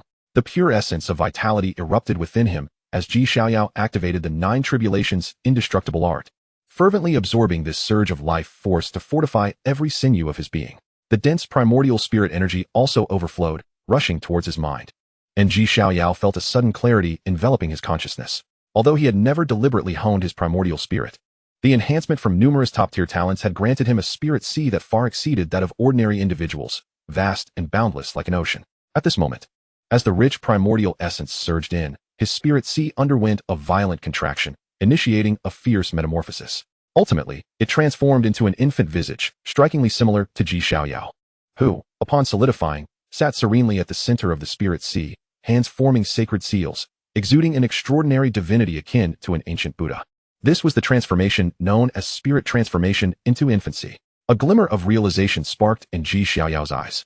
The transformation of the primordial spirit into an infant only occurs at an exceptionally profound level of cultivation. Generally speaking, without extraordinary circumstances, even cultivators at the King realm would find it exceedingly difficult to attain this stage. In the future, there would be opportunities to cultivate a primordial spirit attack technique. Xiaoyao murmured softly. After his spirit transformed, the strength of his spirit surged dramatically, and if paired with a primordial spirit attack technique, his combat prowess would be significantly enhanced. Moreover, such techniques are intangible yet lethal, possessing an uncanny quality that makes them nearly impossible to withstand below the level of a saint. Boom, boom. At that moment, a thunderous roar emanated from within his flesh, as the vigorous vitality surged tumultuously. Xiaoyao promptly focused his mind back into his corporeal form. Every rune inscribed within his flesh shimmered with brilliant golden light. Thud, thud, thud. The rhythm of his heartbeat resonated like war drums from within. The Nine Tribulations' indestructible art had broken through to the mid-stage of the second level. A slight smile graced Xiaoyao's lips. Furthermore, in addition to his physical body, his cultivation had also surged, propelling him directly to the third level of the dragon transformation realm. Excellent, excellent. Xiaoyao nodded in satisfaction, his thoughts shifting as he opened his personal attributes panel. Name, Xiaoyao. Age, 10. Talents, double pupils, primordial supreme bone, chaos body, imperial blood. Great path, Bodhi heart. Identity, son of the imperial clan Ji family's White-Clad Divine King. Son of the Grand Princess of the Taiyu Immortal Dynasty. Cultivation realm, third level of the dragon transformation realm. Techniques, Universe Sutra, mid-stage of the second level of the Nine Tribulations' indestructible art, secret arts, time-slicing sword technique. Heavenly Horn Ant Spirit Technique, Universe Annihilation Palm, Void Sword Chi, Flying Immortal Fist, Indestructible True Domain, Karma Fire Refining Body. Incomplete Kunpeng Technique, Dao Weapons and Treasures, Chaos Annihilation Bell, Void Glaive, Royal Dao Longevity Lock. Now, if I were to encounter the likes of Mo Luan again, donning the Taiyu battle armor, I could likely obliterate them in an instant. With simultaneous enhancements in my physical body, primordial spirit, and cultivation, Xiaoyao felt a profound confidence in his strength. Just then, the cold, mechanical synthesized voice of the system echoed in his mind. Ding dong. A new sign-in location has been released. Sign-in location, Xiantian Secret Realm, Xiantian Emperor Tower. Sign-in time limit, 10 days. Chapter 47. The True Opportunity of the Pill Pavilion, the Hidden Tortoise Hand. The sign-in location has been refreshed once more. A flicker of joy lit up Xiaoyao's gaze. The rewards from each sign-in are exceedingly generous and cannot be overlooked. However, he found himself puzzled. He had never heard of the Xiantian Emperor Tower. It should be a concealed location within this secret realm. Xiaoyao paid little heed to it. As the Xiantian secret realm was not vast, 10 days would be ample time for him to scour the entire area. With that thought, he rose, stretching his limbs. At this moment, the extreme power directed against him from the outside world had dissipated. He stowed away the Chaos Annihilation Bell and began his journey towards the Pill Pavilion. preparing to settle accounts with the numerous king beasts within the secret realm. If one does not offend me, I shall not offend them, but if they do, I shall grind their bones to dust. A glint of murderous intent flickered in Xiaoyao's eyes. However, upon his return to the Pill Pavilion, he found it in utter disarray, the ground marred and scarred with traces of battle. Certain areas were stained with blood, littered with countless corpses and severed limbs, painting a grim picture of the unimaginable conflict that had erupted in his absence. Xiaoyao advanced, arriving at the entrance of the Pill Pavilion. At this moment, the pavilion had completely shut down, devoid of any divine light, appearing both ancient and weathered, with the dilapidated structure bearing the marks of time. Xiaoyao suddenly noticed remnants of shattered pills on the ground. Though merely fragments, their effects were astonishing, and within them, he sensed a familiar aura. It was the elixir of the Xuangui's immortality, indicating that pills crafted from it had emerged here. Xiaoyao's eyes narrowed, a sense of having missed something washing over him. Who? Show yourself. Suddenly, Xiaoyao's instincts flared, and his gaze sharpened as he detected someone lurking in the distance. A few young maidens trembled in fear as they materialized from the void. Beneath them floated an ancient gray carpet. This was a void carpet, a special treasure crafted from the hide of a king realm void beast, capable of melding into the void and concealing one's presence, making it undetectable even to powerful king realm cultivators. They had not anticipated being discovered, and with a hint of trepidation, they hastily explained, "We bear no ill will. We did not intend to spy on you." These young maidens were not weak, their bodies radiating an extraordinary energy. Yet they paled in comparison to the most formidable prodigies. Not long ago, they had been concealed in the shadows, witnessing the events that transpired in the Pill Pavilion. Aware that this handsome youth, although appearing ethereal like a celestial being, was in truth a formidable harbinger of death. Countless prodigies had perished at his hands, including several king beasts. Indeed, he was fearsome beyond measure. Xiaoyao was not a bloodthirsty individual. Upon confirming that they meant no harm, he inquired about the events that unfolded in the Pill Pavilion during his absence, specifically whether any supreme divine pills had been produced, rumored to be true imperial pills. The maiden's words sent a shock through Xiaoyao, prompting him to urgently seek further details. It turned out that shortly after his departure, the formations set by the king beasts had been decimated by the extreme power, allowing the prodigies led by Mo Lin, Tung Lai, and Ouyang Dai to break free. Without the constraints of the formations, the king beasts could not hinder the prodigies. At that moment, a supreme divine pill had suddenly emerged from the Pill Pavilion, and vaguely, they had seen the phantom of the Xuangui's immortality materializing within the pill. In an instant, chaos ensued, as all present became frenzied, vying for possession. The former alliance of king beasts turned against each other, erupting into an unimaginable battle, resulting in numerous casualties. Ultimately, the divine pill shattered, scattering into dozens of fragments throughout the secret realm. It was rumored that the day before, Mo Lin had obtained one of the fragments, but was subsequently pursued by 4 king beasts. The day prior, some from the king beast faction also sought the pill fragments, only to be besieged by others. The maidens recounted. Xiaoyao's eyes gleamed with intensity. Without a doubt, the final pill that had appeared in the pavilion was extraordinary and related to the Xuangui's immortality. However, he also detected the scent of a conspiracy lurking within. After all, when he first entered the secret realm, he had witnessed the complete form of the Xiangui immortal pill. The item appeared utterly intact, not at all resembling something that had been utilized for alchemical purposes. Of course, it was also possible that, many years ago, the Empress Xintian had extracted a portion of the Xiangui immortal pill for her own concoctions, and over the vast expanse of time, the pill had regenerated itself. Once Xiaoyao had thoroughly recounted the events of the past few days, the group of young maidens dared not linger for even a moment longer and hurriedly departed. Soon after their exit, Xiaoyao too prepared to leave in search of the shattered emperor pill, while simultaneously seeking to settle accounts with the royal beasts. Just then, a sudden warmth radiated from within him. This was the manifestation of the Xiangui immortal pill's turtle leg, which he drew forth. At that moment, it emitted a faint glow, subtly guiding him. Could it be that the Xiangui immortal pill was also present in this Pill Pavilion area? Without hesitation, Xiaoyao activated his heavy pupils and began his search for its whereabouts. Indeed, Xiaoyao soon sensed a faint aura of the Xiangui immortal pill deep beneath the Pill Pavilion. How intriguing! A glimmer of excitement danced in his eyes as he transformed into a beam of golden light, plunging into the depths below. His curiosity was piqued. How did the Xiangui immortal pill come to be here? Meanwhile, deep within the subterranean chambers of the Pill Pavilion, where intricate and profound formations concealed their aura, stood a modest altar merely a few meters high. Atop the altar rested an ancient ceramic jar, exuding the essence of antiquity. At this moment, the Xiangui immortal pill gazed at the jar, its eyes filled with greed. Ha ha ha, a bunch of fools. Believing that the greatest opportunity within the Pill Pavilion lies in the pills themselves, unaware that the true treasure lies beneath the ground. During a certain period in the ancient era, a catastrophic turmoil had erupted within the Forbidden Zones. The master of a life-restricted zone, nearing the end of its lifespan, conspired with a powerful innate Holy Spirit to instigate the chaos, aiming to sacrifice half of the living beings across 3,000 states. At that time, the Empress Xiantian had just ascended to her imperial throne. The two sides engaged in a fierce battle, shattering the starry skies and reversing the sun and moon, with dozens of states being directly obliterated. However, despite her recent ascension, the Empress Xiantian exhibited astonishing combat prowess. Ultimately, she suppressed the master of the life-restricted zone and the powerful innate Holy Spirit using the light of her heavy pupils, sealing them within the ceramic jar in a bid to utilize them as materials to concoct an unparalleled elixir in conjunction with the Xiangui Immortal Pill.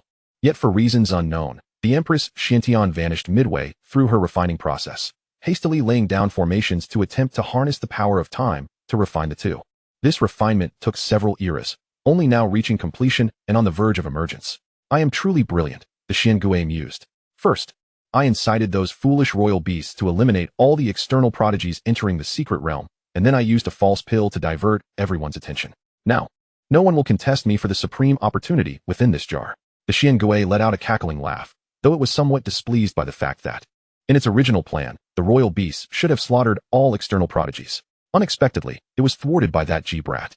What a pity it was that it could not slay that boy to avenge its severed leg. However, upon seeing the jar before it, all traces of discontent melted away. By absorbing the essence of the two supreme beings contained within, the Xiangui could very well undergo a rebirth and transformation, thereby enabling it to cultivate anew. With that thought, it hastily approached the jar. Yet at that moment, a sudden light chuckle echoed from behind, startling it into a jolt. Hee, we meet again. Chapter 48, The Contest for the Shaking Light. Hee, we meet again. The unexpected chuckle resonated in the Xiangui's ears. Gah! The Xiangui's triumphant expression froze, a sense of foreboding rising in its heart as it instinctively turned to look. There stood a young man, smiling as he regarded it, clad in black and gold robes. The youth possessed a tall stature, radiating an ethereal glow, as if he had stepped out from the annals of myth. Particularly striking were his eyes, within which flickered the symbols of the great Tao, appearing extraordinarily transcendent. It's you. How did you come to be here? The Xiangui, taken aback, stumbled backward, haunted by the immense shadow left by its previous encounter with the Chaos Annihilation Bell. Guess, Xiaoyao replied with a light chuckle, decisively summoning the Chaos Annihilation Bell to suppress the Xiangui. Having experienced one unexpected incident, he was unwilling to face another. A surge of chaotic power erupted forth, engulfing the Xiangui. You little brat, how impolite. The Xiangui's heart raced, and it quickly transformed into a streak of light, darting towards the ceramic jar atop the altar. Where do you think you're going? Xiaoyao's gaze sparkled with intensity as the Chaos Annihilation Bell descended, unleashing boundless chaotic laws, sealing off the entire cavern. He was particularly cautious this time, determined not to allow the Xiangui to escape as it had previously. Strangely, however, atop the altar, a mysterious force subtly resisted the encroachment of the chaotic power. In a fleeting moment, Xiaoyao glimpsed two horrifying silhouettes capable of corroding the heavens. Damn it, I didn't expect to encounter this harbinger of doom at such a moment. The Xiangui cursed internally. For the scheme, it had meticulously laid plans within the secret realm for many years, even sacrificing part of its essence to concoct a false pill. Just as it seemed success was within reach, it faced this formidable young demon. With no time to spare, it resolved to seize the ceramic jar first. The essence of two supreme beings lay within, a treasure that could even entice an emperor. Get down here. Though Xiaoyao was unaware of the jar's true value, he possessed heavy pupils that allowed him to discern certain clues. Moreover, he understood that whatever compelled the Xiangui to risk capture in pursuit of it was undoubtedly extraordinary. Boom. This time, Xiaoyao did not target the Xiangui directly, but rather activated the Chaos Annihilation Bell, unleashing a surge of chaotic power towards the ceramic jar. Brat, don't go too far. The Xiangui was immediately incensed, disregarding its escape and racing towards the jar. I'm quite curious about what could make you so anxious. Xiaoyao pressed on, closing in on the jar. Brat, daring to seize what belongs to the Xiangui. You're forcing me to unleash my true power. The Xiangui, realizing the jar's critical importance in determining its ability to undergo transformation and ascend the immortal path, no longer concealed its strength. It swiftly retrieved a palm-sized small cauldron from within, which expanded dramatically in the wind, instantly growing to dozens of meters in size, emanating a faint yet potent aura, standing against the Chaos Annihilation Bell. However, it was evident that the small cauldron was in a state of suppression, trembling involuntarily. This is the Shaking Light Cauldron. Xiaoyao's eyes flashed with realization as he recognized the origin of the small cauldron in the Xiangui's possession. Feeling a wave of astonishment wash over him, Before the era of taboos, there existed a remarkably potent sanctum known as Yaoguang. Unlike ordinary sanctuaries, Yaoguang, despite its immense power, was devoid of an emperor. Its foundation relied entirely on the then Lord of Yaoguang, an invincible supreme being. Although he never ascended to emperor status, his combat prowess was sufficient to rival the apex of emperors. In that bygone era, the Lord of Yaoguang even siphoned a portion of the brilliance that rightfully belonged to the emperors, earning him the moniker of the crownless emperor. However, this situation also resulted in a deficiency in the invincible foundation that other sanctuaries and celestial dynasties possessed. The pinnacle of combat strength rested solely upon the shoulders of the Yaoguang Lord, and should he fall, the sanctum would inevitably decline. In an effort to alter this fate, the Yaoguang Lord resolved to forge an unparalleled imperial weapon using his mortal form. Ultimately, he summoned heavenly thunder and employed several supreme celestial metals as materials to create the Yaoguang Ding. This artifact stood as the singular extreme imperial weapon forged by a being who was not an emperor. Regrettably, following the demise of the Yaoguang Lord, the sanctum succumbed to decline, decay, and eventually vanished. The Yaoguang Ding, too, inexplicably became lost to the annals of time, until it unexpectedly re-emerged in the possession of Xiangui. Boom, boom. Two terrifying forces of the extreme realm collided violently in the void, unleashing waves of cataclysmic energy. The surrounding void was obliterated, yet within this cave existed a peculiar force that seemed impervious to the devastation wrought by the clash of extreme powers. Moreover, mysterious runes surged forth, devouring the unleashed energy of the extreme realm. Another hidden card was revealed. Xiangui, feeling a pang of distress, hastily dashed forth towards the earthen jar, with the Yaoguang Ding showering it in an abundance of endless radiance, shielding it from the chaotic aura swirling around. Xiaoyao, witnessing this, quickly followed suit, his essence swirling above him as his immense vitality coiled, his hand reaching out to grasp both the jar and the elixir of immortality from Xiangui. I want the jar, and I desire the elixir as well. What a greedy little rascal, Xiangui screeched, as the Heavenly Emperor's secret banner reappeared, sweeping toward the jar. Just then, a sudden and violent tremor coursed through the jar, and astonishingly, the sealed lid of the jar flew open on its own, releasing a stream of golden liquid that sparkled with brilliance. This was none other than the divine liquid refined by the master of the Forbidden Zone and the fully realized innate Holy Spirit. Mine, all mine, Xiangui exclaimed, his face alight with excitement, as he opened his mouth wide to devour the golden liquid. Xiaoyao narrowed his eyes, instinctively taking a step back. After his soul had transformed into an infant, his spiritual awareness had become astonishingly acute. Although he sensed the divine nature of the golden liquid, he also detected a decay that emanated a sense of lethal threat. Wait. Upon seeing Xiaoyao retreat, Xiangui halted. For although he was a being of the elixir of immortality, he possessed no soul and thus lacked any spiritual awareness. Something was amiss. Xiangui's eyes shifted, forcibly suppressing his greed as he retreated alongside Xiaoyao. Boom. Just as he withdrew, a colossal black hand burst forth from the golden liquid, reaching towards both him and Xiaoyao simultaneously. Chapter 49, Master of the Dark Sea, Great Might, Sacred Spirit. Indeed, something was amiss. Thankfully, I, the wise turtle, was alert. Witnessing the sudden anomaly of the golden liquid, Xiangui felt a wave of apprehension wash over him. He swiftly activated the Yaoguang Ding above his head, unleashing a force of extreme principles that shattered the black hand into fragments. Huh, what a pity, you narrowly escaped this calamity. A harsh, eerie laughter resonated from within the golden liquid. In the next instant, countless tendrils of black mist gushed forth, coalescing into a shadowy figure that exuded an aura of dread. As if it were the embodiment of all negative emotions in the world, its face obscured by a shroud of black mist. What in the world is that? Xiaoyao squinted, feeling an overwhelming terror emanating from within the shadow, causing goosebumps to rise across his body, a primal response to extreme danger. The Master of the Dark Sea.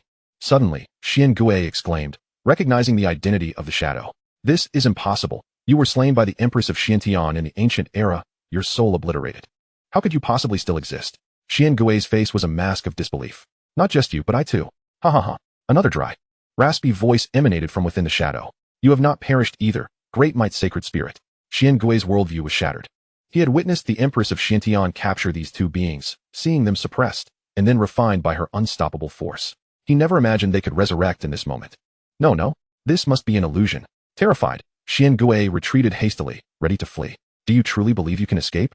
The shadow cackled, a wave of terrifying black mist enveloping the entire cave, as if the very light was consumed. A single elixir of immortality, and yet it has drawn such delightful surprises. The shadow's gaze greedily fixated on Xiangui before shifting to Xiaoyao. I sense a familiar aura about you. It seems I have encountered it at some point. I detest the scent that clings to you. The shadow turned its gaze back to Xiaoyao, an expression of inexplicable disdain crossing its formless features. Stop wasting time. Consume them all and depart this secret realm. The voice of the great, might sacred spirit urged impatiently. In the next moment, the shadow moved, emanating an aura of eerie foreboding as it lunged towards Xiangui. Get away from me. Xiangui unleashed a torrent of endless runes, while the Yaowang Ding above him descended with a force of extreme power, repelling the shadow. Seeing this, Xiaoyao acted decisively, summoning the Chaos Annihilation Bell above him, which emitted an ethereal chime infused with chaotic energy, sweeping towards the shadow. Clearly, the shadow was a formidable threat and bore hostility towards him. He could not simply stand by and watch. Moreover, he had already reserved the elixir of immortality for himself.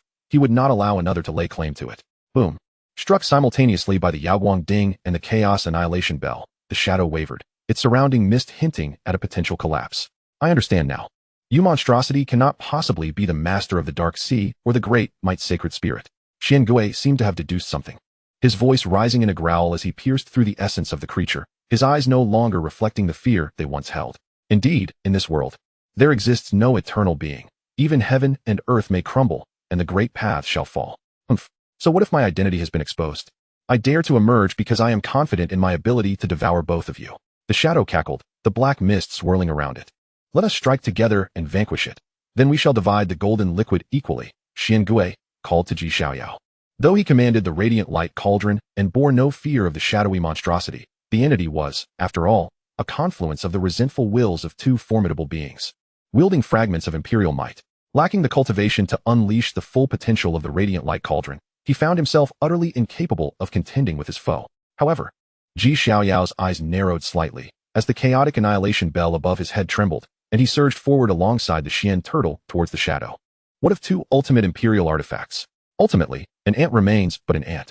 The shadow laughed maniacally, exuding a unique imperial aura, and with a sudden motion, a nearby ceramic jar flew towards him, oozing black blood from within. Observing this, the Xian turtle urgently warned, "Boy, act swiftly. Do not allow him to seize that jar. It is forged from the flesh and blood of the two of them in their prime." As he spoke, the radiant light cauldron soared from atop his head, crashing down upon the shadow. Xiaoyao's eyes brightened at his words, his gaze towards the jar revealing a spark of interest.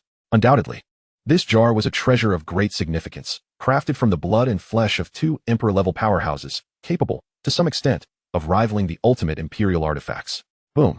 The chaotic annihilation bell above him shot forth rapidly, its chaotic power forcibly severing the connection between the jar and the shadowy creature, suppressing it. Buzz.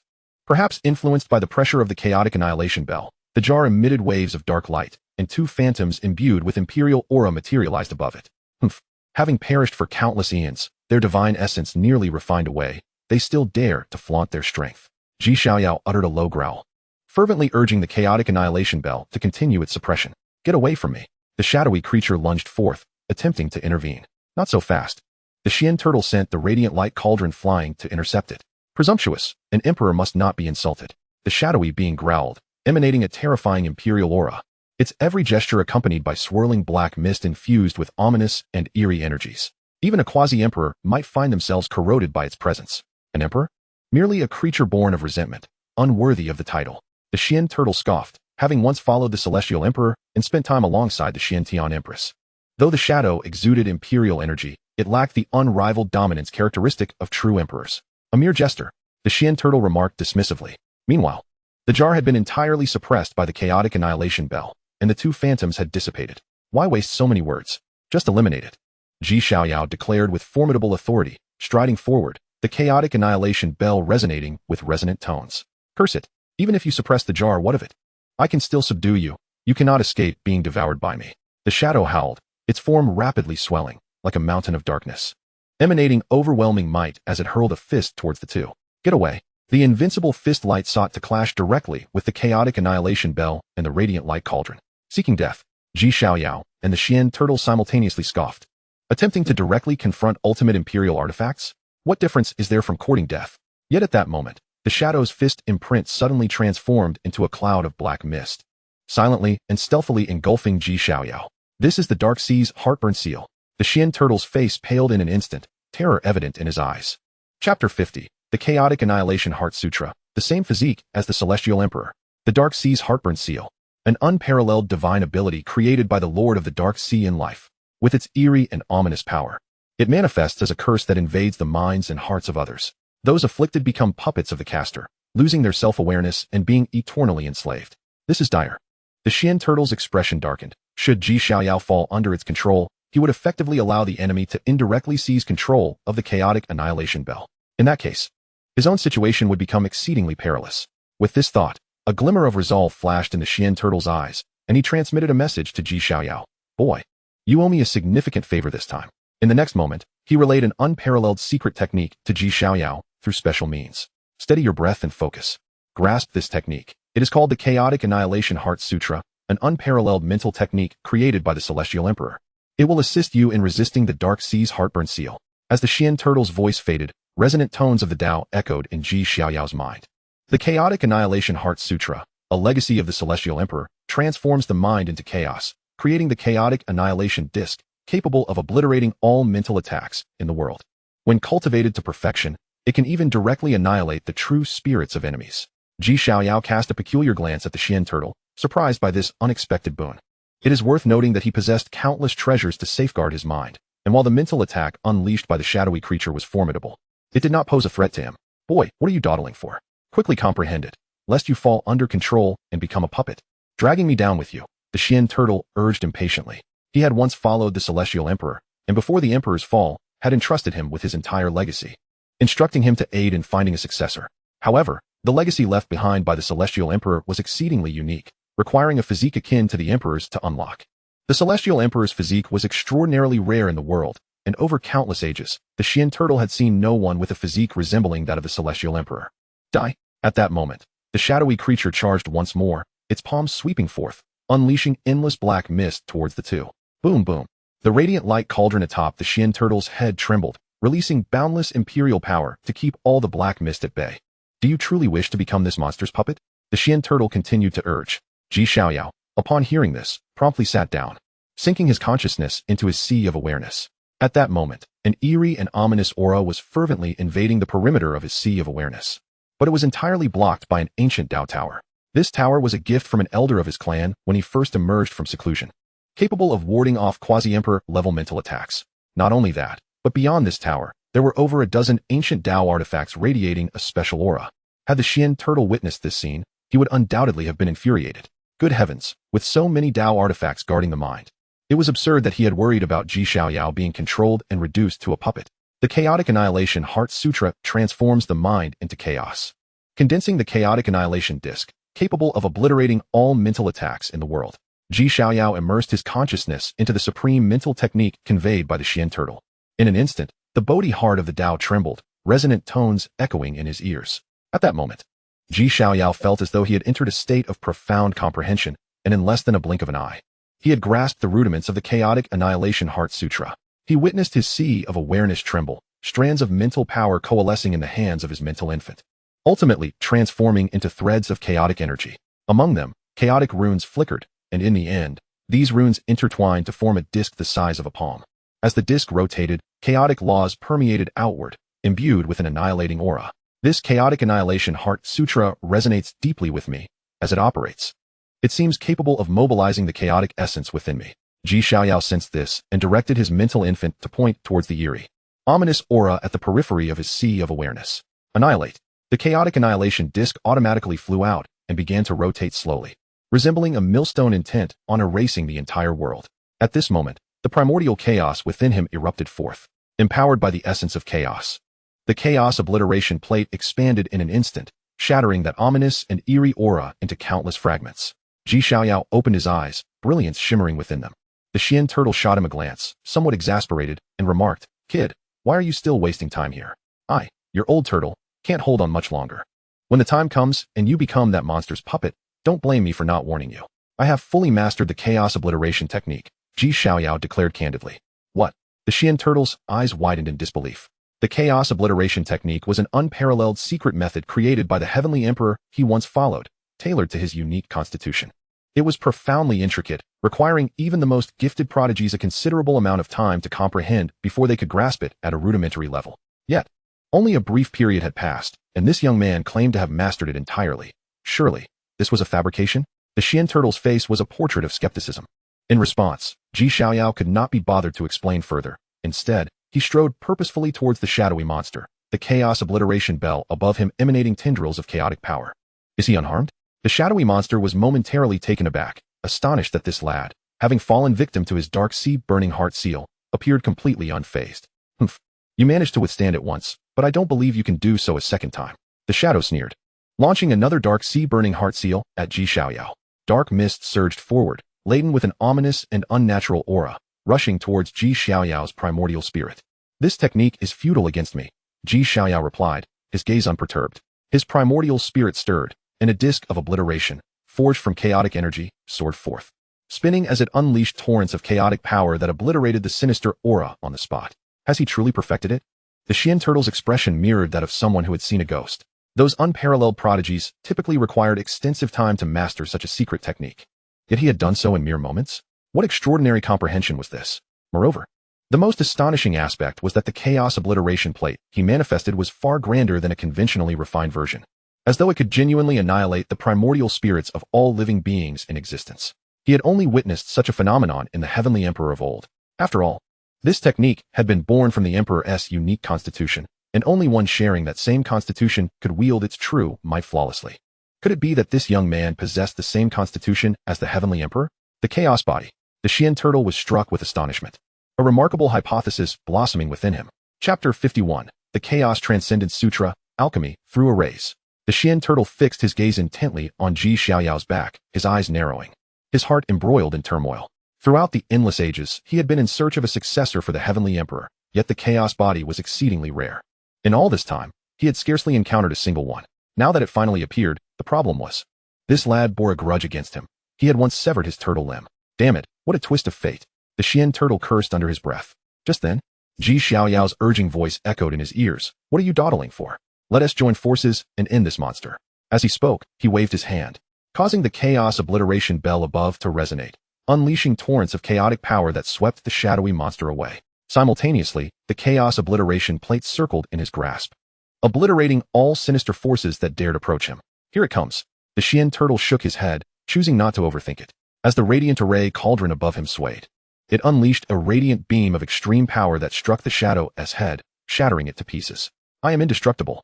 With just the two of you, you cannot extinguish me. A deep, eerie laughter echoed as the shadow's shattered form reconstituted.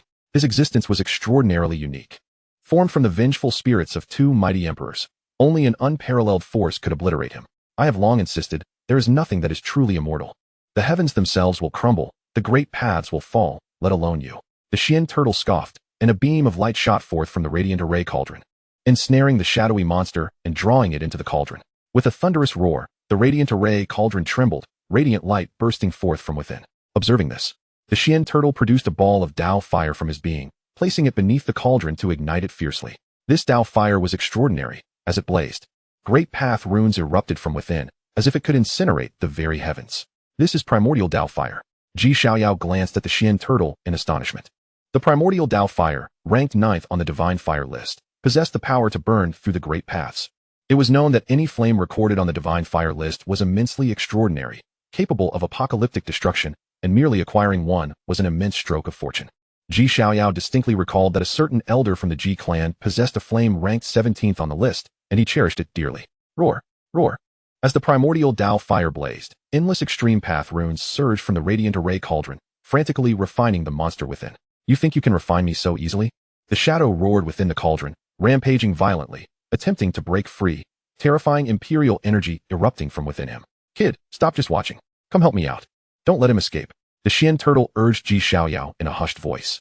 Upon hearing this, Xiaoyao swiftly approached, the chaos obliteration bell above him unleashing boundless chaotic power that enveloped the entire radiant array cauldron.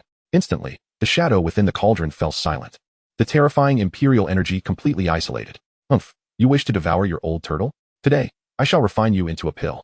The Xian turtle snorted coldly, countless array patterns erupting from his form as he began to feverishly refine the shadow. Damn it, you dare attempt to refine me into a pill? You will pay the price. The shadow's chilling shrieks echoed from within the cauldron, thrashing about even more ferociously. Let the old turtle handle this. The Xian turtle's techniques were exquisite, constantly striking the cauldron. With each strike, a myriad of intricate array patterns poured forth. It must be said, the Xian turtle was indeed extraordinary, As an eternal elixir, he possessed nearly limitless longevity, although he could not cultivate over the long eons. He had mastered the arts of formation, weapon forging, and alchemy to an exceptionally terrifying degree, far surpassing that of external masters. Moreover, he had carved his own path, establishing a unique methodology of array-based alchemy. The so-called array alchemy involved refining pills through arrays. Kid, don't just stand there idly. I will transmit to you a scripture. Recite it by my side to suppress the shadow's sinister power. As he spoke, the Xian turtle pointed once more at Ji Xiaoyao's brow. An extremely profound scripture materialized in Ji Xiaoyao's mind. The Chaos Transcendence Sutra. This scripture was neither a divine ability nor a cultivation technique. Its effect was somewhat akin to the Buddhist scriptures that guide beings. However, the Chaos Transcendence Sutra specifically targeted dark and eerie entities, empowered by the great path of Bodhi. Ji Xiaoyao swiftly grasped the essence of this scripture. As his lips parted slightly, waves of profound sound emerged, akin to an ancient deity chanting scripture, timeless and arcane. Within the confines of the radiant glimmer cauldron, the ominous and eerie energy surrounding the shadowy creature began to dissipate at a visible pace. Bolstered by the mystical power of the Chaos Transcendence Sutra, this lad truly shares a kinship with the Celestial Emperor, both being born as embodiments of chaos. The mystic tortoise narrowed its eyes slightly. The Chaos Transcendence Sutra is the most unique scripture within the Celestial Emperor's legacy, one that can only be wielded by those of the Chaos body. Furthermore, when a chaos being invokes the sutra, there exists a chance to enter a state of profound enlightenment, grasping the essence of the Chaos Tao. The earlier provision of the sutra was not solely to suppress the shadow, but primarily to further test whether Ji Xiaoyao is indeed a chaos body. It appears my suspicions were not unfounded. Damn it, my enemy turns out to be the very successor of the Celestial Emperor I have been seeking. The mystic tortoise's heart grew increasingly conflicted, wavering on whether to bestow the Celestial Emperor's legacy upon Ji Xiaoyao. Meanwhile, Ji Xiaoyao remained blissfully unaware of the mystic tortoise's machinations, fully immersed in the teachings of the Chaos Transcendence Sutra. Although this scripture conferred no direct enhancement to his cultivation or combat prowess, it seemed to elucidate the roots of chaos to a certain extent. As the verses resonated around him, the chaotic essence within Ji Xiaoyao surged and roiled, an endless torrent of chaotic power erupting from within. He found himself enveloped in a unique state, attuned to the Tao of chaos, and in a moment of reverie, he perceived the heart of chaos swirling before him. Indeed, the chaos body is truly extraordinary, akin to the Celestial Emperor of yore. The mystic tortoise couldn't help but exclaim at the sight. Simultaneously, under the influence of the Chaos Transcendence Sutra, the shadow within the radiant glimmer cauldron was gradually refined, its ominous and peculiar aura beginning to dissipate. Despite its desperate struggles, under the oppressive force of the dual polarity Emperor weapon, all efforts were in vain. As time passed, a rich aroma of elixir wafted from the cauldron, a sign that a pill was nearing completion. This could indeed be a delightful surprise. A pill forged from the resentment of two powerful emperors. Who could fathom its effects? The mystic tortoise felt an overwhelming anticipation, his gaze inadvertently drifting towards Ji Xiaoyao. Pondering his thoughts. Chapter 52. The Celestial Emperor's Legacy, the Forbidden Soul Sea. In the dim cave, the power of chaos sealed the void. While the primal Tao fire blazed fiercely, the mystic tortoise, like a venerable monk in deep meditation, sat above the radiant glimmer cauldron, occasionally sending out runes that settled around the cauldron, as a dense fragrance of elixir permeated the air. It is almost complete. Opening his eyes with anticipation, the mystic tortoise soon turned his gaze back to Ji Xiaoyao, who was presently lost in contemplation, enveloped by the principles of chaos, a terrifying aura swirling within him. The chaos body is indeed the supreme divine body among the myriad Dao physiques, extraordinarily formidable. The mystic tortoise clicked his tongue, acutely aware that the aura emanating from Ji Xiaoyao was profound and unfathomable, even causing a momentary shiver within him. Suddenly, as the mystic tortoise marveled, Ji Xiaoyao abruptly opened his eyes, a brilliant golden light flashing through them. You've awoken just in time. That creature is on the verge of forming a pill, the mystic tortoise remarked. Ji Xiaoyao did not respond verbally, but instead focused his thoughts on his attribute panel. Name, Ji Xiaoyao. Age, 10 years. Talent, twin pupils. Primordial supreme bone, chaos body, imperial blood, Tao Bodhi heart. Identity, son of the imperial clan Ji family's white-clad divine king. Son of the grand princess of the Taiyu celestial dynasty. Cultivation realm, fifth layer of the dragon transformation realm. Cultivation techniques, universe sutra. Mid-stage of the 9th tier indestructible heavenly art. Secret techniques, time-slicing heavenly sword technique, celestial ant divine ability, universe destruction palm, void sword chi, flying immortal fist. Indestructible true domain, infernal fire refining body, incomplete Kuanping technique, chaos grinding world sutra, chaos transcendence sutra. Tao weapons and treasures, chaos annihilation bell, void spear. Imperial Tao longevity lock. The Chaos Transcendent Sutra is indeed extraordinary. It not only possesses certain suppressive effects against darkness, but also aligns perfectly with his chaos body, allowing him to enter a state of enlightenment, causing his cultivation to surge from the third layer of the dragon transformation realm directly to the fifth layer, subtly reinforcing his foundation. Reflecting on this, Xiaoyao respectfully thanked the mystic tortoise. The mystic tortoise was taken aback, waving his hand dismissively, then suddenly remarked, "You must be a born chaos body, right?" Xiaoyao nodded, not concealing the truth. Indeed. Upon hearing this, the mystic tortoise circled around Xiaoyao, exclaiming, "A chaos body, twin pupils, and imperial blood flowing within you. Your talent is hardly inferior to that of the former celestial emperor." At this juncture, he shifted the conversation, saying, "Old tortoise wishes to propose a transaction. I wonder if you would be amenable?" Xiaoyao did not respond immediately, instead gazing at the mystic tortoise with a calm demeanor, indicating for him to continue. The mystic tortoise laid it out plainly. "I once followed a celestial emperor who, like you, was not only a born chaos body, but also bore imperial blood. After the celestial emperor's demise, he entrusted me with the task of finding a successor. You share the same physique as the celestial emperor, and I wish to pass on his legacy to you." He paused, his tone tinged with a hint of melancholy. "However, since you severed my tortoise foot, it is difficult for me to simply hand over the celestial emperor's legacy without some reluctance." "Then let it be," Xiaoyao replied nonchalantly, a faint smile gracing his lips. He recognized that the mystic tortoise was attempting to leverage the celestial emperor's legacy as bait, hoping to entice him. However, he was not foolish enough to be lured without reason, especially since he bore the 9 tribulations' indestructible heavenly art, which was a genuine imperial legacy. Thus, he did not feel particularly swayed by the mystic tortoise's offer. "Wait," the mystic tortoise exclaimed, somewhat incredulous. "Young man, have you truly thought this through? That is the legacy of the celestial emperor, perfectly suited to your physique. Miss this opportunity, and there may not be another. I have made up my mind. If you are unwilling, I shall not press you," Xiaoyao replied with an air of indifference. The two fell into silence, neither willing to speak further, and the cavern echoed with the crackling of the primal Dao fire. After a long while, the mystic tortoise reluctantly murmured, "Damn it, young man, I concede. Did you foresee that I would inevitably grant you the celestial emperor's legacy?" Xiaoyao smiled at this, bowing in gratitude. He had indeed anticipated that the mystic tortoise would ultimately bestow the celestial emperor's legacy upon him, for the chaos body is a rarity since the era of taboos began. There have been scarcely any others. Damn it, had it not been for old tortoise's desire to undergo nirvana and transformation, a perilous process fraught with the potential for demise, it would have been impossible for me to relinquish the celestial emperor's legacy to you, the mystic tortoise lamented. He had lived for an exceedingly long time, possessing endless longevity but lacking commensurate power, a torment rather than a blessing, especially as a long-living elixir everyone desired to taste. Without the various means left to him by the celestial emperor, he might have been captured and turned into a pill long ago. Thus, he must change. He yearned for rebirth, to shed the identity of a long-living elixir and pursue the path to the pinnacle. Yet, the path to nirvana for a long-living elixir is fraught with difficulty, nearly resulting in death during the celestial emperor's guided attempts. Once he falters, he shall lose his intellect, descending once more into a state of mindless immortality akin to that of an elixir. This artifact I present to you. Grasp it firmly as you venture into the Soul Sea's secret realm, and it shall autonomously grant you passage. Upon successfully navigating the trials, you will inherit the legacy of the celestial emperor." As the Xian turtle spoke, he tossed an ancient parchment made of sheepskin to Xiaoyao. "The Soul Sea's forbidden territory?" Xiaoyao inquired, his gaze revealing a flicker of confusion as he accepted the parchment. The Soul Sea, one of the life-restricted zones within the 3,000 Dao States, stands apart from other such zones, for it harbors no sentient beings. Legends whisper that it is a naturally formed abyss, its endless expanse ensnaring all who dare to tread upon it, leaving them irrevocably lost. Even in the primordial age, a once great saintly body succumbed to its depths in his twilight years, never to emerge again. "Ah, you shall comprehend once you arrive. It is the former abode of the celestial emperor," the Xian turtle remarked casually. At that moment, a sudden hum reverberated through the air. The shaking light cauldron began to tremble violently, releasing a rich aroma of medicinal essence. Xiaoyao and the Xian turtle turned their attention simultaneously. "The elixir is forming," the Xian turtle exclaimed, his expression alight with delight as he opened the shaking light cauldron.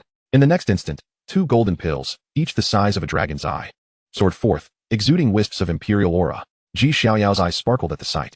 Indeed, the elixirs crafted from the essence of 2 imperial beings were extraordinary. The intoxicating fragrance ignited a yearning within every fiber of his being, compelling him to consume it at once. Yet, the Xian turtle furrowed his brow, lamenting, "Alas! The imperial essence contained within that creature is far too feeble. The elixir produced falls well short of my expectations." As he spoke, a flicker of resolve crossed his gaze. Abruptly, he tore a large chunk of flesh from his own body and cast it into the shaking light cauldron. Xiaoyao watched in astonishment at this sudden act. Good heavens, this fellow is indeed formidable, resorting to his own flesh for alchemical purposes. Young one, retrieve my turtle's foot and add it to the mixture. I shall elevate this elixir to its true imperial form. The Xian turtle urged Xiaoyao. After a moment of contemplation, Xiaoyao, with an understanding glance at the Xian turtle, produced the turtle's foot and cast it into the cauldron. Boom. With the infusion of the Xian turtle's flesh and the turtle's foot, the golden light emanating from the elixir intensified dazzlingly. However, at that moment, a mischievous voice rang out. Hee, young one, you've been deceived.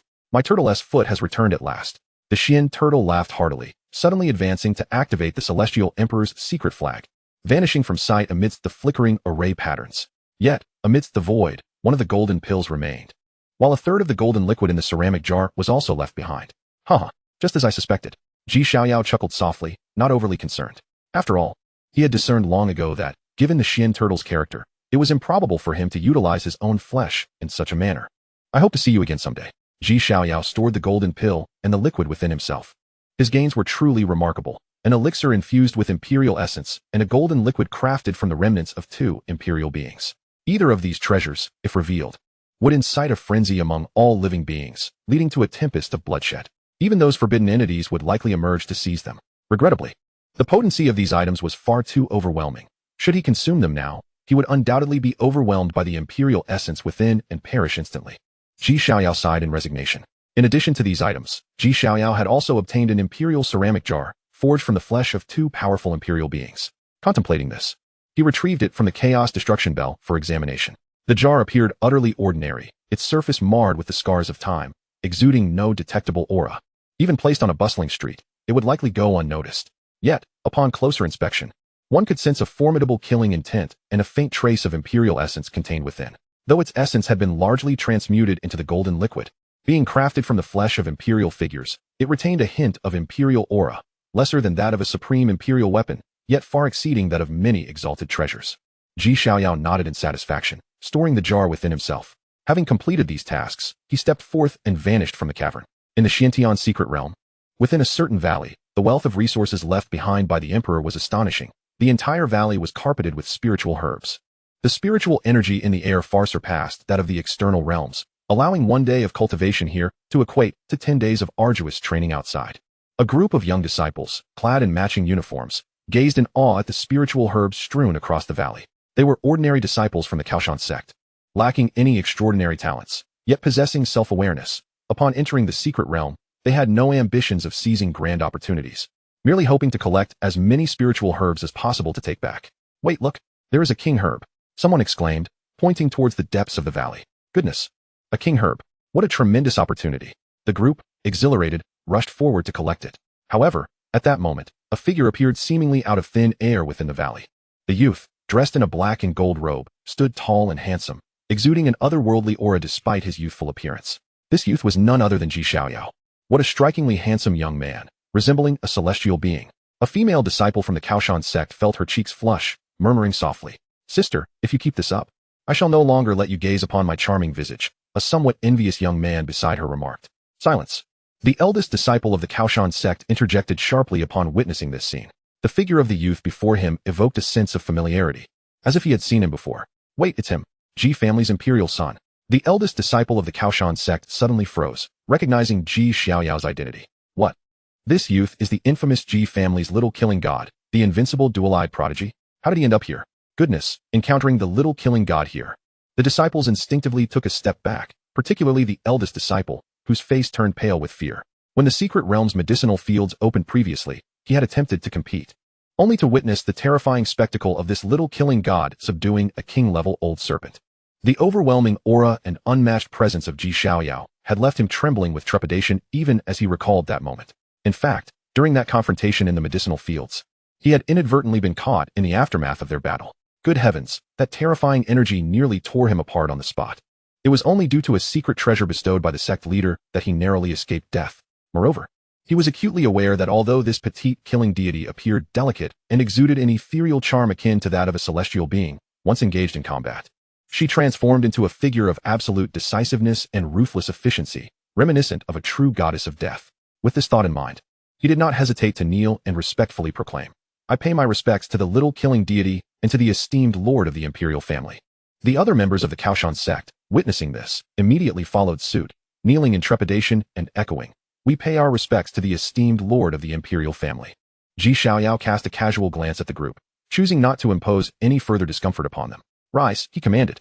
Upon hearing this, they stood up, albeit with a sense of reverence still lingering in the air. However, Xiaoyao's subsequent query sent their hearts racing.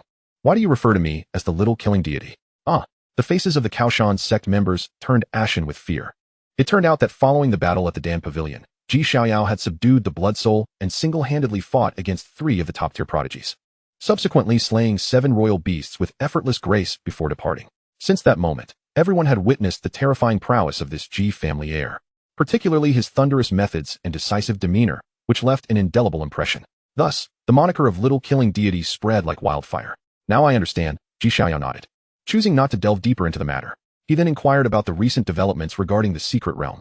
After all, he had spent several days with the Xian turtle at the Dan Pavilion, and it was time to ascertain the final opportunities within the secret realm. In recent days, there had been little upheaval within the secret realm. However, at its core, an imposing tower had materialized out of thin air.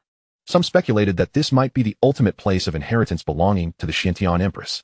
Numerous renowned prodigies and royal beasts were converging upon this imperial tower, yet it was shrouded in mysterious fog, causing any ordinary individual who ventured inside to become utterly lost. The members of the Kaoshan sect relayed this information. "A tower has appeared at the core of the secret realm?" Xiaoyao mused. "Perhaps it is the designated location for the system's sign-in at the Xiantian Imperial Tower."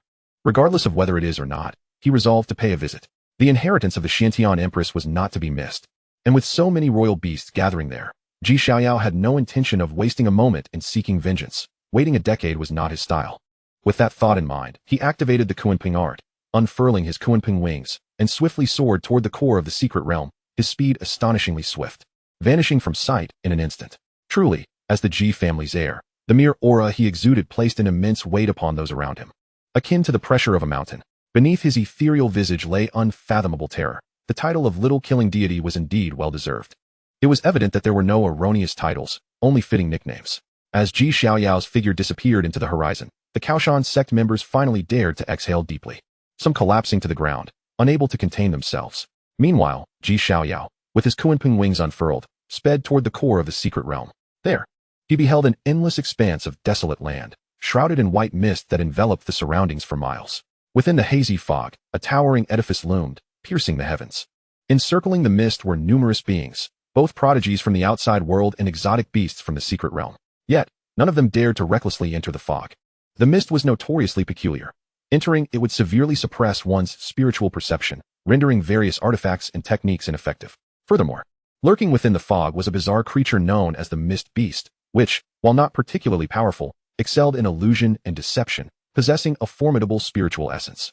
Once ensnared by its illusions, one would swiftly have their spiritual essence devoured. In this fog, where one's spiritual perception was suppressed, the Mist Beast held a distinct advantage.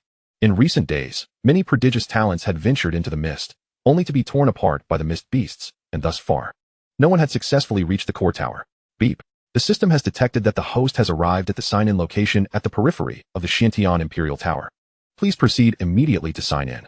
The cold, mechanical voice of the system resonated in Xiaoyao's ears. Indeed, my conjecture was correct. This tower is the designated sign-in location for the system. Xiaoyao murmured to himself, striding toward the fog. As he approached, many gazes were drawn to him. Ever since the battle at the medicinal field and the Dan Pavilion, Xiaoyao had gained immense notoriety within the secret realm. Who could forget that the G family had produced an invincible little killing deity, blessed with the dual supreme talents of the heavy eye and imperial blood, unmatched in combat prowess. Someone could not help but exclaim in astonishment. Goodness! He was the one who killed 7 royal beasts with the Holy Emperor's runes at the Dan Pavilion, pursued by the forces of extreme power, and yet he survived. Expressions of disbelief spread across the crowd. The forces of extreme power were terrifying beyond measure. Even a quasi-emperor would meet their demise against it. No one had anticipated that Xiaoyao had emerged unscathed. Is this the little killing deity of the G family? He seems far less ferocious than the rumors suggest. Instead, giving off an ethereal and transcendent aura. A young woman gazed intently at Xiaoyao, her beautiful eyes shimmering with intrigue. Sister, do not be deceived by his appearance. The contrast is stark. The facade of the G family's little killing deity and his true nature are worlds apart. A slightly older woman cautioned her. What? Contrast? Sister, I adore contrasts. The younger girl blinked, her innocent eyes reflecting curiosity. Ignoring the murmurs around him, Xiaoyao continued toward the fog. Just then, an astonishing killing intent locked onto him from the shadows. Having undergone the transformation of his spiritual essence, Xiaoyao's senses were remarkably acute. In an instant, he discerned the source of the killing intent and cast a cold glare in that direction. Before him stood a young woman clad in a feathered gown, her tall figure and slightly raised brows exuding an air of icy disdain for the world. A teardrop birthmark at the corner of her eye added a touch of allure to her otherwise frosty demeanor. Her name was Qingyu. Although she appeared human, she was, in essence, a Qingwan, the daughter of a royal beast within the secret realm, holding a position of great nobility, her father being a formidable king beast. However, not long ago, during the battle at the Dan Pavilion, her father, the Qingwan king, had been struck down by Xiaoyao with the Holy Emperor's runes.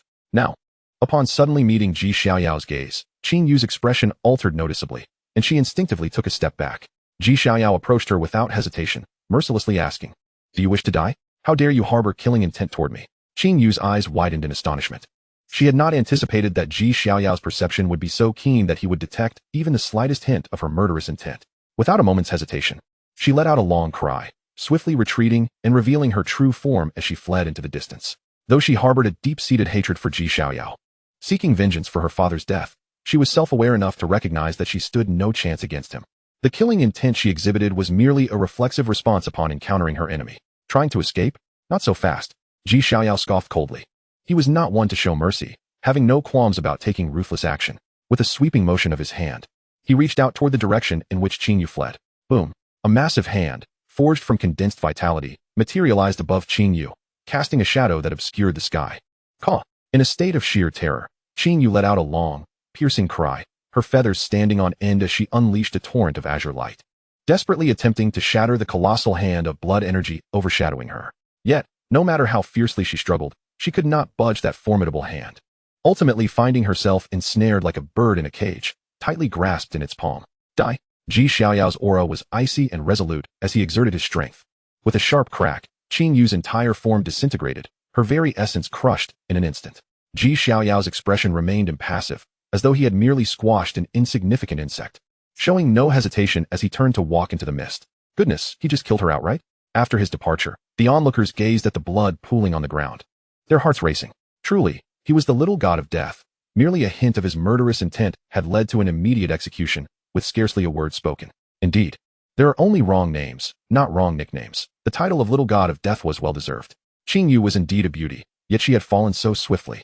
Such decisiveness was chilling. Junior sister, do you still find the contrast appealing? Is this thrill sufficient for you? A girl who had previously expressed her fondness for contrasts now shuddered uncontrollably. This contrast is far too intense. I think I shall pass. Chapter 55. Mist Beasts, Ethereal Grass. A thick white fog enveloped the wasteland, obscuring visibility to an alarming degree. As Xiaoyao stepped into it, he sensed something unusual. His spiritual perception was suppressed by a mysterious force, limited to a mere dozen meters. This was perilous. Within the fog lurked mist beasts that could strike at any moment. However, for Xiaoyao, it was not a significant issue. With his heavy eye, he could see through all illusions, rendering the fog transparent before him, allowing him to faintly discern the outlines of towering structures ahead. Nonetheless, many of his treasures and weapons, surpassing the King realm, were hindered, even the Chaos Annihilation Bell feeling a slight impact. Intriguing, Xiaoyao murmured. The mist contained a flying prohibition array, and he quickened his pace towards the high buildings. Yet, before he could travel far, a soft voice suddenly whispered in his ear. Xiaoyao, Xiaoyao. This voice, imbued with maternal warmth, drew one in irresistibly. Xiaoyao looked up to see a stunning figure clad in palace attire emerging from the fog, none other than Su Ryue. As Su Ryue stepped forth, a unique energy surged from the mist, clouding Xiaoyao's senses. Xiaoyao, come to me. Mother will guide you out of this fog. The moment she appeared, she beckoned to Xiaoyao with gentle insistence. Mist beasts, you say? Xiaoyao narrowed his eyes. This Su Ryue was alarmingly lifelike, her demeanor, tone, movements, and even the aura she exuded all identical to the real Su Ryue. Had it been anyone else, they would have likely been deceived. Especially in this fog where their sensory abilities were severely suppressed, as a mysterious force continually impressed upon him. This was the genuine Su Ryue. Xiaoyao, why do you linger? Do you not heed your mother's words? Observing Xiaoyao's immobility, Su Ryue's expression shifted to one of annoyance as she urged him. However, in the next instant, he responded with a golden fist imprint, striking without hesitation and shattering Su Ryue's form. Xiaoyao, what are you doing? Su Ryue's face was one of terror. blood spilling from her mouth as her body gradually fell apart, ultimately collapsing limply. Do you think I, with my heavy eye, would be so easily deceived? Xiaoyao's face remained calm as he activated the Chaos Annihilation Heart Sutra, transforming it into the Chaos Annihilation Disc, eradicating the mysterious energy that had clouded his senses. Xiaoyao, what are you doing? Why would you attack your mother for no reason? At that moment, a booming voice echoed through the mist. Ji Wuxiang emerged. A mask of sorrow etched on his face, his eyes brimming with suppressed rage, as the light of the sun rose behind him, incinerating the surrounding fog. From a distance, he appeared indistinguishable from the true Ji Wuxiang, even radiating the same oppressive aura. Mist beasts? Seeking death. Ji Xiaoyao scoffed, resolutely striking once more. The heavy eye pierced through the illusions. Though this Ji Wuxiang bore a striking resemblance to the real one, Ji Xiaoyao saw through it at a glance. A punch erupted. And the outcome was unsurprising. The mist beast, while exuding the same pressure as Ji Wuxiang, was vastly inferior in strength, exploding upon impact. I would like to see what other tricks you can conjure. Ji Xiaoyao's expression remained calm as he strode deeper into the mist. Yet, after only a short distance, he was met with a cacophony of despairing cries. You err. I did not mean to. I did not intend to kill you. I cannot tell who is real. Who is fake? Ji Xiaoyao looked up to see a young man, his expression frenzied, eyes bloodshot and filled with pain and regret. Nearby, two mist beasts gazed at him hungrily. Sensing Ji Xiaoyao's gaze, the mist beasts let out a low growl, filled with menace. Oh, baring your teeth at me? Seeking death. Ji Xiaoyao chuckled coldly, decisively landing a punch that obliterated the two mist beasts simultaneously. Though the mist beasts possessed strange abilities, their actual combat strength was not formidable. Even ordinary prodigies could easily dispatch them, let alone Ji Xiaoyao. As the two mist beasts perished, the maddened youth gradually regained clarity, his eyes reflecting a glimmer of understanding. I was just bewitched by the mist beasts. Did you save me? Thank you. The young man stepped forward, bowing deeply to Ji Xiaoyao. However, the moment he stood up, he was met with a golden fist imprint. What are you doing? Why did you suddenly attack me?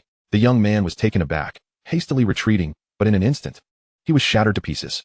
Ji Xiaoyao's expression remained indifferent. What are you still pretending for in my presence? This young man was another illusion created by the mist beasts. Three mist beasts had orchestrated such a scene. Had it been anyone else, they might have been ensnared under the dual suppression of spiritual perception and sensory faculties. Yet, Ji Xiaoyao, with his heavy eye, discerned the truth at a glance. These mist beasts are indeed remarkable. Without the heavy eye, I might have been unable to distinguish truth from illusion. Ji Xiaoyao murmured as he pressed onward. In the time that followed, Ji Xiaoyao encountered several more waves of mist beasts, all of which he dispatched with unyielding force. The heavy eye was a bane to these creatures. Everything they conjured was laid bare before its gaze. Ah, what is this? Suddenly, Ji Xiaoyao halted, spotting two small white grasses flourishing ahead in the mist. Their leaves inscribed with intricate, arcane patterns. This is ethereal grass, Ji Xiaoyao exclaimed, slightly taken aback. Ethereal grass, a remarkably unique spiritual herb, when consumed, would plunge the user into an illusion, experiencing cycles of reincarnation, and upon awakening, would enhance their spiritual strength and temper their Tao heart. Though a spiritual herb, its effects rival those of the king of medicine. Within the vast expanse of the 3,000 states, the elusive void grass is exceedingly rare, having nearly vanished from existence since ancient times. What a remarkable treasure! Ji Xiaoyao stepped forward, enveloping two stalks of void grass with the power of his primordial spirit. The void grass is particularly unique, as it can only be harvested using primordial spirit energy. Any other form of contact would cause it to shatter instantly. Perhaps the emergence of this mist is closely linked to the void grass, Ji Xiaoyao speculated silently. Having successfully collected the two stalks of void grass, Ji Xiaoyao began to deliberately explore the mist. The void grass is of immeasurable value. Should he uncover a stalk of divine-grade void grass, it would be worth its weight in gold, even proving immensely beneficial to figures at the level of emperor or supreme. Calculating the time, in just 2 months, it would be his mother's birthday. If he could find a stalk of divine-grade void grass, it would serve as a perfect gift for her. Such thoughts occupied Ji Xiaoyao's mind. In her youth, Su Ryue had suffered a grave Dao injury that left her primordial spirit shattered. Though she was ultimately saved, her spirit became exceptionally fragile, leading to a stagnation in her cultivation, forever remaining at the pinnacle of the Saint King realm. Otherwise, with her innate talent and the constitution of the supreme in-holy body, she might have already ascended to higher realms. After all, in her era, she was one of the most formidable prodigies. Chapter 56, An Unexpected Encounter with Ling Qingxia and the Void Grass Medicinal Field. Ji Xiaoyao secured the void grass and continued his journey through the mist. However, the deeper he ventured, the more potent the mysterious force that could influence others' primordial perceptions became. Is someone there? Ji Xiaoyao suddenly paused, sensing something amiss. Before him, the mist reverberated with the sounds of fierce combat. Girl, hand over the void grass in your possession, and perhaps we might spare your life." A deep growl echoed from within the fog. Following the sound, Xiaoyao opened his heavy eyes to peer forward. He beheld, amidst the endless mist, two secret realm king beasts relentlessly pursuing a young girl. The girl possessed a delicate visage, clad in a sleek black outfit, her long hair tied into a high ponytail cascading behind her, exuding a strikingly heroic presence. Yet, at that moment, she appeared exceptionally disheveled, her black attire stained with blood as she fled from the two king beasts. "Is that her?" Xiaoyao's gaze faltered. The girl being hunted in the black attire was none other than Ling Qingxia. Name, Ling Qingxia. Age, 18. Identity, Saintess of the Taoist sect. Cultivation, 1 layer of the Dragon Containment Realm. Talent, Incomplete Supreme Bone. Cultivation Technique, Incomplete Supreme In Scripture, Taoist Canon. Divine Powers, Supreme In Vital Energy. Supreme In Palm, 9 Swords of the Tao, Incomplete Time-Slicing Sword Technique. Treasure, Xianin Tower, Heavenly Sword, In Sha Formation Diagram. Fate, 18,000 points. Golden Finger, the remnant soul of a supreme residing within her ring. Goodness, truly, she is the destined daughter of this world, in less than a month. Ling Qingxia's cultivation has surged from the 3rd layer of the Tao Palace straight to the Dragon Containment Realm. Moreover, her fortuitous luck is astounding. Discovering a medicinal field of void grass within this mist, housing divine-grade specimens. One should understand, void grass is hard to come by. A single stalk of divine-grade void grass can be said to be worth a fortune. "A fitting gift for my mother's birthday has been found," Xiaoyao murmured softly, hastening towards Ling Qingxia's direction. At the same time, Ling Qingxia was frantically fleeing through the mist, her face etched with urgency. The pursuit of the two secret realm king beasts weighed heavily upon her. "Qingxia, change direction and head southeast." A cold female voice suddenly rang in her ears. "Ah, master, are we not going to the perilous place you mentioned?" Ling Qingxia queried in confusion. In her original plan, she intended to lead the two king beasts to a certain perilous location within the mist, using the opportunity to escape.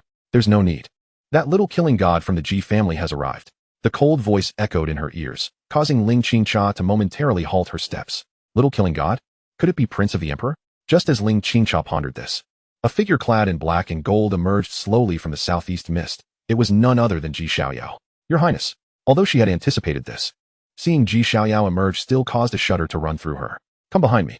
Xiaoyao beckoned to Ling Qingxia with a nod. Complying obediently, she positioned herself behind him, just as the two secret realm king beasts closed in. "It's you." One of the blazing lion beasts fixed its gaze on the suddenly appearing Xiaoyao, its expression hardening, soon followed by an overwhelming murderous intent radiating from its being. "Heh, what a stroke of luck. It seems my efforts have borne fruit after all." The other secret realm beast fixated on Xiaoyao with a sinister gaze. "Heh, last time you escaped due to the Saint Emperor's ruins. This time, let us see what tricks you have left." Both king beasts glared at Xiaoyao with predatory intent. Within the mist, the use of any treasures or soldiers above the king realm was prohibited. To the two king beasts, in the absence of such powerful aids, Xiaoyao appeared to them as nothing more than prey destined for slaughter. Such was the confidence of the king realm. Those who did not enter the king realm were mere ants. How intriguing. I never expected to stumble upon such an unexpected delight in this place. As they spoke, the two king beasts advanced step by step toward Xiaoyao and Ling Qingxia, their massive forms exuding an overwhelming pressure within the mist. "Your Highness, allow me to hold one of them off." Ling Qingxia gritted her teeth and spoke. To her, although Xiaoyao was powerful, he was still facing two king beasts simultaneously. In the absence of king realm treasures, even someone as formidable as the Prince of the Emperor would find it difficult to triumph. "You need not intervene. Watch me as I slay them." Xiaoyao chuckled lightly. Two secret realm king beasts were hardly a challenge for him alone, requiring no assistance from anyone else. Such arrogance. "Little brat, prepare to die." The two king beasts lunged at him simultaneously, their overwhelming king realm powers erupting with terrifying pressure throughout the mist. Ling Qingxia's expression faltered, instinctively retreating 2 steps under the weight of their oppressive aura. "Come at me." Xiaoyao remained unfazed, his black and gold garb billowing in the wind as he thrust out a hand, golden vitality soaring into the sky, materializing into a massive energy hand, while the heavenly horn ant flashed past behind him. In the next moment, the attacks of the two king beasts were completely suppressed, their overwhelming force causing both beasts to stagger back several steps. So powerful, Ling Qingxia could not help but feel a tumult of emotions rise within her. She had worked diligently in her cultivation recently, reaping numerous opportunities that significantly enhanced her strength, believing the gap between her and the Prince of the Emperor had narrowed. Yet now, she felt more like a mere joke in comparison. The mere aura emanating from the Prince of the Emperor instilled in her an overwhelming sense of dread. You need not feel inferior. The individual in question wields the formidable powers of a heavy pupil, imperial bloodline, and possesses the supreme bone of primordial chaos within. It is entirely reasonable that you cannot match him. A prodigy of his caliber is not merely unparalleled in this era, throughout the vast expanse of time. Few can stand shoulder to shoulder with him. A cold, ethereal voice resonated within Ling Qingcha's heart, offering her solace. I do not seek to surpass His Highness the Imperial Son. I merely hope that the chasm between us does not widen too greatly, Ling Qingcha murmured softly. Meanwhile, with a single palm, Xiaoyao effortlessly repelled 2 king-level beasts of the secret realm, stepping forward with sudden vigor. Pathetically weak.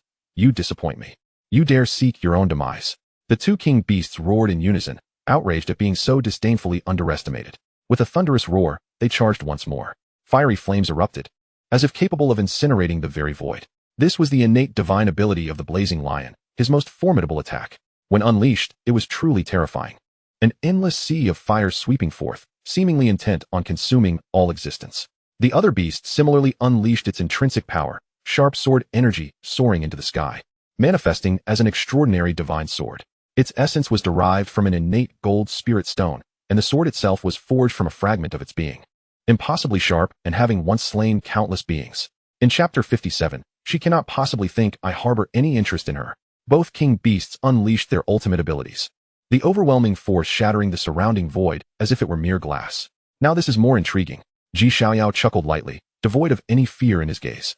He surged forward, a haze of purple chi blooming from his chest, and then, with a sudden grasp toward the void, shards of time erupted forth, coalescing into a long sword formed of temporal energy, materializing in his hand. With a decisive strike, Xiaoyao resembled a transcendent sword immortal as he cleaved forward. The terrifying sword energy, infused with boundless temporal power, sliced through the endless inferno, severing the blazing lion in half.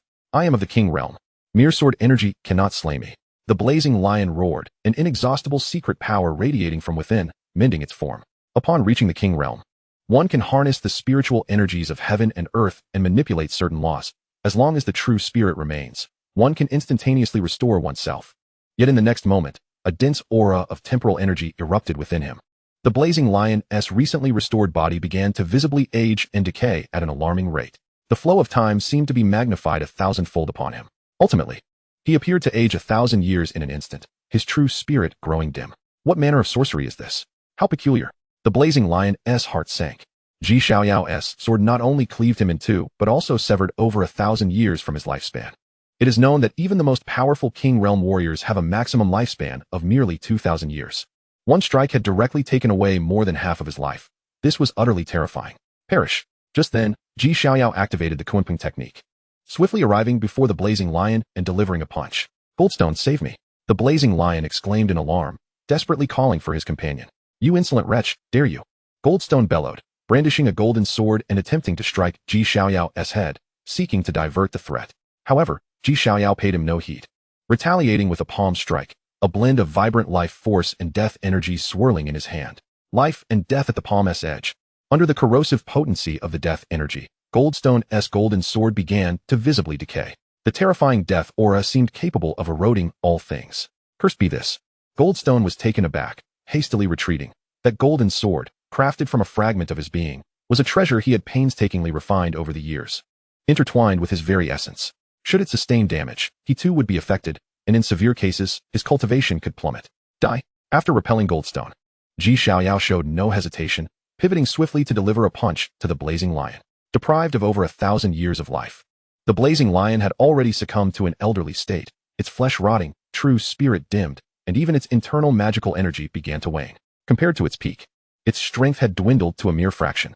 Unable to withstand Xiaoyao's domineering punch, it was ultimately obliterated, its body shattered into fragments. Observing this, Xiaoyao extended his hand, grasping the blazing lion's true spirit tightly.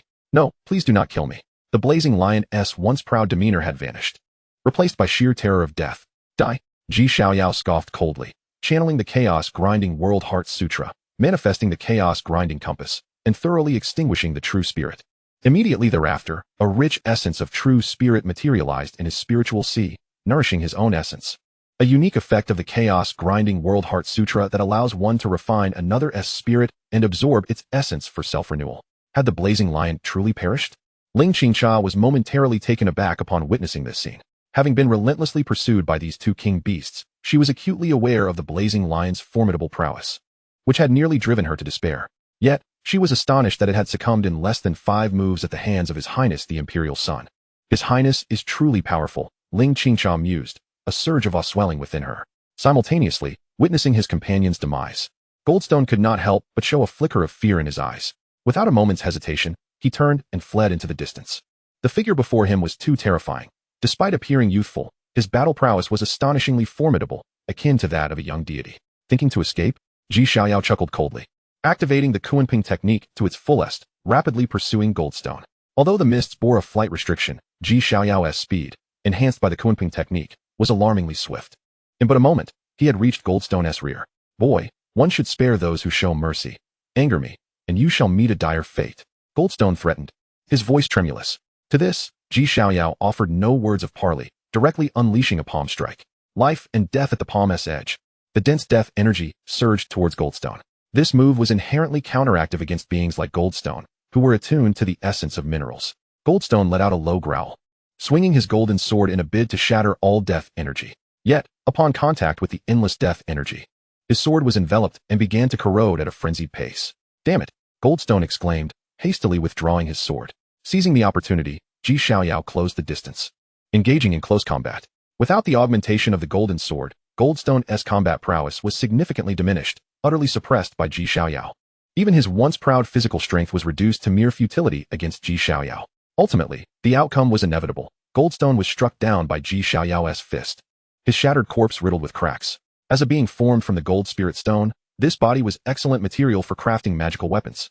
Xiaoyao meticulously collected Goldstone's remains. Meanwhile, Ling Qingxia arrived just in time to witness Xiaoyao stowing away Goldstone's corpse. Truly worthy of His Highness the Imperial Son, you are exceptionally powerful. A tempest of admiration surged within her heart. The two-headed monarch beast, with a mere command, fell lifeless, entirely relying on its own power without the slightest assistance from external forces. The prince, only 10 years of age, if granted a few more years, might very well surpass all contemporary prodigies, leaving none to rival him. Ling Qingxia could not help but sigh within when her supreme bone was first restored. She harbored lofty ambitions, convinced she would not be outshone by anyone. Yet now, she realized that in all likelihood, she would spend her entire life unable to catch up to the prince's strides. Just as this thought crossed her mind, Xiaoyao approached her side. Feeling the increasingly potent aura emanating from Xiaoyao, Ling Qingxia instinctively flushed. Where's the location of the ethereal herb field you discovered? Let me there, Xiaoyao stated directly, disregarding Ling Qingxia's unusual demeanor. Ah, what is it? Did you think I saved you for no reason? Xiaoyao cast a casual glance at Ling Qingxia. Good heavens, does this woman think I harbor feelings for her? Chapter 58, The Divine Herb Yearning for Transformation. Amidst the shrouded mist, Xiaoyao gazed at Ling Qingxia with an indifferent expression. His motives for rescuing her were straightforward. The ethereal herb field. The ethereal grass of divine quality was an opportunity not to be missed. Prince, I can guide you to the ethereal herb field. After a moment's deliberation, Ling Qingxia spoke up. However, that field is exceedingly perilous, inhabited by numerous formidable fog beasts. A moment's carelessness could lead to utter despair. As she recounted her previous experiences in that misty herb field, memories flooded back, swarming fog beasts, some remarkably powerful, akin to monarch beasts. A single misstep could result in being bewitched, lost forever. In fact, had it not been for the presence of her master within her, she might have long been entombed in that field, reduced to mere nourishment. You need not concern yourself with that. Simply lead me there, Xiaoyao replied nonchalantly. Fog beasts. Mere toys before my dual pupils. Ling Qingxia had one more request. If you successfully enter the ethereal herb field, might you grant me a strand of the divine grade ethereal grass? You seek it for the soul residing within you, do you not? Xiaoyao observed Ling Qingxia closely, a smirk dancing on his lips. Ah, Ling Qingxia was momentarily taken aback. The existence of her master was her greatest secret, one she had never divulged to anyone. How did the prince know? He bore the dual pupils, capable of discerning the essence of the world, thus recognizing my existence was hardly remarkable. A cool, feminine voice resonated in Ling Qingxia's mind. In the next moment, a wisp of a soul emerged from within Ling Qingxia, confidently revealing itself before Xiaoyao.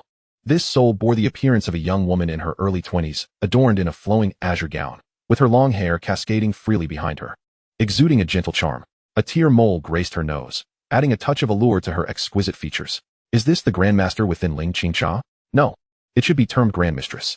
Xiaoyao observed the ethereal figure with keen interest. Her aura was formidable, equivalent to that of a saint king. The mere essence of her soul reached the realm of a saint emperor, indicating her former cultivation must have surpassed that of a quasi-emperor. Xiaoyao mused inwardly. At that moment, As the young soul felt Xiaoyao's unwavering gaze upon her, she sensed no ulterior motives behind his scrutiny. Although her interactions with Xiaoyao had been limited, she had gleaned an understanding of him through Ling Qingcha's perceptions. Beneath his elegant exterior lay a heart capable of decisive action. Such individuals were the most terrifying, capable of speaking sweetly one moment and striking with lethal force the next. Contemplating this, the ethereal figure respectfully bowed and introduced herself. I am Zhou Yang, honored to meet you, Prince. Master. Ling Qingcha was taken aback by her mentor's profound respect towards Xiaoyao. It was known that in ancient times, her master was a formidable being. A quasi-emperor of peak prowess, heralded as one of the most powerful prodigies of her era. Though she ultimately fell in the struggle for supremacy on the emperor's path, she managed to survive through defiance of fate, her true spirit undying, reawakening in this age. Zhou Yang merely smiled wryly at Ling Qingcha's astonishment. In the ancient era, her background was indeed impressive, her quasi-emperor peak cultivation a source of pride. Yet, it was all relative. To ordinary individuals, a quasi-emperor was indeed formidable, deserving of reverence. However, before the imperial G family, even supreme beings must tread carefully. After all, throughout history, even the mightiest, such as the Lord of the Life Forbidden Zone, had met their demise at the hands of the G family. Even during the era of the Great Emperor, the G family remained overwhelmingly powerful. Rise, Xiaoyao replied coolly. And Zhou Yang stood. Tell me, where's the ethereal herb field located? Xiaoyao inquired, eager not to waste any time. In the ancient era, the Xiantian secret realm was once opened. I entered and located the ethereal herb field. However, it seems that the field has undergone some changes. Surrounding it are numerous formations, and the number of fog beasts has significantly increased. Without special means, entering may prove perilous. Zhou Yang expressed her concerns, but before she could finish, Xiaoyao interjected, simply take me there. Should we procure high-quality ethereal grass, I will grant you a strand. Under the watchful gaze of his dual pupils, Xiaoyao discerned that Zhou Yang's essence was growing increasingly dim. If not replenished promptly, her risk of demise would escalate. This was precisely why Ling Qingcha sought a strand of divine-grade ethereal grass. In the boundless expanse of the desolate plains, shrouded in mist, Xiaoyao, guided by Ling Qingcha, advanced swiftly towards the location of the ethereal herb field. Zhou Yang returned to Ling Qingcha's body, as her waning essence could not afford prolonged exposure to the outside world. Prince, we have arrived. Ling Qingcha halted, gesturing towards a valley obscured by mist. Xiaoyao opened his dual pupils, lifting his gaze, penetrating the haze. He glimpsed a valley vaguely emerging from the obscurity. However, this valley was enshrouded by a mysterious formation, and even with his dual pupils, he could not discern its full extent. Let us proceed. After instructing Ling Qingcha, Xiaoyao took the lead, striding into the valley. Moments later, they arrived at the valley's entrance. Within, a multitude of ethereal grass flourished, among which one extraordinary specimen stood at the center of the valley, towering impressively. It radiated a brilliant golden hue, its leaves adorned with intricate patterns, a veritable divine-grade ethereal grass. Beside this divine-grade ethereal grass, 3 silver-white ethereal grasses grew, distinctly classified as holy-grade ethereal grass. What astonished Xiaoyao even more was that, through the lens of his dual pupils, he discerned a diminutive infant-like figure hovering above the divine-grade ethereal grass. The infant sat cross-legged, exuding an otherworldly aura, as if on the brink of manifesting from the void into reality. This extraordinary herb, classified as a divine medicine, intriguingly aspires to transform from a spiritual herb into a genuine being, much like the legendary elixir of immortality. Xiaoyao could not help but draw a sharp breath. The metamorphosis of a divine herb, while not as perilous as the elixir of immortality, remains an exceedingly arduous endeavor. However, should the transformation succeed, it would be extraordinarily defiant of the heavens. In the era of taboos, there once existed an unparalleled figure, born from the essence of a divine herb. Though he never ascended to the rank of emperor, he was undeniably formidable, having dominated an entire era, rivaling even true emperors. Chapter 59, The Golden Calamity. Observing the peculiarities of the divine herb within the field ahead, Xiaoyao narrowed his eyes slightly. Stay here and do not wander. After instructing Ling Qingcha, he strode purposefully toward the herb field. The area surrounding the field was intricately woven with array patterns, forming an exceptionally extraordinary formation. However, no sooner had he stepped within than a brilliant divine light shot forth. This radiant light was terrifying, exuding a potent aura of destruction. Even a practitioner at the dragon transformation stage or a powerful king realm cultivator could fall victim to its might if they were not careful. Xiaoyao decisively activated his indestructible true domain. A dense amalgamation of vitality and runes coalesced into a crimson domain enveloping Xiaoyao. Instantly, all incoming annihilative divine light was thwarted. The aura of this formation felt strikingly familiar to him. Xiaoyao furrowed his brow, sensing a faint resonance akin to that of the Xiangui. Yet, at that moment, he did not wish to ponder too deeply. He unfurled his indestructible true domain and began to tread deeper into the herb field. However, before he could venture far, a melodious voice suddenly echoed from behind him. "Your Highness, how did you end up here?" Turning to look, he found Ling Qingcha had inexplicably appeared behind him, her expression tinged with confusion. "Are you attempting to deceive me with such tricks?" Xiaoyao scoffed, launching a decisive punch. Boom! The golden fist imprint cleaved through the void, instantly obliterating Ling Qingcha before him. Revealed was a mist beast, its strength significantly superior to those found elsewhere. Xiaoyao's brow furrowed once more. This mist beast, which had transformed into Ling Qingcha, had directly obscured her spiritual perception. Had it not been for his unique eyes, he might not have discerned the ruse in time. How intriguing! A smile graced Xiaoyao's lips as he activated the Chaos Grinding Universe Heart Sutra, manifesting a chaos grinding disc to eradicate the mist beast's lingering spiritual essence. In an instant, a refreshing sensation coursed through his mind, enhancing his spiritual power. The mist beast's augmented prowess was, to him, not a misfortune but rather a fortuitous opportunity. As he spoke, Xiaoyao quickened his pace. The herb field erupted with destructive divine light intermittently, and mist beasts appeared before him in myriad forms, attempting to ensnare him. Yet, Xiaoyao remained utterly unfazed, his crimson domain shielding him from all annihilative light. His unique eyes pierced through illusions, perceiving the essence of things. For others, this herb field might pose great danger. Even King Realm cultivators would risk their lives upon entering. Yet for Xiaoyao, it felt as serene as a stroll through his own garden.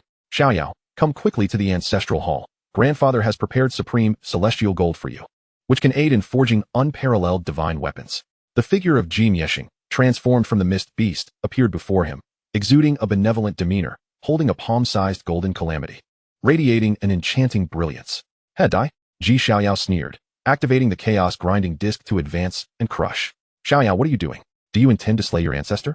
Ji Mieshing, upon witnessing this, erupted in fury, emanating a terrifying aura that shook the void. "Still pretending?" Xiaoyao retorted coldly, undeterred, as his chaos grinding disc pressed forward. With a crisp sound, Ji Mieshing's figure was completely annihilated.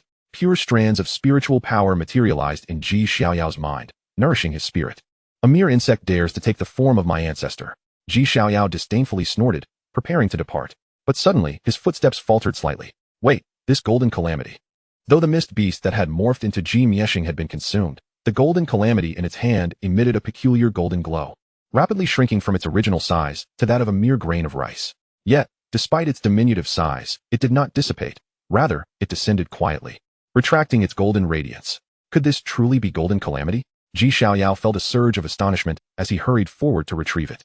He exerted force in his grip, but could not leave a single mark upon it.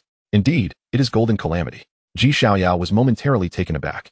Given his current physical strength, he could easily crush ordinary metal, let alone divine iron.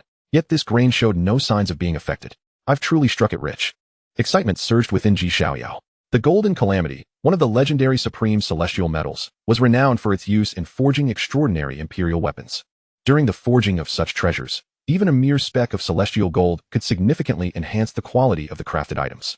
Although Xiaoyao's golden calamity was only the size of a grain, if it were presented to the outside world, it would incite frenzy among all beings. Unforeseen fortune indeed.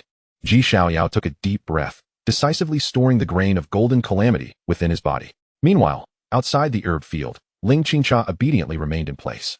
Watching as Xiaoyao advanced through the field, his figure gradually fading into the distance. Truly worthy of the imperial prince, so formidable, Ling Qingcha sighed, recalling her own earlier attempt to enter the herb field to harvest the spiritual herb. However, she was swiftly repelled by the destructive divine light emitted from the surrounding formations.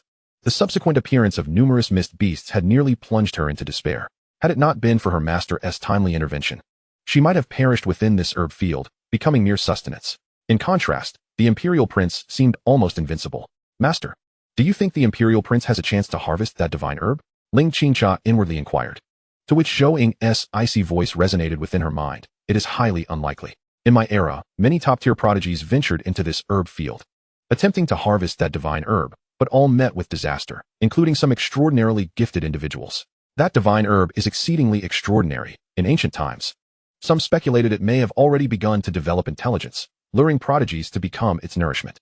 Within the herb field, Xiaoyao continued forward, soon reaching the outer regions where spiritual herbs began to emerge. Amidst the myriad of spectral grasses, a peculiar fragrance permeated the air.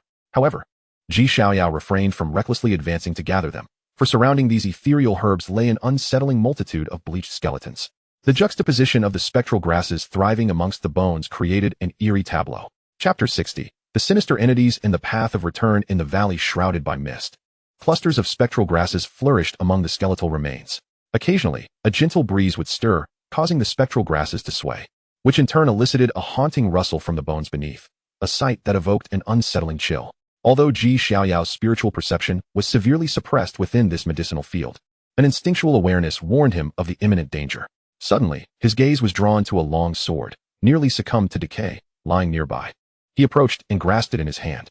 Despite its corroded state, covered in the marks of time and encrusted with rust, a faint energy emanated from within. The hilt bore the inscription of two ancient characters, 10 absolutes. This was the 10 absolute sword. Xiaoyao felt a surge of astonishment. In ancient times, the 10 absolutes sword was renowned, a weapon of unparalleled origin wielded by an invincible prodigy known as the 10 absolute sovereign. This unparalleled figure was celebrated for possessing the 10 absolutes body, a constitution ranked among the top 20 of the myriad paths, inherently commanding the power of the 10 absolutes, an awe-inspiring force. In that era, the 10 absolute sovereign was hailed as one of the most formidable prodigies, his combat prowess echoing through history, capable of rivaling emperors of the same age. Could it be that this invincible sovereign had perished here? Xiaoyao pondered. And as if confirming his thoughts, he soon beheld a milky white skeleton seated not far away. From the skeleton emanated a faint aura of the 10 absolutes' power, and before it lay a shattered stone tablet inscribed with dense ancient script. A glance revealed that it chronicled the 10 absolutes' sovereign's pursuit of a divine herb, leading to a great calamity that culminated in his demise. As if sensing its master's presence, the nearly decayed 10 absolutes sword in Xiaoyao's hand emitted a mournful cry, only to shatter and fall beside the skeletal remains of the 10 absolute sovereign, as if to accompany its master in eternal slumber. The demise of one as mighty as the 10 absolute sovereign sent a shiver through Xiaoyao's heart. Continuing his exploration, he discovered numerous other skeletal remains, each belonging to illustrious figures of their time. Tian Shuzi, the little martial god, the celestial demon prodigy. Each had once been a paragon of their respective eras, yet now lay fallen in this forsaken place. Perhaps this medicinal field was far more astonishing than he had initially presumed. Just then, an overwhelming sense of peril surged within him. Begone! Xiaoyao bellowed, channeling his vital energy to its zenith as the immortal true domain erupted with a chilling bloodlight. A deep roar resonated as a monstrous figure, cloaked in shadows, materialized amidst the spectral grasses. This creature was terrifying, its body covered in black scales, adorned with sharp spikes, and its visage grotesquely formed from countless human faces. As it lunged towards Xiaoyao with terrifying speed, a fierce gust followed in its wake. Yet, upon nearing him, the creature recoiled, scorched by the formidable aura of the immortal true domain, letting out a pained howl as it retreated into the spectral grasses. What manner of beast is this? Xiaoyao furrowed his brow, but his actions remained unimpeded as he unleashed a powerful punch. Boom! The golden fist imprint cleaved through the air like lightning, and the phantom of the heavenly horned ant flickered within. Heavenly horned ant divine art. The cataclysmic force reverberated through the surroundings, and the bizarre creature was swiftly obliterated before it could react. Nevertheless, Xiaoyao's vigilance remained unyielding. While this creature was formidable, it alone could not account for the demise of the illustrious prodigies of history in this place. Indeed, at that moment, an ethereal elder emerged from amongst the spectral grasses.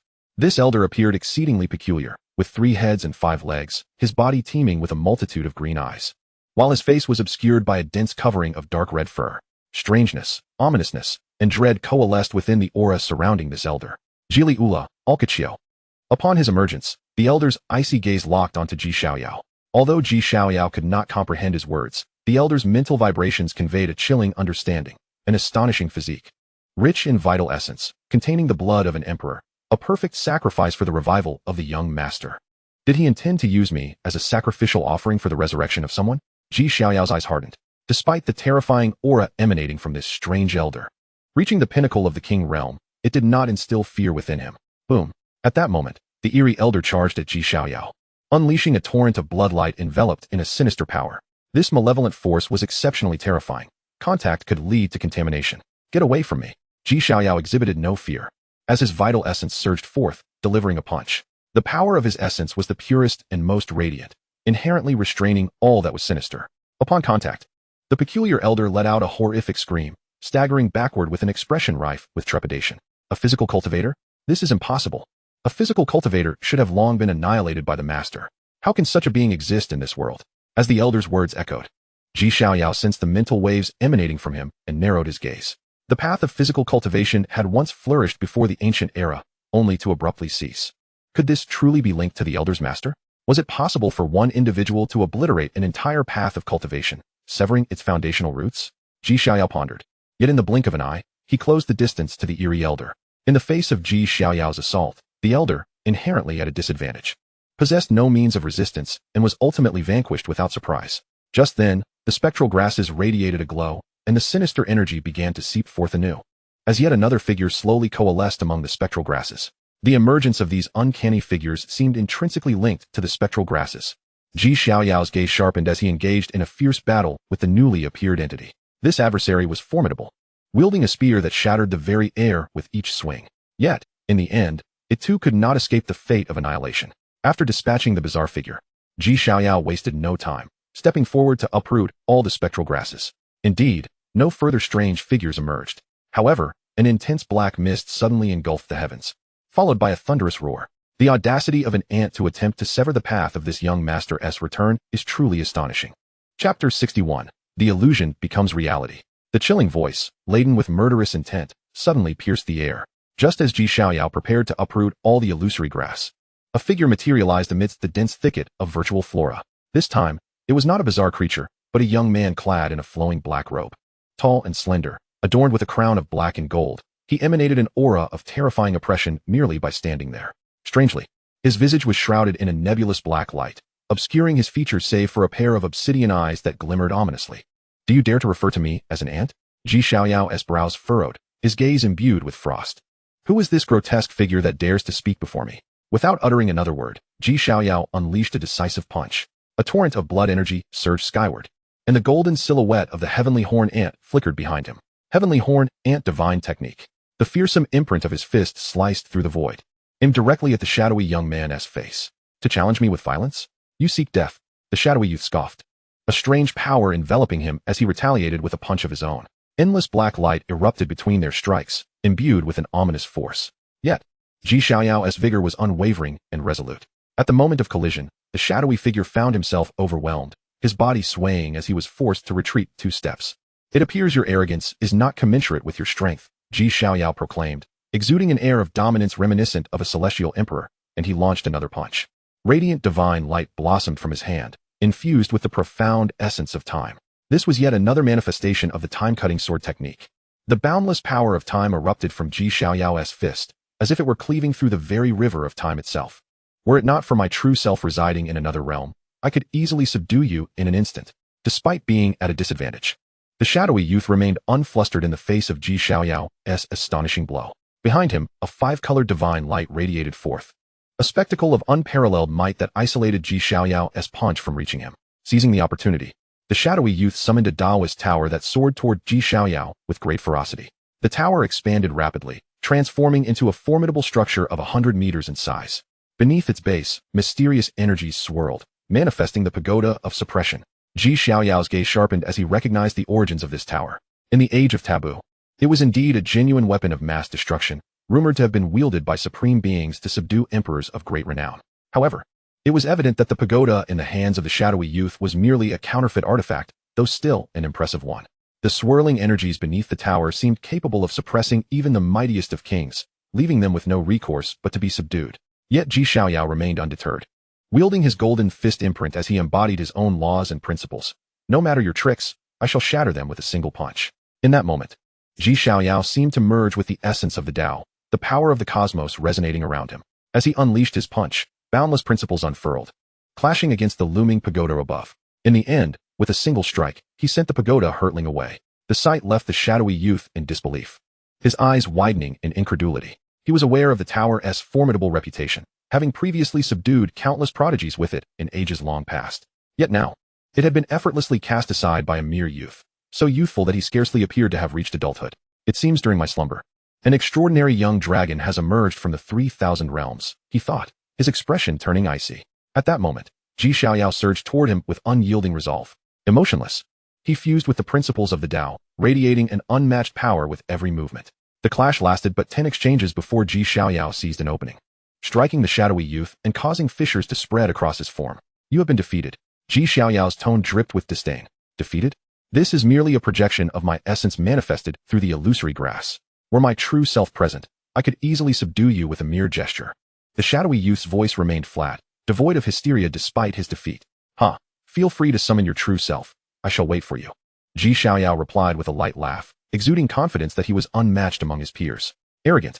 The shadowy youth retorted sharply, then added, when the path to the 3,000 empires opens, we shall meet again. At that time, I shall claim your head as my trophy. With those words, the shadowy figure dissipated before Xiaoyao could make a move. The encounter was swift, arriving with great urgency and departing even more so. Xiaoyao's gaze flickered with brilliance as he mused, a remarkable young man with considerable backing, though seemingly trapped in a realm beyond the 3,000. The events had illuminated the nature of the bizarre creature's emergence. The illusory grass not only enhanced spiritual power, but also possessed the ability to materialize illusions into reality. Those strange beings had sought to project themselves from another realm by exploiting this characteristic, while the bones of those prodigies scattered on the ground were likely offerings, sacrificed to accelerate the growth of the illusory grass until it could facilitate their true forms crossing over. However, Xiaoyao had thwarted their plans. I can ascertain that the array laid out in this medicinal field is undoubtedly linked to the Xian turtle, designed specifically to counter those strange beings.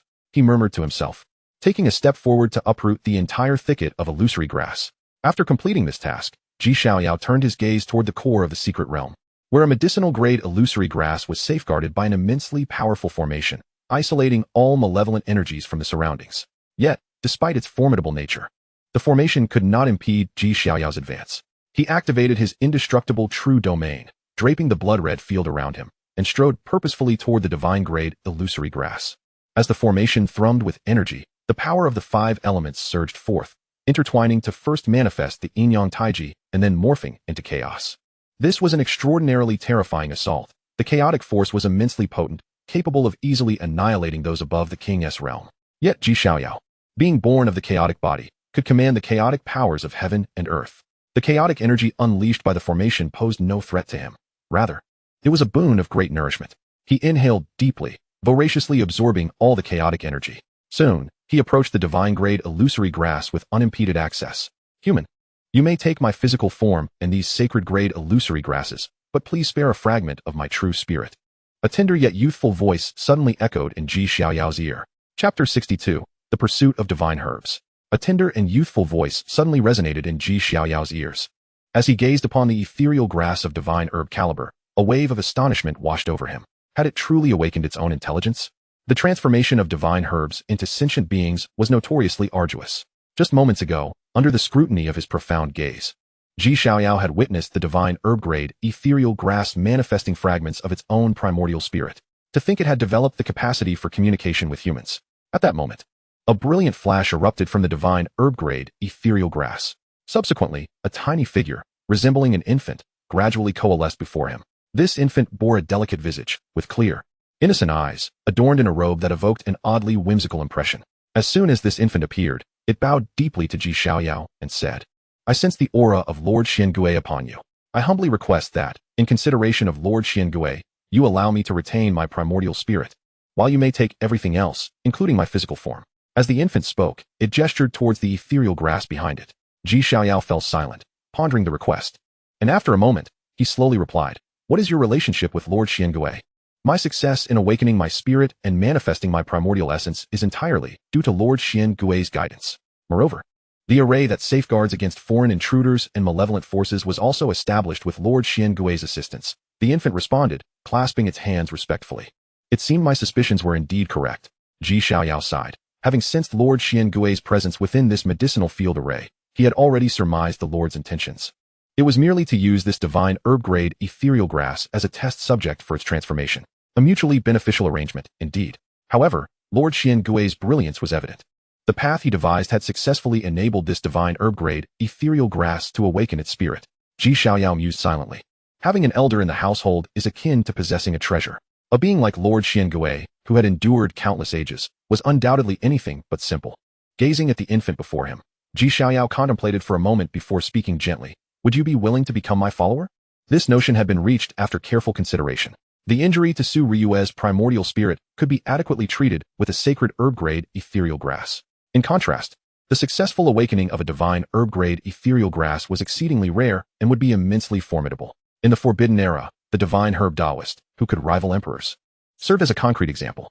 The future potential of this divine herb-grade ethereal grass, now awakened, would undoubtedly be astonishing. If it could be tamed, it might well become a trusted ally. I need to consider this further, the infant replied softly. Long ago, when it first manifested its primordial essence, Lord Xiangui had cautioned it to conceal itself well, never exposing its existence to any other beings, particularly humans, who coveted all things valuable. But now, faced with a stronger force, did it still retain the right to refuse? As the divine herb-grade ethereal grass hesitated, a smile crept across Xiaoyao's lips as he suddenly produced a handful of 9-colored soil from his robes. This is 9-colored soil. Upon seeing it, the divine herb-grade ethereal grass's eyes widened in astonishment. For spiritual herbs, 9-colored soil was an unparalleled treasure that could facilitate rapid evolution.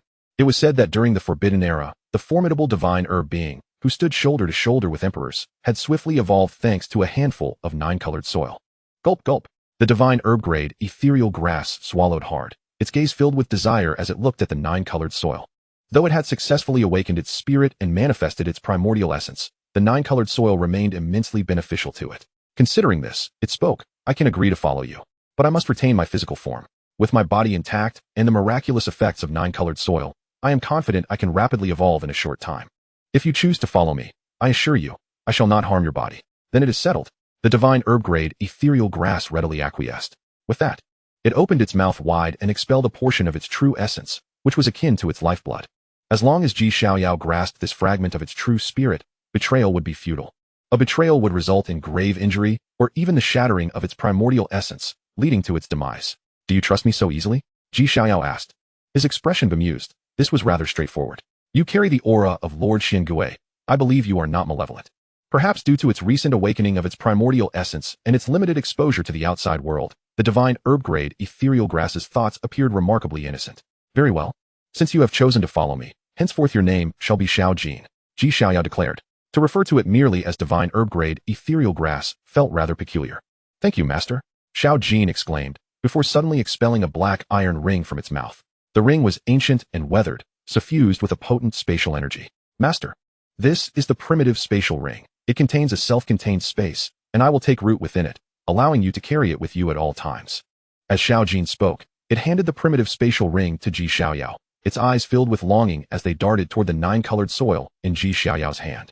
Understanding the unspoken request, Xiaoyao accepted the primitive spatial ring. Indeed, as Xiao Jin had described, it housed a realm of its own, akin to a miniature secret domain. This primitive spatial ring could be utilized to create a dedicated medicinal field of his own. Xiaoyao, with an abundance of 9-colored soil at his disposal, promptly retrieved all of it and spread it within the primitive spatial ring. Upon witnessing this, Xiao Jin's youthful face lit up with joy, and it hastily returned to its physical form. Its roots, resembling human legs, gradually lifted it from the ground as it willingly entered the primitive spatial ring. This is so comfortable, so delightful. As it settled into the 9-colored soil within the primitive spatial ring, Xiao Jin let out a contented sigh. Seeing this, Xiaoyao smiled and swiftly approached the other sacred herb ethereal grasses, decisively uprooting them along with the ordinary ethereal grasses previously collected, planting them all within the primitive spatial ring. Ethereal grasses were shrouded in mystery and had been regarded as a pathway to return by that shadowy youth. One day, should I find myself lost, perhaps I could rely on these ethereal grasses to find my way back, Xiaoyao murmured softly. He could sense that the golden age was dawning, and the path to immortality was about to unfold. A storm of blood and chaos was certain to ensue. Even the forbidden powerhouses who had vanished for countless ages might resurface. These ethereal grasses could potentially play a crucial role in the future. In fact, he harbored grave suspicions that the disappearance of ethereal grasses after the ancient era could very well be attributed to certain powerful beings covertly collecting them as a means of return. Chapter 63. The Thoughts of Ling Qingti and the Three Supreme King Beasts. After gathering all the ethereal grasses into the primitive spatial ring, Xiaoyao prepared to depart. With the presence of 9-colored soil within the ring, he was confident that it would not be long before the ordinary sacred herb-grade ethereal grasses underwent a metamorphosis into something far more advanced. In the hazy mist, Ling Qingti sat cross-legged, quietly awaiting Xiaoyao's emergence. Yet, despite her outward calm, her mind was tumultuous with thoughts. Master, do you think His Highness the Imperial Prince will succeed in harvesting that divine-grade void herb? Ling Qingcha inquired within her heart. The figure of Zhou Yueying materialized from the ring in her hand, gazing at the herb field shrouded in mist ahead. After a moment of silence, she spoke. It is highly unlikely. This herb field is far too enigmatic. Even in ancient times, formidable talents, such as the 10 Absolute Dao Lord, perished within. Ling Qingcha's expression shifted with concern. Could it be that His Highness the Imperial Prince will encounter danger? Zhou Yueying waved her hand reassuringly. It should not lead to peril. Given his status within the Ji family, he undoubtedly possesses life-preserving measures. However, the endeavor to harvest that divine-grade void herb may prove futile. Just as the two were conversing, the mist ahead began to roil unexpectedly. Moments later, a youthful figure emerged slowly from within. Clad in a black and gold robe, the handsome youth stood tall, his presence partially obscured by the mist. It was none other than Ji Xiaoyao. Your Highness the Imperial Prince, you have returned. Ling Qingcha hurried forward. Her previously anxious demeanor now transformed into one of relief, a hint of joy sparkling in her eyes. Indeed, Ji Xiaoyao nodded, casually retrieving the agreed-upon divine-grade void herb from his original space ring and presenting it to Ling Qingcha. This is... Ling Qingcha gazed at the herb in her hands, her eyes alight with excitement. A divine-grade void herb was a treasure of immeasurable worth in the outside world. Thank you, Your Highness, she said, bowing respectfully. Now, Master will be saved. Rise, Ji Xiaoyao replied with an indifferent nod. Our agreement has been fulfilled. With that, he turned and swiftly departed toward the direction of the Xiantian Emperor's pavilion. Considering the time, the inheritance of the Xiantian Empress should be imminent. Your Highness the Imperial Prince. Watching Ji Xiaoyao's retreating figure, Ling Qingcha wore an expression of wistfulness. Child, you haven't developed feelings for him, have you? Zhou Yueying observed Ling Qingcha, her voice gentle yet teasing. No, Master, what are you saying? Ling Qingcha protested, yet the blush on her cheeks betrayed her inner thoughts. Witnessing this scene, Zhou Yueying couldn't help but sigh internally. As someone who had experienced similar emotions, she could easily discern Ling Qingcha's sentiments. However, given Ji Xiaoyao's lineage and the terrifying talent he exhibited, her disciple's aspirations were bound to be in vain. With an unrivaled supreme bone, he is a top-tier prodigy across any era, destined for extraordinary achievements. Alas, she has encountered an even more formidable entity, Zhou Yueying mused within. His dual pupils, the primordial supreme bone, and the imperial blood flowing within him. Such gifts are simply beyond comprehension, unprecedented in history. Master, the Xiantian Emperor's pavilion is about to open, and the Empress's inheritance will soon emerge. What shall we do next? Ling Qingcha inquired. First, we must find a secluded location. Allow me to refine this divine-grade void herb. Once my spirit is restored, we can proceed to contend for it. This way, your chances will be significantly improved. As she spoke, Ling Qingcha's figure gradually faded into the mist. Amidst the swirling fog in the wilderness, a towering edifice rose majestically, emanating strands of ethereal light that kept the surrounding mist at bay. This building was none other than the core of the Xiantian secret realm, the Xiantian Emperor's Pavilion, which also housed the inheritance of the Xiantian Empress. As time passed, numerous prodigies traversed the mist, arriving before the Xiantian Emperor's Pavilion. This is indeed the site of the Xiantian Empress's inheritance. It is worthy of being a place of imperial legacy, truly astonishing, one prodigy remarked in awe. From a distance, the Xiantian Emperor's Pavilion appeared unremarkable, but standing close to it evoked an overwhelming sense of insignificance, akin to an ant gazing at the sky. Considering the time, the Xiantian Emperor's Pavilion will soon open. I wonder to whom the Empress's inheritance will ultimately belong, a voice murmured softly. As these words lingered in the air, the mist surged once more, and three imposing figures gradually emerged from within. It was them, Ma Luan, Ouyang Dai, and Tung Lai, who had joined forces. The atmosphere shifted, and a sense of gravity enveloped the crowd. The alliance of three top-tier prodigies was a force to be reckoned with, capable of overwhelming all present. Humph. Just then, a disdainful snort echoed, followed by an overwhelming sense of oppression. Have those royal beasts arrived? Panic surged among the crowd as they looked up to see several terrifying royal beasts emerging from the mist, their massive forms radiating an astonishing aura. The Golden Rock King, the Barbarian Elephant King, and the Tree King. These powerful royal beasts had united. Everyone instinctively took a step back, even Ma Luan and his companions noticeably paling. While the Xiantian secret realm was home to numerous royal beasts, a few were exceptionally extraordinary. The Golden Rock King possessed a trace of the divine Golden Sky Rock bloodline, making its strength unfathomable, coupled with unparalleled speed. The Barbarian Elephant King, though merely a mundane elephant evolved, had fortuitously acquired the ancient dragon elephant legacy within the secret realm, boasting strength that could shake the heavens. As for the Tree King, he was the most extraordinary of all. His true form was the legendary soul-eating tree, a race nearly extinct in the outside world, known for its eerie ability to devour other spirits. At this moment, the amalgamation of these formidable royal beasts instilled a sense of dread in all present. The Xiantian Emperor's Pavilion has yet to fully open. I propose we take this opportunity to eliminate all these outsiders, preventing them from contending with us for the Empress's inheritance, the Golden Rock King declared, his bloodthirst evident as he set his sights on everyone present. I concur, rumbled the Barbarian Elephant King, stepping forward, causing the ground around them to tremble with his terrifying power. The essence of these so-called prodigies from the outside world is incredibly fresh. I've long coveted it. The Tree King, exhibiting an even more domineering presence, transformed into his true form, with countless branches swirling around him like chains of order. Simultaneously, the royal beasts following closely behind also revealed their fierce intentions, exuding murderous intent. This left everyone startled, a sense of imminent danger flooding their minds. If these royal beasts were to act, they would undoubtedly annihilate everyone present. In an instant, many began to reconsider their resolve. What are you posturing for? If you dare to strike now, the laws of the Xiantian Emperor's Pavilion will crush you without hesitation. Why not show us what you can do? Manhwaedit challenged, unfazed, his tone dripping with mockery. The Xiantian Emperor's Pavilion is guarded by laws. Before it officially opens, anyone daring to draw weapons will face the wrath of the laws. Chapter 64. Signing in at the Xiantian Emperor's Pavilion. Astonishing rewards. Manhwaedit and his companions stood resolutely against the three top-tier royal beasts, displaying no hint of fear. The other prodigies, regaining their composure, also began to calm down.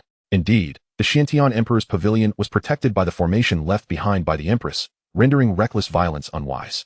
Are you three courting death?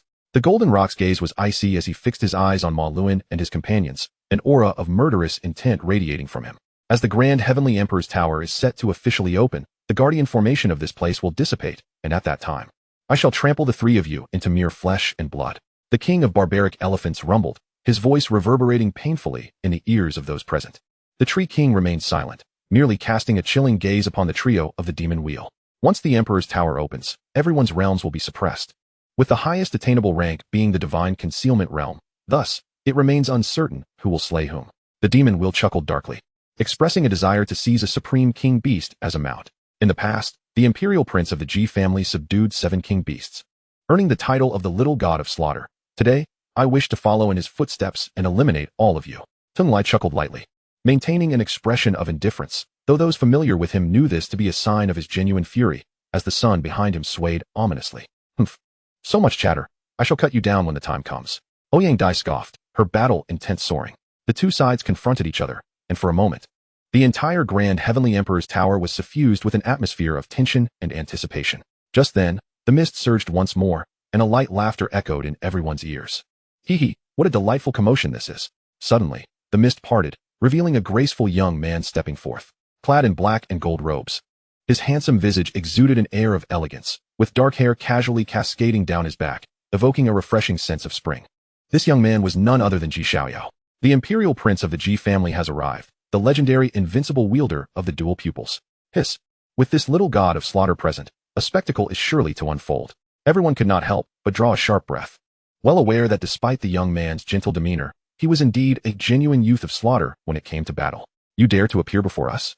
The Golden Rock King, the Barbaric Elephant King, and the other king beasts glared at Ji Xiaoyao, their eyes brimming with an unimaginable killing intent. Without Ji Xiaoyao's interference, they could have long since captured the majority of the talented prodigies in the medicinal field and refined them into blood elixirs. Instead, they had suffered the loss of 7 king beasts and the destruction of their formation. At this moment, these 3 elite king beasts truly wished to devour him whole. Are you speaking to me, little sparrow? Ji Xiaoyao cast a disdainful glance at the Golden Rock King. You seek death? Bloodlight flickered in the eyes of the Golden Rock King. With the bloodline of the Golden Sky Divine Rock flowing within him, he was of unparalleled nobility. How could he have imagined being referred to as a mere sparrow? It was a grave insult. Let us see who truly seeks death. Ji Xiaoyao chuckled lightly, observing the Golden Rock King before commenting, your flesh appears quite delectable. It would be perfect for a chicken stew with mushrooms. Your flesh, however, is far too tough and replete with an earthy taste. Ji Xiaoyao then pointed at the Barbaric Elephant King, remarking, but for meatballs, you would suffice quite well. As for you, Ji Xiaoyao glanced at the soul-devouring tree, the most useless of all. You are unsuitable as an ingredient and can only be taken back as firewood. Hearing Ji Xiaoyao's critiques, the onlookers couldn't help but shudder. Good heavens. It seems the name suits him well, as his moniker holds true. This little god of slaughter's mannerisms are exceedingly domineering. Even the 3 apex beast kings are reduced to mere ingredients in his words. I would very much like to slay you right now. The Tree King stepped forward, his gaze icy, and a terrifying pressure bore down on Ji Xiaoyao. Ji Xiaoyao squinted slightly, retorting, worthless creatures like you are unfit to be consumed. You are merely the most verbose. He unreservedly countered, then strode directly to the side of the Grand Heavenly Emperor's Tower, finding a spot to sit cross-legged. System. With a thought, the system promptly materialized before him. Sign in. He silently intoned. The next moment, The cold voice of the system echoed continuously in his ears. Ding dong. Host detected at the sign-in location, Grand Heavenly Emperor's Tower. Sign-in successful. Congratulations. Host has received the reward. Primordial Yellow Materia Root. Congratulations. Host has received the reward. 10,000 Calamities Sword Technique. Congratulations. Host has received the reward. 10,000 Spirits Heavenly Classics. Congratulations. Host has received the reward. 5 Divine Herbs. Congratulations. Host has received the reward. 200,000 top-tier Spirit Stones. Good heavens. Upon hearing the system notifications in his mind, Xiaoyao couldn't help but exclaim in astonishment. Truly, the system provides such bountiful rewards. Primordial Yellow Materia Root. The root of all things from the dawn of the universe, an unparalleled material for refining artifacts, incredibly heavy. A strand the size of a hair could crush the heavens. With this, he now had the material to forge his foundational Dao soldiers. A smile graced Xiaoyao's lips. Although he possessed countless treasures and Dao soldiers, none were forged by his own hands. He had long desired to create a foundational treasure of his own, a tool for his path. Yet, he had been hindered by the lack of suitable materials. Now, the primordial yellow materia root had arrived at the perfect moment. After all, it is a divine object that rivals celestial gold. 10,000 Calamities Sword Technique. One of the 3 forbidden sword techniques, the supreme divine ability of the sword path, when cultivated to the highest level. It can substitute for the heavenly Dao and enact celestial punishment. The 3 forbidden sword techniques have emerged. Xiaoyao took a deep breath. The 3 forbidden sword techniques represent the most formidable sword path abilities of the Forbidden Era, without exception. It is said that before the Forbidden Era, a mysterious powerhouse wielded these 3 sword techniques to forcibly breach the immortal domain at the wrong time and place, thereby achieving transcendence and becoming an immortal in the mortal realm, attaining the status of an immortal fruit in the secular world. The 10,000 Calamities sword technique wields the power of the heavenly tribulations. Xiaoyao inhaled deeply as countless runes revolved in his mind, exuding astonishing power. It was indeed the 10,000 Calamities sword technique. Xiaoyao continued to examine the next item. 10,000 Spirits Heavenly Classics, capable of drawing upon the power of all spirits in heaven and earth to strengthen oneself. This is indeed the technique. Xiaoyao's gaze sharpened as he recognized the origin of this technique. It was created by the supreme powerhouse who refined divine herbs into spirit forms during the Forbidden Era. This technique is exceptionally unique. Only beings transformed from divine herbs can cultivate it, and it is no less powerful than ordinary imperial level techniques. It would be perfect for little Jean. With a thought, Xiaoyao's consciousness entered the original space ring. Master, little Jean, rooted in the 9-colored earth, transformed into an infant form upon sensing Xiaoyao's consciousness and bowed in greeting. Simultaneously, a panel appeared before Xiaoyao. Name, Little Jean. Age, 56, 258. Body, illusory grass. Cultivation, lamp of life realm, 3rd heaven. Innate divine ability, power of illusion. Cultivation technique, none. Divine abilities and secret arts, none. As a special being born from divine herbs, Little Jin's talent is exceedingly exceptional. However, his current strength is rather mediocre, even pitiably weak. Moreover, lacking divine abilities and cultivation techniques, his daily practice relies solely on instinctively absorbing the essence of heaven and earth. Little Jean, open your mind. I have a gift for you. Xiaoyao spoke gently. Oh, understood, master. Little Jean, pure of heart, quickly opened his mind. Xiaoyao pointed his finger, landing on his brow, imparting the 10,000 spirits heavenly classics to him.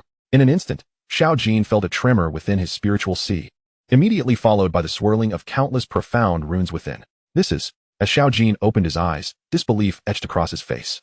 The technique his master had imparted was astonishingly extraordinary, perfectly aligning with his current circumstances. With this technique in hand, he felt confident that he could rise swiftly within a short span of time. Thank you for bestowing this technique upon me, master. Xiao Jin respectfully knelt in gratitude. Rise. Xiaoyao nodded, gesturing for Xiao Jin to stand. You shall remain here to diligently cultivate and enhance your strength. Understood, master. Once his instructions were imparted, Xiaoyao's consciousness withdrew from the space of the primordial void ring. After Xiaoyao's departure, Xiao Jin took a deep breath. He needed to elevate his power rapidly to assist his master. As he spoke, Xiao Jin returned to his original form, commencing his practice of the 10,000 spirits celestial canon. In an instant, a rich essence of heaven and earth surged forth from the 9-colored earth, which he then absorbed, causing his aura to thicken. Meanwhile, outside the Shantian Emperor Tower, after emerging from the space of the primordial void ring, Xiaoyao did not remain idle. He began to meditate and comprehend the 10,000 Calamities sword art as one of the 3 forbidden sword arts from the era of taboos. The 10,000 Calamities sword art was profoundly intricate. Even top-tier prodigies required considerable time to grasp its fundamentals. However, endowed with the Bodhi heart of the great Tao and born of the fusion with the Tao, Xiaoyao's innate comprehension was extraordinary, and he swiftly grasped the essence of the 10,000 calamities sword art.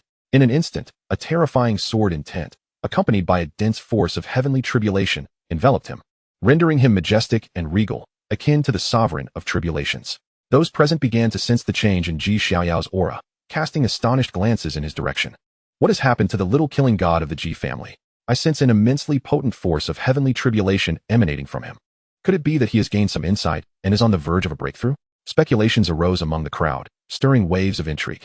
Indeed, he is the scion of the Ji family. His talent is simply unfathomable. To achieve such enlightenment under these circumstances, he must be ready to ascend. At that moment, a peculiar force suddenly erupted from the Xiantian Emperor Tower. Following this, radiant clouds ascended, exuding a splendid divine light. A staircase of white jade materialized, linking to the tower, and at its summit floated a golden divine bone, inscribed with an intricate array of runes. This was unmistakably a relic of the Xiantian Empress, containing not only the Empress's inherited techniques, but also the laws of destiny. The Xiantian Emperor Tower had been activated, and the legacy of the Empress was once again unveiled to the world.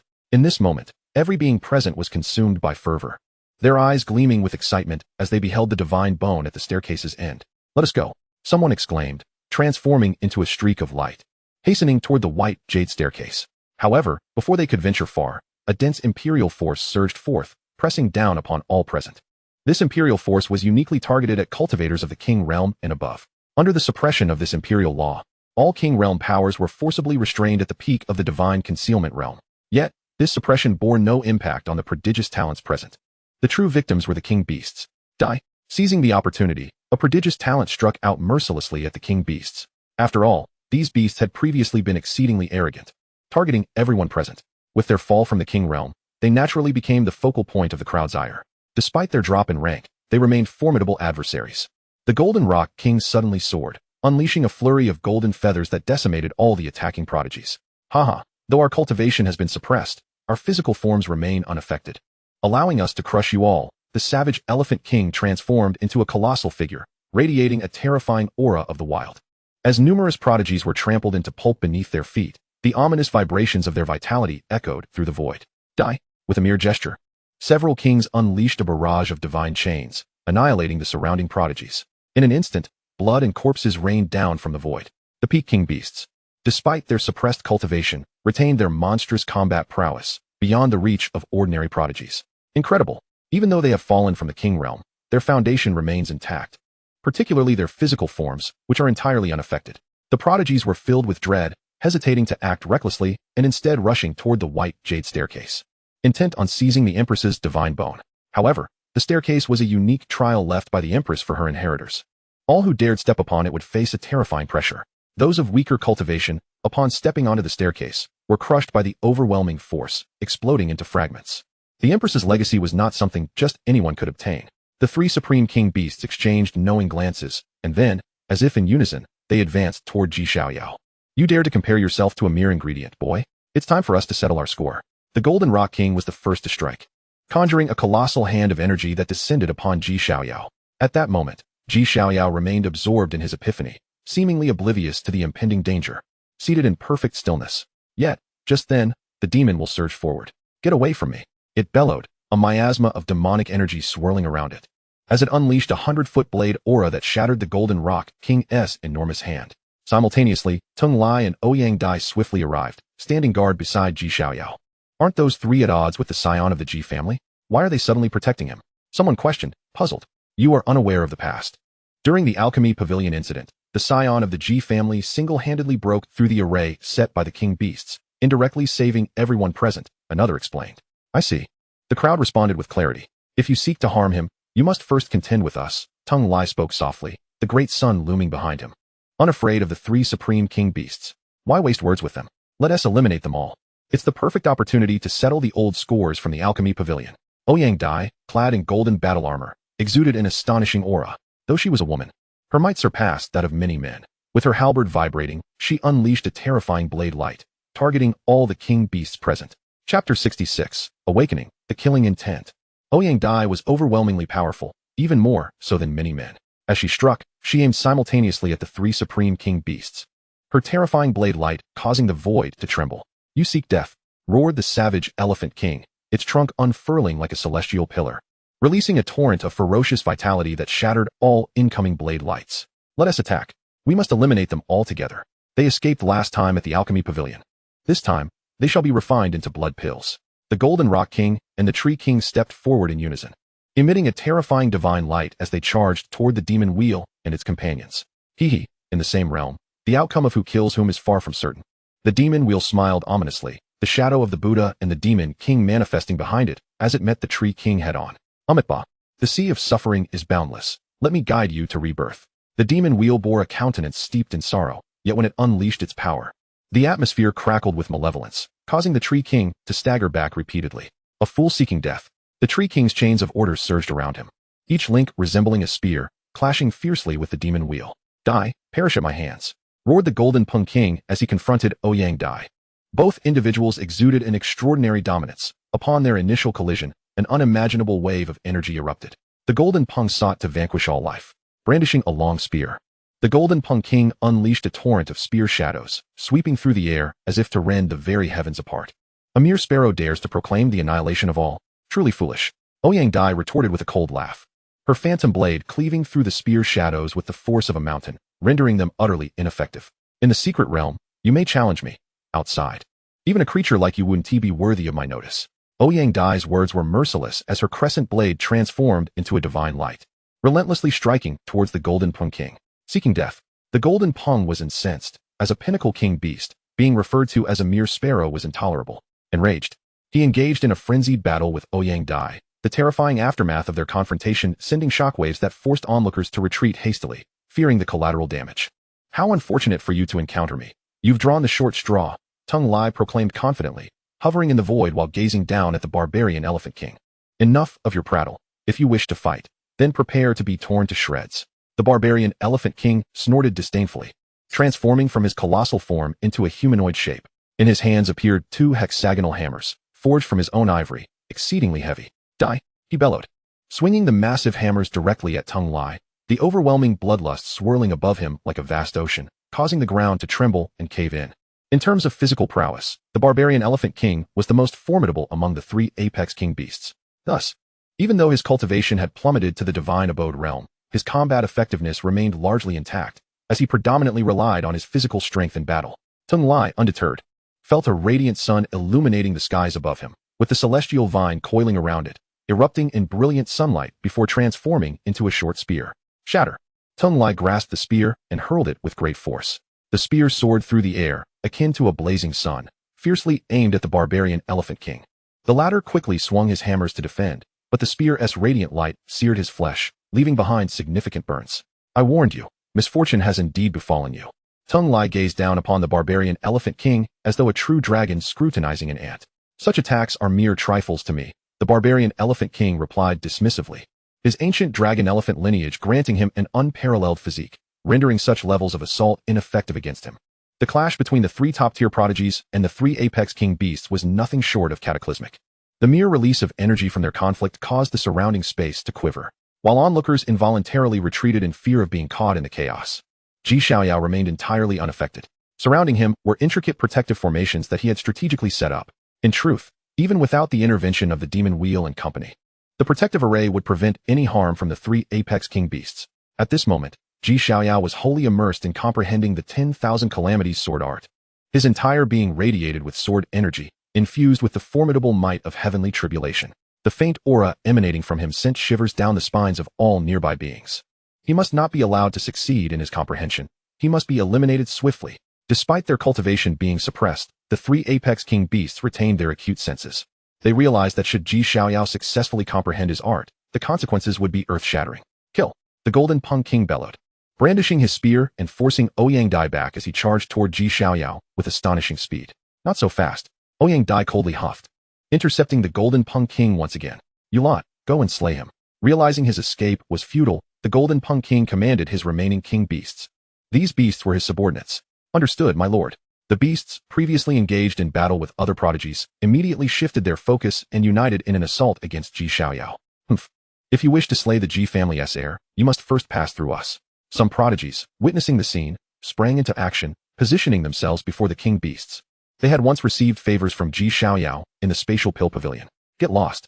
The king beasts simultaneously snarled, and while their strength had diminished due to suppression, the foundational power of their king realm remained formidable, far beyond the capabilities of ordinary prodigies.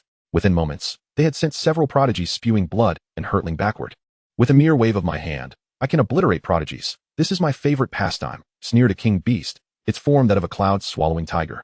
As it approached Xiaoyao, it's over. Witnessing this, the other prodigies sighed, realizing that Xiaoyao, lost in his moment of enlightenment, had no defenses against the approaching tiger. Die! The trio from the demon wheel rushed to intervene, but they were swiftly intercepted by the apex king beasts.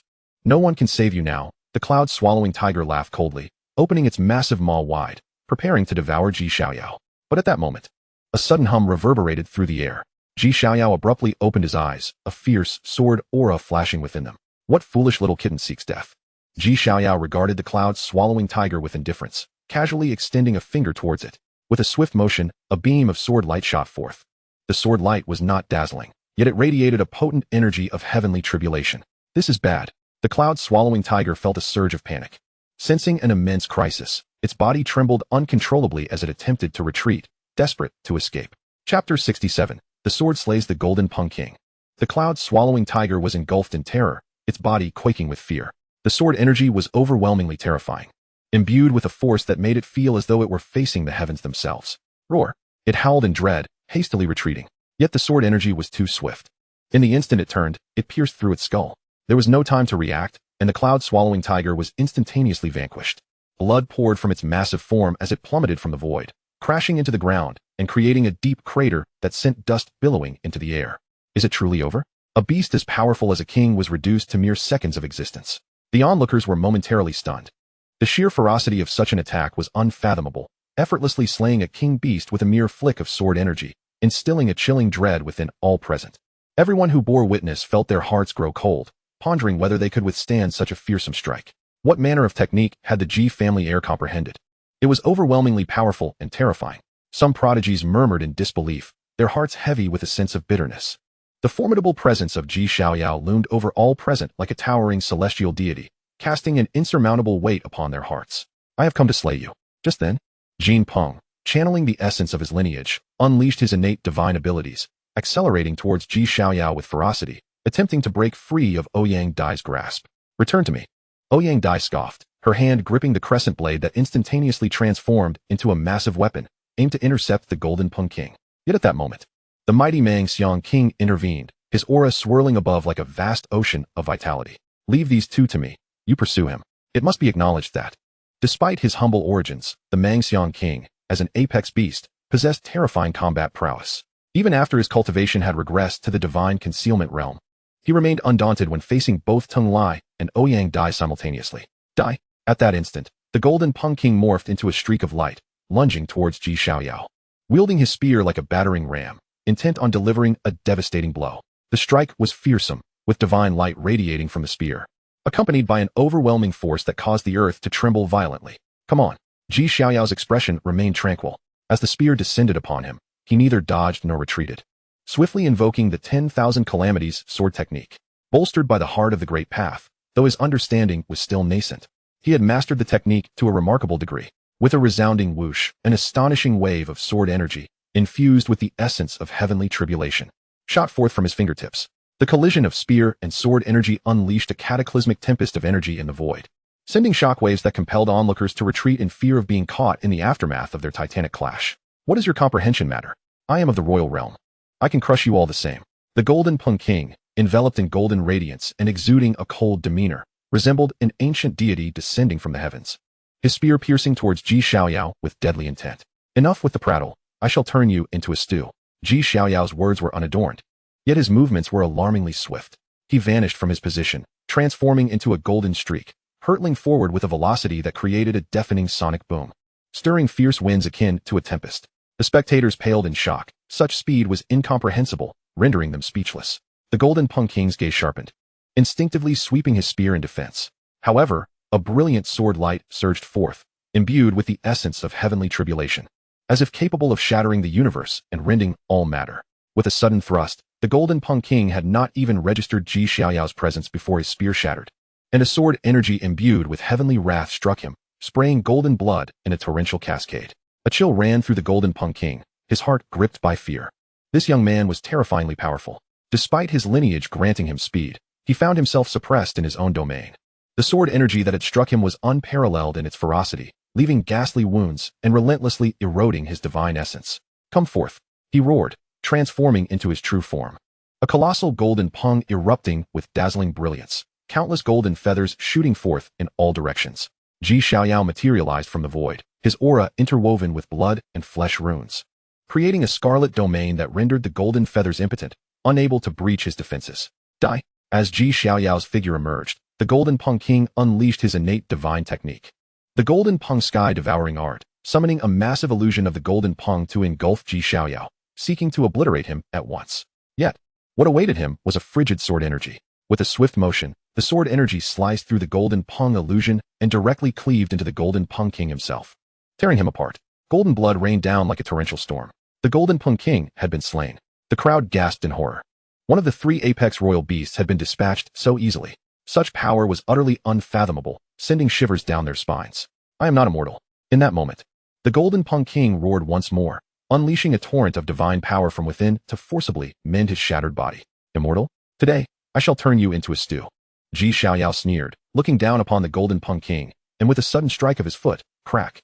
The Golden Pung King's newly restored body was obliterated once more, leaving him utterly humiliated. As a supreme royal beast, he had dominated countless lives within this secret realm, yet now he was being trampled underfoot by a mere youth. He summoned the laws within him, struggling to rise and retaliate. But Xiaoyao reached forth, tearing him apart with a single hand, seizing his true spirit. Die! The chaotic power enveloped him, transforming into the Wheel of Calamity, which ruthlessly shredded the Golden Pung King's true spirit. The dense essence of his spirit was siphoned away, nourishing Xiaoyao's own consciousness. With the Golden Pung King's corpse secured, Xiaoyao surged towards the distant Tree King. The Golden Pung King was truly dead, torn apart by the scion of the Ji family. The crowd inhaled sharply, their bodies chilled, their perception of Xiaoyao's power thoroughly reshaped. Damn it, that fool. The Golden Pung. The Tree King and Mangxiang King exchanged glances, their expressions tightening. Particularly the Tree King, whose gaze quivered with unease. Engaged in battle with the demon wheel, he had maintained an upper hand, but the prospect of facing Xiaoyao as well caused him to reconsider. As long as the green hills remain, I need not fear the lack of firewood. Just as the Tree King contemplated retreat, the demon wheel sneered. You dare to divide your focus while battling me? With that, he slashed his blade, unleashing a 100-foot arc of light. As the formidable Buddha demon war god surged forth behind him. Get away! Faced with the demon wheel's sudden assault, the Tree King bellowed as countless chains of order extended to pierce the Buddha demon war god into fragments. However, the massive blade arc struck him directly, leaving a gruesome wound. Ha ha ha, delightful. The demon wheel laughed triumphantly as the shattered Buddha demon war god reformed amidst the swirling demonic energy. Seeking death, the Tree King now unleashed his true fury, his gaze turning icy as countless spirits manifested from the chains of order encircling him. Soul Devourer. With a mighty roar, he intertwined the chains into an order spear, thrusting it fiercely towards the demon wheel, the spirits howling in rage, directly targeting his spirit. Shatter. Just then, Xiaoyao's figure streaked into the battlefield, delivering a punch. Boom. An unstoppable surge of chaotic power erupted from his fist, revealing a grayish wheel of calamity amidst the chaos. This was the invincible punch he had derived from the Chaos Wheel of Calamity's teachings. This punch was remarkably effective against spiritual attacks. With a single blow, he shattered the Tree King's spear forged from countless chains, forcing the Tree King to stagger back 2 steps. This is my opponent. Upon witnessing the unfolding events, the demon wheel muttered in dissatisfaction. Hurry up and conclude this battle, and I shall treat you to chicken stewed with mushrooms. Xiaoyao chuckled softly, striding purposefully toward the Tree King. It was my folly to underestimate you. Your body shall serve as kindling for my culinary endeavors. Xiaoyao fixed his gaze upon the Tree King, his voice low, yet imbued with an undeniable authority. You seek death. The Tree King's expression remained impassive. As a supreme king beast, when had he ever been so contemptuously regarded? Why waste words on him? Just kill him. The demon will kept pace, grumbling as he unleashed his dagger with a fierce slash. Observing this, Xiaoyao flicked his fingers, sending forth a formidable wave of sword energy. Earlier, when facing just the demon wheel, the Tree King might have held the upper hand. However, now, confronted by both Xiaoyao and the demon wheel, his pressure multiplied exponentially.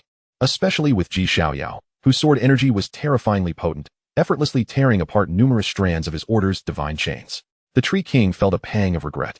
These divine chains were precious, having evolved from the branches of his own essence. Die! He roared, a suffocating surge of primordial spirit power emanating from him, imbued with a voracious devouring force, aimed at Xiaoyao and the demon wheel. This was his innate divine ability, soul devouring. Such an assault was dreadfully formidable, targeting the very souls of others. Once consumed, they would disintegrate into nothingness.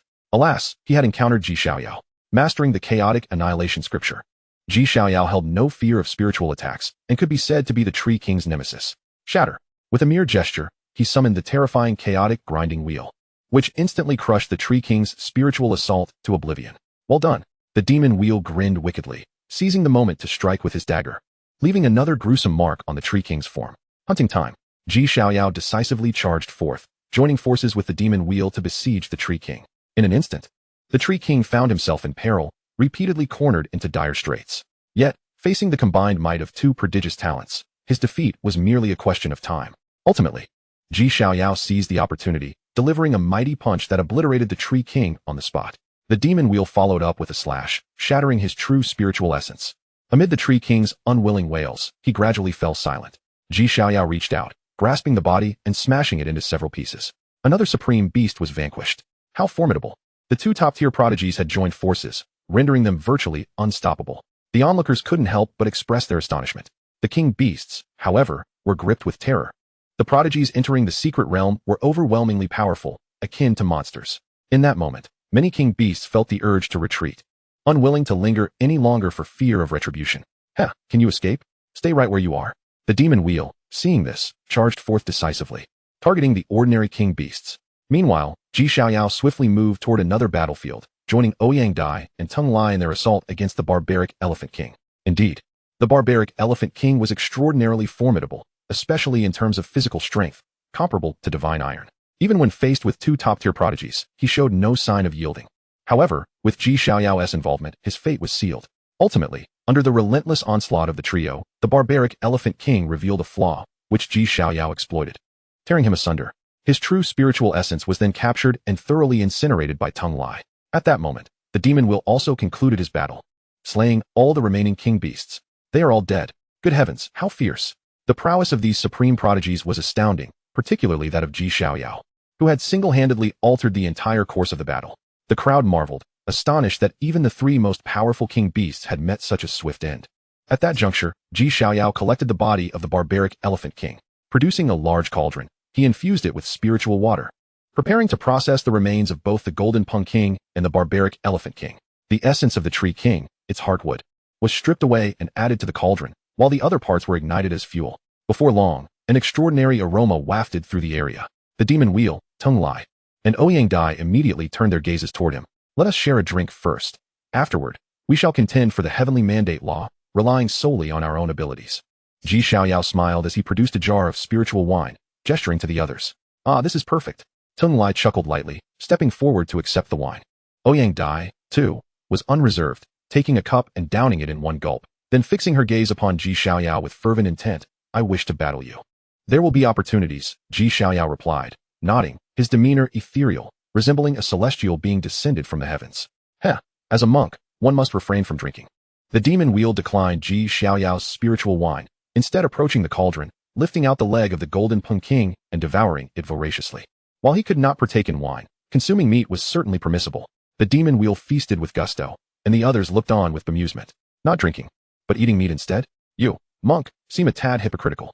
Xiaoyao chuckled lightly, unperturbed, and joined in the feast himself. One must admit, the essence contained within the flesh of the supreme king beasts, the Golden Pung King and the barbaric Elephant King, surpassed that of many medicinal herbs.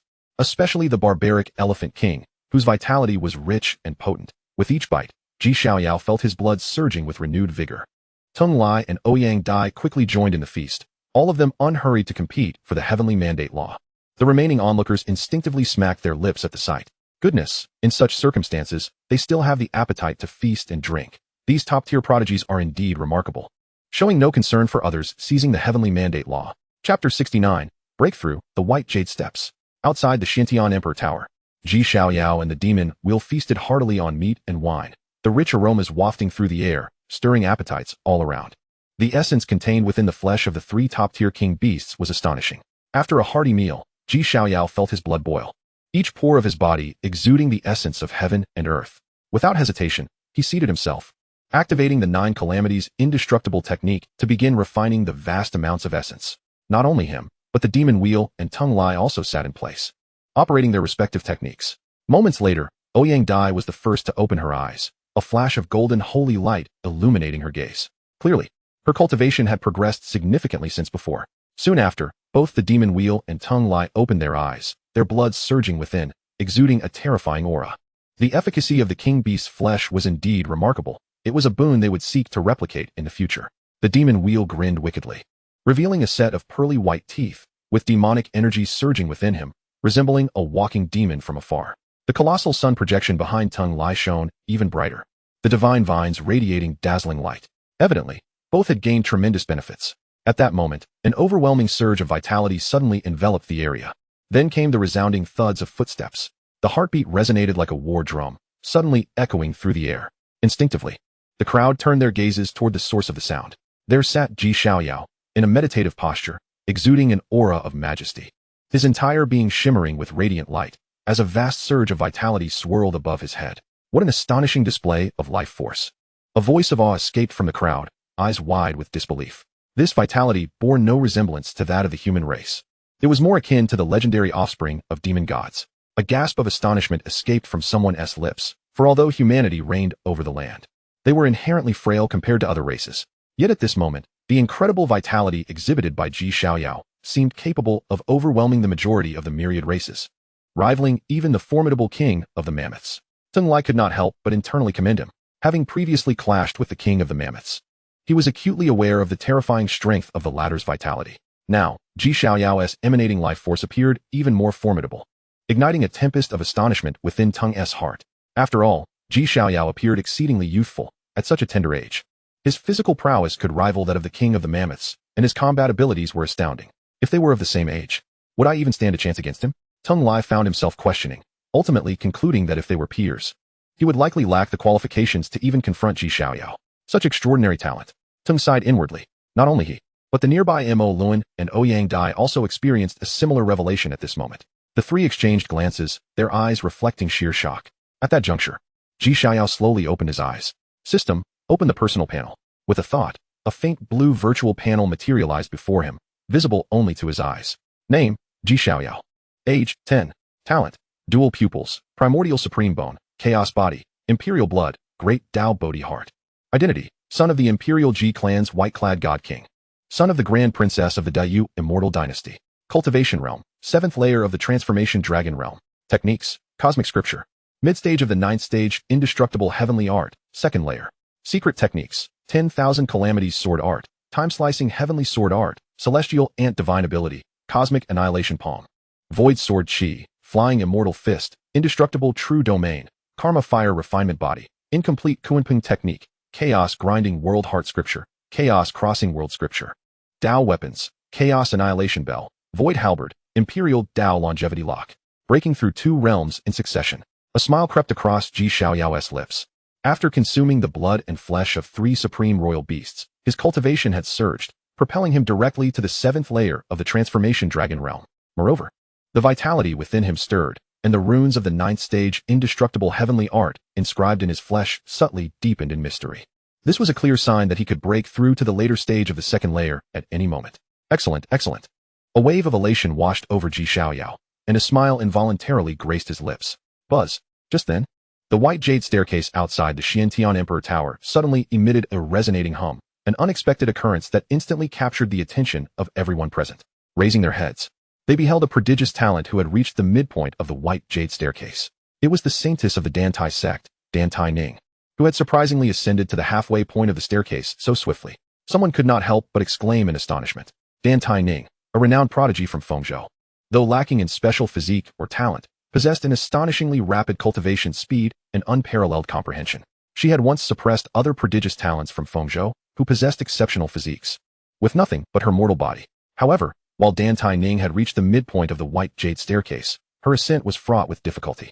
The staircase was suffused with an overwhelming pressure that intensified with each step forward. Dear friends, the competition for the heavenly mandate law now lies before us. Let each rely on their own abilities. Tung Lai chuckled lightly, transforming into a streak of light as he raced ahead toward the white jade staircase. Huh? Do you truly think you are qualified to compete with me? Lun laughed heartily, the image of the Buddha and demon king manifesting behind him as he strode boldly toward the staircase. Once we exit the secret realm, you are welcome to visit my divine dynasty. My sister is currently seeking a husband, and I believe you would be quite suitable. Ouyang Dai's voice was cold, yet her words were remarkably shocking.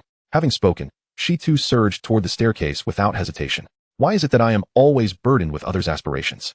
Xiaoyao sighed inwardly.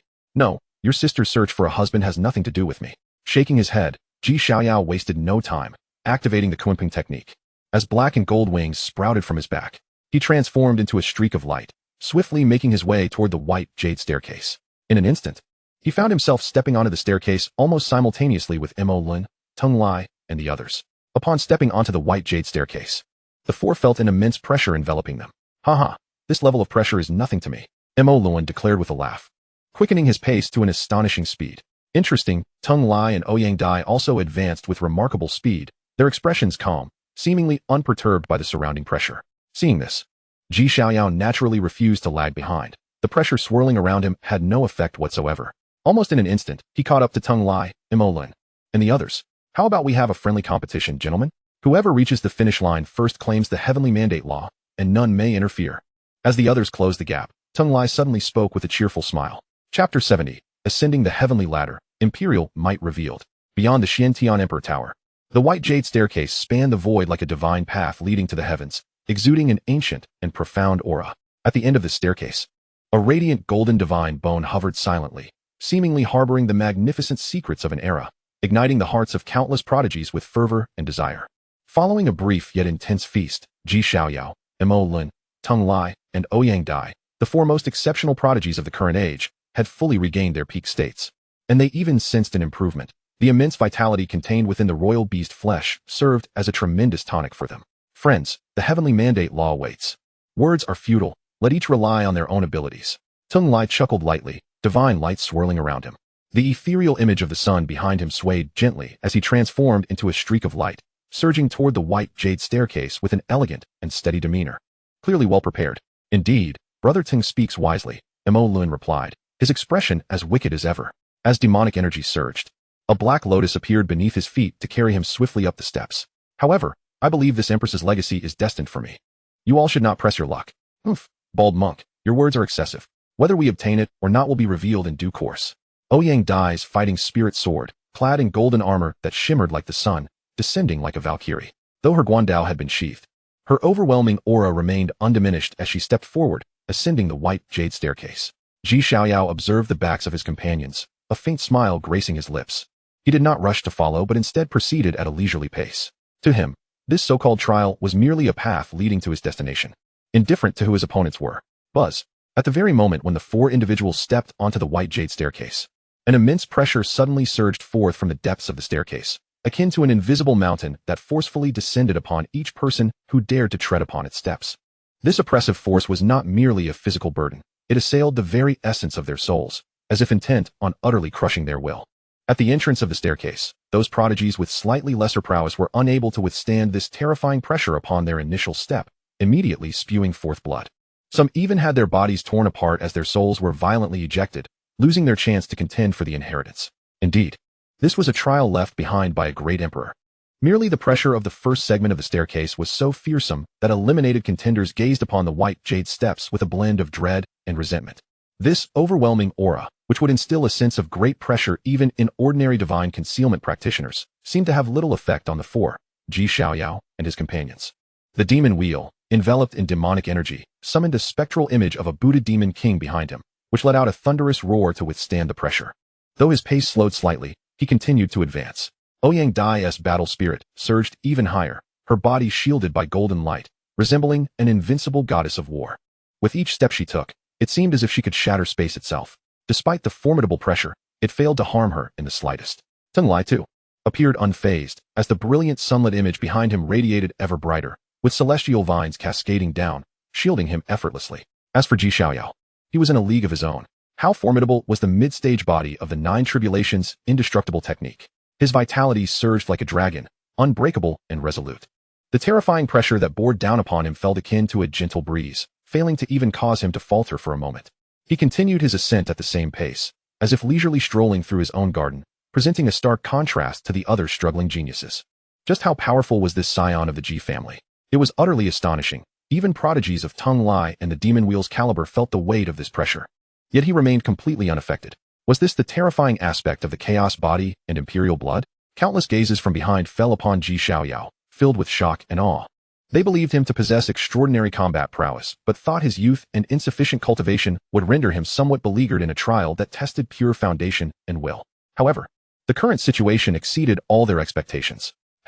This so-called trial is nothing more than this, Ji Xiaoyao mused as he felt the increasing pressure around him, his heart devoid of turmoil, even perceiving it as somewhat tedious.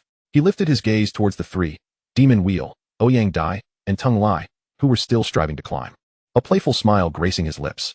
Esteemed friends, I shall take my leave first. As his words fell, a tremor coursed through Ji Xiaoyao's body, and the black gold, dual-hued wings of the colossal Kunping behind him unfurled. Kunping technique. With a resounding sonic boom, Ji Xiaoyao's figure transformed into a blur of light, seemingly transcending the constraints of space and time, soaring skyward. The complete manifestation of the Kunping technique, the swiftest speed in the world. At this moment, executed by Ji Xiaoyao in conjunction with his formidable physique, it was unimaginably fast. The horrific pressure that could crush mountains was rendered utterly ineffective beneath such absolute speed. What? Such speed. The velocity surpassed even the wind. He was not affected by the oppressive force of the staircase and traversed it effortlessly. The Demon Wheel, Ouyang Dai, and Tung Lai's expressions shifted simultaneously, disbelief evident in their eyes. While they could withstand the pressure, their speed was certainly affected, forcing them to ascend step by laborious step. Yet Ji Xiaoyao was different. He transformed into a streak of light, soaring upwards. This disparity instilled in them a profound sense of defeat. Damn, is this the Kunping technique? Truly worthy of being one of the 10 fiend arts, Tung Lai thought, his expression serious as he gazed at Ji Xiaoyao's unique mastery of the Kunping technique's swift essence. Ba, I have underestimated your excellence, the Demon Wheel acknowledged, his eyes flashing with demonic light. No longer holding back, the massive Buddha Demon King specter behind him roared defiantly, and the demonic energy around him ignited, propelling him forward with renewed vigor. Ouyang Dai scoffed coldly, her battle spirit soaring as her primordial phoenix essence erupted forth. Reminiscent of a phoenix's cry, her speed surged, transforming her into a golden lightning bolt, hot on Ji Xiaoyao's heels. Though they hastened their pace, it paled in comparison to Ji Xiaoyao's full deployment of the Kunping technique, which established an insurmountable chasm between them. Ji Xiaoyao's figure left behind a series of afterimages on the white jade staircase, and within mere breaths, he had distanced himself from the three, racing towards the staircase's midpoint with unrelenting fervor. So formidable was he, existing on an entirely different plane of existence. Was this truly the might of the Ji family scion? Among his peers, who could possibly rival him? Perhaps only the ancient aberrations that lay dormant or the entities concealed in the deepest recesses of forbidden zones could contend with him. Below the staircase, countless prodigies gazed at Ji Xiaoyao's receding figure, their expressions a tapestry of complexity, filled with reverence, resentment, and, above all, a sense of powerlessness. A being who resembled a youthful celestial emperor stood there, rendering their pride and talent utterly laughable in that moment. Meanwhile, Ji Xiaoyao had long since left everyone behind, his focus unwaveringly fixed on the divine bone of inheritance at the staircase's end, the legacy of the mystical heavenly empress, the law of destiny. It was his destiny to possess it. The white jade staircase appeared endless, ascending into the mist, and as he continued forward, the surrounding pressure began to shift, no longer solely targeting the body and soul, but also exuding a strange aura.